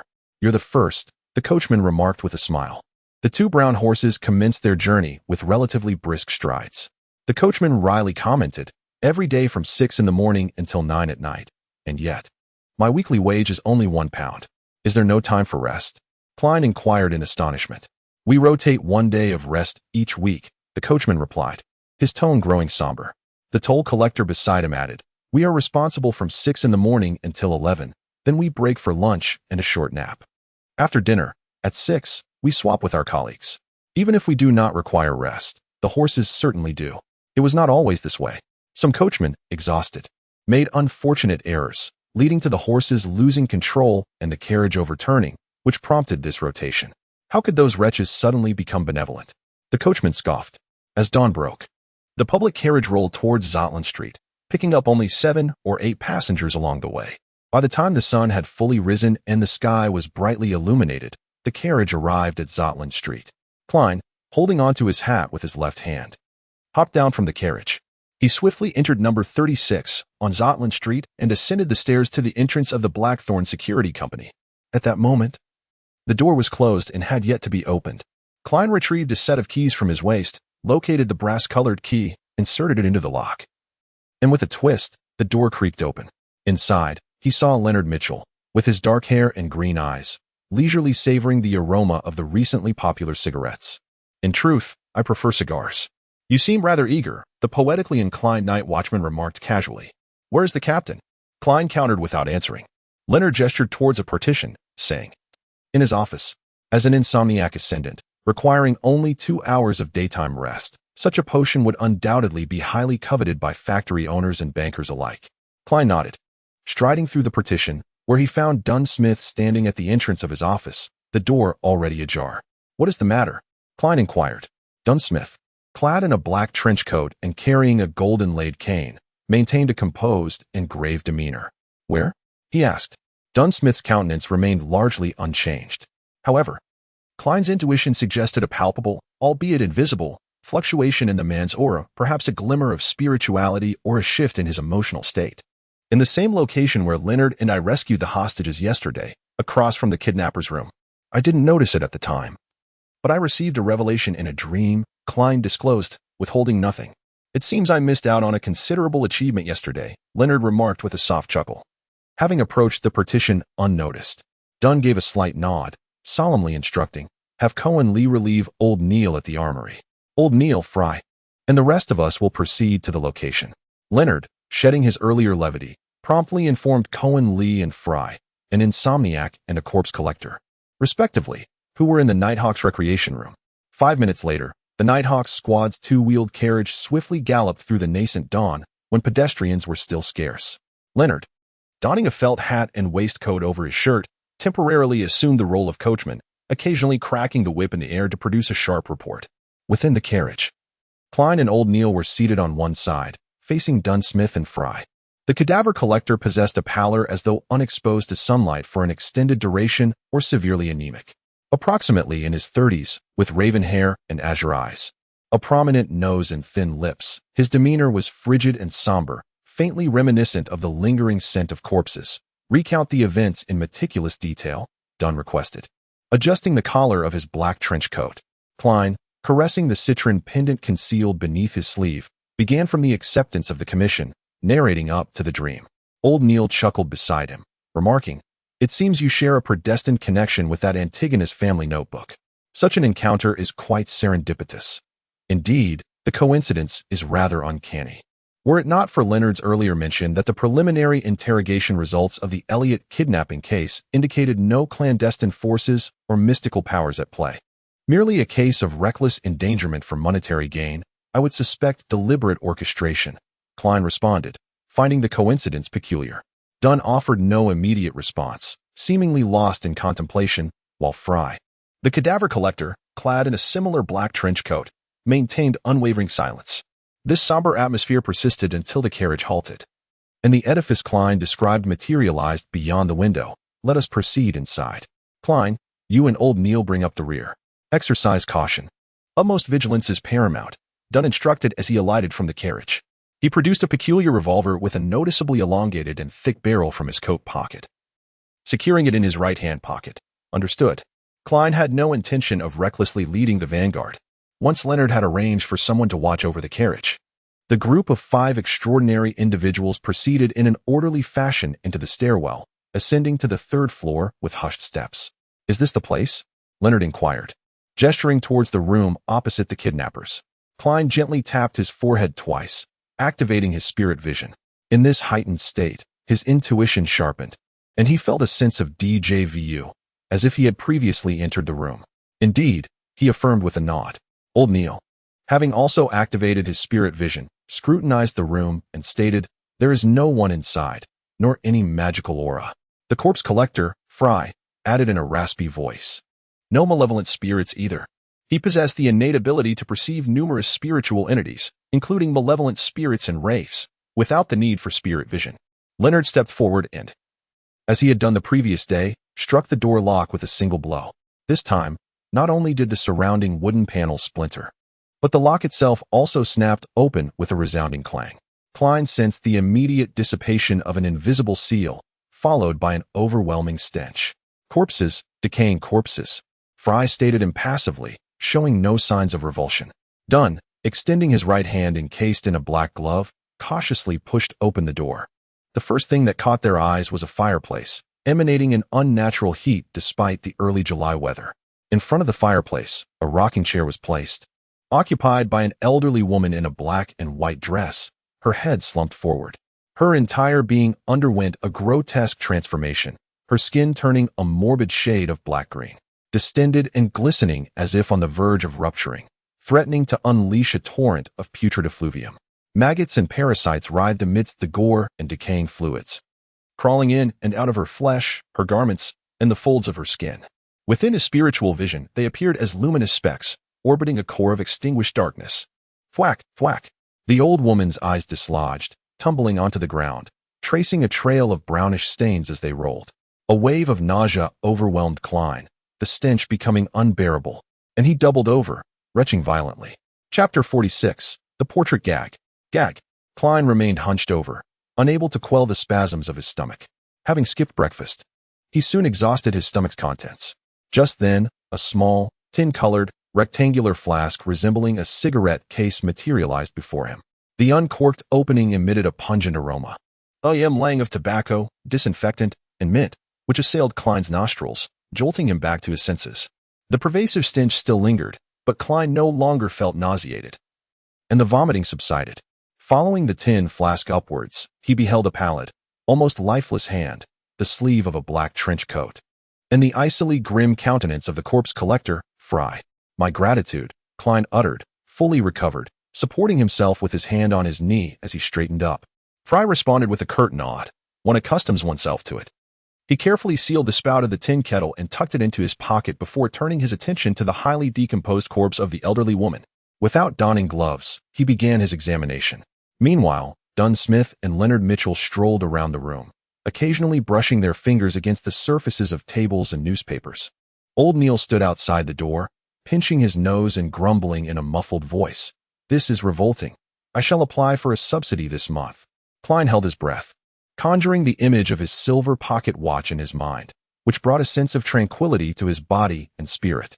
Already in a state of clairvoyance, he was suddenly struck by a vivid recollection: a fireplace, a rocking chair, a table, newspapers, rusted iron nails on a door, and a tin can embellished with silver.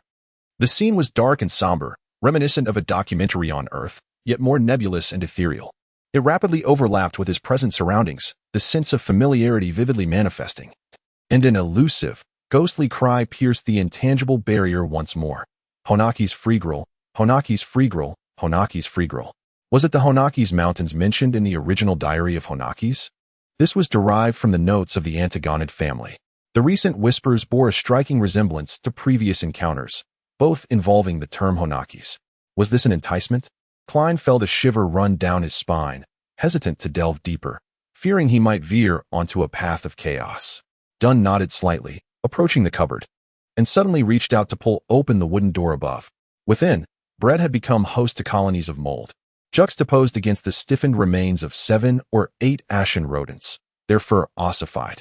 Leonard, descend and locate the patrolling constables. Ascertain the particulars of this locale. Dunn instructed his subordinate. Understood. Leonard pivoted and exited the premises. Subsequently, Dunn breached the thresholds of both bedchambers, meticulously scrutinizing them. Once he had verified the absence of any discernible clues, along with the Antigonus family's notes, the corpse handler, Fry, straightened his posture, employing a pristine white kerchief to cleanse his hands, articulating, "The demise occurred in excess of 5 days prior, devoid of any external trauma, nor any conspicuous influence stemming from extraordinary powers. The precise etiology necessitates further scrutiny." "Have you two unearthed anything of note?" Dunn queried, directing his gaze towards old Neil and Klein. The two, having long since relinquished their spiritual vision, simultaneously shook their heads. "Apart from the deceased, all appears to be in order here. Nay, initially, an invisible force had sealed the chamber, akin to the procedures we frequently employ during ritualistic magic." Old Neil added after a few moments of contemplation. As Dunn was about to speak, his attention was abruptly drawn towards the exterior of the entrance.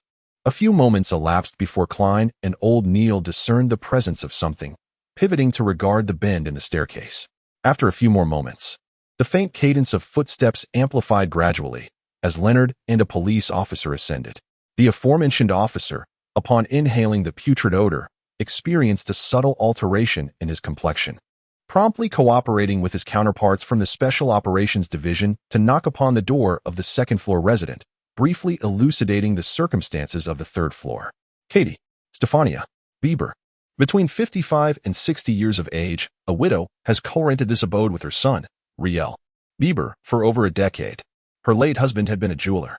Their son, approximately 30 years of age and unmarried, had inherited his father's trade, earning about £1.15 per week. According to their neighbors, they hadn't been seen for over a week. At this juncture, Klein apprehended the crux of the matter, the missing, or rather, the whereabouts unknown, Riel Bieber. The ancient notebook was very likely on his person. Is there a photograph of Riel Bieber? Dunn inquired of the constable, playing the role of a senior inspector.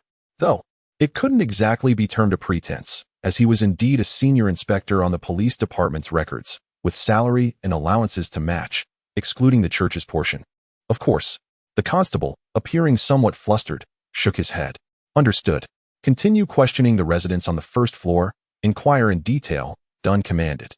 As he watched the constable depart, he shut the door and turned to old Neil. The rest is up to you. Otherwise, we'll have to rouse the residents here and seek Riel Bieber's likeness from their dreams. I'm not particularly confident in sketches based on verbal descriptions. Old Neil nodded. Retrieving several thumb-sized vials from a hidden pocket in his classic black robe, he proceeded to sprinkle the liquids within in a specific sequence around the room. Following this, he extracted a pinch of powder, circumscribing himself with it. The peculiar, acrid odor permeated the air, unaffected by the room's malodorous atmosphere. Suddenly, Klein sensed an intangible force surrounding old Neil, a power that separated him from the environment and from themselves, much like the house's previous state. Old Neil half closed his eyes, his lips moving as he recited a low, indistinct incantation. Klein, caught off guard, only vaguely heard, "I beseech the power of the goddess. I await the favor of the night." Abruptly, a gust of wind entered through the window, stirring the powders. A tremor ran through Klein, raising goosebumps on his skin as an indescribable, unbearable, and utterly terrifying sensation rapidly diffused. His mind became muddled yet tense, akin to the aftermath of a highly complex mathematical problem. Suddenly, old Neil's eyes snapped open, his pupils pitch black. He retrieved a fountain pen from his pocket and, using the scrap paper on the table, began to sketch rapidly, his entire body trembling with the swiftness of his movements. Klein watched intently as a face with deep-set eyes and a prominent nose swiftly emerged. Once the naturally curly short hair was complete, old Neil inscribed a line of words beneath the portrait. Black hair, deep blue eyes, a porcelain dental crown on the left side of the mouth. With a clatter, the pen fell from old Neil's hand, and his body convulsed several times. "This is the visage of Riel Bieber that lingers within this room," old Neil murmured, his eye color quickly returning to normal. "Praise the goddess." Old Neil tapped 4 times upon his chest, forming the shape of a crimson moon. Klein felt his spirit relax, allowing for a more meticulous observation. He noted that Riel Bieber's features were unremarkable and his demeanor quite serene, save for the pronounced nasolabial folds that sagged noticeably on either side of his nose. "I shall attempt to employ the divining rod for locating objects," he mused. He picked up the portrait, rummaged through the male garments in the bedroom, and laid them out upon the floor. Dunn, Leonard, and old Neil did not intervene, merely observing as he positioned the silver-inlaid black cane atop the clothing and the image. The corpse collector, Fry, remained as reticent as ever. As the brown transformed to black, Klein, with a profound gaze, completed his silent incantation and released his grip. The black cane stood quietly, as if it were embedded within the floor. Klein mentally recited once more. Amidst the whispering winds, the cane toppled, yet, during its descent, it continuously altered its trajectory, ultimately engaging in a subtle rotation around its pivot. Without any external force to assist, the silver-inlaid black cane regained its upright position.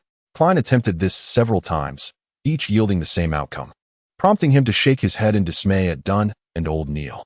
An enigmatic force had disrupted his divination. Dunn removed his black gloves and addressed Leonard and Klein.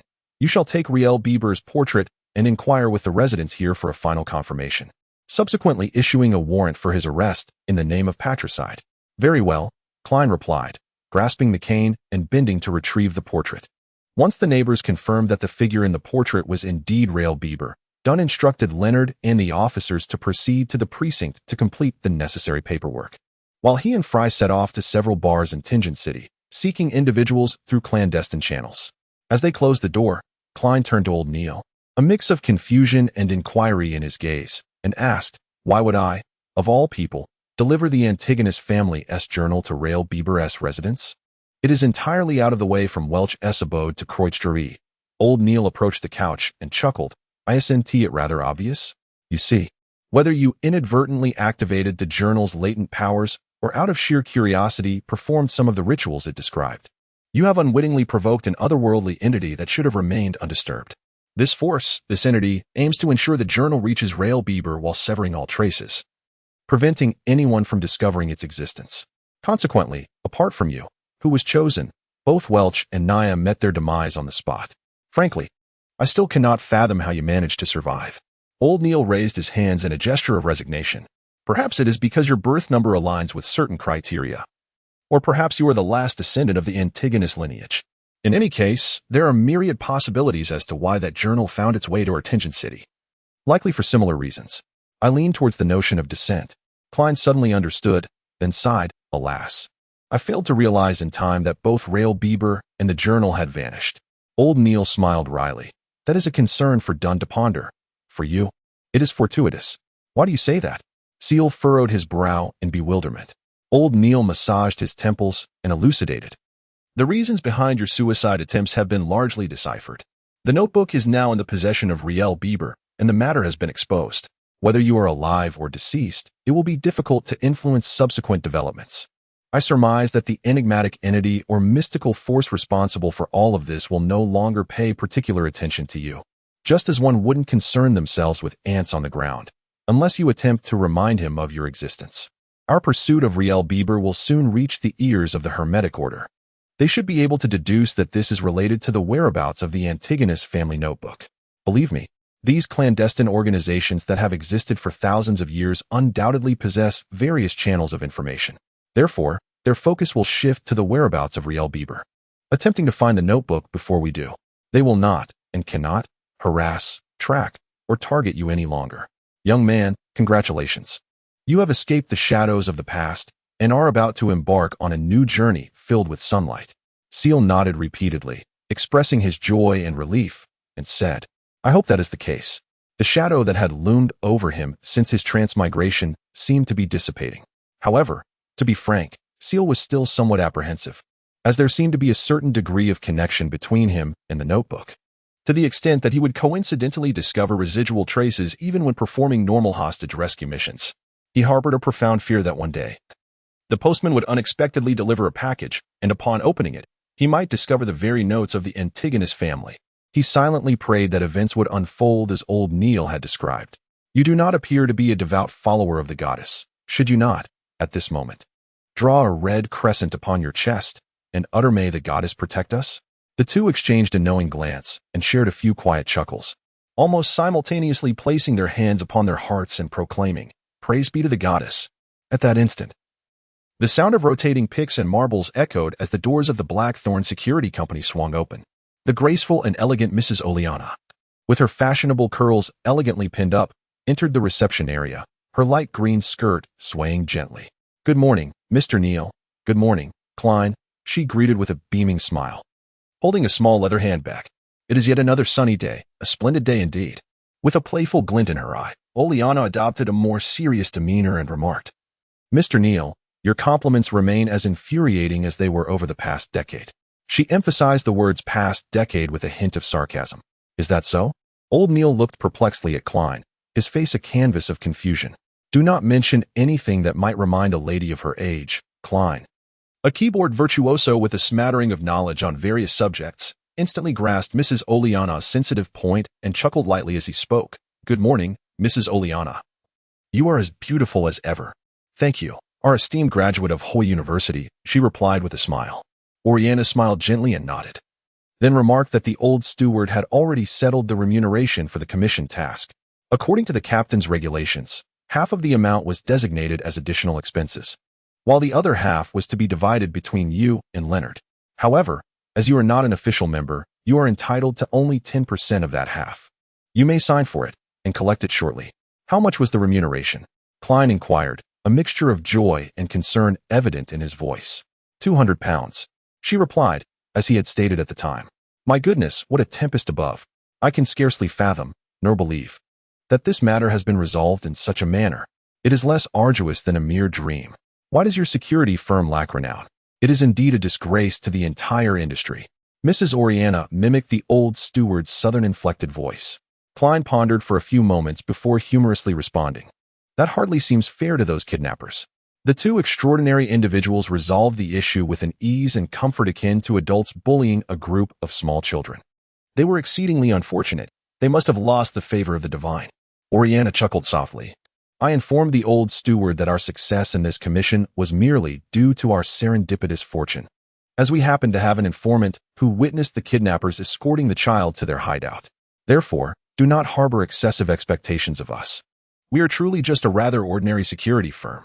Generally speaking, the more one emphasizes the ordinary, the more extraordinary it becomes.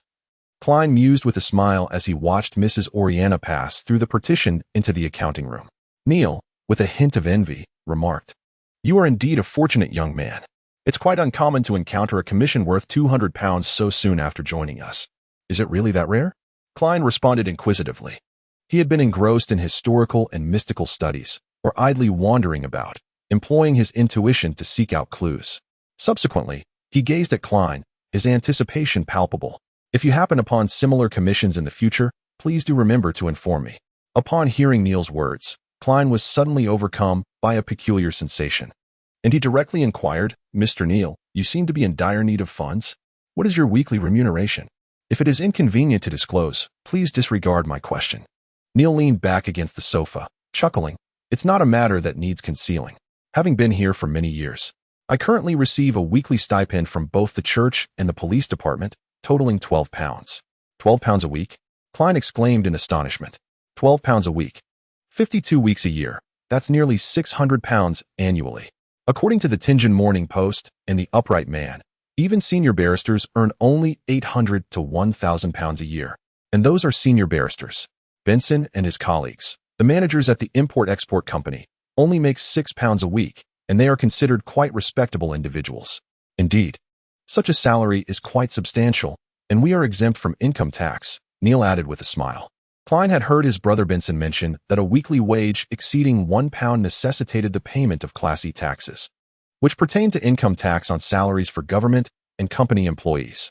The tax rate was 3% on earnings between £1 and £2, 5% on income ranging from £2 to £5, 10% on earnings from £5 to £10, 15% on wages between £10 and £20, and 20% on any amount exceeding £20. Additionally, he had come across 4 other types of income tax in the newspaper. Class A pertained to taxation on land, housing, and other capital gains, including rent and property lease. Class B was the agricultural income tax. Class C was the tax on profits from bonds, funds, and stocks. And Class D encompassed taxes on income derived from commerce, finance, and professional industries. It was commendable, Klein thought, as he echoed old Neil's sentiments. However, old Neil shook his head, stating that for extraordinary individuals like them, who frequently delved into the hidden and engaged in rituals of practice, mere wages were never sufficient. Aren't materials all applied for? Klein inquired, perplexed. Old Neil scoffed, remarking, those are limited. At times, one must provide a compelling reason. To practice and experiment more in the mystical realm, one must purchase materials out of pocket, which can be acquired internally or from certain underground markets. Klein's spirits were lifted, and he immediately asked, are there underground markets for extraordinary materials? I thought the church would certainly prohibit their existence. He was indeed lacking adequate channels for material acquisition. With the nascent form of a clandestine organization behind him, he couldn't rely solely on the night watchers for every solution, could he? Such matters are fundamentally ungovernable. Indeed, from the perspective of occultism, all things possess a spirit, and all things share a common origin. The materials we utilize are derived not only from extraordinary species, but also from ordinary animals, plants, and minerals. For instance, the henbane, golden mint, and night-blooming jasmine in your seer potion are frequently encountered in daily life. While they may lack extraordinary properties, they each possess their own unique characteristics, which, when combined and blended, can achieve certain effects. Therefore, this is not a trade that the church can simply prohibit, old Neil elucidated in detail. Before Klein could speak, he continued, chuckling softly. Another significant reason is that the underground markets we are aware of are always preferable to those we are not, as long as clandestine organizations have not been completely eradicated. This is a sound strategy, and it can also assist us in acquiring scarce materials. Naturally, with the existence of such markets, prohibited items will inevitably surface. As long as they are not excessively outrageous or dangerous, we generally turn a blind eye, at most utilizing them to enrich our vaults. Old Neil hummed in agreement. Without elaborating further, as a seer, I will undoubtedly need to practice repeatedly in the future and will require more materials. Mr. Neil, could you take me to those underground markets to have a look? Klein requested with a legitimate reason. Old Neil revealed a look of hesitation, stating, in truth, most of those active individuals are not extraordinary beings. They are merely curious nobles and affluent individuals drawn to the mysterious. Well, I have a 30 bill due soon, so it is rather inconvenient for me to visit at the moment. Klein was taken aback by the revelation of unpaid debts as the cause. After a brief pause, he cautiously suggested, Mr. Neil, do you require a loan? I have a 10 reward. Haha, no need for that. I can manage, old Neil replied, patting the sofa as he slowly rose to his feet. Ah, age is truly the most formidable adversary for any being. Last night's vigil left me utterly fatigued. Now, this morning, you shall review the previous lessons and delve into more literature. Tomorrow, I will commence your instruction on the fundamentals of ritual magic. Very well, Klein responded, rising and tipping his hat in farewell. With the 10 reward in hand, he no longer needed to await the allocation of funds and could head directly to the divination club. The whispers and visions that occasionally emerged during his meditations filled him with an eagerness to begin his role. Chapter 48. Hina's Vincent. The divination club, located at 13 Howell Street, on the second floor, in the northern district of Tianjin City. Klein once again encountered the charming lady responsible for reception. She still wore her chestnut-colored hair in an elegant updo, exuding a mature and sophisticated aura, making it difficult to ascertain her precise age based solely on appearance. Good day. Mr. Grassies is not in today. Would you like to consult another diviner? The lovely lady inquired with a smile. Upon hearing these words, Klein, who had just readjusted his silk top hat, was taken aback. You remember me? That was 5 days ago. The brown-haired lady smiled with pursed lips. You are the first guest to seek Mr. Grassies' divination, and thus far, the only one. It is difficult not to leave a lasting impression. An impression of a fool who sought a bargain, Klein retorted to himself, then pondered. When was the last time Mr. Grassies visited the club? To be frank, we cannot discern the patterns of our members' visits. They possess free will and are entangled in various affairs. I recall that after your divination, Mr. Grassies did not return to the club. Wishing him well, Klein silently prayed for the goddess's blessing upon him. He refrained from further inquiries and instead smiled. I am not here for a divination this time. I wish to join the club. Really? It is our honor. The brown-haired lady expressed her surprise at the opportune moment. As a new member, please pay a 5 annual fee, followed by 1 each subsequent year. I trust one need not elaborate further on the details. Klein retrieved a newly acquired 5 note from his inner pocket. Watching the visage of Henry Augustus, I drift away from him. After meticulously inspecting the anti-counterfeit watermark, the brown-haired lady solemnly accepted the bill, produced a form, and handed it to Klein. Please fill in your details, and I shall issue a receipt. Is there an invoice? The title reads, Blackthorn Security Company. Klein, amused by his own thoughts, picked up the water-dipped fountain pen from the table and filled in his name, age, street address, and company name with the deep blue-black ink. However, he deliberately left the date of birth blank, as it pertains to the mystical numbers significant to a diviner. After preparing the receipt and registering as a member, the brown-haired lady extended her right hand and said, Welcome to the Tianjin City Divination Club. I am Angelica Bearhart, your diligent service provider. Here is your membership cufflink, adorned with our unique inscription that attests to your membership. Greetings, Ms. Angelica, Klein replied, giving her hand a gentle shake as he accepted the dark golden cufflink. He noticed that the distinctive inscription was derived from a root word in Hermetic language, signifying diviner. May I inquire about the divination methods you excel in or wish to learn at the club? We will consider inviting renowned diviners to teach and introduce you to members with similar expertise for enjoyable exchanges. He was there to assume the role of a diviner, not to learn the mundane methods accessible to the common populace. Maintaining a courteous smile, Angelica replied, You are free to assist others with divination at the club at any time. However, until we confirm your proficiency, We will refrain from endorsing you when customers inquire. What fee do you wish to charge for your divination services? 2 pence, perhaps. Klein planned to leverage his pricing while still relatively unknown. We shall extract a fee equivalent to 1/8 of the total price, specifically a quarter penny. Angelica recited the various regulations before inscribing Klein's information into the divination compendium available for clients. Once she completed this task, she smiled and gestured towards the conference room at the end of the corridor, stating, Mr. Haynes Vincent is elucidating the art of astrological divination. You may quietly find a seat to listen or raise your hand to inquire about any uncertainties. Intrigued, Klein made his way to the conference room, eager to discern the differences between Haynes Vincent's discourse and that of old Neil. At that moment, Angelica hurried after him, lowering her voice. Mr. Moretti, would you prefer coffee or tea? We offer complimentary Siberian black tea, South Wales coffee, and Dixie coffee.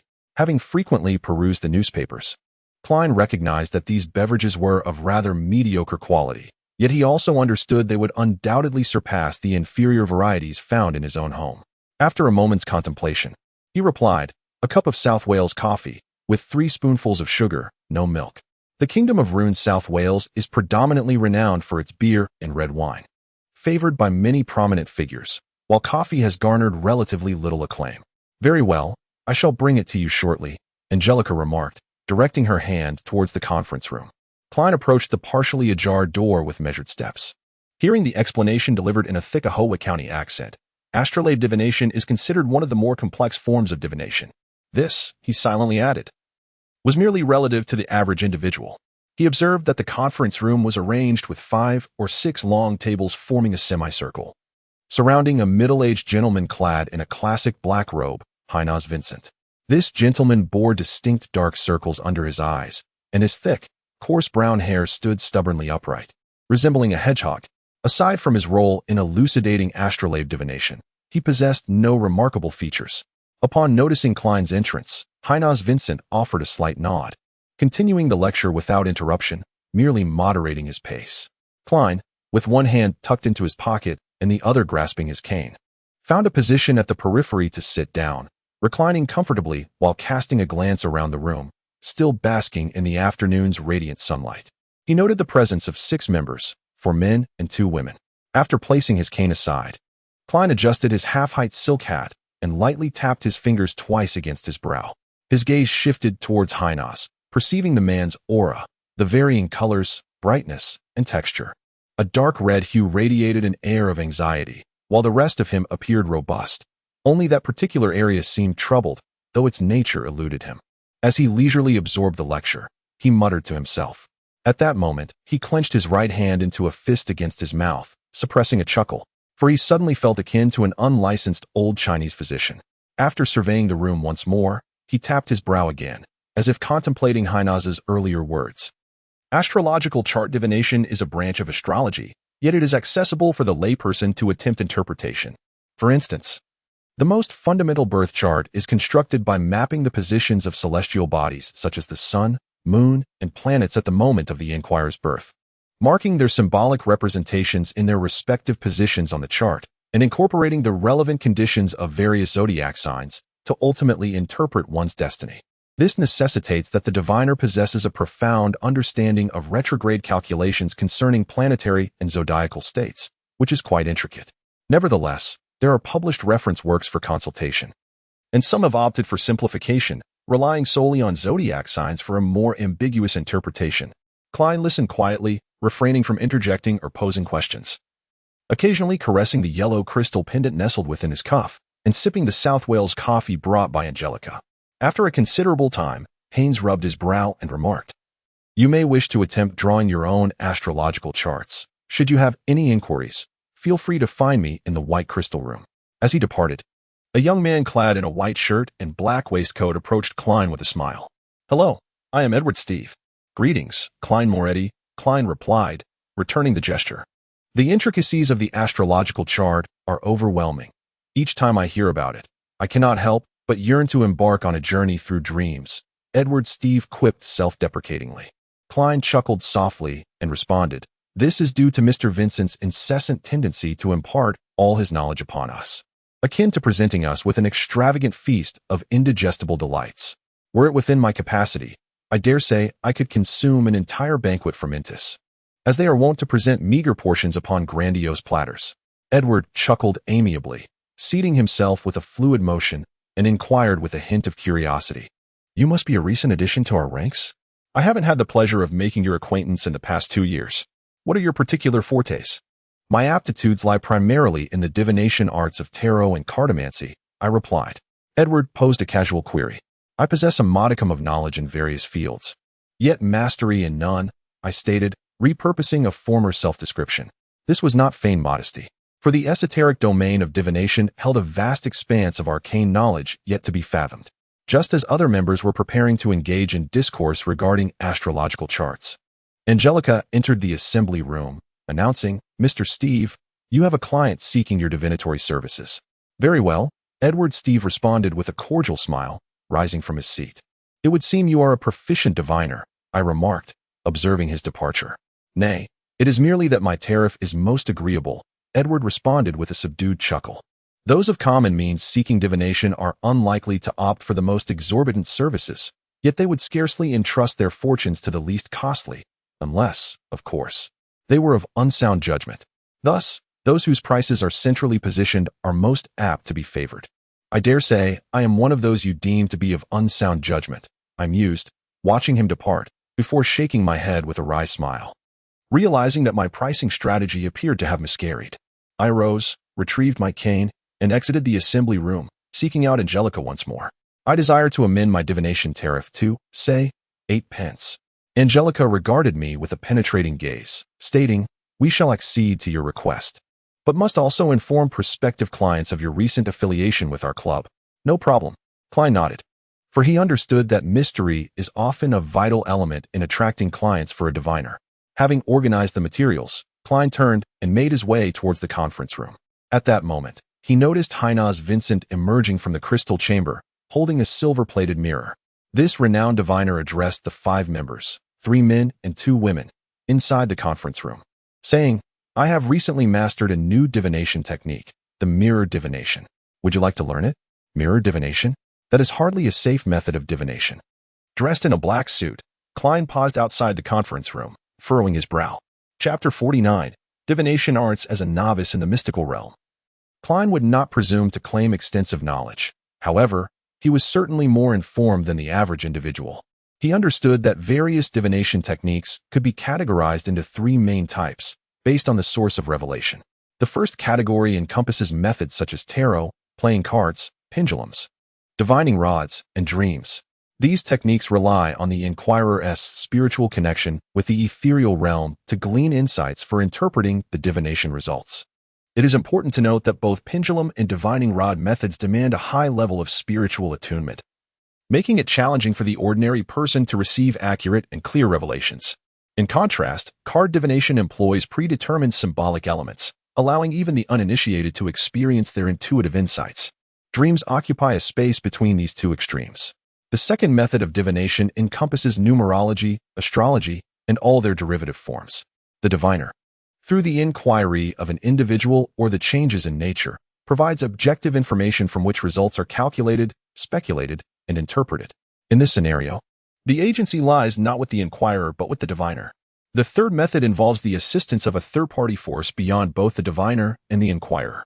The Ouija board and spirit writing known to Klein from a past life fall into this category. Through specific rituals, the unknown and mysterious entities are besieged for direct answers.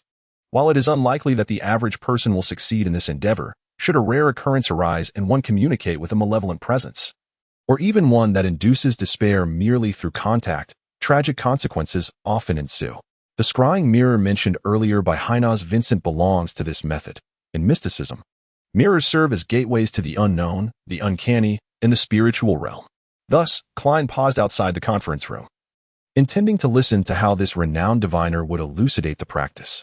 To determine whether to inform the captain about the plan to covertly inspect the opponent's gas meter in the dead of night. Of course, there are safer approaches to mirror scrying, such as invoking the guidance of 7 orthodox deities, although it is exceedingly difficult for an ordinary person to attain genuine revelation. At the very least, such practices do not pose any inherent danger or aftereffects. Conversely, the type of mirror scrying strictly regulated by night watchmen and penalizers involve soliciting assistance from malevolent deities or mysterious entities revered by certain organizations. Moreover, one must avoid fabricating any elements of the inquiry, as even a single word or attribute might inadvertently attract the attention of the unknown. In this extraordinary world imbued with formidable powers, such divinations invariably tend toward dire outcomes. Klein harbored doubts that the original owner, along with Welch and Naya, had conducted a similar dark divination based on the notes of the Antigonus family. At this juncture, Hines elucidated the principles of the magical mirror divination to the 5 members and began to delineate the specific process. The foundation is quite solid, Klein mused, subtly nodding behind the partially ajar door of the conference room. It must be acknowledged that, under the checks and balances of the 7 churches, certain esoteric knowledge had indeed leaked. For instance, the astrological manual provided numerous symbolic meanings. However, without potions or extraordinary powers, ordinary individuals could scarcely achieve the desired effects. Furthermore, we must meticulously polish the mirror, which must be silver-plated, placing it in a position within the home that symbolizes the moon. Hines demonstrated this with the props in his hands. No, at this moment, what is required is the pendulum method. First, select a location and silently chant 7 times that this place is suitable for magical mirror divination. Then observe the direction in which the pendant rotates. Clockwise denotes correctness, while counterclockwise indicates error. Of course, if one were to beseech a malevolent, unknown, or mysterious entity, the location becomes irrelevant. What matters is whether it finds the request intriguing. Klein silently corrected. At that moment, he felt as though he were the instructor in this lesson. Hines, unaware of Klein's inner thoughts, recounted the preparatory steps in a normal tone. After the members have transcribed their notes, he proceeded with his explanation. Subsequent to completing the ablutions, ensure that all curtains are drawn and the chamber door is securely bolted. Following this, ignite a candle and position it before a mirror, reverently beseeching the deity you venerate. Endeavor to keep the inquiries concise, refraining from elaborate embellishments, and supplicate 7 times. Subsequently, take up the mirror and gently cast it upon the ground, taking heed of its fractured visage. This serves as an oracle imparted by the divine.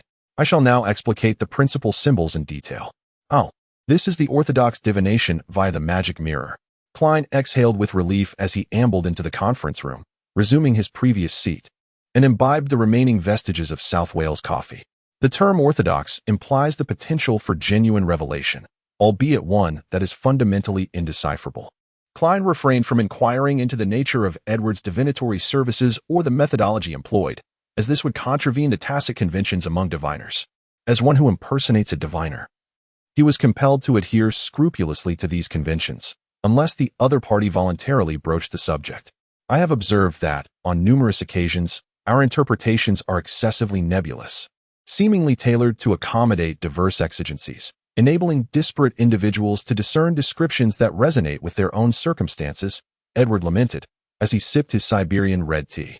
For instance, to encounter numerous vicissitudes and tribulations, yet ultimately behold the dawn. Alas, none can foretell when the dawn shall break. Or, your journey may not be entirely propitious, yet you shall assuredly arrive alive. Verily, the deceased are incapable of dissenting. Having missed the commencement, he was oblivious to Hines's course on magic mirror divination. Survivorship bias, Klein added with a subtle smile. The essence of survivor bias lies in the notion that many statistics often stem solely from those who are alive, neglecting the deceased, which inevitably leads to a significant distortion of reality. Indeed, Russell the Great is truly a philosopher, Edward remarked in admiration. Klein lifted his empty coffee cup, feigning a sip. Throughout the afternoon, the members became engrossed in astrological charts and scrying with the magic mirror, occasionally approaching Klein and Edward for discussion. During these moments, Klein diligently fulfilled his role as an informal member of the Night Watch team, striving to steer them away from potentially perilous and extraordinary thoughts. However, his greatest desire remained unfulfilled, as numerous inquisitors passed by without selecting him for divination assistance. Perhaps I should take the initiative next time, offering phrases like you are beset by misfortune, unhappiness awaits you, or nothing will go smoothly for you. No, that hardly resembles the conduct of a diviner. As these thoughts crossed his mind, Klein couldn't help but shake his head in self-mockery. He grasped his cane, rose to his feet, and took his leave. At 5:30, Edward, clad in his coat, was about to exit the divination club when he suddenly spotted a familiar figure. "Good afternoon, Gracies, it's been a while," he greeted with a smile, noting that this friend, sharing the same interests, was dressed in his customary formal attire, complete with a black bow tie and a monocle dangling from his breast pocket. It was then that Edward observed the pallor of Gracies' complexion, which appeared quite poor. And even his usually soft, pale hair seemed to exhibit signs of dryness. "Good afternoon," Edward replied, as Gracies, holding his hat, suddenly coughed a few times. Covering his mouth with his fist, Edward inquired with concern, "You seem to be unwell?" A grave illness had beset him, which had even escalated to pneumonia. Had it not been for my wife fortuitously encountering an adept apothecary who provided me with some miraculous elixirs, it is likely you would have had to visit my grave to see me. Gracious's tone was laden with both dread and relief. "My goodness, I can scarcely believe it. You were so robust before. Look at you now, utterly frail." Edward remarked, astonished. "I recall divining for you last week, and there were no indications of a severe illness." He shifted his cane, expressing his surprise. "My own divination results mirrored yours. Perhaps we are yet unqualified soothsayers." Suddenly, Gracious recalled the events of Monday, and his expression turned grave. At that moment, the lovely Miss Angelica approached, greeting them with a gentle smile. After exchanging pleasantries, she first inquired about Gracious's health, offering some advice, before casually mentioning, "Mr. Moretti, who sought your divination last time, has also joined the club." "The gentleman who consulted me last time?" Gracious's eyes sparkled with interest. "Where is he?" "He is already departed," Angelica replied. Both she and Edward were perplexed by Gracious's unusual reaction. Gracious, agitated, took a couple of steps and insisted, "If he returns to the club and I am not present, please ascertain when he will next visit." "He is an extraordinarily remarkable individual," as Gracies proclaimed aloud with fervor, emphasizing his point with 3 instances of the word extraordinary. "Doctor." Chapter 50, Old Neil's method of repayment. At 7:30 in the evening, gathered around the dining table of the Moretti household, Benson inquired with a hint of concern, "Klein, why must you arrive early as a consultant? Are the urgent matters of the security company particularly perilous?" He speared a potato from the beef stew, recalling the events of the morning. "A collection of historical documents that must be urgently transported to Beckland. I need to be present to inventory and ensure nothing is amiss." "You know those ruffians wouldn't recognize a text in guff sack," Klein replied, underscoring the significance of knowledge. Seizing the moment, Klein produced the remaining £5 note and handed it to Benson, stating, "This is my additional remuneration for today. You could certainly use a respectable outfit." £5. Both Benson and Melissa exclaimed in unison. He picked up the note, examining it repeatedly with a mixture of astonishment and bewilderment, exclaiming, "This security company is indeed generous. My weekly wage is £1 10s. For weeks amount to £6, merely £1 more than this extra payment. And with such a salary, I manage to support my younger siblings, provide them with a decent place to live, ensure they have meat to eat 2 or 3 times a week, and acquire a few new garments each year. Do you not doubt the veracity of my words?" Klein retorted intentionally. Benson chuckled softly. "I dare say you possess neither the aptitude nor the audacity to contemplate a bank heist. I find myself, of late, a purveyor of falsehoods." Klein experienced a pang of remorse. Though compelled by circumstance, his sister's unwavering faith stirred within him a sense of melancholy. The matters at hand today were of considerable urgency and import, wherein I played a pivotal role, thus justifying the £5 remuneration, Klein elucidated with a touch of understatement. For in a certain respect, his words held a kernel of truth. Benson, contentedly devouring a morsel of his oat bread, paused in contemplation for a score of seconds before declaring, "My current occupation demands no sartorial splendor. Indeed, fabrics of excessive refinement are quite unnecessary. The garments I possess shall suffice." Anticipating Klein's entreaties, he interjected, "With this supplementary income, we shall at last possess a veritable nest egg. I intend to procure several tomes on the subject of accounting, thereby furthering my studies. Klein, Melissa, I harbor no desire to find myself, 5 years hence, still laboring for a pittance of £2 per week. Alas, as you well know, my superiors are individuals whose craniums are quite bereft of intellect, their pronouncements redolent of the most noisome effluvium." A most felicitous notion, Klein concurred, subtly steering the conversation. "Why not avail yourself of the grammatical treatises within my chamber? To cultivate oneself into a truly respectable individual, to command remuneration of commensurate generosity, such knowledge is of paramount significance. Perhaps before long. Civil service examinations will emerge in the Kingdom of Loan. Preparing in advance could yield considerable advantages. Benson's eyes lit up as he exclaimed, "Indeed, I had overlooked that matter. Come, let us toast to a promising future." Instead of drinking rye beer, he poured oyster bisque into 3 glasses, and he, his brother, and sister gently clinked them together. After consuming the bisque, Klein glanced at his sister, who was diligently working on her pan-fried meat fish, and chuckled softly, besides Benson's books. "I believe Melissa is also in need of a new dress." Melissa raised her head, shaking it emphatically. "No, I think it's best to save the money." Klein added for her, "Yes, indeed." Melissa nodded emphatically. "Actually, if we don't pursue expensive fabrics and the latest designs, it won't be too costly. We'll save the remaining money," Klein stated with an air of finality. Benson chimed in, "Melissa, surely you don't want to wear an old dress to Selina Wood's 16th birthday soiree?" Selina Wood is Melissa's classmate and close friend, from a family of moderate means.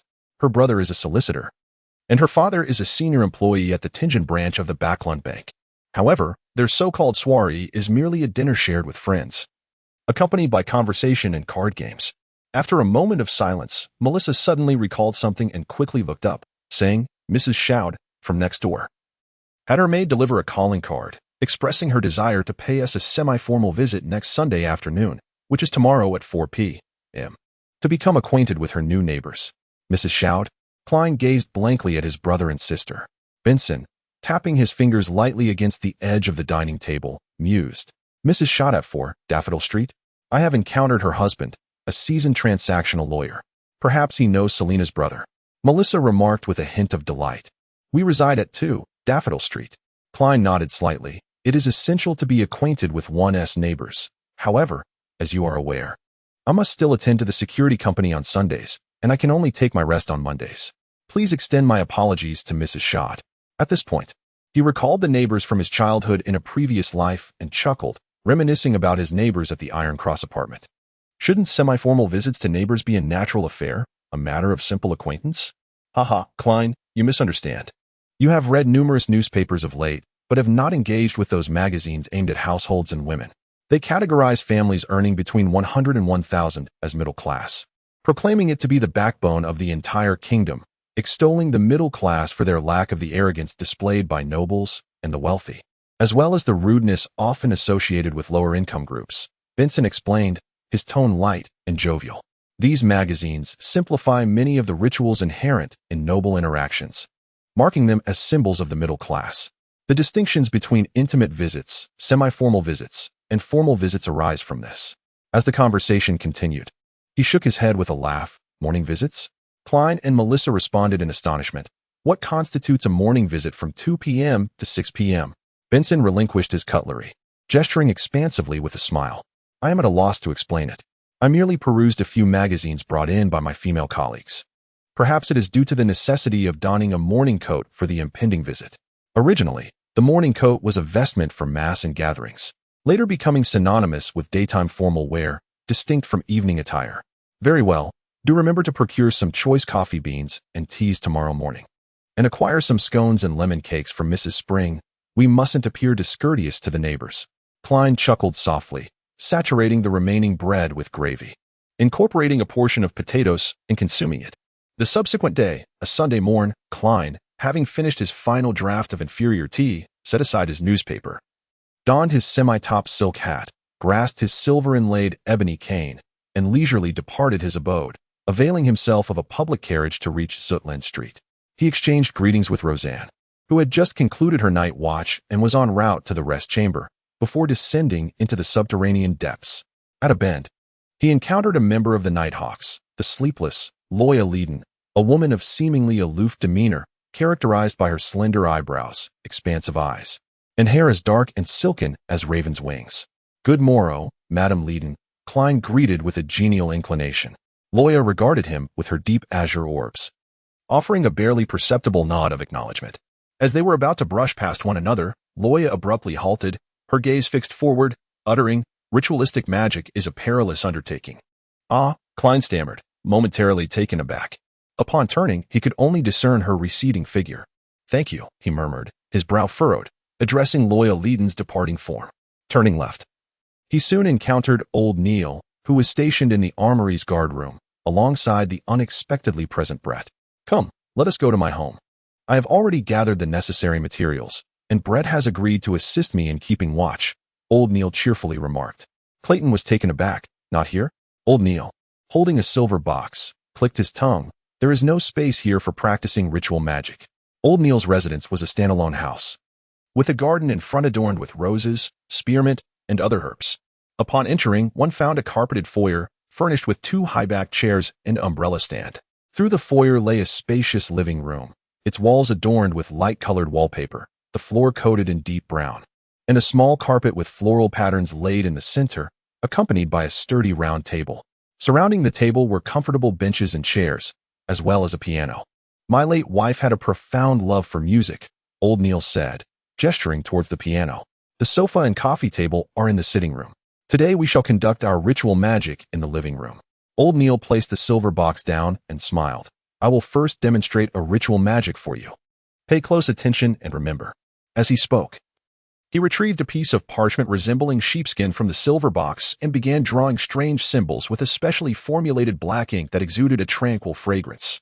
Clayton observed closely, noticing that old Neil seemed, perhaps, to be sketching a bill.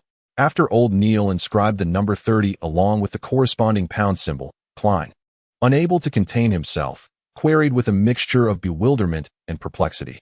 Mr. Neil, what kind of ritualistic magic are you about to perform?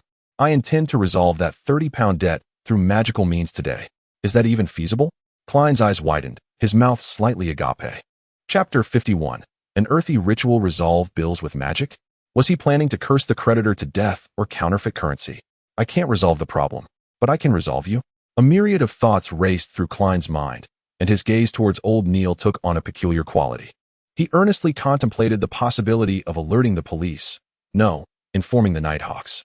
Old Neil cast a sidelong glance at him and retorted, In your eyes, I perceive ignorance, folly, and a feeble, shameful lack of trust. Hasn't Dunn told you the maxim of the seer? Act as you wish, but do no harm. Although this maxim originated within a clandestine, malevolent organization known as the Ascetics of Misery, those who have chosen the path of the seer have proven its validity through their own experiences. As long as it is strictly adhered to and approached with reverence, the risk of losing control will be minimized. The converse also holds true. Your suspicion is an affront to me, an affront to the seer. My apologies, Klein promptly replied. He had indeed forgotten the maxim that Dunn Smith had once mentioned. Old Neil was not genuinely angered. In an instant, he chuckled and remarked, Alas, there are too few beyonders who choose the seer pathway, and there is no corresponding maxim to aid you. However, I possess the diary of Emperor Roselle. Indeed, strictly adhering to maxims possesses the essence of acting. Klein experienced a sudden association and nodded as if in contemplation. Neil said no more, removing the vase and other objects from the heavy round table and placing them in a corner. Subsequently, while extracting a crimson and a deep black candle from a silver box, he casually explained, if ordinary individuals wish to attempt ritualistic magic, they must select an appropriate date and time based on astrological results or by consulting the corresponding manual, for example, Sunday, which symbolizes the goddess, or the time when the moon, which she governs, is in ascendancy. However, for us beyonders, especially those proficient in this area, these are unnecessary. Our burgeoning spirituality and our potent astral bodies are the most crucial elements. Of course, if you are uncertain about the ritualistic magic you wish to attempt, selecting an appropriate date and time can effectively enhance the probability of success. Yes, there is a prerequisite that you must remember and strictly adhere to. Neil set down the 2 candles, turned his body, looked at Klein, and said very seriously, Low-sequence beyonders are not powerful enough. Almost all ritualistic magic that can be performed involves beseeching external powers and requesting assistance. Therefore, one can only consider orthodox deities such as the goddess and the Lord of Storms. Absolutely do not attempt to communicate with unknown, unpredictable entities. Even if some people worship them, and even if the recorded promises are full of enticement. Trust me, do not harbor a mindset of complacency. Once you have ventured into this realm, you will inevitably plummet into the abyss. All efforts and struggles merely serve to decelerate the descent, unable to alter the trajectory. The very act of your personal ritual appears to beseech an unknown, unpredictable force for strength, and indeed, it has bestowed upon you a power so profound that even the seasoned extraordinary being, the hanged man, finds it difficult to believe. This force draws them above the shroud of mist. Indeed, he must be an adept of extraordinary capabilities. Fortunately, I have not yet succumbed to madness, nor do I display any signs of losing control. Concerned about this matter, he deftly shifted the conversation. Thus, should the night watchers seek the goddess's aid? There is no such thing as best, there is only necessary. Having imparted this counsel, old Neil grasped the crimson candle, stating, "Candles crafted from moonflowers and deep red sandalwood symbolize the goddess's scarlet sovereignty in ritual magic." He then gestured towards the obsidian candle, remarking, "Candles made from nightshade and deep sleep flowers represent the night." As he spoke, he placed the black candle in the upper left of the round table and the red one in the upper right. Why, one might wonder, are there only two candles symbolizing the goddess, when she is also the mother of secrets, the queen of afflictions and fears, the lord of slumber and silence? Old Neil chuckled softly. Indeed, that is the question I hoped you would pose. Before their fall, the Mosian ascetics maintained a harmonious relationship with the church, and some of their concepts and achievements in ritual magic have profoundly influenced us. They believe that everything is numerical, with each digit possessing its own spirit. In the realm of ritualistic magic, the number 0 signifies the unknown, representing chaos and the state preceding the birth of the world. The number 1 symbolizes the beginning, embodying the primordial creator. The number 2 represents the world and the deity's birth from the essence of the creator, while the number 3 indicates the interaction between the divine and the material, leading to the manifestation of all things. Here, 2 candles represent the goddess, leaving the third for ourselves. The specific selection of the 2 candles and their symbolic significance is determined by the intended outcome of the ritual. The notion of 3 giving rise to all. Is all creation a manifestation of 3? Klein could not help but recall certain elements from a past existence. Noticing his earnest attention, old Neil grasped the 3rd candle, stating, "This candle symbolizes I, a rather ordinary candle infused with a hint of mint." Remember, plants such as rose, lemon, mint, moonflower, night-scented stock, and deep sleep flower are favored and cherished by the goddess. The 3 candles also represent the physical, spiritual, and divine aspects of every individual. Upon completing his description, old Neil placed the 3rd candle at the center of the round table. He then retrieved the concocted full moon essential oil, a cauldron engraved with dark sacred emblems, an elegantly patterned silver dagger, a cup of clear water, and a plate of coarse salt. For those extraordinary individuals unfamiliar with ritualistic magic, additional items such as bells, crystal balls, silver chalices, and incense would typically be required. However, the seers and diviners needed none of these, as the items at hand sufficed. Old Neil placed a piece of parchment, resembling sheepskin, inscribed with accounts beside the cauldron below, securing one corner with a specially crafted quill. He turned to Klein and said, "Ritual magic necessitates a pristine, undisturbed spiritual environment, which we must create ourselves. The method involves entering a meditative state to accumulate our spirit and subsequently utilizing auxiliary items to channel our power outward, constructing it around us. For instance, the Holy Night powder I previously employed at Riel Bieber's residence, and the ceremonial silver dagger I am about to use. Throughout this process, we must ascertain the symbolic signs and corresponding incantations based on the desired outcome. It is preferable to utilize Hermetic language for the incantations, as ancient Hermetic tongue derives from nature, akin to the archaic dragon tongue and ancient Elvish. Its effects are remarkably direct, lacking the necessary concealment and protection, which can easily place the practitioner in peril. This is precisely why it has undergone refinement, yet it remains exceedingly effective. Now, I shall concentrate on the ritual magic and will not provide further explanations. Do observe closely and listen attentively, jotting down your inquiries to pose to me once the proceedings conclude." With that, Klein stepped back 2 paces, intently watching old Neil. Old Neil's eyes swiftly deepened, and an invisible wind began to swirl around them. He remained silent for a moment, igniting 3 candles in sequential order from left to right and from top to bottom, through the friction of spirit and matter. He then grasped the silver dagger, plunging it into coarse salt, and recited the incantation inscribed in Hermetic language, "I sanctify you. O blade of pure silver, I cleanse and purify you, that you may serve me in this ritual. In the name of the goddess of the night and the lord of crimson, you are sanctified." Following each terse and potent archaic word, old Neil unsheathed a silver-crafted knife, plunging it into the glass of pristine water.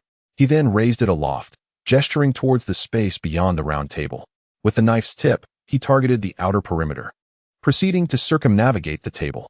With each step, Klein could perceive an intangible force emanating from the silver blade, brimming with sentience, intertwining with the atmosphere to forge an impregnable barrier. After completing the circuit, the altar found itself sequestered from its surroundings. Old Neil positioned himself before the table, setting down the silver knife and procuring the phial of full moon essence, anointing each of the black, crimson, and ordinary candles with 3 drops. A delicate mist diffused, imbuing everything with an air of mystique. Neil relinquished the glass phial, contemplating the vellum parchment in silence for a couple of minutes, before seizing a quill and inscribing upon the bill a symbol of control, a square encasing the entirety of the contents, signifying his mastery over the debt. Subsequently, he etched a cross, emblematic of obliteration. At this juncture, he grasped the vellum parchment in one hand, gently tapping his brow with the other, thereby activating his spiritual vision. Once more, an ethereal and vigorous power burgeoned forth. Neil intoned in a subdued voice, "I beseech the power of the night. I implore the power of the scarlet. I entreat the favor of the goddess. Bestow upon me the means to settle this account. Night scented stock, herb of the crimson moon, channel your power into my incantation. Moonflower, herb of the crimson moon, channel your power into my incantation." Klein stood by, utterly astonished, as myriad thoughts clashed within his mind. Is such a spell even permissible? Although it was inscribed and articulated in Hermes' tongue, it seemed rather too straightforward, too simplistic, too grounded in reality. Would the goddess take offense, perhaps doubling the bill? At that moment, the candlelight suddenly blazed brighter. Old Neil completed his incantation, closed his eyes for 2 minutes, and then took the moonlit oil, applying a drop to each of the 3 candles. Subsequently, he grasped the parchment resembling sheepskin, bringing it close to the candle that symbolized him, and once ignited, promptly cast it into the cauldron. Old Neil closed his eyes once more, seemingly attuned to the bill's incineration. After a while, he opened his eyes, gazing at the cauldron adorned with a black holy emblem, where he beheld the parchment entirely consumed, leaving only ashes. Praise be to the goddess. Old Neil marked his chest 4 times, forming a scarlet moon, before extinguishing the candles in the reverse order of their lighting. Upon completing these actions, he took up a silver dagger and pierced through the invisible walls surrounding them. Following a sudden gust of wind, Old Neil visibly exhaled in relief, proclaiming, "All done." "Is that it? Has the bill been resolved?" Klein inquired, bewildered. "How was it resolved?" "I cannot say for certain. In any case, it shall be resolved in a reasonable manner," Old Neil replied with a shrug and a smile. Klein found himself at a loss for the appropriate expression and words to respond. Could this be somewhat unreliable? Chapter 52. The spectators, let us not dwell on that infernal bill any longer. Instead, let us discuss ritual magic, Old Neil said. His demeanor relaxed as he gathered the candles, cauldron, and silver dagger. Klein longed to shrug his shoulders like an American from a past life, yet ultimately refrained from such an ungentlemanly gesture. The course on mysticism continued until noon, when Old Neil cleared his throat twice and remarked, "At this point, I must lament, albeit vaguely, that I missed a delightful breakfast due to the collection of those damned materials." Amused and perplexed, Klein glanced around and inquired, "Mr. Neil, do you not have a cook at home? Or perhaps a maid responsible for the culinary tasks? A weekly wage of £12 suffices to employ several servants. According to the newspapers, hiring an ordinary cook, including accommodation and meals, demands merely a weekly salary of 12 to 15 shillings, not even £1, while a maid for miscellaneous tasks costs even less, ranging from 3 shillings and 6 pence to 6 shillings, though one cannot expect culinary expertise from them. Oh, but then again, given Mr. Neil's indebtedness of £30, it is quite reasonable not to employ a cook or servants. Realizing I had perhaps overstepped, Klein felt a twinge of regret. Yet, Old Neil, unfazed, shook his head and replied, "I frequently experiment with ritual magic at home, delving into extraordinary artifacts and their corresponding literature. I could not possibly hire ordinary individuals as cooks, footmen, or maids. I merely have someone come in to clean periodically. And if they are not ordinary folk, do you truly believe they would be willing to undertake such work?" It seemed I had posed a rather foolish question. Perhaps due to my unfamiliarity with conducting mystical affairs at home, Klein reflected with self-deprecation. Mr. Neil had already arisen, donned his round-brimmed felt hat, and was muttering as he headed out the door, "I seem to detect the aroma of pan-fried foie gras. Once these bills are settled, I shall certainly indulge in a generous portion. For luncheon, I could assuredly devour an entire slab of roast pork with apple chutney. Nay, that is insufficient. A sausage with mashed potatoes is also requisite. All this talk has stirred my appetite, Klein remarked, swallowing hard as he hastened to keep pace with Mr. Neal toward the nearby public carriage stand. Upon their return to Zotland Street, Mr. Neal, alighting from the carriage, abruptly exclaimed, "What do my eyes behold? Good heavens! What is this I see?" He suddenly moved with the agility of a youth of 17 or 18, swiftly approaching the roadside and retrieving an object. Klein, puzzled, drew closer and upon closer inspection, discerned that it was an exquisitely crafted wallet. This was Klein's initial impression, but from the subsequent glance, his gaze was ensnared by the banknotes that plumped the wallet. They were gold pounds with a gray base and black, at least 20 of them facing upwards. Mr. Neal unfurled the wallet, extracted the banknotes, scrutinized them intently, and then exclaimed, "10-pound notes, bearing the esteemed founder, Protector, William the First. Good heavens, a full 30 of them, in addition to several 5-pound, 1-pound, and 5-sovereign notes. Over 300 pounds? This is a veritable fortune." Klein's respiration grew labored involuntarily. For the value of the gold pound was substantial. Discovering such a wallet was akin to stumbling upon a suitcase filled with banknotes in later times. I wonder which gentleman has misplaced it. Assuredly, it cannot be a commoner. Klein analyzed calmly. Such a wallet clearly did not belong to a lady. He inwardly breathed a sigh of relief, having gained a newfound understanding of old Neal's moral character. Previously, he had been quite concerned that the other party would use the excuse granted by the goddess to repay debts with this money, pondering how to prevent or persuade him otherwise. Was this the essence of doing as one pleases, yet causing no harm? Klein suddenly experienced a moment of clarity. The carriage came to a halt, and a middle-aged man in a black suit, adorned with a matching bow tie, exited the carriage. He glanced at the wallet and, doffing his hat, addressed them. "Gentlemen, this should belong to my master." The middle-aged man paused, then self-deprecatingly chuckled. "As a butler, I ought to know how much remains in my master's wallet. My apologies, please allow me a moment to inquire." "That is your prerogative." Old Neal gestured invitingly. The man approached Klein and old Neal once more, smiling as he said, "It exceeds 300 pounds, but is less than 350. My master does not recall the exact amount. Not remembering the exact figure indeed speaks to his wealth. Were I in possession of such funds, I would surely count them repeatedly," Klein thought with envy. "The goddess has confirmed, this belongs to you." The middle-aged man accepted the wallet, counted briefly, and then withdrew 3 10-pound notes from within. "My master, Sir Deville, has expressed his admiration for your integrity, and this is the reward that honest men deserve. Please do not refuse." "Sir Deville?" "The same Sir Deville who established the Deville Trust, providing affordable housing for the working class." The appellation resonated instantly within Klein's memory. He recalled that Benson, his elder brother, both revered and regarded the aforementioned Earl as somewhat detached from practicality. He was, indeed, a kind and munificent gentleman, for which Klein was grateful. Old Neal accepted the 3 banknotes without affectation. After watching Earl Deville's carriage recede into the distance, and ensuring their solitude, he turned towards Klein, flourished the banknotes, and chuckled. 30 pounds, the bill is settled. I assured you it would be resolved in a reasonable manner. This is the potency of magic. The devil's magic."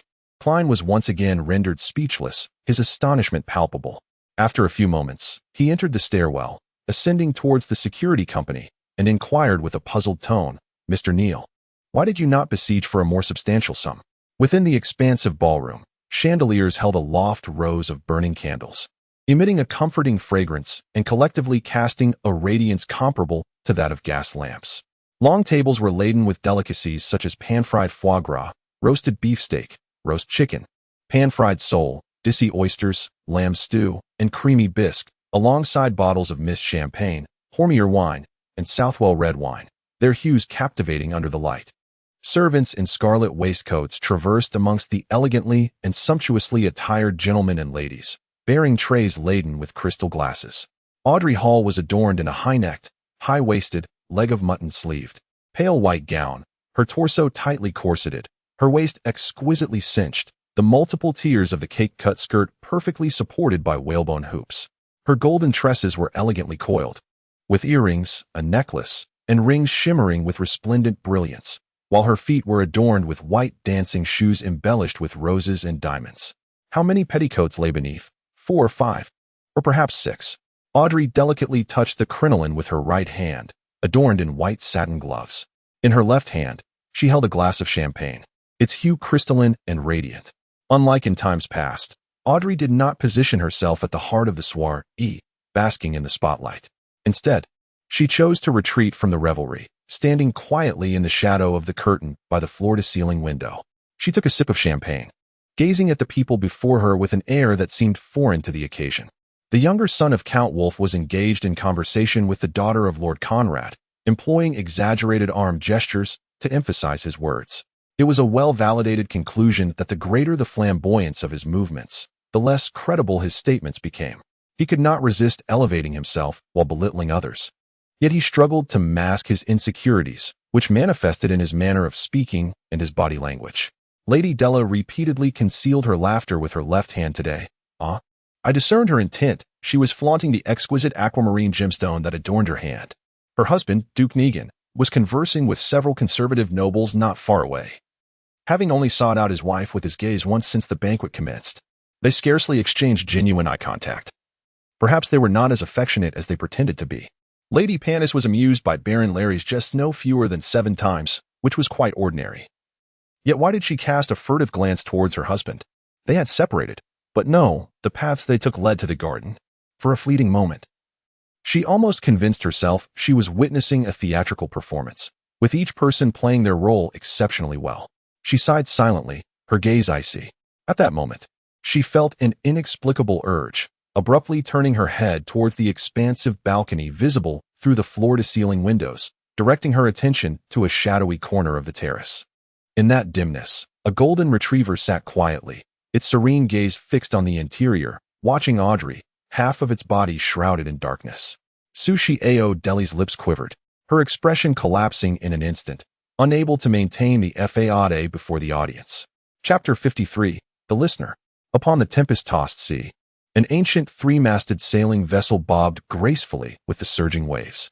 Its pace was modest, its size unremarkable, resembling a desiccated leaf detached from its tree amidst the cataclysmic tableau of sky and ocean merging into chaos. Yet, regardless of the hurricane's ferocity or the terror of the crashing waves, it sailed on undisturbed, steadfastly upright. Alger Wilson stood upon the open deck, gazing out at the towering, mountainous waves, lost in contemplation. Monday approaches, he murmured softly to himself. It was a day belonging to the Earth Mother, heralding a new cycle of prosperity and decay. Yet for Alger, the day bore an additional significance, tied to a mysterious presence perpetually shrouded in a veil of gray mist. At that moment, one of his few crew members approached, speaking with deference. "My Lord Bishop, what is the objective of our voyage?" To pursue a listener from the Aurora Society. As the storm abated and mist enveloped the peculiar vessel, which bore cannons yet remained out of step with contemporary trends, a boy of 8 or 9, with soft, golden hair, looked around in trepidation at the unruly pirates. He observed them indulging in large barrels of beer, swinging on ropes, mocking one another, and even engaging in brawls. Turning to the shadowy figure of his father, clad in a dark robe, he whispered, "Father, where are we headed?" 5 days prior, he beheld his father for the first time he could recall, a father who proclaimed himself an adventurer. Were it not for the oil painting bequeathed by his mother, which substantiated the man's identity, and the orphanage looming as his only other option, he would have never forsaken his homeland to accompany this near stranger, his own flesh and blood. "Jack, I shall conduct you to a hallowed place, the sanctuary where the Creator once dwelled. Is that the divine realm? Are we, as mortals, only permitted entry upon receiving divine grace?" Young Jack, well tutored by his mother, possessed ample common sense, and was now a mixture of astonishment and trepidation. The man, silhouetted in shadow, bore a face with lines so profound they were unforgettable, akin to a sculpture crafted by the most accomplished artisan. "Jack," he said, "mortal is a misnomer. The Creator fashioned this world and is omnipresent, residing within every living being. Thus, all things possess divinity, and when that divinity flourishes sufficiently, it begets angels. The current 7 false deities are merely more potent angels. Behold, I can already perceive the Creator's teachings. Ah, what extraordinary revelations! Life is but a spiritual odyssey, and when our spirit is sufficiently robust and resilient, we can unearth our own divinity and merge with even greater divinity." Young Jack, unable to comprehend this intricate depiction, shook his head and inquired about the question he had previously been unable to ask. Father, I heard Mother say that the Creator, after conceiving this world, fragmented into all things and no longer exists in actuality.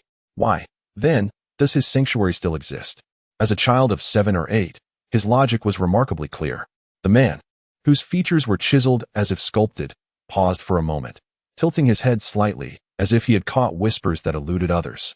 Suddenly, he knelt, pressing his knees against the deck, revealing the dark, protruding veins on his exposed skin. He clasped his hands over his head, his face contorted in agony, shouting in torment. They are lying. Yet, before he could decide on a course of action, he noticed Dunn Smith entering from the outer chamber, clad in a black trench coat and wearing a half-top hat. Captain, what is the situation? Klein inquired, his mind preoccupied with the whereabouts of the Antigonid family's journal. Dunn's gray eyes revealed no trace of fatigue as he replied. Multiple sources confirm that the Antigonid family's journal is in the possession of Riel Bieber. However, he has completely vanished. If only we had a telephone, a fax machine, surveillance cameras, or big data. Unfortunately, I only possess a rudimentary understanding of these concepts. Klein exhaled silently. Nevertheless, we have at least located the journal, and that is a credit to your efforts. Of course, it still requires further confirmation. I have sent a telegram to the Beckland parish, requesting them to dispatch someone to escort the item sealed as 2-049. A dangerous artifact that once belonged to the Antigonid family. It may aid us in determining whether Riel Bieber is a descendant of the Antigonid lineage. May the goddess bless us. Klein touched his chest 4 times, tracing a circle to symbolize a full moon. As Dunn opened the door to his office, he slightly nodded and remarked, "The goddess has always been our protector, Klein. If you had not chosen the diviner path earlier, by the time this matter is confirmed, you would likely have become a formal member and selected Sleepless. What a pity. To be frank, I have never quite understood why you opted for diviner. The grave robber, while daunting, is overshadowed by the strength of the medium, as you must have seen with Dolly. Furthermore, Seeker is also a commendable choice, at least with old Neil as a model. The risks of losing control would be considerably diminished." Klein had been prepared with an answer to this inquiry from the very beginning, yet Dunn had never asked until now. He carefully organized his thoughts and replied, "I considered that both diviner and seeker are auxiliary extraordinary roles, which do not necessitate direct confrontation with adversaries, a perilous endeavor. Moreover, as both you and old Neil have mentioned, curiosity and exploration in the realms of the mysterious and extraordinary often yield dreadful consequences. The seeker's description fills me with trepidation. So you see, not long ago, I was merely an ordinary university student, and my timidity is the sole reason for my choice." It must be admitted that this was an unexpectedly reasonable answer. Dunn rubbed his temple, chuckling softly. He turned slightly, his gray eyes deeply scrutinizing Klein. Very well. Klein realized he no longer needed to dwell on the matter. He bid farewell and turned to leave, mentally counting down. 3, 2. Wait a moment, Dunn called out. "Captain, is there anything else?" Dunn cleared his throat and replied, "Indeed, even extraordinary aides must confront adversaries at times. While the term diviner suggests an ability to evade such encounters, we must not be complacent. You must persist in your firearms practice and systematically enhance your strength. This is precisely what I endeavor to achieve." Klein gestured towards the outside, indicating his intent to leave. "Very well, but wait a moment." Dunn called him back once more, pondering aloud, "Perhaps I should consider hiring a combat instructor for you. Of course, contingent upon your becoming a formal member." Klein nodded thoughtfully and cautiously inquired, "Captain, is there nothing else?" "None at all." Observing Klein's skeptical expression, Dunn shook his head with a gentle smile, reiterating, "Truly, there is nothing more." Only then did Klein exit the partition, bidding farewell to Roshan, Mrs. Oleana, and others. He first proceeded to the shooting club for practice, then meandered leisurely for an hour, diligently fulfilling the tasks assigned by the captain. After completing all of this, he arrived at the divination club, where he found the lovely Miss Angelica leisurely engrossed in a magazine. As he silently recited the title, "Family," he approached, cane in hand, and smiled, greeting her. "Good afternoon, Miss Angelica." "Good afternoon, Mr. Moretti," she replied, unfazed as she set down her magazine and rose to speak. "You left not long ago yesterday, and Mr. Grachis arrived shortly thereafter. He has just recovered from a serious illness." Klein exhaled with relief, a smile gracing his countenance, and declared, This is indeed a felicitous occasion. Upon hearing this, Angelica, who had been discreetly observing him, couldn't resist lowering her voice and inquiring with curiosity. Mr. Gryce mentioned that you are a most extraordinary, most remarkable, most prodigious physician. Is that correct? Indeed. Klein gazed at the lady across from him, taken aback, and wondered if he was experiencing auditory hallucinations. What could have possibly given him the impression that I am a physician? I myself am unaware of this supposed fact. Chapter 54. The inaugural seeker of divination. Witnessing Klein's bewildered expression, Angelica faltered slightly. Is it not so? Mr. Gryce stated that you discerned the latent ailment within his lungs merely through observation. Her voice diminished to a near whisper before she ultimately fell silent. Observation? A darkening of the brow. A sudden realization dawned upon Klein, and he shook his head, chuckling. I believe Mr. Gryce has misunderstood. He had intended to dismiss it with a perfunctory remark, but he suddenly recalled that no one had sought his services as a diviner yesterday afternoon, which had greatly impeded his role-playing as a soothsayer. Consequently, his mind raced, and he offered a brief explanation. It is, in fact, a form of divination. Divination? But Mr. Gryce only mentioned that you observed his face. Does that constitute divination as well? Angelica countered, her tone a mixture of astonishment and bewilderment. Klein responded with a serene smile.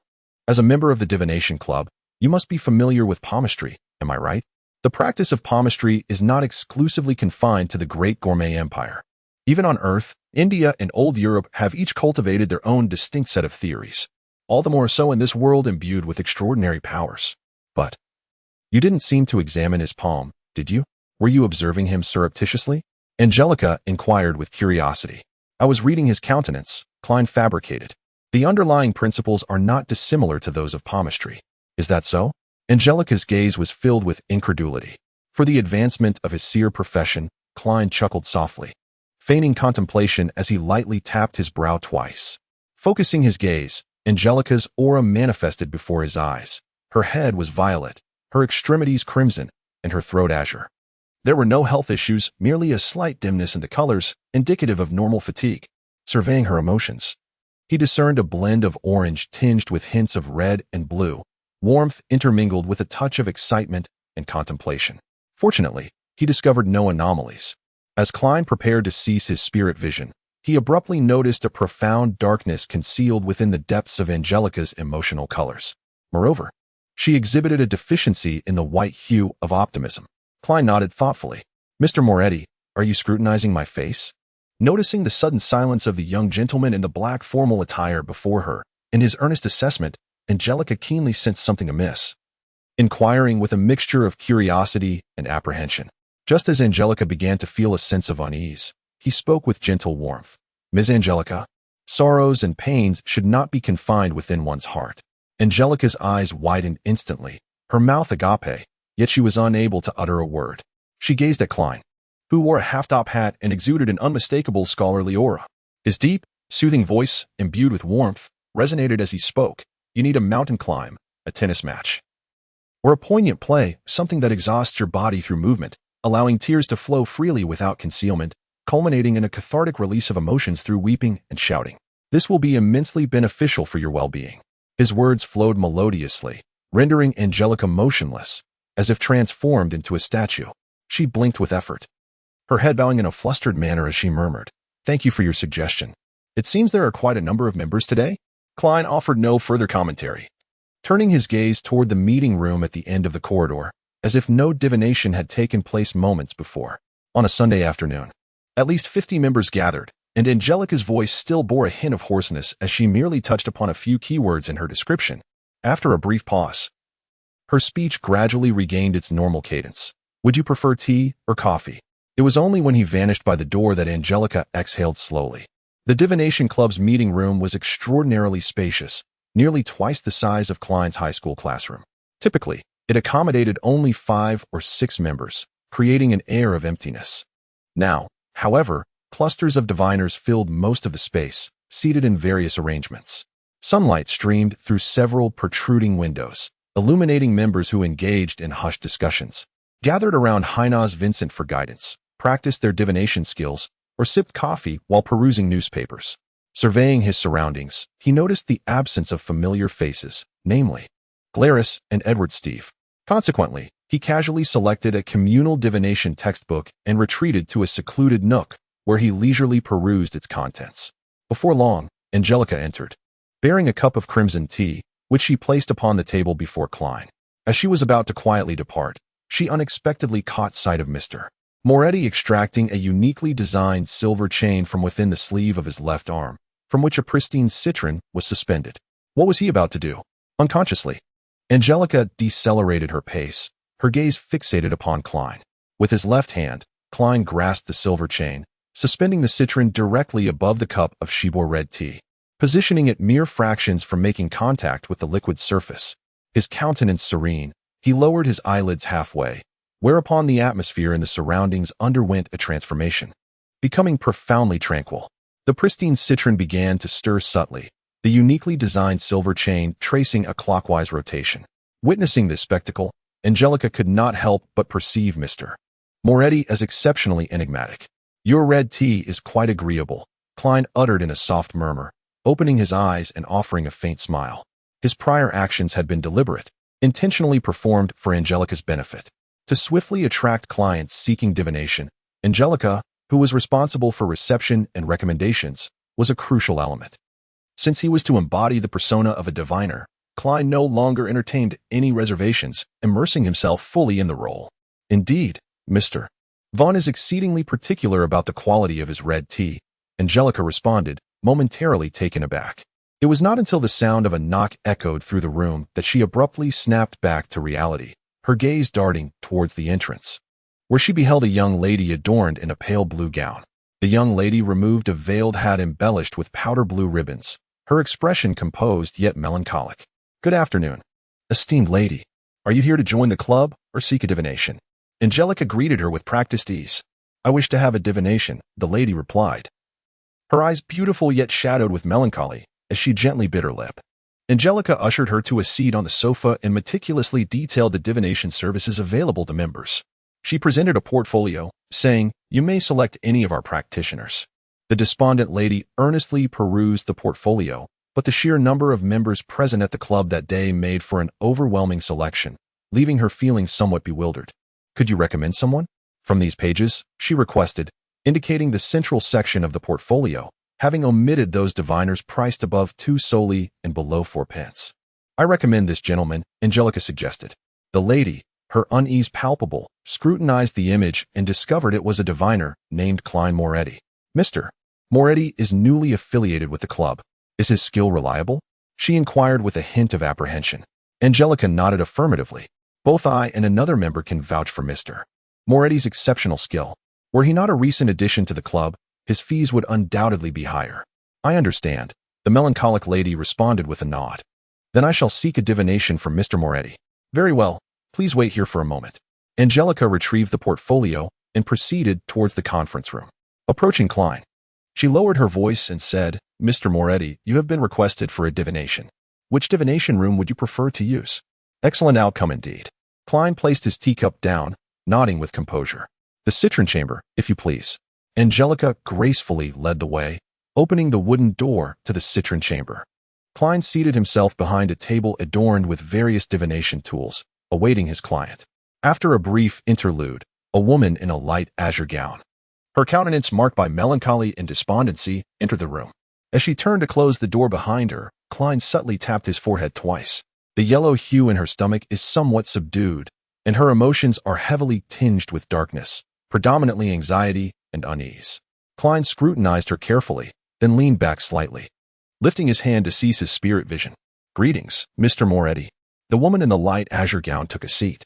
As a connoisseur of online discourse, he knew that many individuals were reluctant to divulge their true identities during divination sessions.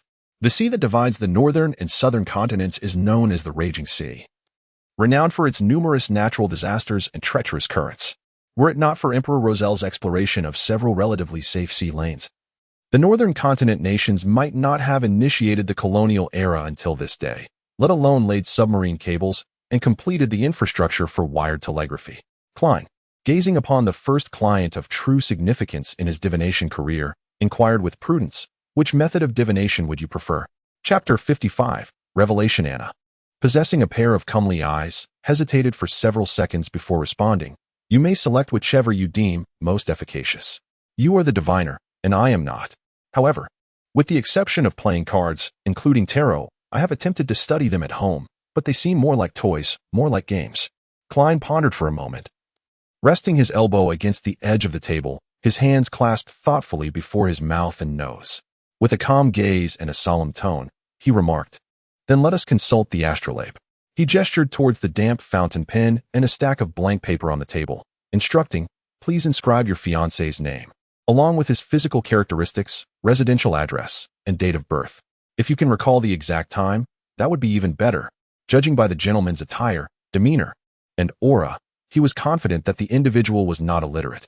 2 minutes elapsed before she slid the sheet of paper across the table. Klein reached out, pressing it down and rearranging the order, his eyes absorbing the details inscribed upon it. Joyce Meyer, born on September 15, 1323, at 2 o'clock in the afternoon. Residing at 8, Stevens Street, Eastern District, Tingen City, with golden short hair and a nose reminiscent of an eagle's beak. With just a fleeting glance, Klein quickly calculated the individual's birth number. 1 plus 5 equals 6. In the mystical realm of numerology, the single digit obtained from summing the digits of one's birth date is referred to as the birth number, which influences a person's life until the age of 27. The birth month number, the sum of the digits of the birth month reduced to a single digit, affects the ages of 27 to 54. While the birth year number, the sum of the digits of the birth year reduced to a single digit, impacts life beyond the age of 54. As it was now July of 1349 and Joyce had yet to reach 27, Klein swiftly computed the birth number. He then proceeded to calculate the individual's annual cycle number, which is derived by substituting the current year for the birth year and then summing it with the birth number and birth month number to ascertain the general fortune for the year. The life path number 9, derived from the birth date of 8, and the personal year number 5, indicating impending change and unexpected events, necessitates a degree of risk. Klein, taking into account the circumstances, quietly rendered a judgment and concluded that Anna's information was relatively accurate. Mr. Meyer was set to depart on June 3rd? If he was not lying, then that must be the case, Anna remarked, gently biting her lip. Very well. Klein grasped a fountain pen and casually noted this detail. With his deep brown eyes fixed on Anna, he spoke gently. I shall begin to chart the corresponding astrological chart, which requires a considerable amount of time and absolute tranquility. Would you kindly step outside and wait for a while? Angelica will bring you a cup of coffee or perhaps some tea. Of course. Anna was aware that certain diviners possess peculiar habits, so she rose without surprise, donned her gauzy hat adorned with a pale blue ribbon, and exited the citron room. During this process, he scarcely consulted the astrology manual, relying solely on memory to complete the task. Perhaps this is the essence of being a diviner. Upon finishing the chart, he experienced a profound sense of satisfaction, feeling a notable lightness in body, mind, and spirit. Gazing at the results, he made a rough judgment about Joyce Meyer's impending tribulations based on the constellations, the planetary positions, and other auxiliary symbols, concluding that she would face adversity but ultimately prevail. At this juncture, the divination could be deemed complete. However, Klein placed significant value on this first transaction, hoping to build a good reputation for future endeavors. Thus, he took up the pen once more and inscribed a weighty line in Hermetic script on the paper Anna had written on the current condition of Joyce Meyer. He recited the phrase, committing to memory the birth date and other details inscribed on the paper, repeating them ad infinitum. After the 7th repetition, Klein clutched the paper and leaned back against the chair. Within the recesses of his mind, he conjured the image of a radiant sphere, his irises deepening into an abyssal black as he swiftly entered a meditative state.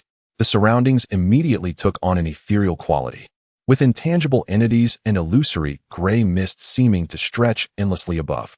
He intended to employ the dream divination technique, reiterating the question, firmly imprinting it in his mind. He would then allow his astral form to traverse the spirit world in his dreams, seeking enlightenment. Ordinary individuals might occasionally experience something similar, but the symbolism in their dreams would be intricate and indistinct and difficult to recall. Diviners, however, did not encounter this issue, as they could directly perceive certain scenes. Everything began to blur, and Klein was in a state of semi-consciousness.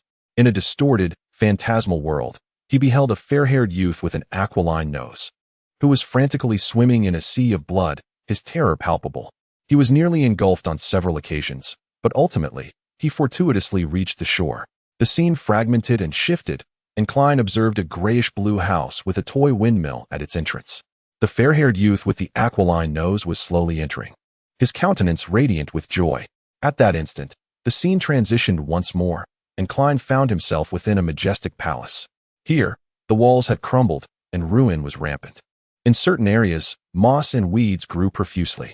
Through the breaches in the walls, he could discern the surrounding peaks and the clouds that nearly brushed against them. At the head of the palace, there was an enormous stone-carved chair, adorned with dim gemstones and gold, seemingly not intended for mortal beings. Upon the colossal throne, unoccupied and weathered with age, sat an aura of bygone eras. Klein, perplexed, cast his gaze about, questioning the genesis of such a dreamscape. His bewilderment began to dissipate as he instinctively ventured towards the palace's periphery, seeking to ascertain his whereabouts. Suddenly, he sensed an intense observation, an ocular presence emanating from behind. With a swift pivot, Klein's attention was drawn back to the immense stone seat, where a multitude of diaphanous maggots seemed to coalesce, their slow undulations a testament to unchecked proliferation. A gasp escaped his lips as he awoke from the throes of slumber, the tangible world swiftly eclipsing the ethereal. Crystal orbs, tarot cards, and astral charts greeted his vision, reality asserting its dominance over illusion. The initial dream stemmed from divination, but what of the latter? Does it bear a personal implication? Klein pondered, massaging his temples, his brow furrowed in contemplation. He could ascertain that the dream was not merely a manifestation of latent fears, given the act of divination he had undertaken. A cursory interpretation filled him with gratitude for his choice of the seer pathway, for, according to old Neil, a secret suppliant could engage in dream divination, though undoubtedly with less finesse. Alas, a persistent specter, he mused, resigning himself to the hope of Riel. With composure regained, Klein retrieved the astral chart and ambled towards the portal. Upon opening the door, he found Anna absorbed in the vista beyond the window, her attention wholly diverted from the awaiting Earl Grey.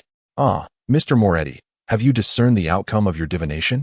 Anna inquired, startled by Klein's presence. "Does a toy windmill adorn the threshold of your residence, or that of Mr. Meyer?" Anna's eyes widened in astonishment, leaving her momentarily speechless. After a while, she murmured, "That was a gift he gave me, right at my doorstep." "How did you know? Is it really possible to predict such things?" Klein smiled gently and replied, "Is it truly so?" Anna, in disbelief, countered. The fortune-tellers she had encountered never spoke with such certainty or offered such definitive conclusions. "Does this include a tip?" Klein asked, shaking his head with a chuckle as he held the banknote. Two horse-drawn carriages glided cheerfully down the street, entering the Eastern District. Anna gazed anxiously yet expectantly out the window as the street raced past her. Before long, the toy windmill came into view.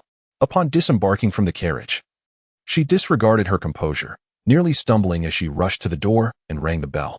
The door creaked open, revealing a young man in a black suit. His blonde hair disheveled, his face pale, yet his expression joyful, with a nose reminiscent of an eagle's beak. "I thought I would miss you today," Joyce said with a smile. What the fortune-teller said was true.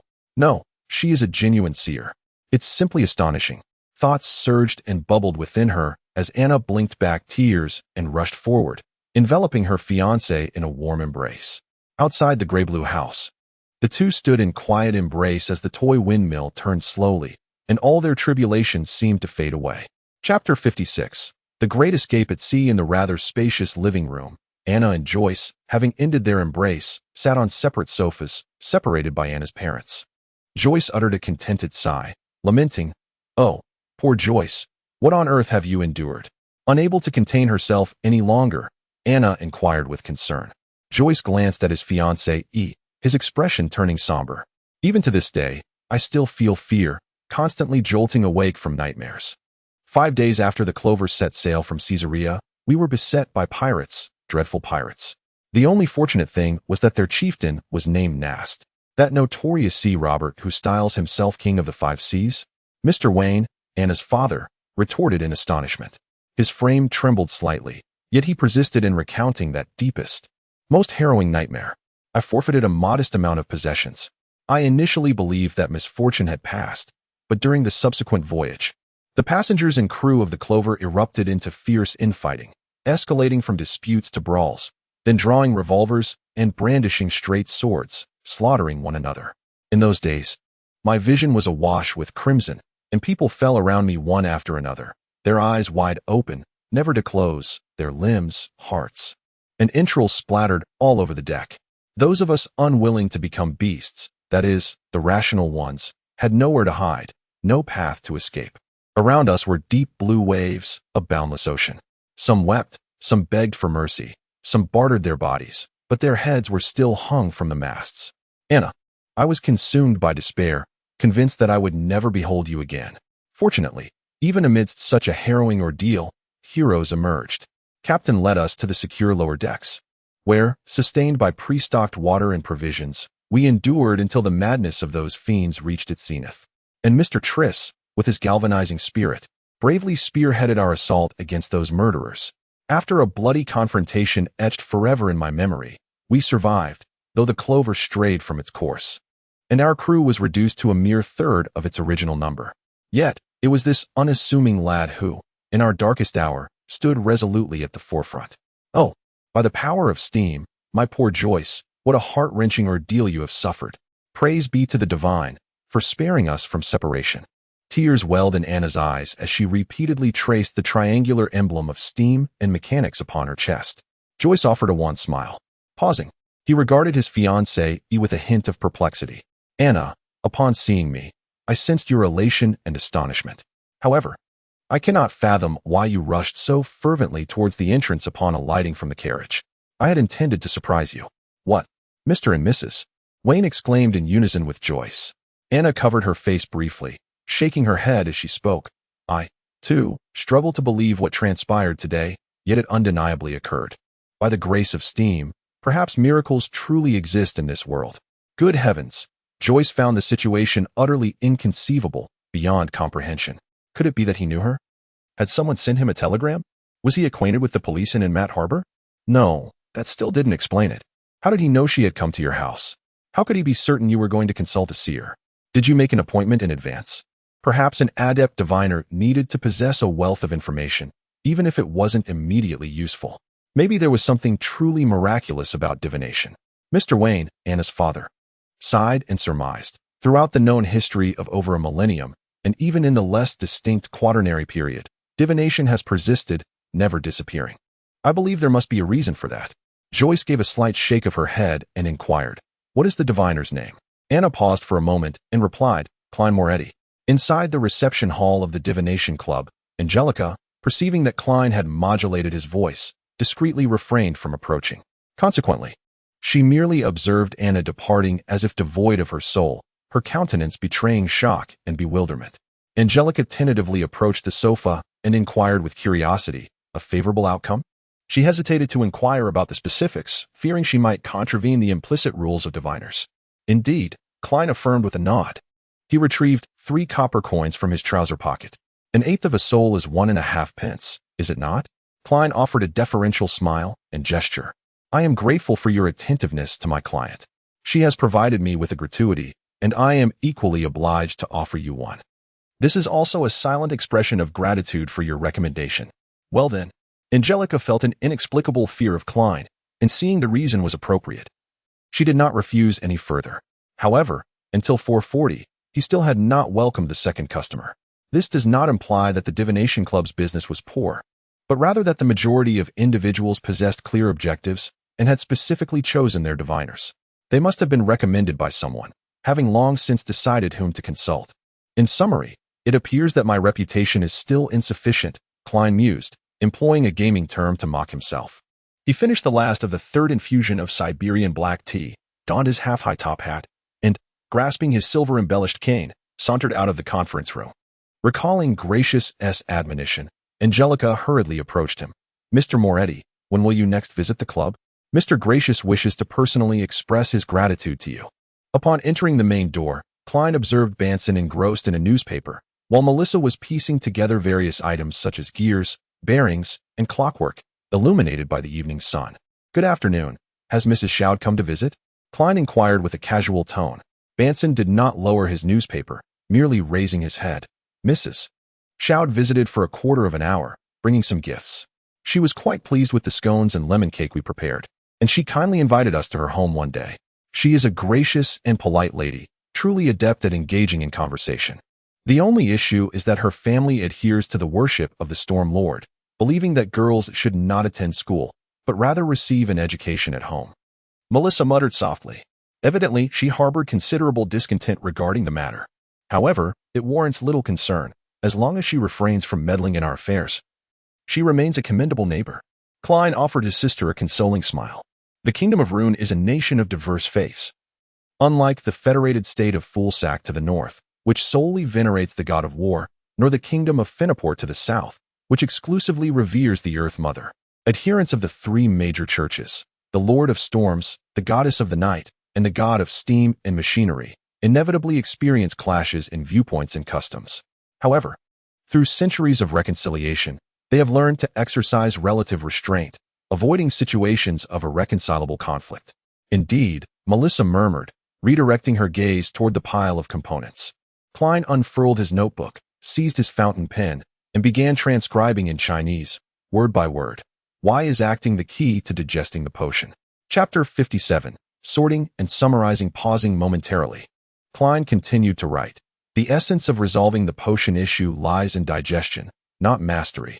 This is intuitively understandable. Mastery merely treats the potion's power as an external tool, a tamed beast.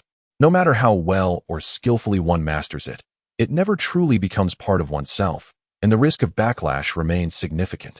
Digestion, on the other hand, regards the consumed potion as an intrinsic part of oneself, breaking it down, integrating it, and absorbing it, unifying it into a cohesive whole.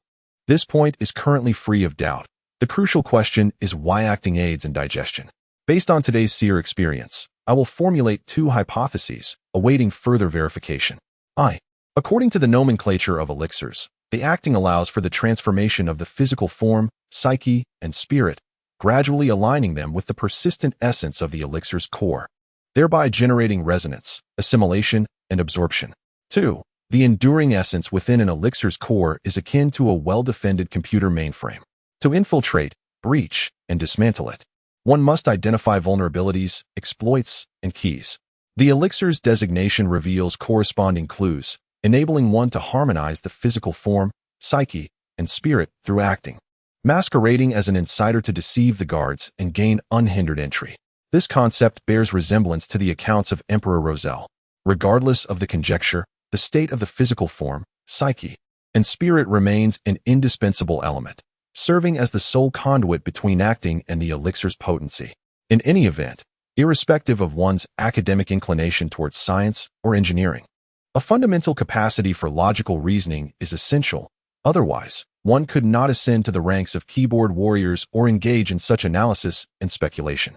Subsequently, he penned a second query. The rationale is analyzed as follows. Firstly, akin to narratives encountered in web novels, I have transmigrated into a game world that has materialized. Therefore, distinct professions must possess unique attributes while maintaining relative equilibrium. However, thus far, there is no indication of datafication or quest-driven progression. This factor is temporarily suspended, deemed highly improbable. Secondly, the fundamental principle governing this world is equilibrium, with the creator fashioning it around this central tenet.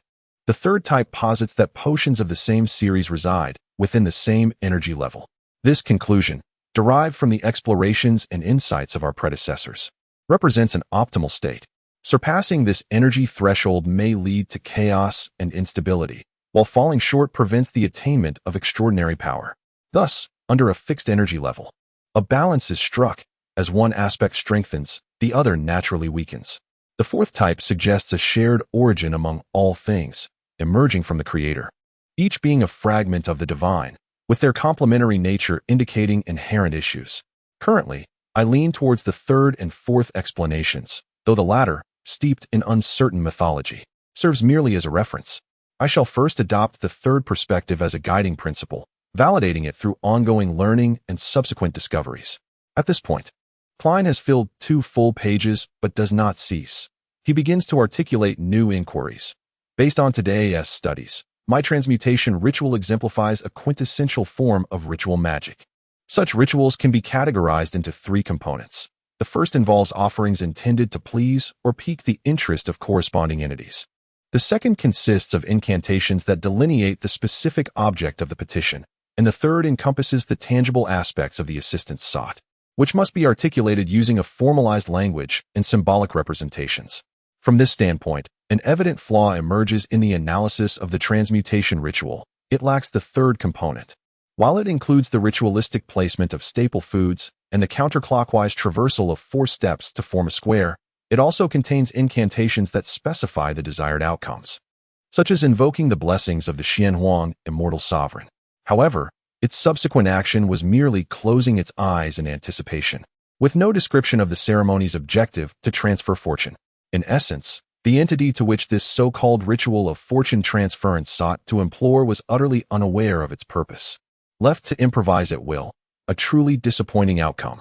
That accursed Qinhan's secret transmitted arts compendium was utterly misleading. I must have suffered a lapse in judgment to even consider attempting it. Klein paused his pen, inhaled deeply twice, and endeavored to regain his composure. Exhaling the stale air, he continued to dissect the situation. Thus, the pivotal question arises: was that entity genuinely improvising, or did it harbor a deeper, more profound intent? Furthermore, does the entity to which the descriptive incantation alludes on Earth correspond to the entity to which it alludes in this world? If they are indeed one and the same, the variance in the efficacy of the first ritual compared to the subsequent ones could be attributed to improvisation. However, the fact that the second and third rituals both facilitated passage to the gray fog above, both establishing connection with justice and the hanged man with virtually no divergence, begs the question: what accounts for this consistency? How, then, can I design the ritual to achieve my desired outcome? If one posits that the entity invoked in the first ritual differs from those invoked in the subsequent 2, the preceding quandaries find satisfactory resolution. Yet, conversely, the stability and invariance of the second and third rituals imply a latent purpose within the target of supplication, a purpose that remains elusive to alter at present. Most critically, the question persists: who is this entity to whom I am appealing? Where does it reside? And why has it offered me no intimation or guidance? Does it dwell in the depths of that gray fog world? Is it possible to regard him as a dormant entity, one that requires a certain stimulus to elicit a fixed response, without interfering or influencing me otherwise? However, the dilemma lies in the potential consequences if he is not in slumber. Any provocation could lead to dire outcomes, fraught with peril. The initial temptation must be approached with utmost caution, designed meticulously to avoid inciting ire. It is indeed a perplexing conundrum, one that demands further contemplation. Klein sighed, reaching a conclusion. Subsequently, he jotted down scattered thoughts. The Hanachis mountain range stretches across the kingdom of Rune and the Republic of Intis, its highest peak soaring above 6,000 meters. According to the notes of the Antigonus family, there existed a realm of night during the Quaternary period. Is there a connection between the realm of night and the goddess of darkness? Are they allies or adversaries? Could the downfall of the Antigonus family at the hands of the Church of the Night Goddess be linked to the existence of this realm? The whispers I hear originate from those notes, echoing the anguished cries of the Antigonus lineage spanning 1 or 2 millennia. What significance does Felagra, or rather Fragra, hold? It presents an intriguing question. The preservation of such notes and the existence of the 2-049 seal suggest the Antigonus family wielded considerable extraordinary power. What path of sequence did they possess? Was it complete or incomplete? The discovery of the notes in the possession of Riel Biber seems somewhat coincidental, yet devoid of any signs of orchestration. Could this be the binding of fate? Upon writing, it amounted to a full 4 pages, both front and back. Suddenly, Klein tore away these 4 pages, perusing them several times from beginning to end, occasionally circling words with his fountain pen or adding a few remarks. Time slipped away swiftly. The crimson moon was briefly obscured by dark clouds. Klein picked up the pocket watch on the table, snapped it open, and glanced at it. After setting the watch down, he retrieved a box of matches from the drawer, striking one with a swift motion and bringing it close to the 4 pages of notes. The orange-red flame eagerly latched onto the paper, spreading rapidly. Klein placed the 4 pages atop a wooden wastebasket, watching as ashes floated and fell. He released his grip, allowing the paper to descend. Within mere seconds, everything had vanished, leaving only the lingering spirals of ash and the charred marks at the bottom of the bin to narrate the past. Due to the secret diary of Emperor Roselle in his possession, Klein dared not leave any evidence of his ability to write in Chinese. If old Neil and the others were to discover those 4 sheets, it would lead to an inextricable situation. When addressing confidential matters, whether in rune, ancient Guffasac, or hermetic, Klein was apprehensive about being observed and having the contents interpreted by the figure watching him in his dreams. Thus, he opted to write in Chinese to organize and summarize his thoughts. Once the task was complete, he incinerated the paper, leaving no trace behind. However, due to the inability to retain the information, he devised a plan to summarize his findings weekly to avoid forgetfulness. As he watched the ashes settle, Klein drew out a fresh sheet of paper and inscribed at the top, "Esteemed Mentor. He wishes to write to inquire of Professor Quentin Cohen regarding any historical materials related to Mount Henachus." Chapter 58. An idea. The following morning, a Monday, Klein, who was on his day off, remained indoors. He entrusted Melissa with a letter addressed to his mentor, Cohen Quentin, along with the surplus postage, requesting her to mail it at the post office near Tianjin Technical School. After breakfast, he luxuriated in replenishing the sleep he had missed during his workdays, not rising until nearly noon when his stomach began to rumble. He heated up the leftovers from the previous night, munched on a loaf of oat bread, and then, with a newspaper in hand, he entered the lavatory on the 2nd floor. It was during moments like these that he couldn't help but lament the absence of a mobile phone. Repeatedly, Klein retrieved his silver-white pocket watch, adorned with meandering floral patterns, and checked the time, only to find it had just passed 2:45. After a few moments of contemplation, he took the discarded newspaper to the kitchen on the 1st floor to incinerate it. In doing so, he prepared himself for the upcoming tarot gathering. Once again, he secured the door to his bedroom, not waiting for the clock to strike 3, but intending to ascend above the gray fog ahead of time. He planned to seize this opportunity to thoroughly explore the realm above. Just as Klein positioned himself in the vacant space within the room, poised to commence his counterclockwise stroll, he was struck by a sudden realization. His concerns about whether Justice and the Hanged Man had found themselves in suitable environments, or whether they might be disturbed or discovered by others, led him to contemplate something else entirely. He had mentioned devising a method for Justice and the Hanged Man to request leave in advance if they were genuinely unable to extricate themselves or encountered unforeseen circumstances that prevented them from attending the gathering. For the Klein of yesteryear, this would have been an almost insurmountable problem. He couldn't very well construct an interdimensional real-time communication network by hand, and wired telegraphy would risk exposing his identity. At present, he gleaned inspiration from ritualistic magic. External ritualistic magic entails beseeching assistance from various entities. Such incantations invariably commence with explicit designations, such as the God of the Night, the Scarlet Sovereign, or descriptions of unknown, arcane beings. Could I perhaps modify the incantation to ensure that the introductory description alludes to me? In doing so, even if Justice and the Hanged Man were to conduct rituals in foreign lands, I would still procure the relevant information. A surge of exhilaration coursed through Klein as he commenced analyzing the feasibility of this approach. 2 principal challenges presented themselves. Firstly, I am not a high-sequence being of considerable power. Even if the incantation's description did indeed allude to me, it is improbable that I would receive the request. Secondly, how can I ensure that the incantation's description precisely alludes to me, ensuring that it does not stray or misfire, striking another unknown entity that matches the description? Such an occurrence would engender immense peril. His footsteps silent, he paced in circles, naturally associating this matter with the mystical realm above the gray fog. My inability to receive the request does not imply that the gray fog is incapable. Its union with the crimson star can directly draw individuals into the space, irrespective of distance. One might contemplate associating and binding me with that mystical space when conducting directional descriptions.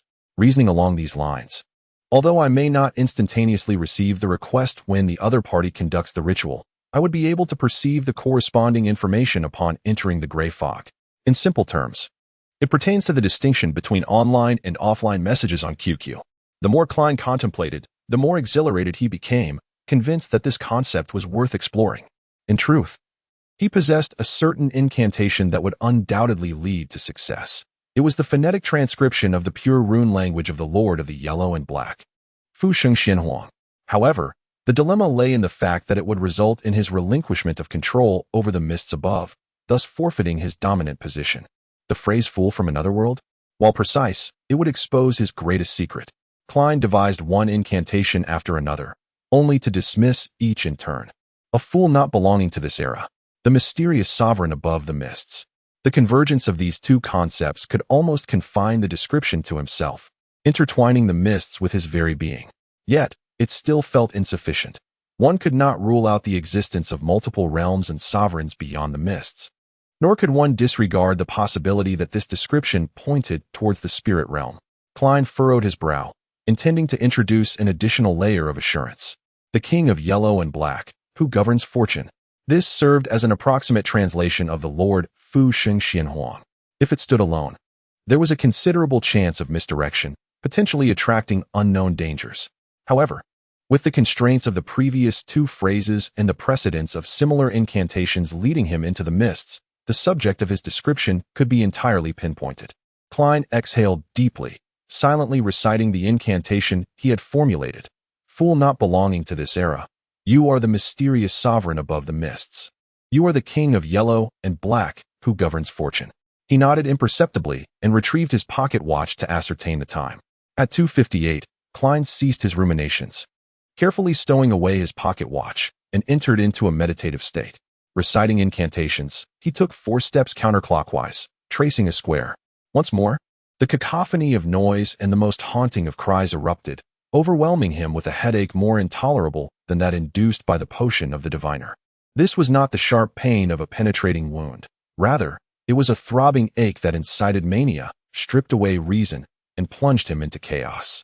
Klein, through meditation, sought to maintain control, striving to suppress the urge to listen. The whispers and murmurs receded like a tide, and his body felt lighter, his spirit more ethereal. As everything began to waver, an endless expanse of gray mist enveloped his vision, with deep crimson stars appearing near and far, resembling countless watchful eyes. Above the mist, a grand edifice, akin to a palace fit for giants, stood resolutely, seemingly existing in this realm for eons. With a mere flicker of thought, Klein vanished from his original position and took his place at the head of a bronze long table adorned with 22 high-backed chairs. The ritual's potency fixed him in place as he murmured softly, gently tapping his brow, allowing the pallid mist to shroud him, denser than before. According to the description of the hangman, if justice were to become an observer, it would be wise not to reveal one's actions before her gaze. With no time for further contemplation, Klein extended his right hand, weaving an invisible thread to communicate with the 2 familiar crimson stars. Upon the deep blue expanse of the Suanya Sea, an ancient sailboat glided smoothly with the wind. Alger Wilson had sequestered himself within the captain's quarters, seeking the utmost protection from the ghost ship. Before him, the unfolded pocket watch, juxtaposed with a brass sextant, ticked with a tense rather than joyous cadence. Precisely as the hour, minute, and second hands aligned, a burst of crimson erupted before Alger Wilson, permeating layer upon layer of protection. In Backland, within the Queen's Burrow, Audrey Hall, reclining against velvet cushions, perused the tawny parchment once more, her gem-like eyes harboring what seemed like slowly swirling vortices of souls.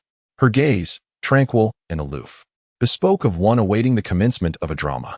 As the crimson unfurled, she beheld her own engulfment from a superior vantage. Above the cerulean mist, within the grand palace, a bronze table stood, its surface mottled and ancient. Scarcely had Audrey Hall's form materialized when Klein, his spiritual vision already engaged, turned his gaze. Unsurprised to witness the hues within her aura coalesce, attaining a purity and serenity akin to a lake mirroring its surroundings with pristine clarity. Indeed, she has transcended into an extraordinary being. As Klein was about to avert his gaze, he abruptly noticed an alteration in Miss Justice's high-backed chair. The resplendent stars adorning the chair's back swiftly rearranged themselves, forming a phantom constellation alien to reality. To Klein's perception, this constellation held a profound familiarity, for it was a symbolic emblem within the occult, a symbol representing the dragon, the spectator dragon. Klein restrained himself from betraying any reaction. Turning an inquisitive gaze towards the seat of the hangman ordinarily, from his perspective, the chair's back would have been beyond his view, but this was his domain, where all manifested according to his will. The constellation behind the chair remained unchanged, yet Klein, now initiated into the mysteries, no longer possessed the same naivety. Recognizing it as a symbol of the storm, the sailor and the storm were no issue, but the hangman's aura had indeed grown purer. Had he ascended? Indeed. What was the symbol behind my seat? Resisting the impulse, Klein, as before, gently tapped the edge of the long table 3 times, smiling as he remarked, "Congratulations, Miss Justice. You have become an extraordinary being." Could he discern it directly? Audrey paused momentarily, then smiled softly. Thank you, Mr. Fool. Thank you, Mr. Hangman. That was quicker than I anticipated." Alger Wilson replied with composure. Klein chose not to pursue the topic further, tapping his forehead lightly, and with a smile, inquired, "Ladies and gentlemen, have you found Russell's diary?" Chapter 59. The initiation of Russell. Alger instinctively restrained his movements, and after a few seconds of silence, he spoke. "I discovered 2 pages of Emperor Russell's diary and memorized their contents." "Very well." Klein managed to conceal his delight and disappointment in his tone. He was pleased to have 3 complete pages, yet disappointed that there were only 3, as the initial collection was bound to be relatively straightforward, serving as a preliminary exploration of inherent resources and potential channels. Subsequent endeavors would undoubtedly prove more challenging, involving a myriad of additional factors. "Shall we express it now?" Audrey inquired calmly. "Yes," Klein nodded succinctly. He maintained his previous posture, scarcely altering it, mindful of the need for circumspection before the audience. As his words faded, tawny parchment and crimson quills materialized before Audrey and Alger. In swift silence, line upon line of text appeared on the parchment, some with a stately elegance, others with a delicate grace, and still others with a haphazard slant. In less than a minute, the contents that Audrey and Alger had forcibly memorized were entirely transcribed. With a mental command, Klein summoned the 3 pages of parchment into his grasp. His gaze swept over them, and he perused the diary, discovering inversions in the language sequence and omissions and errors in the content. However, the experiment proved that a certain degree of sequential error did not impede the reading of Chinese, and he, having long been tormented by asterisks, was utterly unfazed by omissions and errors. April 8th, I stood at the prow of the Black Throne, arms outstretched, and declared to Grimm and Edwards, "Do you seek my treasure? Then venture to the edge of the misty sea to find it, for I have concealed all my riches there." They utterly failed to grasp my humor, inquiring whether I truly possessed additional treasure. How tiresome! With such a disposition, you could never serve as my 4 horsemen of the apocalypse. April 11th, discovered an uncharted islet outside the safe sea lanes, teeming with extraordinary species. Nay, I prefer to call them transcendent species, for it lends a certain gravitas. Aside from them, the island is populated by numerous peculiar creatures. I surmise that were Darwin to traverse here, he would find himself incapable of pinning his theory of evolution. On April 15th, Green exhibited a peculiar behavior. Could he have contracted some sort of infection? When did the illustrious Emperor Roselle, born in the Kingdom of Indus, embark on his maritime voyages? The misty sea must be that body of water to the west of the Republic of Indus. I shall visit the library to seek historical records for comparison. Klein swiftly perused a page and shifted his gaze to the subsequent one. At that moment, he no longer concealed his understanding of the secret symbols of Emperor Roselle, as it aligned with the identity of a fool. Audrey and Algie remained silent. Sitting quietly in anticipation, they seemed utterly unperturbed by this phenomenon, even thinking it was as it should be. On October 2nd, they unexpectedly decided to arrange my engagement to Matilda of the Abel family, without consulting me. Good heavens, I have yet to lay eyes on her. No, I must refuse. Even if it means running away from home and facing hardships alone, I shall resist this arranged marriage. On October 5th, Miss Matilda is truly beautiful. On October 6th, her personality and demeanor are precisely to my liking. I have begun to anticipate our union. He noted that the early Roselle did not maintain a daily journal. He typically wrote only when events warranted commentary, recording, or emotional expression. Lowering his gaze, Klein focused on the final entry of this diary, on October 9th. They have taken to calling me the Son of Steam, a title I find quite agreeable, seeing that the preceding 2 pages held little value. Klein could not help but feel a slight disappointment. However, he did not become disheartened. Instead, he placed the 3rd page of the diary at the forefront. Both sides of this page were filled with entries. May 21st, the Church of the Artisan God presented me with 2 options, the starting points of 2 distinct sequence pathways. One is erudite, belonging to the complete sequence chain they themselves possess.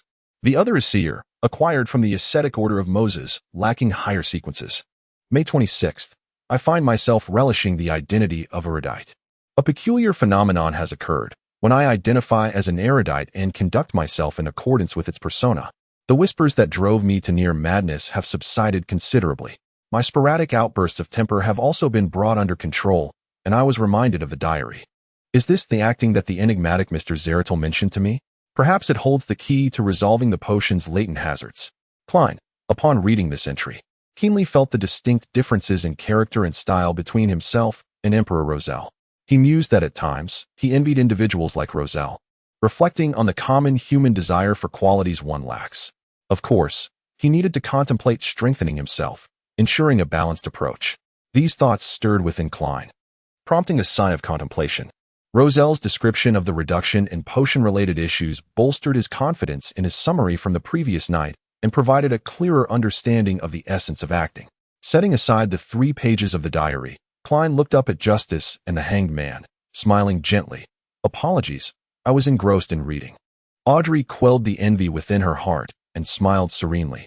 I comprehend your sentiments, and I eagerly anticipate the day when I might exchange insights from the journal of the great Roselle with you. However, that exchange comes at a cost. Klein cast a knowing glance at Justice, then shifted his gaze to the silent hanged man. Audrey clasped her hands before her and stated, Mr. Fool, Mr. Hanged Man, I have 3 inquiries I wish to pose. If you believe the answers hold significant value, please divulge what you desire in return, and I shall endeavor to procure it. Klein nodded gently, reclining more comfortably. After a moment of contemplation, Audrey observed that Alger did not speak, but directed his gaze towards the fool, seemingly awaiting a response. Klein lightly tapped the edge of the long table with his fingers and remarked in a casual tone, Let me illustrate with a more vivid example. The core power of sequence potions resembles a heavily fortified castle, wherein the residual, potentially harmful spirits reside. Our objective is to resolve this issue and truly become the masters of the castle. Currently, we have 2 approaches. One is to forcibly breach the defenses, which may not guarantee success and will undoubtedly inflict harm upon ourselves unless we possess an overwhelming advantage, which, as it stands, we do not. In the second approach, we possess an invitation bestowed upon us by the lord of the castle. This invitation grants us passage through the guard scrutiny, allowing us to infiltrate the castle effortlessly and eliminate our adversaries with ease. However, the dilemma lies in the fact that this invitation contains descriptions of the guest's physical characteristics and corresponding demeanor. Thus, we must don disguises, portraying the invited guests. Do you comprehend? As if anticipating the revelation, Algie immediately inquired, Is that invitation the name of the potion from the sequence? Indeed, Klein affirmed with certainty. Audrey, suddenly enlightened, felt she had grasped the essence of the role to be assumed. Overcome with excitement, she momentarily shed her spectator's demeanor and exclaimed in admiration, I find this to be an exceedingly valuable answer. I cannot simply accept it without due consideration, fool. What manner of exchange do you require? Of course, I recall that I still owe you a page from the diary of Emperor Roselle. More entries from Roselle's diary, or, Klein paused. He had initially intended to request any information regarding the seer sequence, but reconsidered, feeling that such a mundane request would tarnish the fool's image. He thus opted to forego it, planning to seek the opportunity to inquire subtly at a later time. After all, I have only recently ascended and have yet to fully assimilate the intricacies of the seer potion, he reassured himself, adding discreetly, alternatively, any information regarding the Antigonus family, even fragments of what I previously knew, would suffice. Arger remained silent for a few moments, then cautiously glanced at the head of the long bronze table and slowly began. Mr. Fool, I am now able to recompense you for your elucidation. Chapter 60, The Second Blasphemy Slate. No issue, Klein responded, striving to maintain a consistent, deep tone. He propped his left elbow on the armrest of the high-backed chair, his fingers lightly supporting his slightly tilted forehead, adopting an air of serene attentiveness. Arger carefully chose his words. The Antigonus family is an ancient lineage, their history stretching back to the cataclysmic era before the Fourth Epoch, and they are connected to the Second Blasphemy Slate. The Second Blasphemy Slate? Klein's pupils contracted slightly, and he nearly shifted his posture. Can there be a Second Blasphemy Slate? How many of them exist? According to the Hanged Man and Justice, the Blasphemy Slate contained records of the 22 pathways to divinity. Could such a significant artifact have multiple iterations? 22 pathways of the sequence, pathways. Could these terms be considered synonymous? Does each complete sequence pathway lead to a throne of divinity? In an instant, the mention of the Second Blasphemy Slate triggered a cascade of thoughts in Klein's mind. He believed that if not for the dense, gray-white fog concealing him, His emotional reactions would likely have been detected by Miss Spectator. As for the term cataclysmic era, as a professional, he was familiar with it. It was another name for the third epoch, the second blasphemy slate. Audrey did not conceal her skepticism. While asked, Klein silently applauded Miss Justice. This was a topic that the fool, in his capacity, could hardly inquire about. Algy cast a glance at the fool, noting that his demeanor remained unchanged and he offered no objection.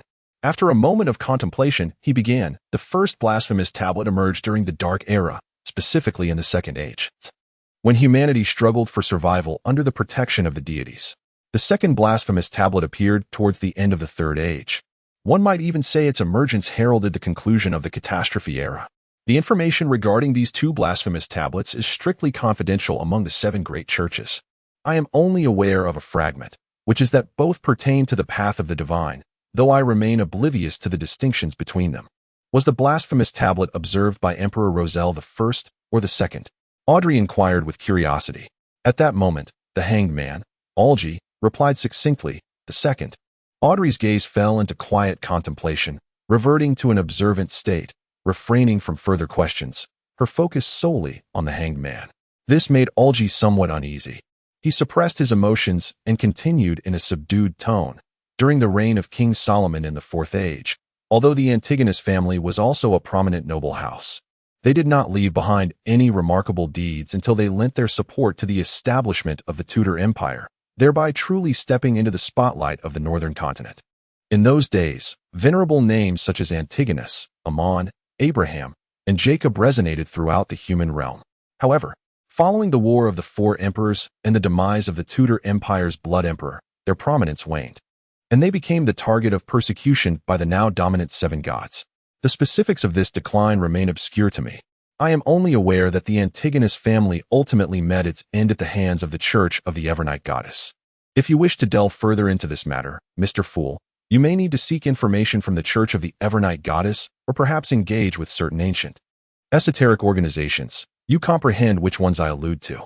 Acknowledging this, Klein nodded with inward bitterness. Indeed, he affirmed, the Hermetic Order is one, and the Moses Ascetic Order, mentioned by the captain in Old Neil, is another. I am uncertain whether the Psychology Alchemist Society qualifies. As he silently took stock, Alger furnished the concluding details. I am equally ignorant of which sequence pathway the Antigonus family commanded. However, in the relevant accounts, two adjectives recurred persistently: uncanny and dreadful. Uncanny and dreadful. Reflecting on that notebook, the original owner and his classmates, and the ordeals of Riel Bieber's mother, these descriptors seemed fitting. Klein's other hand gently tapped the edge of the long table several times in succession. Subsequently, he spoke in a measured tone. Very well, I am content with this recompense. He repeatedly tapped the table's edge to reinforce the action, aiming to convince Justice and the hanged man that he possessed a habitual tapping gesture, thereby concealing the activation and deactivation of his spirit vision. It is my privilege, Alger responded, refraining from mentioning any extraneous matters. Audrey cast a glance at the hanged man, then at the fool, and inquired with a gentle smile, then I shall pose my second query. What are the subsequent potions in the spectator pathway? And where might one discover clues regarding them? I, too, would prefer to inquire so directly, but different choices entail different predicaments. Klein remained silent, his gaze shifting towards the hanged man. After a moment of contemplation, Alger articulated. The sequence 8 following spectator is termed mind reader, while the ancient designation for sequence 7 is psychoanalyst, presently referred to as psychologist. This information I gleaned from a member of the Psychology Alchemists, and I surmise they possess a considerable number of potion recipes for this pathway. Dolly, the spiritualist of the Psychology Alchemists, holds some of their theories in high regard, while the captain deems them malevolent and deranged. Klein listened attentively, lost in thought. Do you happen to know the current whereabouts of that Psychology Alchemist member? Audrey asked, her eyes gleaming with anticipation. Both mind reader and psychologist resonated profoundly with her aesthetic sensibilities. Alger chuckled, an uncommon occurrence, and responded, Indeed, I do. He rests at the bottom of the sea near Sonia Island, having been personally consigned there by my own hand. If you seek to locate the Psychology Alchemists, I must express my regret, for the trail has run cold. He harbored no concern that Justice would ascertain his identity through the preceding description, as that particular deed was executed in solitude. Audrey was at a loss as to what expression to adopt or what words to utter in response to the revelation of his having drowned the psychology alchemist's member. She inhaled deeply, momentarily relinquishing her composure as an observer, and inquired with a touch of diffidence. The third query, hypothetically speaking. What transpires if an ordinary animal were to ingest a Sequence 9 potion? What on earth is this question? Klein supported his forehead with his fingers, subtly tapping his brow twice. Swiftly, he discerned from the subtle shifts in her aura that Audrey was experiencing a degree of discomposure, tinged with anxiety and a hint of shame. Could it be that she has engaged in some similar folly? Klein mused, taken aback yet not entirely surprised. After the previous 2 gatherings, he had ascertained that Miss Justice possessed a proclivity for such endeavors. Hanged man, Alger, was visibly taken aback, and after a protracted pause, he responded, ordinary animals lack the cognitive faculties of humans and are incapable of immediately mastering meditation. Therefore, in all likelihood, they would either perish on the spot or devolve into monstrous entities. However, should they endure, they would likely evolve into extraordinary beings. If the potion were to enhance their cognitive abilities, they might even attain a heightened level of intelligence. Very well. Audrey exhaled silently, nodding with a more relaxed intonation. I have no further inquiries. Alger deliberated for a moment, refraining from mentioning the Aurora Order or the listener, and likewise shook his head, stating, nor do I. I have a matter to address, Klein remarked, maintaining his posture and smiling faintly. This necessitates your cooperation. With his spirit vision still active, he immediately detected a palpable sense of trepidation emanating from Hanged Man, while the previously carefree Miss Justice exhibited a heightened degree of apprehension and circumspection. Do not fret, Klein reassured them before they could speak. It is a trifling matter, and if successful, it will greatly benefit you. Therefore, I shall not provide additional compensation. Please proceed, Audrey said, instinctively adopting the demeanor of an audience member, though she could not discern the dense, swirling mists surrounding the fool. As you will, Alger replied steadily, his voice deep. With a slight gesture of his fingers, Klein smiled and began. I mentioned previously that I would conduct some experiments to allow you to request leave in advance. So you need not worry about being in an inopportune setting on Monday afternoons. This is precisely what we desire, Audrey said, her countenance brightening. Alger pondered for a moment before asking, what is required of us? In your free time, you may attempt a ritualistic spell. It need not be overly formal. Simply find an undisturbed environment. Place 4 new candles on the altar, 1 at each corner. It would be best to use those with a sandalwood scent. Place a portion of white bread near the upper left candle, a portion of phenia pot cake near the upper right candle, seafood rice near the lower left candle, and Dixie pie near the lower right candle. Use a silver knife to create a sealed spiritual environment. Klein described the ritualistic spell he had adapted from the luck enhancement ritual, and freely taught Miss Justice how to create a spiritual environment. Distill a mixture of moonflower, golden mint, deep slumber flower, gold tangerine, and rock rose into essential oil, and drip a single drop onto each candle. Audrey listened with great interest, taking notes. Finally, she inquired, and what of the incantation? Esteemed Mr. Fool, what are the corresponding incantations? Alger ceased his writing, pivoting to regard Mr. Fool, much like Audrey. Oh, fool not of this era. The enigmatic sovereign enthroned above the gray fog, the monarch of auspicious fortune and ebony shadows. Chapter 61. Peculiar Glyphs as a Devotee of the Occult, Audrey, prior to being drawn into this gray fog, had not formally encountered extraordinary powers. However, during clandestine gatherings with fellow aristocratic enthusiasts, she would exchange purported truths and falsehoods, study hermetic scripts employed in rituals, and experiment with ceremonies whispered about by others. These rites invariably proved fruitless. Yet they afforded Audrey a certain familiarity with formalized incantations, those that signify, that point to, the 7 deities who survey the entirety of the world. It verged on equivalence with the Scarlet Lord, the Hidden Mother, the Queen of Calamity and Dread. Alger Wilson, possessing greater knowledge and comprehension, trembled inwardly. If the ritualistic magic conceived by the fool can truly target him, allowing him to receive our entreaties, then we must address him with reverence, employing this third-person honorific reserved for deities and similar entities. How fortunate, how judicious I have been. I have consistently demonstrated cooperation, refraining from foolish acts. Even my probes have remained within acceptable bounds. He may be an ancient, reclusive, formidable entity, merely appearing before us without his original visage or true name. The primordial witch, the hidden sage, or perhaps the true creator, venerated by several esoteric cults? Alger understood that the fool he currently beheld may not necessarily reflect his true form. The other party might not even possess a gender or resemble a humanoid being. Klein, with one hand resting on his forehead and the other lightly tapping the edge of the bronze table, acutely sensed the shifts in the hanged man at justice.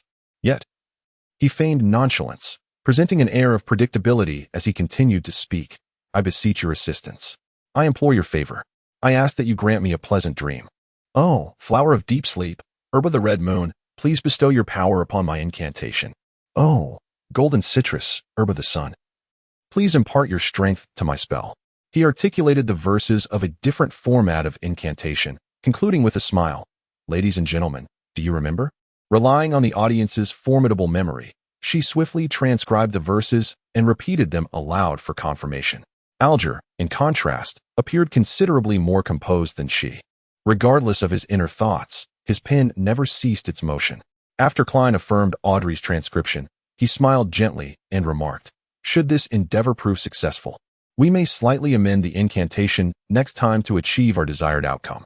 By Wednesday at the latest, I hope you can find the time to complete this ritual. He intended to re-enter this space on Thursday evening to ascertain the efficacy of the ritual magic.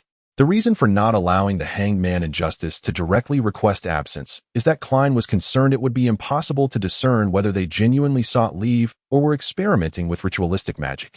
The question would then arise, to summon or not to summon.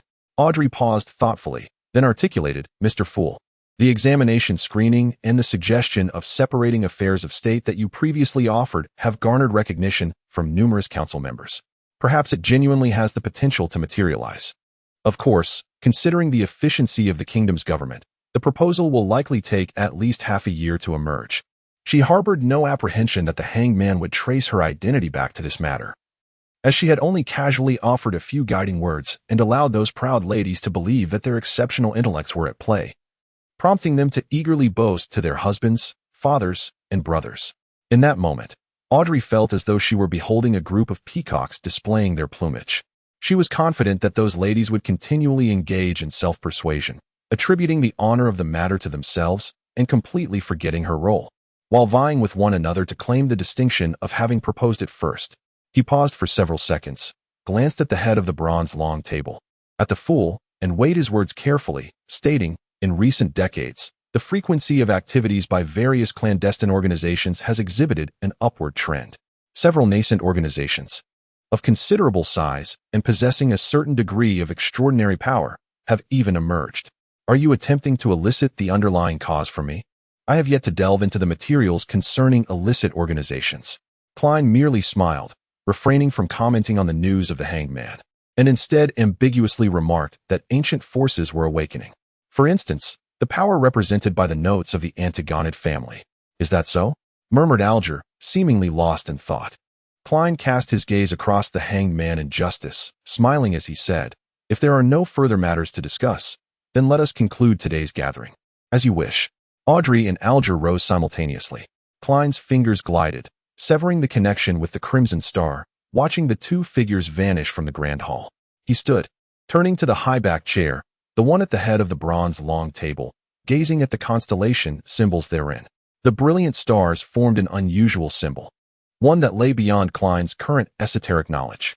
After scrutinizing it for a moment, he discerned the symbol of the eyeless eye, emblematic of secrecy, alongside the twisted line, representing transformation. Both were incomplete and overlapped, creating a new symbolic representation. What does the combination of incomplete secrecy and incomplete transformation signify? Klein furrowed his brow and whispered, unable to conjure an answer. Initially, I had thought so casually, providing only a rough concept, without a specific description of the palace, the long table, and the shapes of the chairs. What were they based upon? Optimal choices? Initial templates? Or perhaps a reflection of reality? As Klein pondered, he suddenly recalled a question he had previously overlooked. Alas, as a keyboard warrior, I must confess my inexperience and lack of perspicacity in many matters, leading to this belated self-critique. Upon the ethereal expanse above the gray fog, in the vicinity of the divine temple, Klein meticulously conducted an inspection, yet discovered no other entities, nor any other anomalies. As for the more distant, seemingly boundless and illusory regions, he dared not venture further, fearing complete disorientation. Indeed, this place is replete with mystery. He sighed. Perhaps as I grow in power, new transformations shall unfold. With a sigh, Klein unfurled his spirituality, enveloping himself, and simulated the sensation of rapid descent. Everything swiftly blurred, and myriad phantasms fragmented as he pierced through the grayish-white mist, beholding the real world, his desk, curtains, and coat rack within his bedchamber. Back in Backland. In the Queen's Burrow, Audrey espied the oil painting adorning the wall and sensed the softness of the velvet pillows. When Mr. Fool had suggested attempting the ritual, uttering descriptive incantations such as mysterious ruler and yellow and black king, his tone possessed a certain confidence. Audrey, whose thoughts were filled with calm analysis, suddenly gasped, her body subtly trembling. Very well, since resistance is futile, I shall not dwell on it. Mr. Fool had consistently exhibited benevolence, suggesting an adherence to order. Audrey's spirits swiftly lifted as she contemplated her role play and the faint reverberations of the potion's backlash. At that moment, Audrey perceived a sensation and hastily turned her gaze toward the shadowy corner away from the balcony. There, she beheld Susie, the golden-haired canine, squatting and quietly observing her. Much like Audrey observed her maidservant, the deity Audrey's lips twitched, yearning to conceal her countenance and emit a prolonged sigh. Aboard the vessel, heavily guarded in the captain's chamber on the Sonia Sea, Alger regained consciousness. He discerned no alterations in his surroundings, as if nothing had transpired. He exhaled deeply and mused inwardly. An ancient entity, perhaps? Having disengaged from the ritual, Klein drew back the curtains, retrieved his notebook, and recommenced his writing. Upon completion, he scrutinized it repeatedly, yet ultimately tore the transcribed notes to shreds, incinerating them entirely. Repeating this exercise weekly should prevent the erosion of crucial details. Alas, as time advances, the task shall grow increasingly onerous. Regrettably, no alternative presents itself presently, for I possess no grounding in cryptography.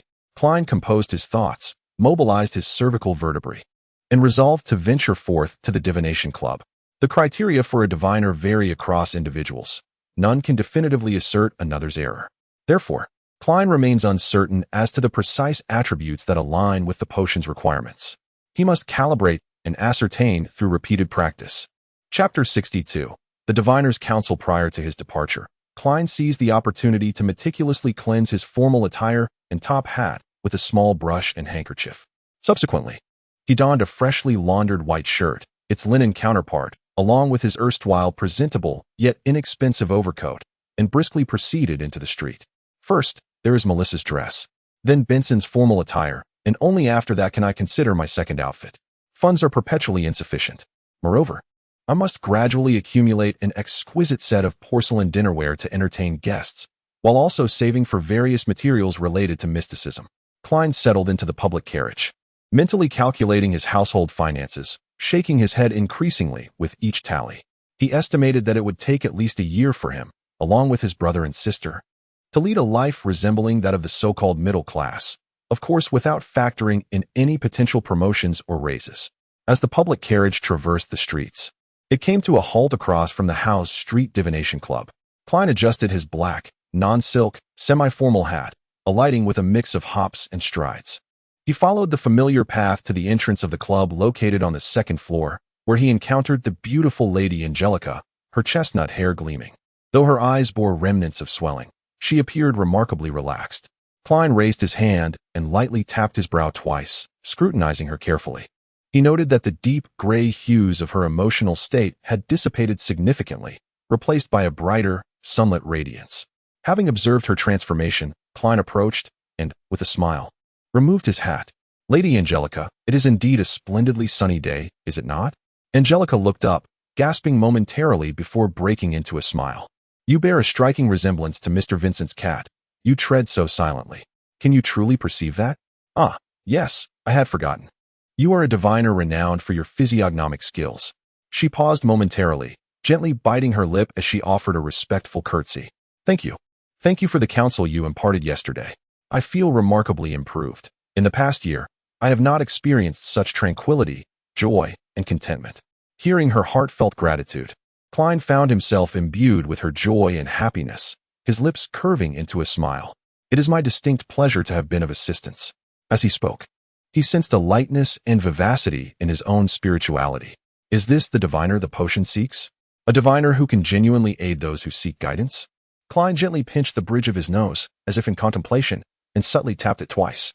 He had, in practice, discovered that his current gesture to activate and deactivate his spiritual vision was not sufficiently discreet.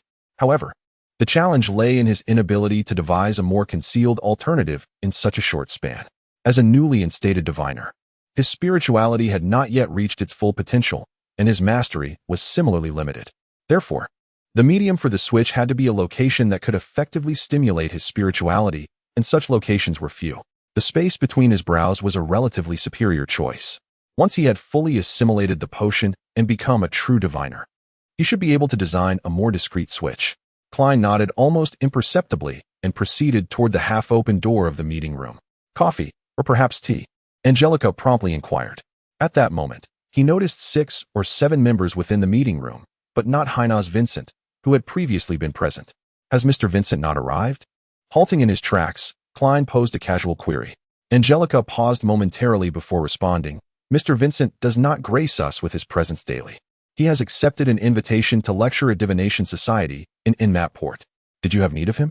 "No, merely a matter of curiosity. I had grown accustomed to seeing him on my previous visits," Klein replied with an amiable smile.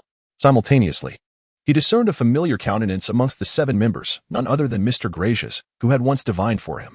Gracious, perched behind a monocle, scrutinized the documents arrayed before him on the table. Suddenly, he sensed an unseen observer and lifted his gaze to meet its origin. A radiant expression of unadulterated joy illuminated his features. Propelling himself forward, he traversed the distance to Klein in a handful of strides. "Good afternoon, Mr. Moretti.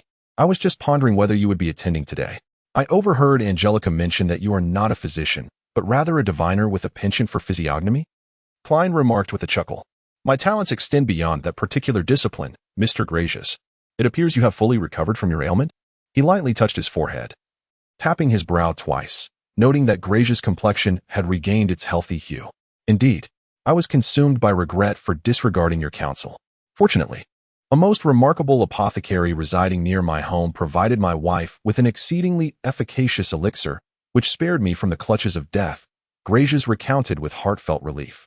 With the keen perceptiveness of a prospective member of the Nighthawks, Klein inquired, "A most remarkable apothecary? An exceedingly efficacious elixir? Efficacious in what manner? Does it belong to the extraordinary realm? A folk herbalist?" Klein seemed to ponder, tapping his forehead. "What is his name? Where does he reside?" "You see, a diviner cannot guarantee immunity from illness. Perhaps in the future, I may need to procure potions from him." Klein, through his mentor and classmates, understood that the modern medical system in this world was still in its infancy, with little recourse for many ailments. Thus, miraculous potions and skilled herbalists still held significant market value. It would be prudent to familiarize oneself, as it may prove beneficial in times of need. "His name is Rosen Darkwhite, and he has a small shop at 18 Vlad Street in the East District, called Rosen's Folk Herbal Shop." "Thank you." Klein silently noted this. Expressing his gratitude sincerely, Gracious turned his body, inviting him to sit beside him, just as Angelica brought over a freshly brewed coffee. Compared to the Southwell coffee, the aroma of the Dixie coffee was more intense, though its taste was relatively inferior. Klein took a sip, savoring it for a moment. Noticing him set down the white porcelain cup, Gracious carefully chose his words. "Mr. Moretti, may I request your assistance in a divination? I shall compensate you as per your specified price. 8 pence will suffice.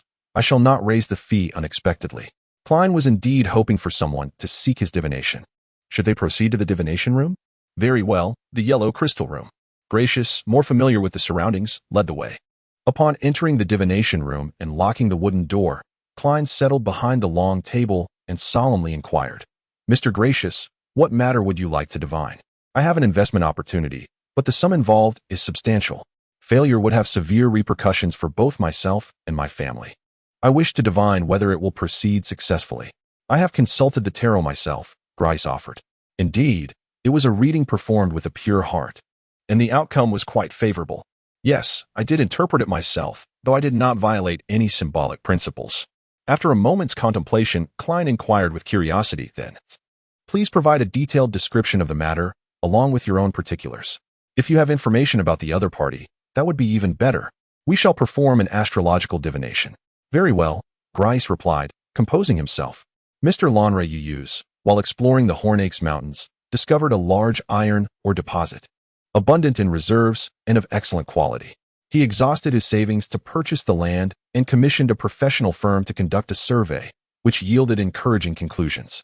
Klein, a frequent reader of newspapers and a history aficionado, was aware that stocks existed in this world and that the concept originated with Emperor Roselle, him again. During the colonization of the southern continent, he established the Seberang Company, raising capital from the public through the issuance of stocks, thereby successfully resolving financial issues and securing the initial gains from colonial interests. Klein recalled his brother Benson mentioning that if he were to inherit a fortune of £3,000, he would no longer need to toil laboriously, as the steady annuity income would be approximately 5%, roughly £150, slightly more than Klein's current annual salary. The so-called rentier class, Klein mused inwardly, carefully inquiring, are you certain there are no complications? Is Rainier Wolves worthy of trust? A photograph? A photograph signifies nothing. Born in an era of exponential knowledge expansion, Klein had witnessed too many similar occurrences to be convinced. Nevertheless, his belief was inconsequential. He could only pick up a pen and, based on the crucial temporal information provided by glasses, chart the corresponding astrological chart. After a considerable interval, Klein indicated the chart, stating, you should be able to discern for yourself that this matter will be fraught with adversity. Beneath the superficial prosperity lies a precipice, an abyss. My divinatory counsel is to circumvent it, to evade it. Glasses lapsed into silence, his mouth repeatedly opening and closing. Several minutes elapsed before he wryly remarked, a diviner can only offer guidance. They cannot make decisions for others. As the two departed the citron chamber, Angelica approached, announcing, Monsieur Moretti, someone seeks your divinatory services. Here. She quietly added, he did not solicit my recommendation, nor did he peruse the catalogue. Has my reputation preceded me? Klein questioned, turning inquisitively toward the reception hall. Proceeding a few paces, Klein beheld the client seeking divination, attired in formal black attire, bearing a gold-inlaid wooden cane, and sporting a semi-tall hat. Blonde, cropped hair tenaciously emerged from the edges, and his nose possessed a slight curvature, resembling the beak of an eagle. Anna's fiancé, the one who endured terrible trials, Joyce Meyer, encountered Klein in a dream divination and immediately smiled as he spoke. Good afternoon, Mr. Meyer. Good afternoon, Mr. Moretti. Joyce removed his top hat and bowed, expressing gratitude for the guidance he provided to Anna, who has incessantly praised your wonders. Klein chuckled softly, saying, I have changed nothing. The credit belongs to you. Without steadfast will and a yearning for beauty, one cannot triumph over adversity. After polite exchanges, he couldn't help but internally muse, is this a mutual flattery in business? Before Klein could utter another word, Joyce curiously inquired, upon seeing me just now, did you instantly recognize who I am? Is it due to my distinctly shaped nose? Or did you foresee my visit through your divination? Joyce was indeed taken aback, and after a brief pause, he managed to smile and said, Mr. Moretti, I would like to request a divination. As soon as the words left his lips, he suddenly realized something. Mr. Klein Moretti referred to himself as a diviner, rather than a divination practitioner. Very well, let us proceed to the citron room. Klein gestured invitingly. At that moment, he felt an inexplicable urge to don a long black robe, speaking as little as possible to embody the mystery of a diviner. Upon entering the divination chamber, Joyce Meyer proactively locked the wooden door and surveyed the surroundings, while Klein seized the opportunity to discreetly pinch his brow twice, activating his clairvoyance. Joyce settled himself, resting his cane beside him, adjusted his black bow tie, and spoke in a composed tone. Mr. Moretti, I wish to seek your guidance in interpreting a dream. Interpreting a dream? Klein replied, maintaining an air of expectation. He observed the varying shades of pallor on Joyce's face, yet it had not yet reached the threshold of illness. The hue of his emotions primarily reflected a contemplative blue, darkened with evident tension. Joyce nodded solemnly. For diviners, such dreams are regarded as revelations bestowed by the divine. Klein, offering a blend of reassurance and inquiry, asked, could you describe the dream in detail? Joyce pressed his fist against his mouth, contemplating for a moment before saying, I dreamt that I fell from the alfalfa, plunging into the ocean, which was a deep crimson, akin to putrid blood. As I descended, I was grasped by someone aboard the ship. I could not discern his features, only that he possessed immense strength. Simultaneously, I held on to another person, striving to prevent him from meeting a similar fate in the sea. I recognized him. He was a passenger of the Alfalfa, Eunice Kim. Due to his weight and his struggles, I could bear it no longer and had to release my grip, watching helplessly as he wailed and fell into the blood-red ocean. At that moment, the individual above me also loosened his hold. I flailed my arms, yearning to grasp something, yet I seized nothing, and my entire being began to plummet rapidly. Soon after, I would awaken in terror, drenched in sweat upon my back and forehead. Klein pressed his hand against his forehead, gently tapping it as if deep in contemplation, and then organized his thoughts to articulate. Mr. Meyer, the mere recurrence of nightmares, be they singular, analogous, or successive, pertains to psychological concerns with discernible roots.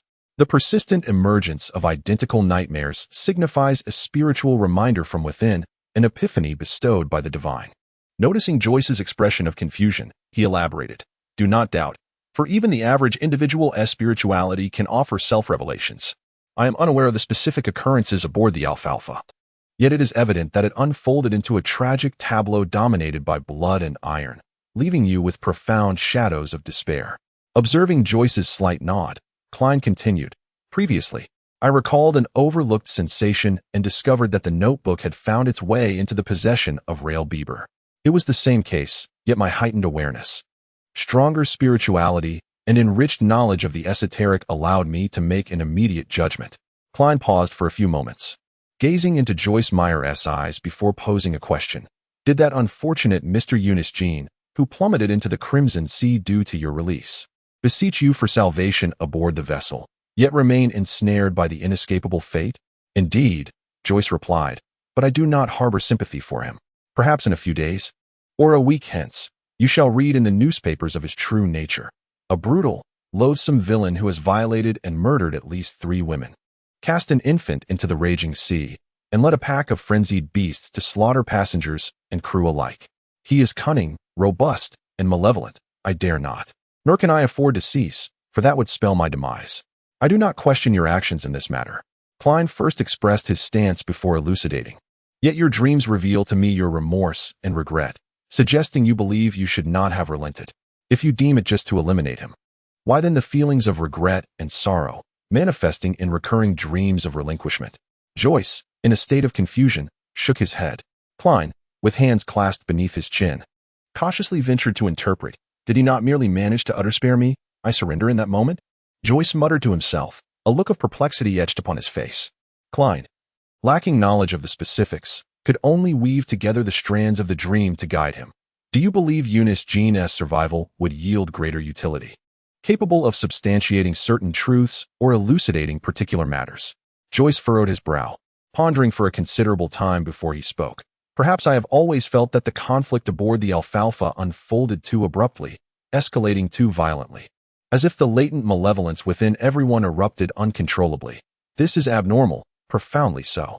Perhaps I wish to interrogate Eunice Jean, to inquire about the initial motivations that led to such diabolical acts." Listening to Joyce's almost delirious description, Klein's mind suddenly cleared, and with an air of esoteric authority, he remarked, "No, it is not merely that." "What?" Joyce appeared startled, with hands clasped and chin resting upon them. Klein fixed a profound gaze upon Joyce's eyes, articulating in a measured yet potent tone, "You perceive this matter as more than merely anomalous. You've also glimpsed certain overlooked details. Details which, when interconnected, can lead to a dire conclusion. Consequently, your spirituality intimates that an individual is highly suspect, the one who restrained you in the dream, yet ultimately relinquished their hold. Subconsciously, you refrain from suspecting them, obscuring their visage from your view. This person is your comrade, one who once held dominion over your life and death, or rather, rescued you." Joyce recoiled abruptly, the impact causing a muffled thud as his back collided with the chair. Perspiration gradually beaded upon his brow, his gaze fraught with disarray. I saw." With a clatter, Joyce lurched to his feet, causing the high-backed chair to teeter precariously. "Mr. Triss," he exclaimed, as if summoning every ounce of his strength. He was a round-faced, affable, and diffident young man, the hero who had delivered the survivors. Klein refrained from interrupting, reclining slightly as he patiently awaited. The color in Joyce's face fluctuated before settling into a pallid normalcy. He managed a wry smile, conceding, "I comprehend. I am grateful for your interpretation. Perhaps a visit to the constabulary is in order." Extracting his wallet, he produced a 1 sovereign note. "I do not presume that mere currency can equate to your value. I can but offer the sum you stipulated as recompense." Joyce extended the note towards Klein. "You may directly hand me 10 pounds.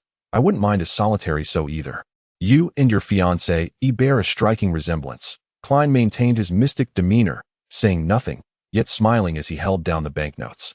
Joyce inhaled deeply, donned his top hat, and turned towards the door. "Thank you, Master Moretti." "Master?" Klein suppressed a chuckle, watching as Joyce exited the divination room, silently murmuring to himself. Something significant seems to have transpired aboard the Alfalfa. If only the captain were here, he could unravel the entire affair from Joyce Meyer's dreams. On Tuesday morning in Beckland, Queens, an early rising Audrey summoned her golden retriever, Susie, with utmost seriousness. "Susie, you two are extraordinary. We are kindred spirits." "Well, not exactly. What I mean is, we must assist each other more effectively. You shall guard the door and ensure no one disturbs me. I am about to conduct a ritual." Susie gazed at her owner, wagging her tail with a sense of reluctant compliance. Chapter 64, The Instigator thus. Her eyes grew contemplative as she adopted the perspective of an observer, swiftly devising a new plan. Audrey secured the bedroom door, addressing her golden retriever. "Susie, remain here. Should Annie and the others attempt to force their way in, alert me immediately from the bathroom, to prepare for any unforeseen circumstances." Her personal maid possessed the key to unlock the door. Susie cast a lingering glance at her, wagging her tail 3 times. "Excellent. I shall allow you to select today's lunch," Audrey proclaimed, shaking her fist gently. After completing her preparations, she entered the bathroom and beheld a square bathtub, measuring 3 to 4 meters on each side, filled with gently rippling clear water, enveloped in a veil of steam that created an enchanting atmosphere. Following this, she secured the bathroom door. With a sigh of relief, Audrey retrieved a palm-sized, translucent light blue bottle from beside 4 flickering candles. This cylindrical vessel shimmered with an ethereal glow under the light, containing the ritual essential oil she had distilled and extracted the previous day. As an enthusiast of mysticism, she had delved deeply into similar practices, amassing a collection of homemade hydrosols, flower essences, balms, essential oils, and incense, thus swiftly preparing according to the fool's instructions. The moonflower, gold mint, deep sleep flower, gold bergamot, and rock rose, such an unusual concoction, Audrey murmured to herself. Indeed, one must cleanse the body and calm the spirit before engaging in ritual magic. It is a mark of reverence towards the divine, or rather, the object of one's supplication. Reflecting on the process, she placed the ritual essential oil at the edge of the bathtub and began to disrobe, removing her light, comfortable home attire. One by one, the silken garments descended into the laundry basket. Audrey gathered her long hair into a bun, tested the water temperature with her hand, then, with a gentle rise on her toes, cautiously stepped into the warm embrace of the water. With a contented sigh, she felt warmth envelop her, inducing an extraordinary sense of relaxation. She truly felt as though she could not muster the energy to move even a single finger. Yet, Audrey summoned her resolve, grasping the delicate light blue bottle once more, and allowed several drops of the ritual essential oil to mingle with the water. A fragrant aroma wafted through the air, concealing a subtle sweetness within the tranquility. Audrey inhaled deeply, nodding in satisfaction. Indeed, it is wonderfully fragrant. It is truly relaxing, so comfortable that I have no desire to move. I wish to lie here in serene tranquility, silently, quietly, immersed in stillness. Time seems to drift away, and suddenly, Audrey is startled by the sound of barking. She opens her eyes, bewildered, glancing around to find that Susie has entered the room, squatting outside the bathtub with an expression of utter resignation. Rubbing her eyes, Audrey realizes the water has cooled considerably. "Did I fall asleep?" she instinctively inquires. Susie gazes at her, neither barking nor wagging her tail. "Ha, that bottle of ritual essential oil works wonders indeed." Audrey chuckles lightly, her tone cheerful as she explains. Rising to her feet, she retrieves a towel and, while wrapping and drying herself, instructs the golden retriever, Susie, "Keep watch and don't let Annie and the others come in." Once the golden dog has departed, she discreetly sticks out her tongue, discards the towel, and dons a pristine white robe. She picks up 4 candles, placing them at the 4 corners of the table. The upper left corner holds white bread, while the upper right features fennebrod, its aroma delightful, though slightly cool. This is hardly the time for such thoughts. The lower left corner displays seafood paella, and the lower right holds a DC pie. Following the fool's description, Audrey meticulously arranges the altar, shaking her head twice in the process.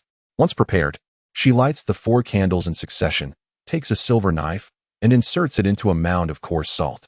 After reciting the sanctification incantation in Hermetic language, Audrey presents the ornate knife and places it into a cup filled with clear water. Gathering her spirit, she drew forth the silver holy blade. Contemplating the ethereal energy that surged forth from its tip, an invisible force emanated outward as Audrey circled the altar, feeling as if a wall of spirituality had indeed risen around her, banishing all impurities and disturbances. She maintained her composure, ensuring that her inner excitement and elation did not disrupt the sanctity of the ritual. Setting down the silver knife, she picked up a delicate azure vial, anointing each candle with a drop. A soft fragrance wafted through the air, enveloping Audrey's body, mind, and spirit in tranquility. Taking a quiet breath, she bowed her head reverently and began to chant the formal incantation in the language of Hermes. O foolish one not of this age! You are the enigmatic sovereign above the gray mist. You are the king of fortune clad in yellow and black. I beseech your aid. I implore your favor. I ask that you grant me a pleasant dream. Blooming flower of deep slumber, herb of the red moon, please bestow your power upon my incantation. Golden bergamot, herb of the sun, please convey your strength to my spell. As Audrey completed her chant and prepared to meditate on her supplications, she felt a breeze stirring within the sealed walls of spirituality, witnessing the deep red constellations swirling upon the back of her hand. Her heart raced as she swiftly closed her eyes, centering herself in earnest request. When it all came to an end, she glanced around in mild confusion, finding no peculiar phenomena. Is this sufficient? Audrey murmured softly, her brow furrowing slightly in contemplation. He shook his head, rising with a hint of vexation, yet ultimately refraining from action. Concerning the ancient vessel, the Azure Avenger, a relic of the Tudor dynasty, Alger harbored a certain unease, despite having seized control of it. An intuition persisted that the ship concealed numerous secrets, akin to the Blood Emperor himself. Therefore, he would utilize the ship to probe the fool's capabilities, but would abstain from experimenting with unknown ritualistic magic on board.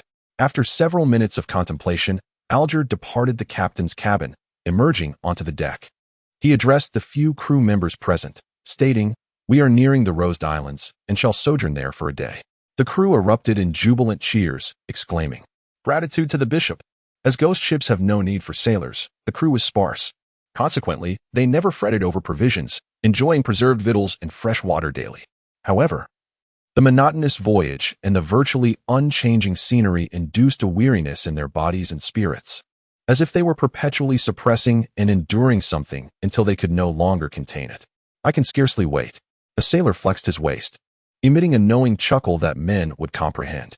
Aboard a public carriage en route to Zoutland Street, Klein, who had been leisurely perusing a newspaper, suddenly paused, as if he had detected a series of ethereal calls. These indistinct entreaties arrived and dissipated swiftly, vanishing within a mere 10 seconds.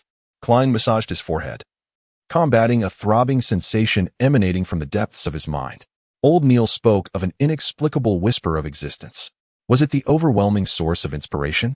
Ideas flickered one after another, and suddenly Klein noticed that 4 dark spots had emerged on the back of his right hand, seemingly appearing out of nowhere. They resembled naturally occurring moles, subtle and unremarkable. These 4 dark spots, originating from the transport ritual, quickly settled, fading from deep to light until they vanished entirely. Klein gazed at them in a daze, forming a new hypothesis regarding his recent encounter. Did Justice or the Hanged Man attempt the ritual magic I provided? Was my line of thought indeed correct? Yet, I am still far from powerful enough to discern the content of the plea. I remain unaware if any messages have persisted above the gray mist. I shall enter tonight to confirm.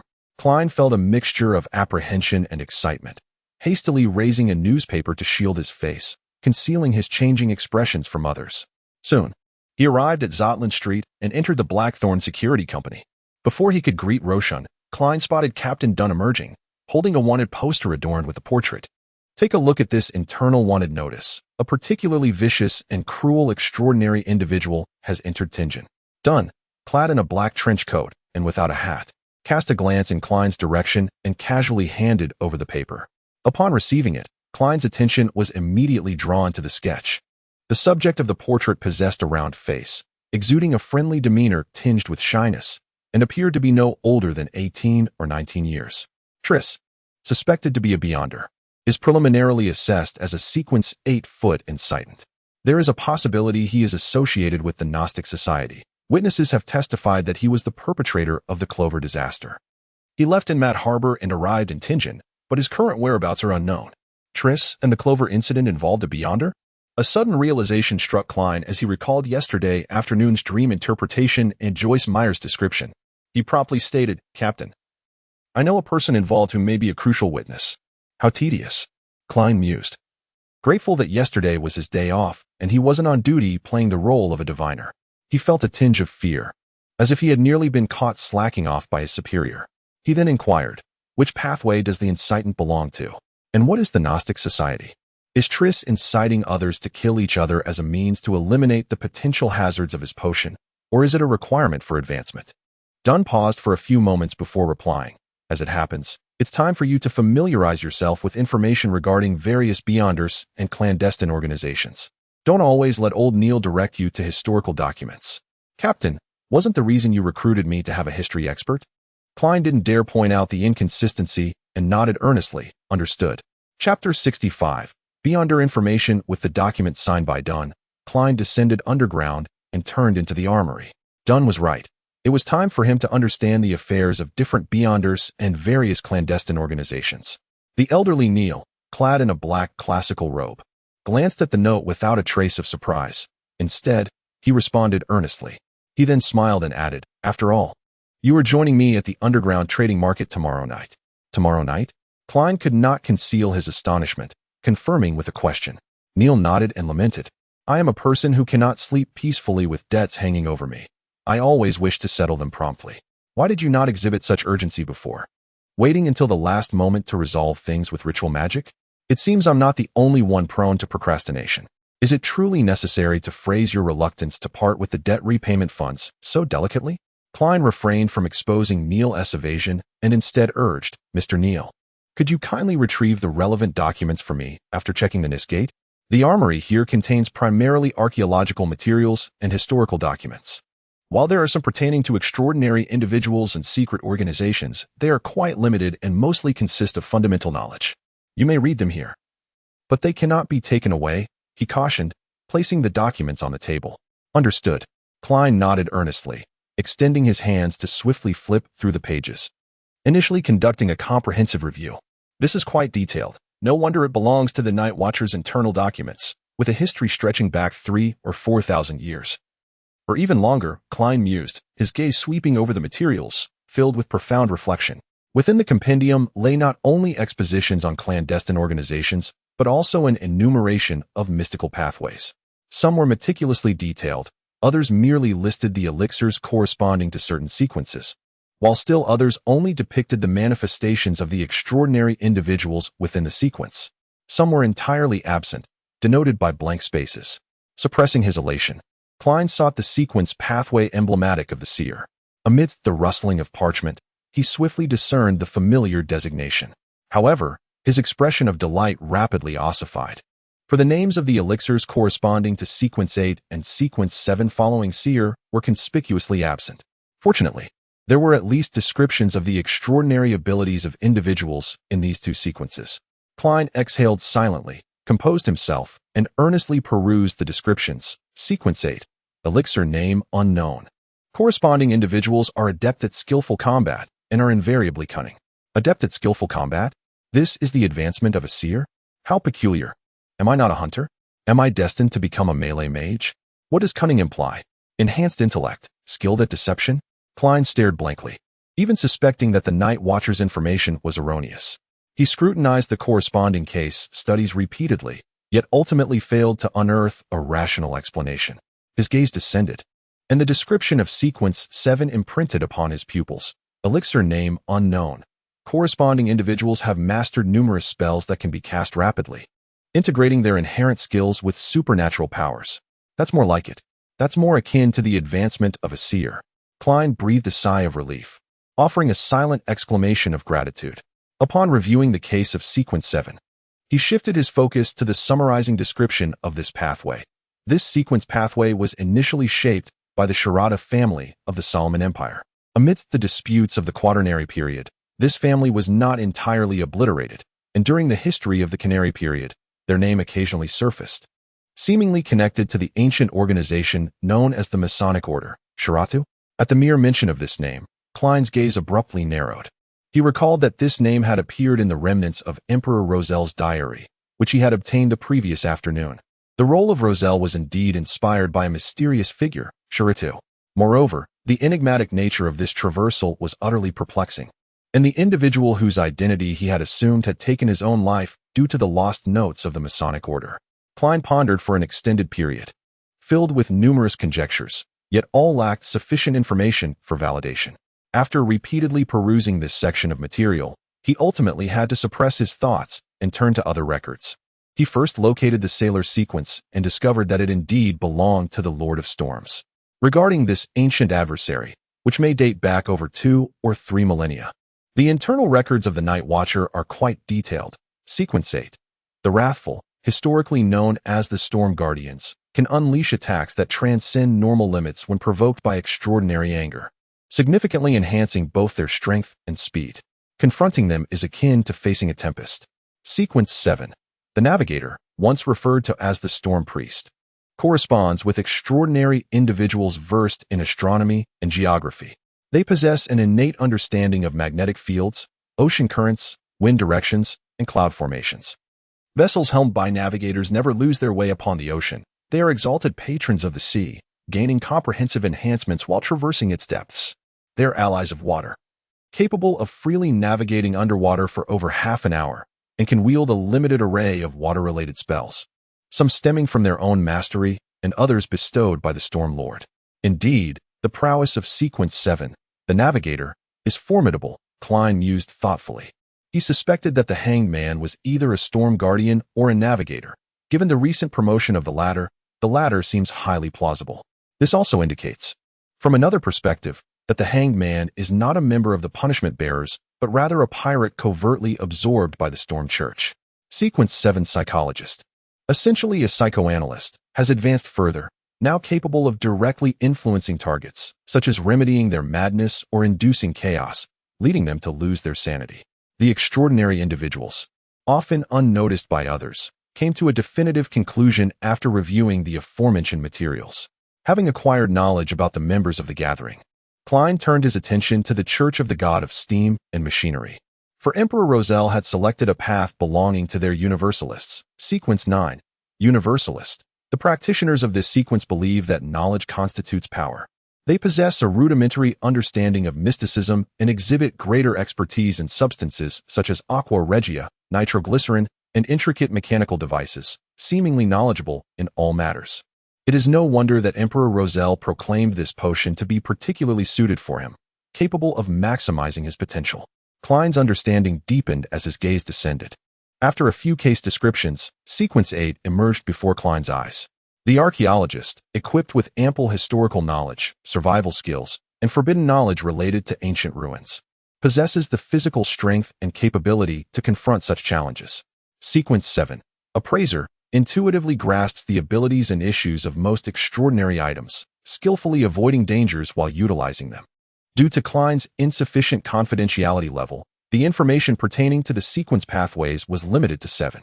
He felt an insatiable itch, with no alternative means at his disposal, and could only hope that Becklin would expedite the delivery of sealed item 2-049 to ascertain whether Riel Bibber was indeed a descendant of the Antigonus family. If that were the case, he would stand a chance of becoming an official member, thereby attaining a higher level of confidentiality. Calming his emotions, Klein meticulously perused the documents from beginning to end. He learned that the subsequent role of the corpse collector was that of the gravedigger, a medium. He discovered that the Sequence 8 of the Seeker was incomplete. Not only was there no name, but the corresponding description was also blank. However, The records of Sequence 7 contained the name of a potion, the Sorcerer. Quite impressive indeed. As Klein turned the pages slowly, he came across the records of the Emperor Rosel's lingering apprentices and thieves, which only extended to Sequence 8, with the subsequent details missing. Sequence 9, Apprentice, possessed rather peculiar abilities. It could only be confirmed as the initial stage of a mage's path. They were seldom ensnared and difficult to obstruct, always finding a way to escape. In contrast, Sequence 8, Trickster, wielded a variety of strange yet not particularly potent spells, reveling in deception. Was this a subtle form of transformative role-playing? If given a choice, perhaps I would select the Apprentice, Klein mused silently, only to suddenly notice the name of the potion linked to the perpetrator of the Alfalfa incident, the Instigator. Chapter 66, The Witchcraft Sect, Sequence 8. Instigator, adept at provoking the latent malice within individuals, exacerbating conflicts, instigating strife, and orchestrating bloodshed. The description lacks sufficient detail, suggesting the Nighthawks possess a limited understanding of this potion's capabilities, yet it aligns with the characteristics of the Clover incident. Klein shifted his gaze upward, focusing on Sequence 9.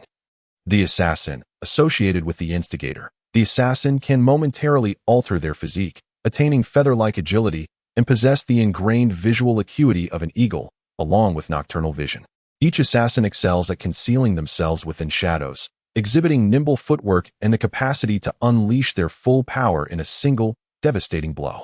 Having perused the description, Klein was once more plunged into profound bewilderment. The advancement of an assassin is an instigator? This is akin to a diviner's evolution being a profession skilled in combat techniques, exceedingly peculiar. Certain sequence pathways exhibit a gradual progression, which is quite normal, such as the audience. Why do some sequence pathways defy intuition and logic? Well, perhaps there are underlying commonalities that have eluded my grasp. For instance, both assassins and instigators bring about misfortune to others. But the diviner, I simply cannot fathom it. Could it be akin to Gandalf, the venerable old wizard?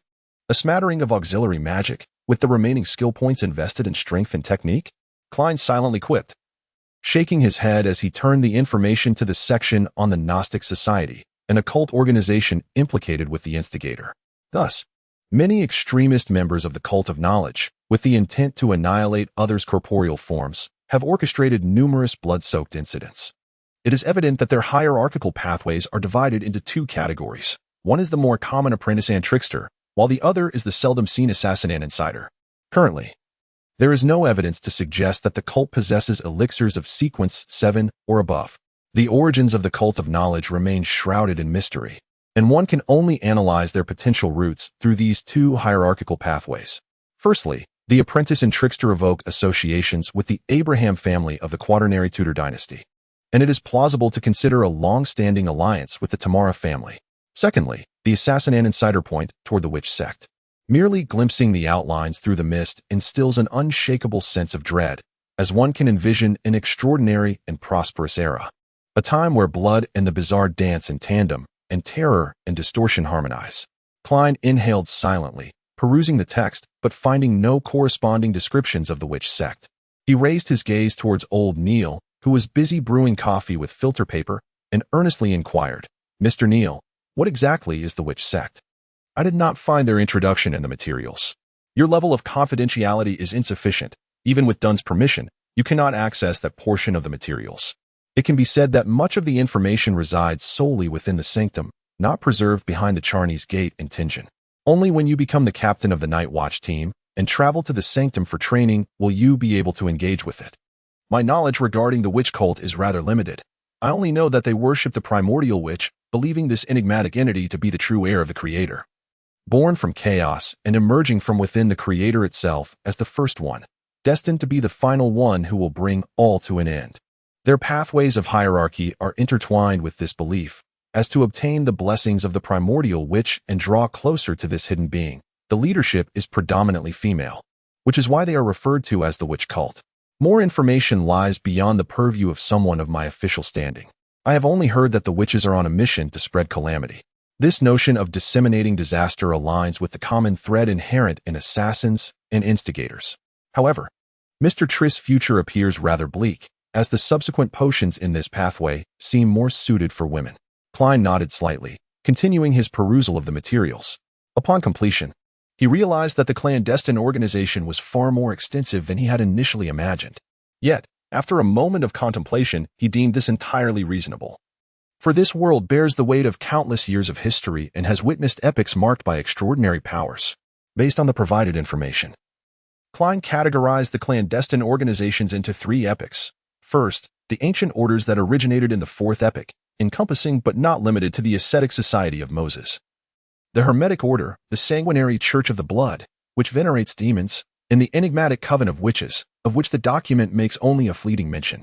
Second, the secret societies that arose in the 5th epoch, the early stages of the current era, bearing varying degrees of connection to the formidable families and cults of the 4th epoch, such as the Gnostic Society, the Esoteric Order of Death, the School of Life, characterized by its master-disciple lineage, and the Rose School, notorious among the extraordinary for its bloody rituals.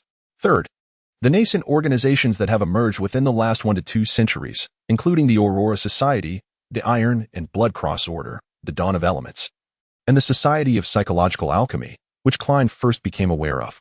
Additionally, there are fragmented organizations that have not accomplished any significant feats. Benson and Melissa could scarcely fathom the perils of this world, which extend beyond mere warfare. Klein shook his head with a soft chuckle, neatly stacking the confidential documents and passing them to old Neil.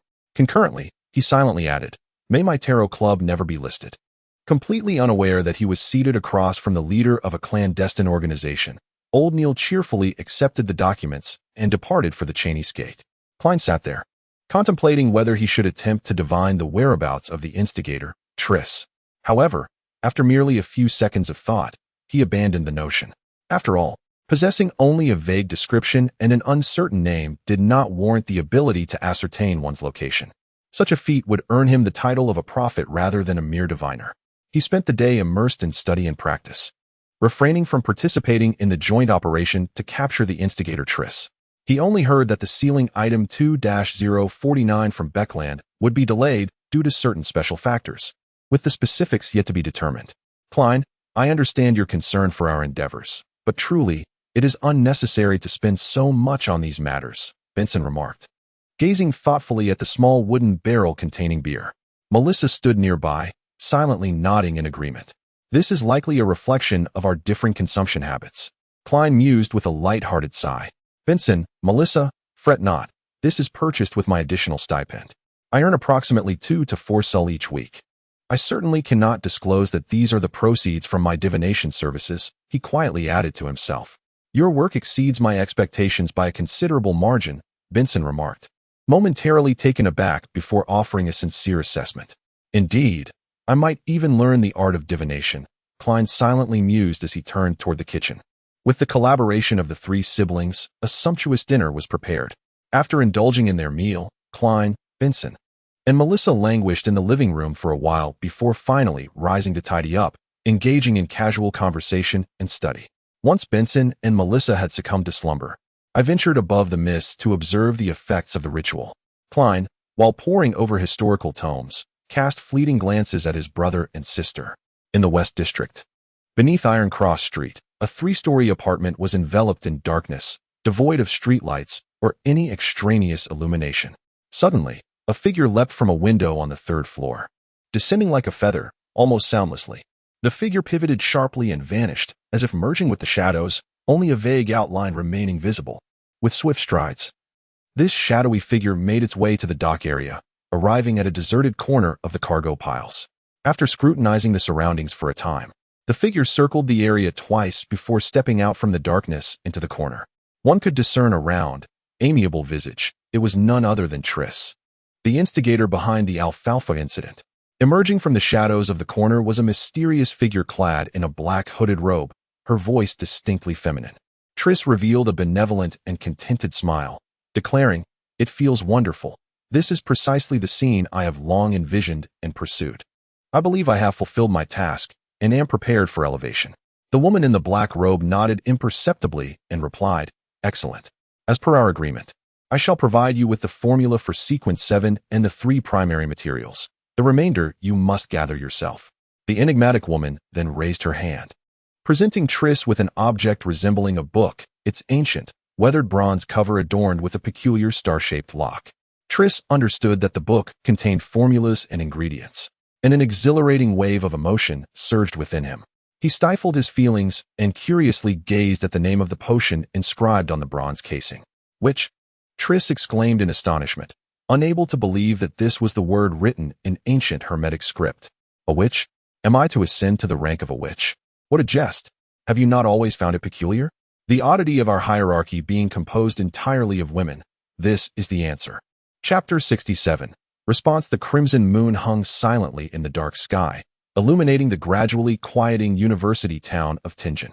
Klein stood at his desk, peering through the convex window down at the desolate Narcissus Street, where the distant sound of a carriage rushed by, swift yet subdued. He picked up a silver pocket watch adorned with vine patterns, snapped it open for a glance, then drew the curtains to allow the yellowish glow of the gas lamp to reflect more brightly within the bedroom. Klein turned slowly, secured the door with a lock, and closed the valve. Instantly, the room was shrouded in darkness, with only the faint reddish moonlight filtering through the curtains, casting hues that nurtured the deep night scenes rich in folklore. In such an atmosphere, Klein retrieved a silver knife he had requested, envisioning a luminous sphere in his mind as he entered a semi-meditative state. He concentrated, following his previous practices, allowing his spirit to surge forth through the knife's tip, guiding it along with his movements, harmoniously blending with the environment, sealing the room. He was wary of the potential disturbances that might arise, fearing that Benson and Melissa might be awakened as a result. Subsequently, Klein placed the knife down and circumambulated 4 steps counterclockwise, each accompanied by an incantation from Earth.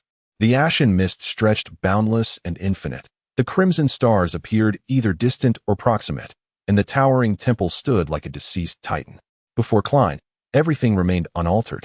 The silence and antiquity amassed over millennia swept over him. Nay, there was indeed a transformation. Klein murmured to himself, his gaze fixated upon a crimson star situated nearby, the very star symbolizing justice. The crimson hue of this celestial body contracted and expanded in succession, the magnitude subtle, yet persistent. With utmost caution, Klein unfurled his own spirituality, extending it towards that crimson beacon. The moment they made contact, his mind reverberated with a resounding hum, and he beheld blurred and distorted imagery, hearing ethereal and overlapping entreaties. "Oh, fool who does not belong to this epoch, thou art the mystical sovereign above the gray mist. Thou art the yellow and black king who holds dominion over fortune. I beseech thee for assistance. I implore thee for thy favor. I beseech thee to grant me a serene dream. I beseech thee to grant me a serene dream. I beseech thee to grant me a serene dream." He suppressed his emotions, employing meditation to soothe the surge of impulse, meticulously discerning the hazy images that materialized before him. It was a maiden garbed in a white robe, possessing a cascade of smooth, lustrous golden hair. She stood before 4 flickering flames, bowing her head in reverence, incessantly chanting. From the distorted tableau, Klein could barely discern that it was Miss Justice. At this moment, he was entirely convinced that the ritual incantation he had conceived could accurately direct its power here. Towards himself, this realization filled him with a profound sense of accomplishment, as he felt his explorations from nothingness had borne fruitful results. No longer would he boast of his own greatness. Klein's spirits lifted, and the once unbearable whispers buzzing around his ears became tolerable. "I understand now." Before me, the gray mist swirled thickly, and a twisted, indistinct figure stood in the depths. "I understand now. I understand now. I understand now." Audrey Hall was suddenly jolted awake, sitting up in bed, her mind flooded with the images from her recent dream. She clearly recognized that she had dreamt of the fool, that enigmatic jester who loomed above the gray fog. Although the fool was not yet a deity, he was certainly close enough. Audrey inhaled slowly, then exhaled gently, recognizing that she was in the presence of an overpowering entity beyond resistance. She quickly set aside her concerns and began to contemplate her next steps. First, to thoroughly assimilate the audience potion. Her performance had been quite satisfactory. Second, to seek out the Psychological Alchemy Society. Third, to see if she could obtain the Mind Reader potion formula from the fool or clues pertaining to the Psychological Alchemy Society. However, it is worth noting that every godlike being possesses a complete sequence chain unique to themselves and may not be privy to the formulas of other sequences. The Psychological Alchemy Society, as a nascent and extraordinary organization, might not have the qualifications to attract the fool's attention. Disengaging from the situation, Klein, in a buoyant mood, took his seat at the head of the bronze-long table. At this juncture, he was the sole sentient being in this realm of ashen mist. All else was enveloped in profound silence. It appeared that while the transmission of information was feasible, the manipulation of the power residing within this domain was not. Thus, his prior, somewhat opportunistic, notion was rendered impractical. With a pensive tap of his lips, Klein silently summarized his findings. His initial intention was to ascertain whether the designed incantation and ritual would facilitate a binding of himself to the world of gray mist, thereby enabling him to leverage the power of this arcane space. Consequently, he could beseech himself, ingeniously circumventing limitations, enigmas, and perils, to more fully exploit the world of gray mist. For instance, he could first conduct a ritual, imploring himself for the bestowal of spells, and then, ascending above the gray mist, personally answer this supplication, granting the boon. It seems my aspirations were excessively optimistic. My comprehension and command of this world of gray mist are far from sufficient, Klein remarked with a self-deprecating shake of his head, preparing to depart. Just then, he observed the crimson star symbolizing the hanged man commence its contraction and expansion, and he discerned the ethereal, intangible sound waves rippling outward. An opportune moment to encounter the hanged man conducting a ritual? Klein mused, nodding thoughtfully. Seated at the head of the bronze table, he extended his hand, gesturing towards the aforementioned star. His spirituality unfurled, making contact with the pulsating crimson. He discerned the hanged man's deep, resonant entreaties and perceived indistinct images. Within the vision, the hanged man, draped in a pure black robe, stood before 4 pyres, surrounded by a bulwark of spirituality, warding off external influences. Thou art the yellow and black king, wielder of fortune. I implore your assistance. Finally, with a sweeping gesture, he conjured forth a shimmering radiance, instantly rejuvenating the table that served as his altar. Alger Wilson found himself in the capital of the Rosed Islands, the city of plenty. Rather than joining his shipmates at the renowned Red Theater, he remained within the confines of his inn room, doors and windows firmly shut, attempting the ritual described by the fool. It seemed this endeavor was not particularly fruitful. The fool would have to devise an alternative approach, he mused, with a mixture of relief and slight disappointment. After tidying up, Alger intended to head downstairs for a glass of El Ranchi. Alcohol aided in the manifestation of the wrathful's abilities. Hence the Storm Lord's punishers were quite fond of this beverage. As he opened the door, about to step out, Alger's vision suddenly blurred, and he beheld an illusory and boundless expanse of gray fog upon the corridor, a vague figure seated at its deepest point, as if enthroned upon a lofty throne. Alger's eyes deepened in an instant, but upon looking around once more, he found everything to be as it was before: the creaking floorboards, the aged wall sconces, and the less than immaculate hallway. His expression turned somber, and he lightly struck his chest with a clenched fist. Yet he could not utter the customary reverence to the Lord of Storms. After a long silence, Alger's countenance returned to its usual composure, though his gaze had taken on an even more profound depth. Above the gray fog, Klein did not linger for long. Once the residual echoes had completely subsided, he enveloped himself in spirituality and plunged into the gray fog, descending into the material world. Before him, the light and shadows danced rapidly, akin to a film played at an accelerated pace. After a dizzying moment, Klein beheld the crimson-hued moonlight filtering through the curtains, revealing the indistinct outlines of a desk and bookshelf. He grasped the silver dagger once more, dispelling the ethereal barrier that shrouded the room. In the midst of an unexpected gust, he quietly opened the door and glanced down the corridor, noticing the stillness in both his brother Benson's and sister Melissa's rooms. He finally relaxed. This transmutation ceremony is indeed an essential for homebound journeys. Both discreet and wondrous, Klein murmured softly to himself, closing the door anew and making his way to the bed. His task for the following day involved accompanying old Neil to the underground market for extraordinary items. Chapter 68. The Monster as Dusk Fell. The shadows of the carriage and horses elongated under the setting sun. Having already briefed Benson and Melissa, Klein dined at the Blackthorn Security Company and was now sharing a public carriage with old Neil, en route to the dock district.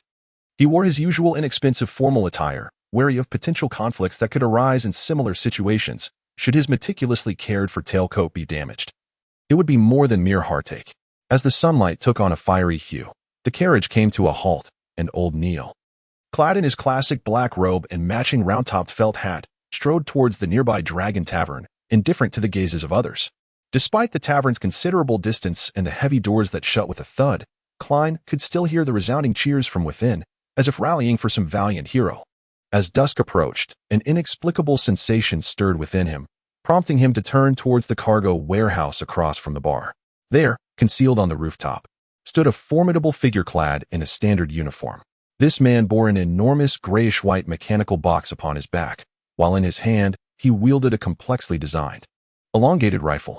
A conspicuous pipeline connected the metallic box to the rifle, suggesting the presence of a high-pressure steam weapon. "Is that a high-pressure steam rifle?" Klein whispered in astonishment. Glancing at old Neil, "Can this bar really procure such armaments?" "This is a military-regulated item. Despite the utilization of extracted fuel, the size and weight of the high-pressure steam backpack remain staggering, demanding the strength of a true iron-blooded warrior to bear it. The ammunition propelled by such a device possessed remarkable velocity and destructive power, and with appropriate aiming, it could rival even inferior sniper rifles." "What is happening?" Old Neil squinted in the direction of the commotion, his expression mirroring Klein's confusion. "Is there trouble here?" Surveying the surroundings, Klein noted several men brandishing automatic rifles, diligently searching for something. "What is going on?" Old Neil inquired, approaching the bar and addressing the imposing figure stationed at the entrance. This burly man clearly recognized old Neil, his muscles twitching as he forced a grim smile. "The bar nearly faced demolition just now. It said that a wanted individual came to procure materials and was recognized, leading to this chaos. My goodness, what could he have done to warrant such a response? Seeing those guns has left my legs trembling, more so than a night spent frolicking with the fiery-haired shunny." He was unaware of the identity of the wanted individual and oblivious to the presence of extraordinary beings among those procuring materials there. "The wanted fellow? Do you know his name?" Old Neil inquired, piqued with interest. Unbeknownst to him, Triss, already under the suspicion of Joyce Meyer, brazenly ventured into the clandestine market to acquire supplies, only to be recognized by an informant from the Steel Heart, Punishers, or the Night Watchers, igniting a fierce confrontation. "Was he apprehended?" Klein queried, tapping his silver-inlaid black cane. The brawny man shook his head slightly, gesturing with his chin towards the apex of the cargo warehouse across the way. "He bolted before those formidable individuals arrived. I've never witnessed anyone with such fleetness. If you had seen the true capabilities of the assassin, you would have been taken to an indescribable place for re-education," Klein mused inwardly. "Is the trading market still operational?" Old Neil inquired, shifting to the crux of the matter. "That's favorable." Old Neil quickened his pace, extending his right hand to push open the heavy door. Klein followed closely behind, nearly overwhelmed by the oppressive heat and the reek of alcohol that assailed him. In the center of the Dragon Bar stood a boxing ring, where two bare-chested men were engaged in a fierce brawl, surrounded by scores of patrons vociferously cheering for their respective champions, their shouts punctuated by vulgarities. Old Neil disregarded them, leading Klein around the ring towards a billiards room at the rear. Within the billiard room, two figures, previously engaged in jovial banter, fell silent for a few moments upon observing old Neil enter. Recognizing him, they discreetly yielded passage, allowing old Neil and Klein to proceed through the concealed door behind them. After traversing several consecutive chambers, Klein found himself in a space akin to a lecture hall from his previous life. Here, individuals had set up stalls, laden with an assortment of vials and containers. Others meandered amongst them, scrutinizing, conversing, or comparing prices. "Sven receives a 20th of all profits," old Neil divulged. "He is the proprietor of the Bad Dog Tavern, the former captain of the Punisher Squad, older than I, and a fellow who anticipates perishing from excessive drinking." Klein pondered for a moment before remarking, "A considerably lucrative enterprise, given the minimal costs of providing space and protection.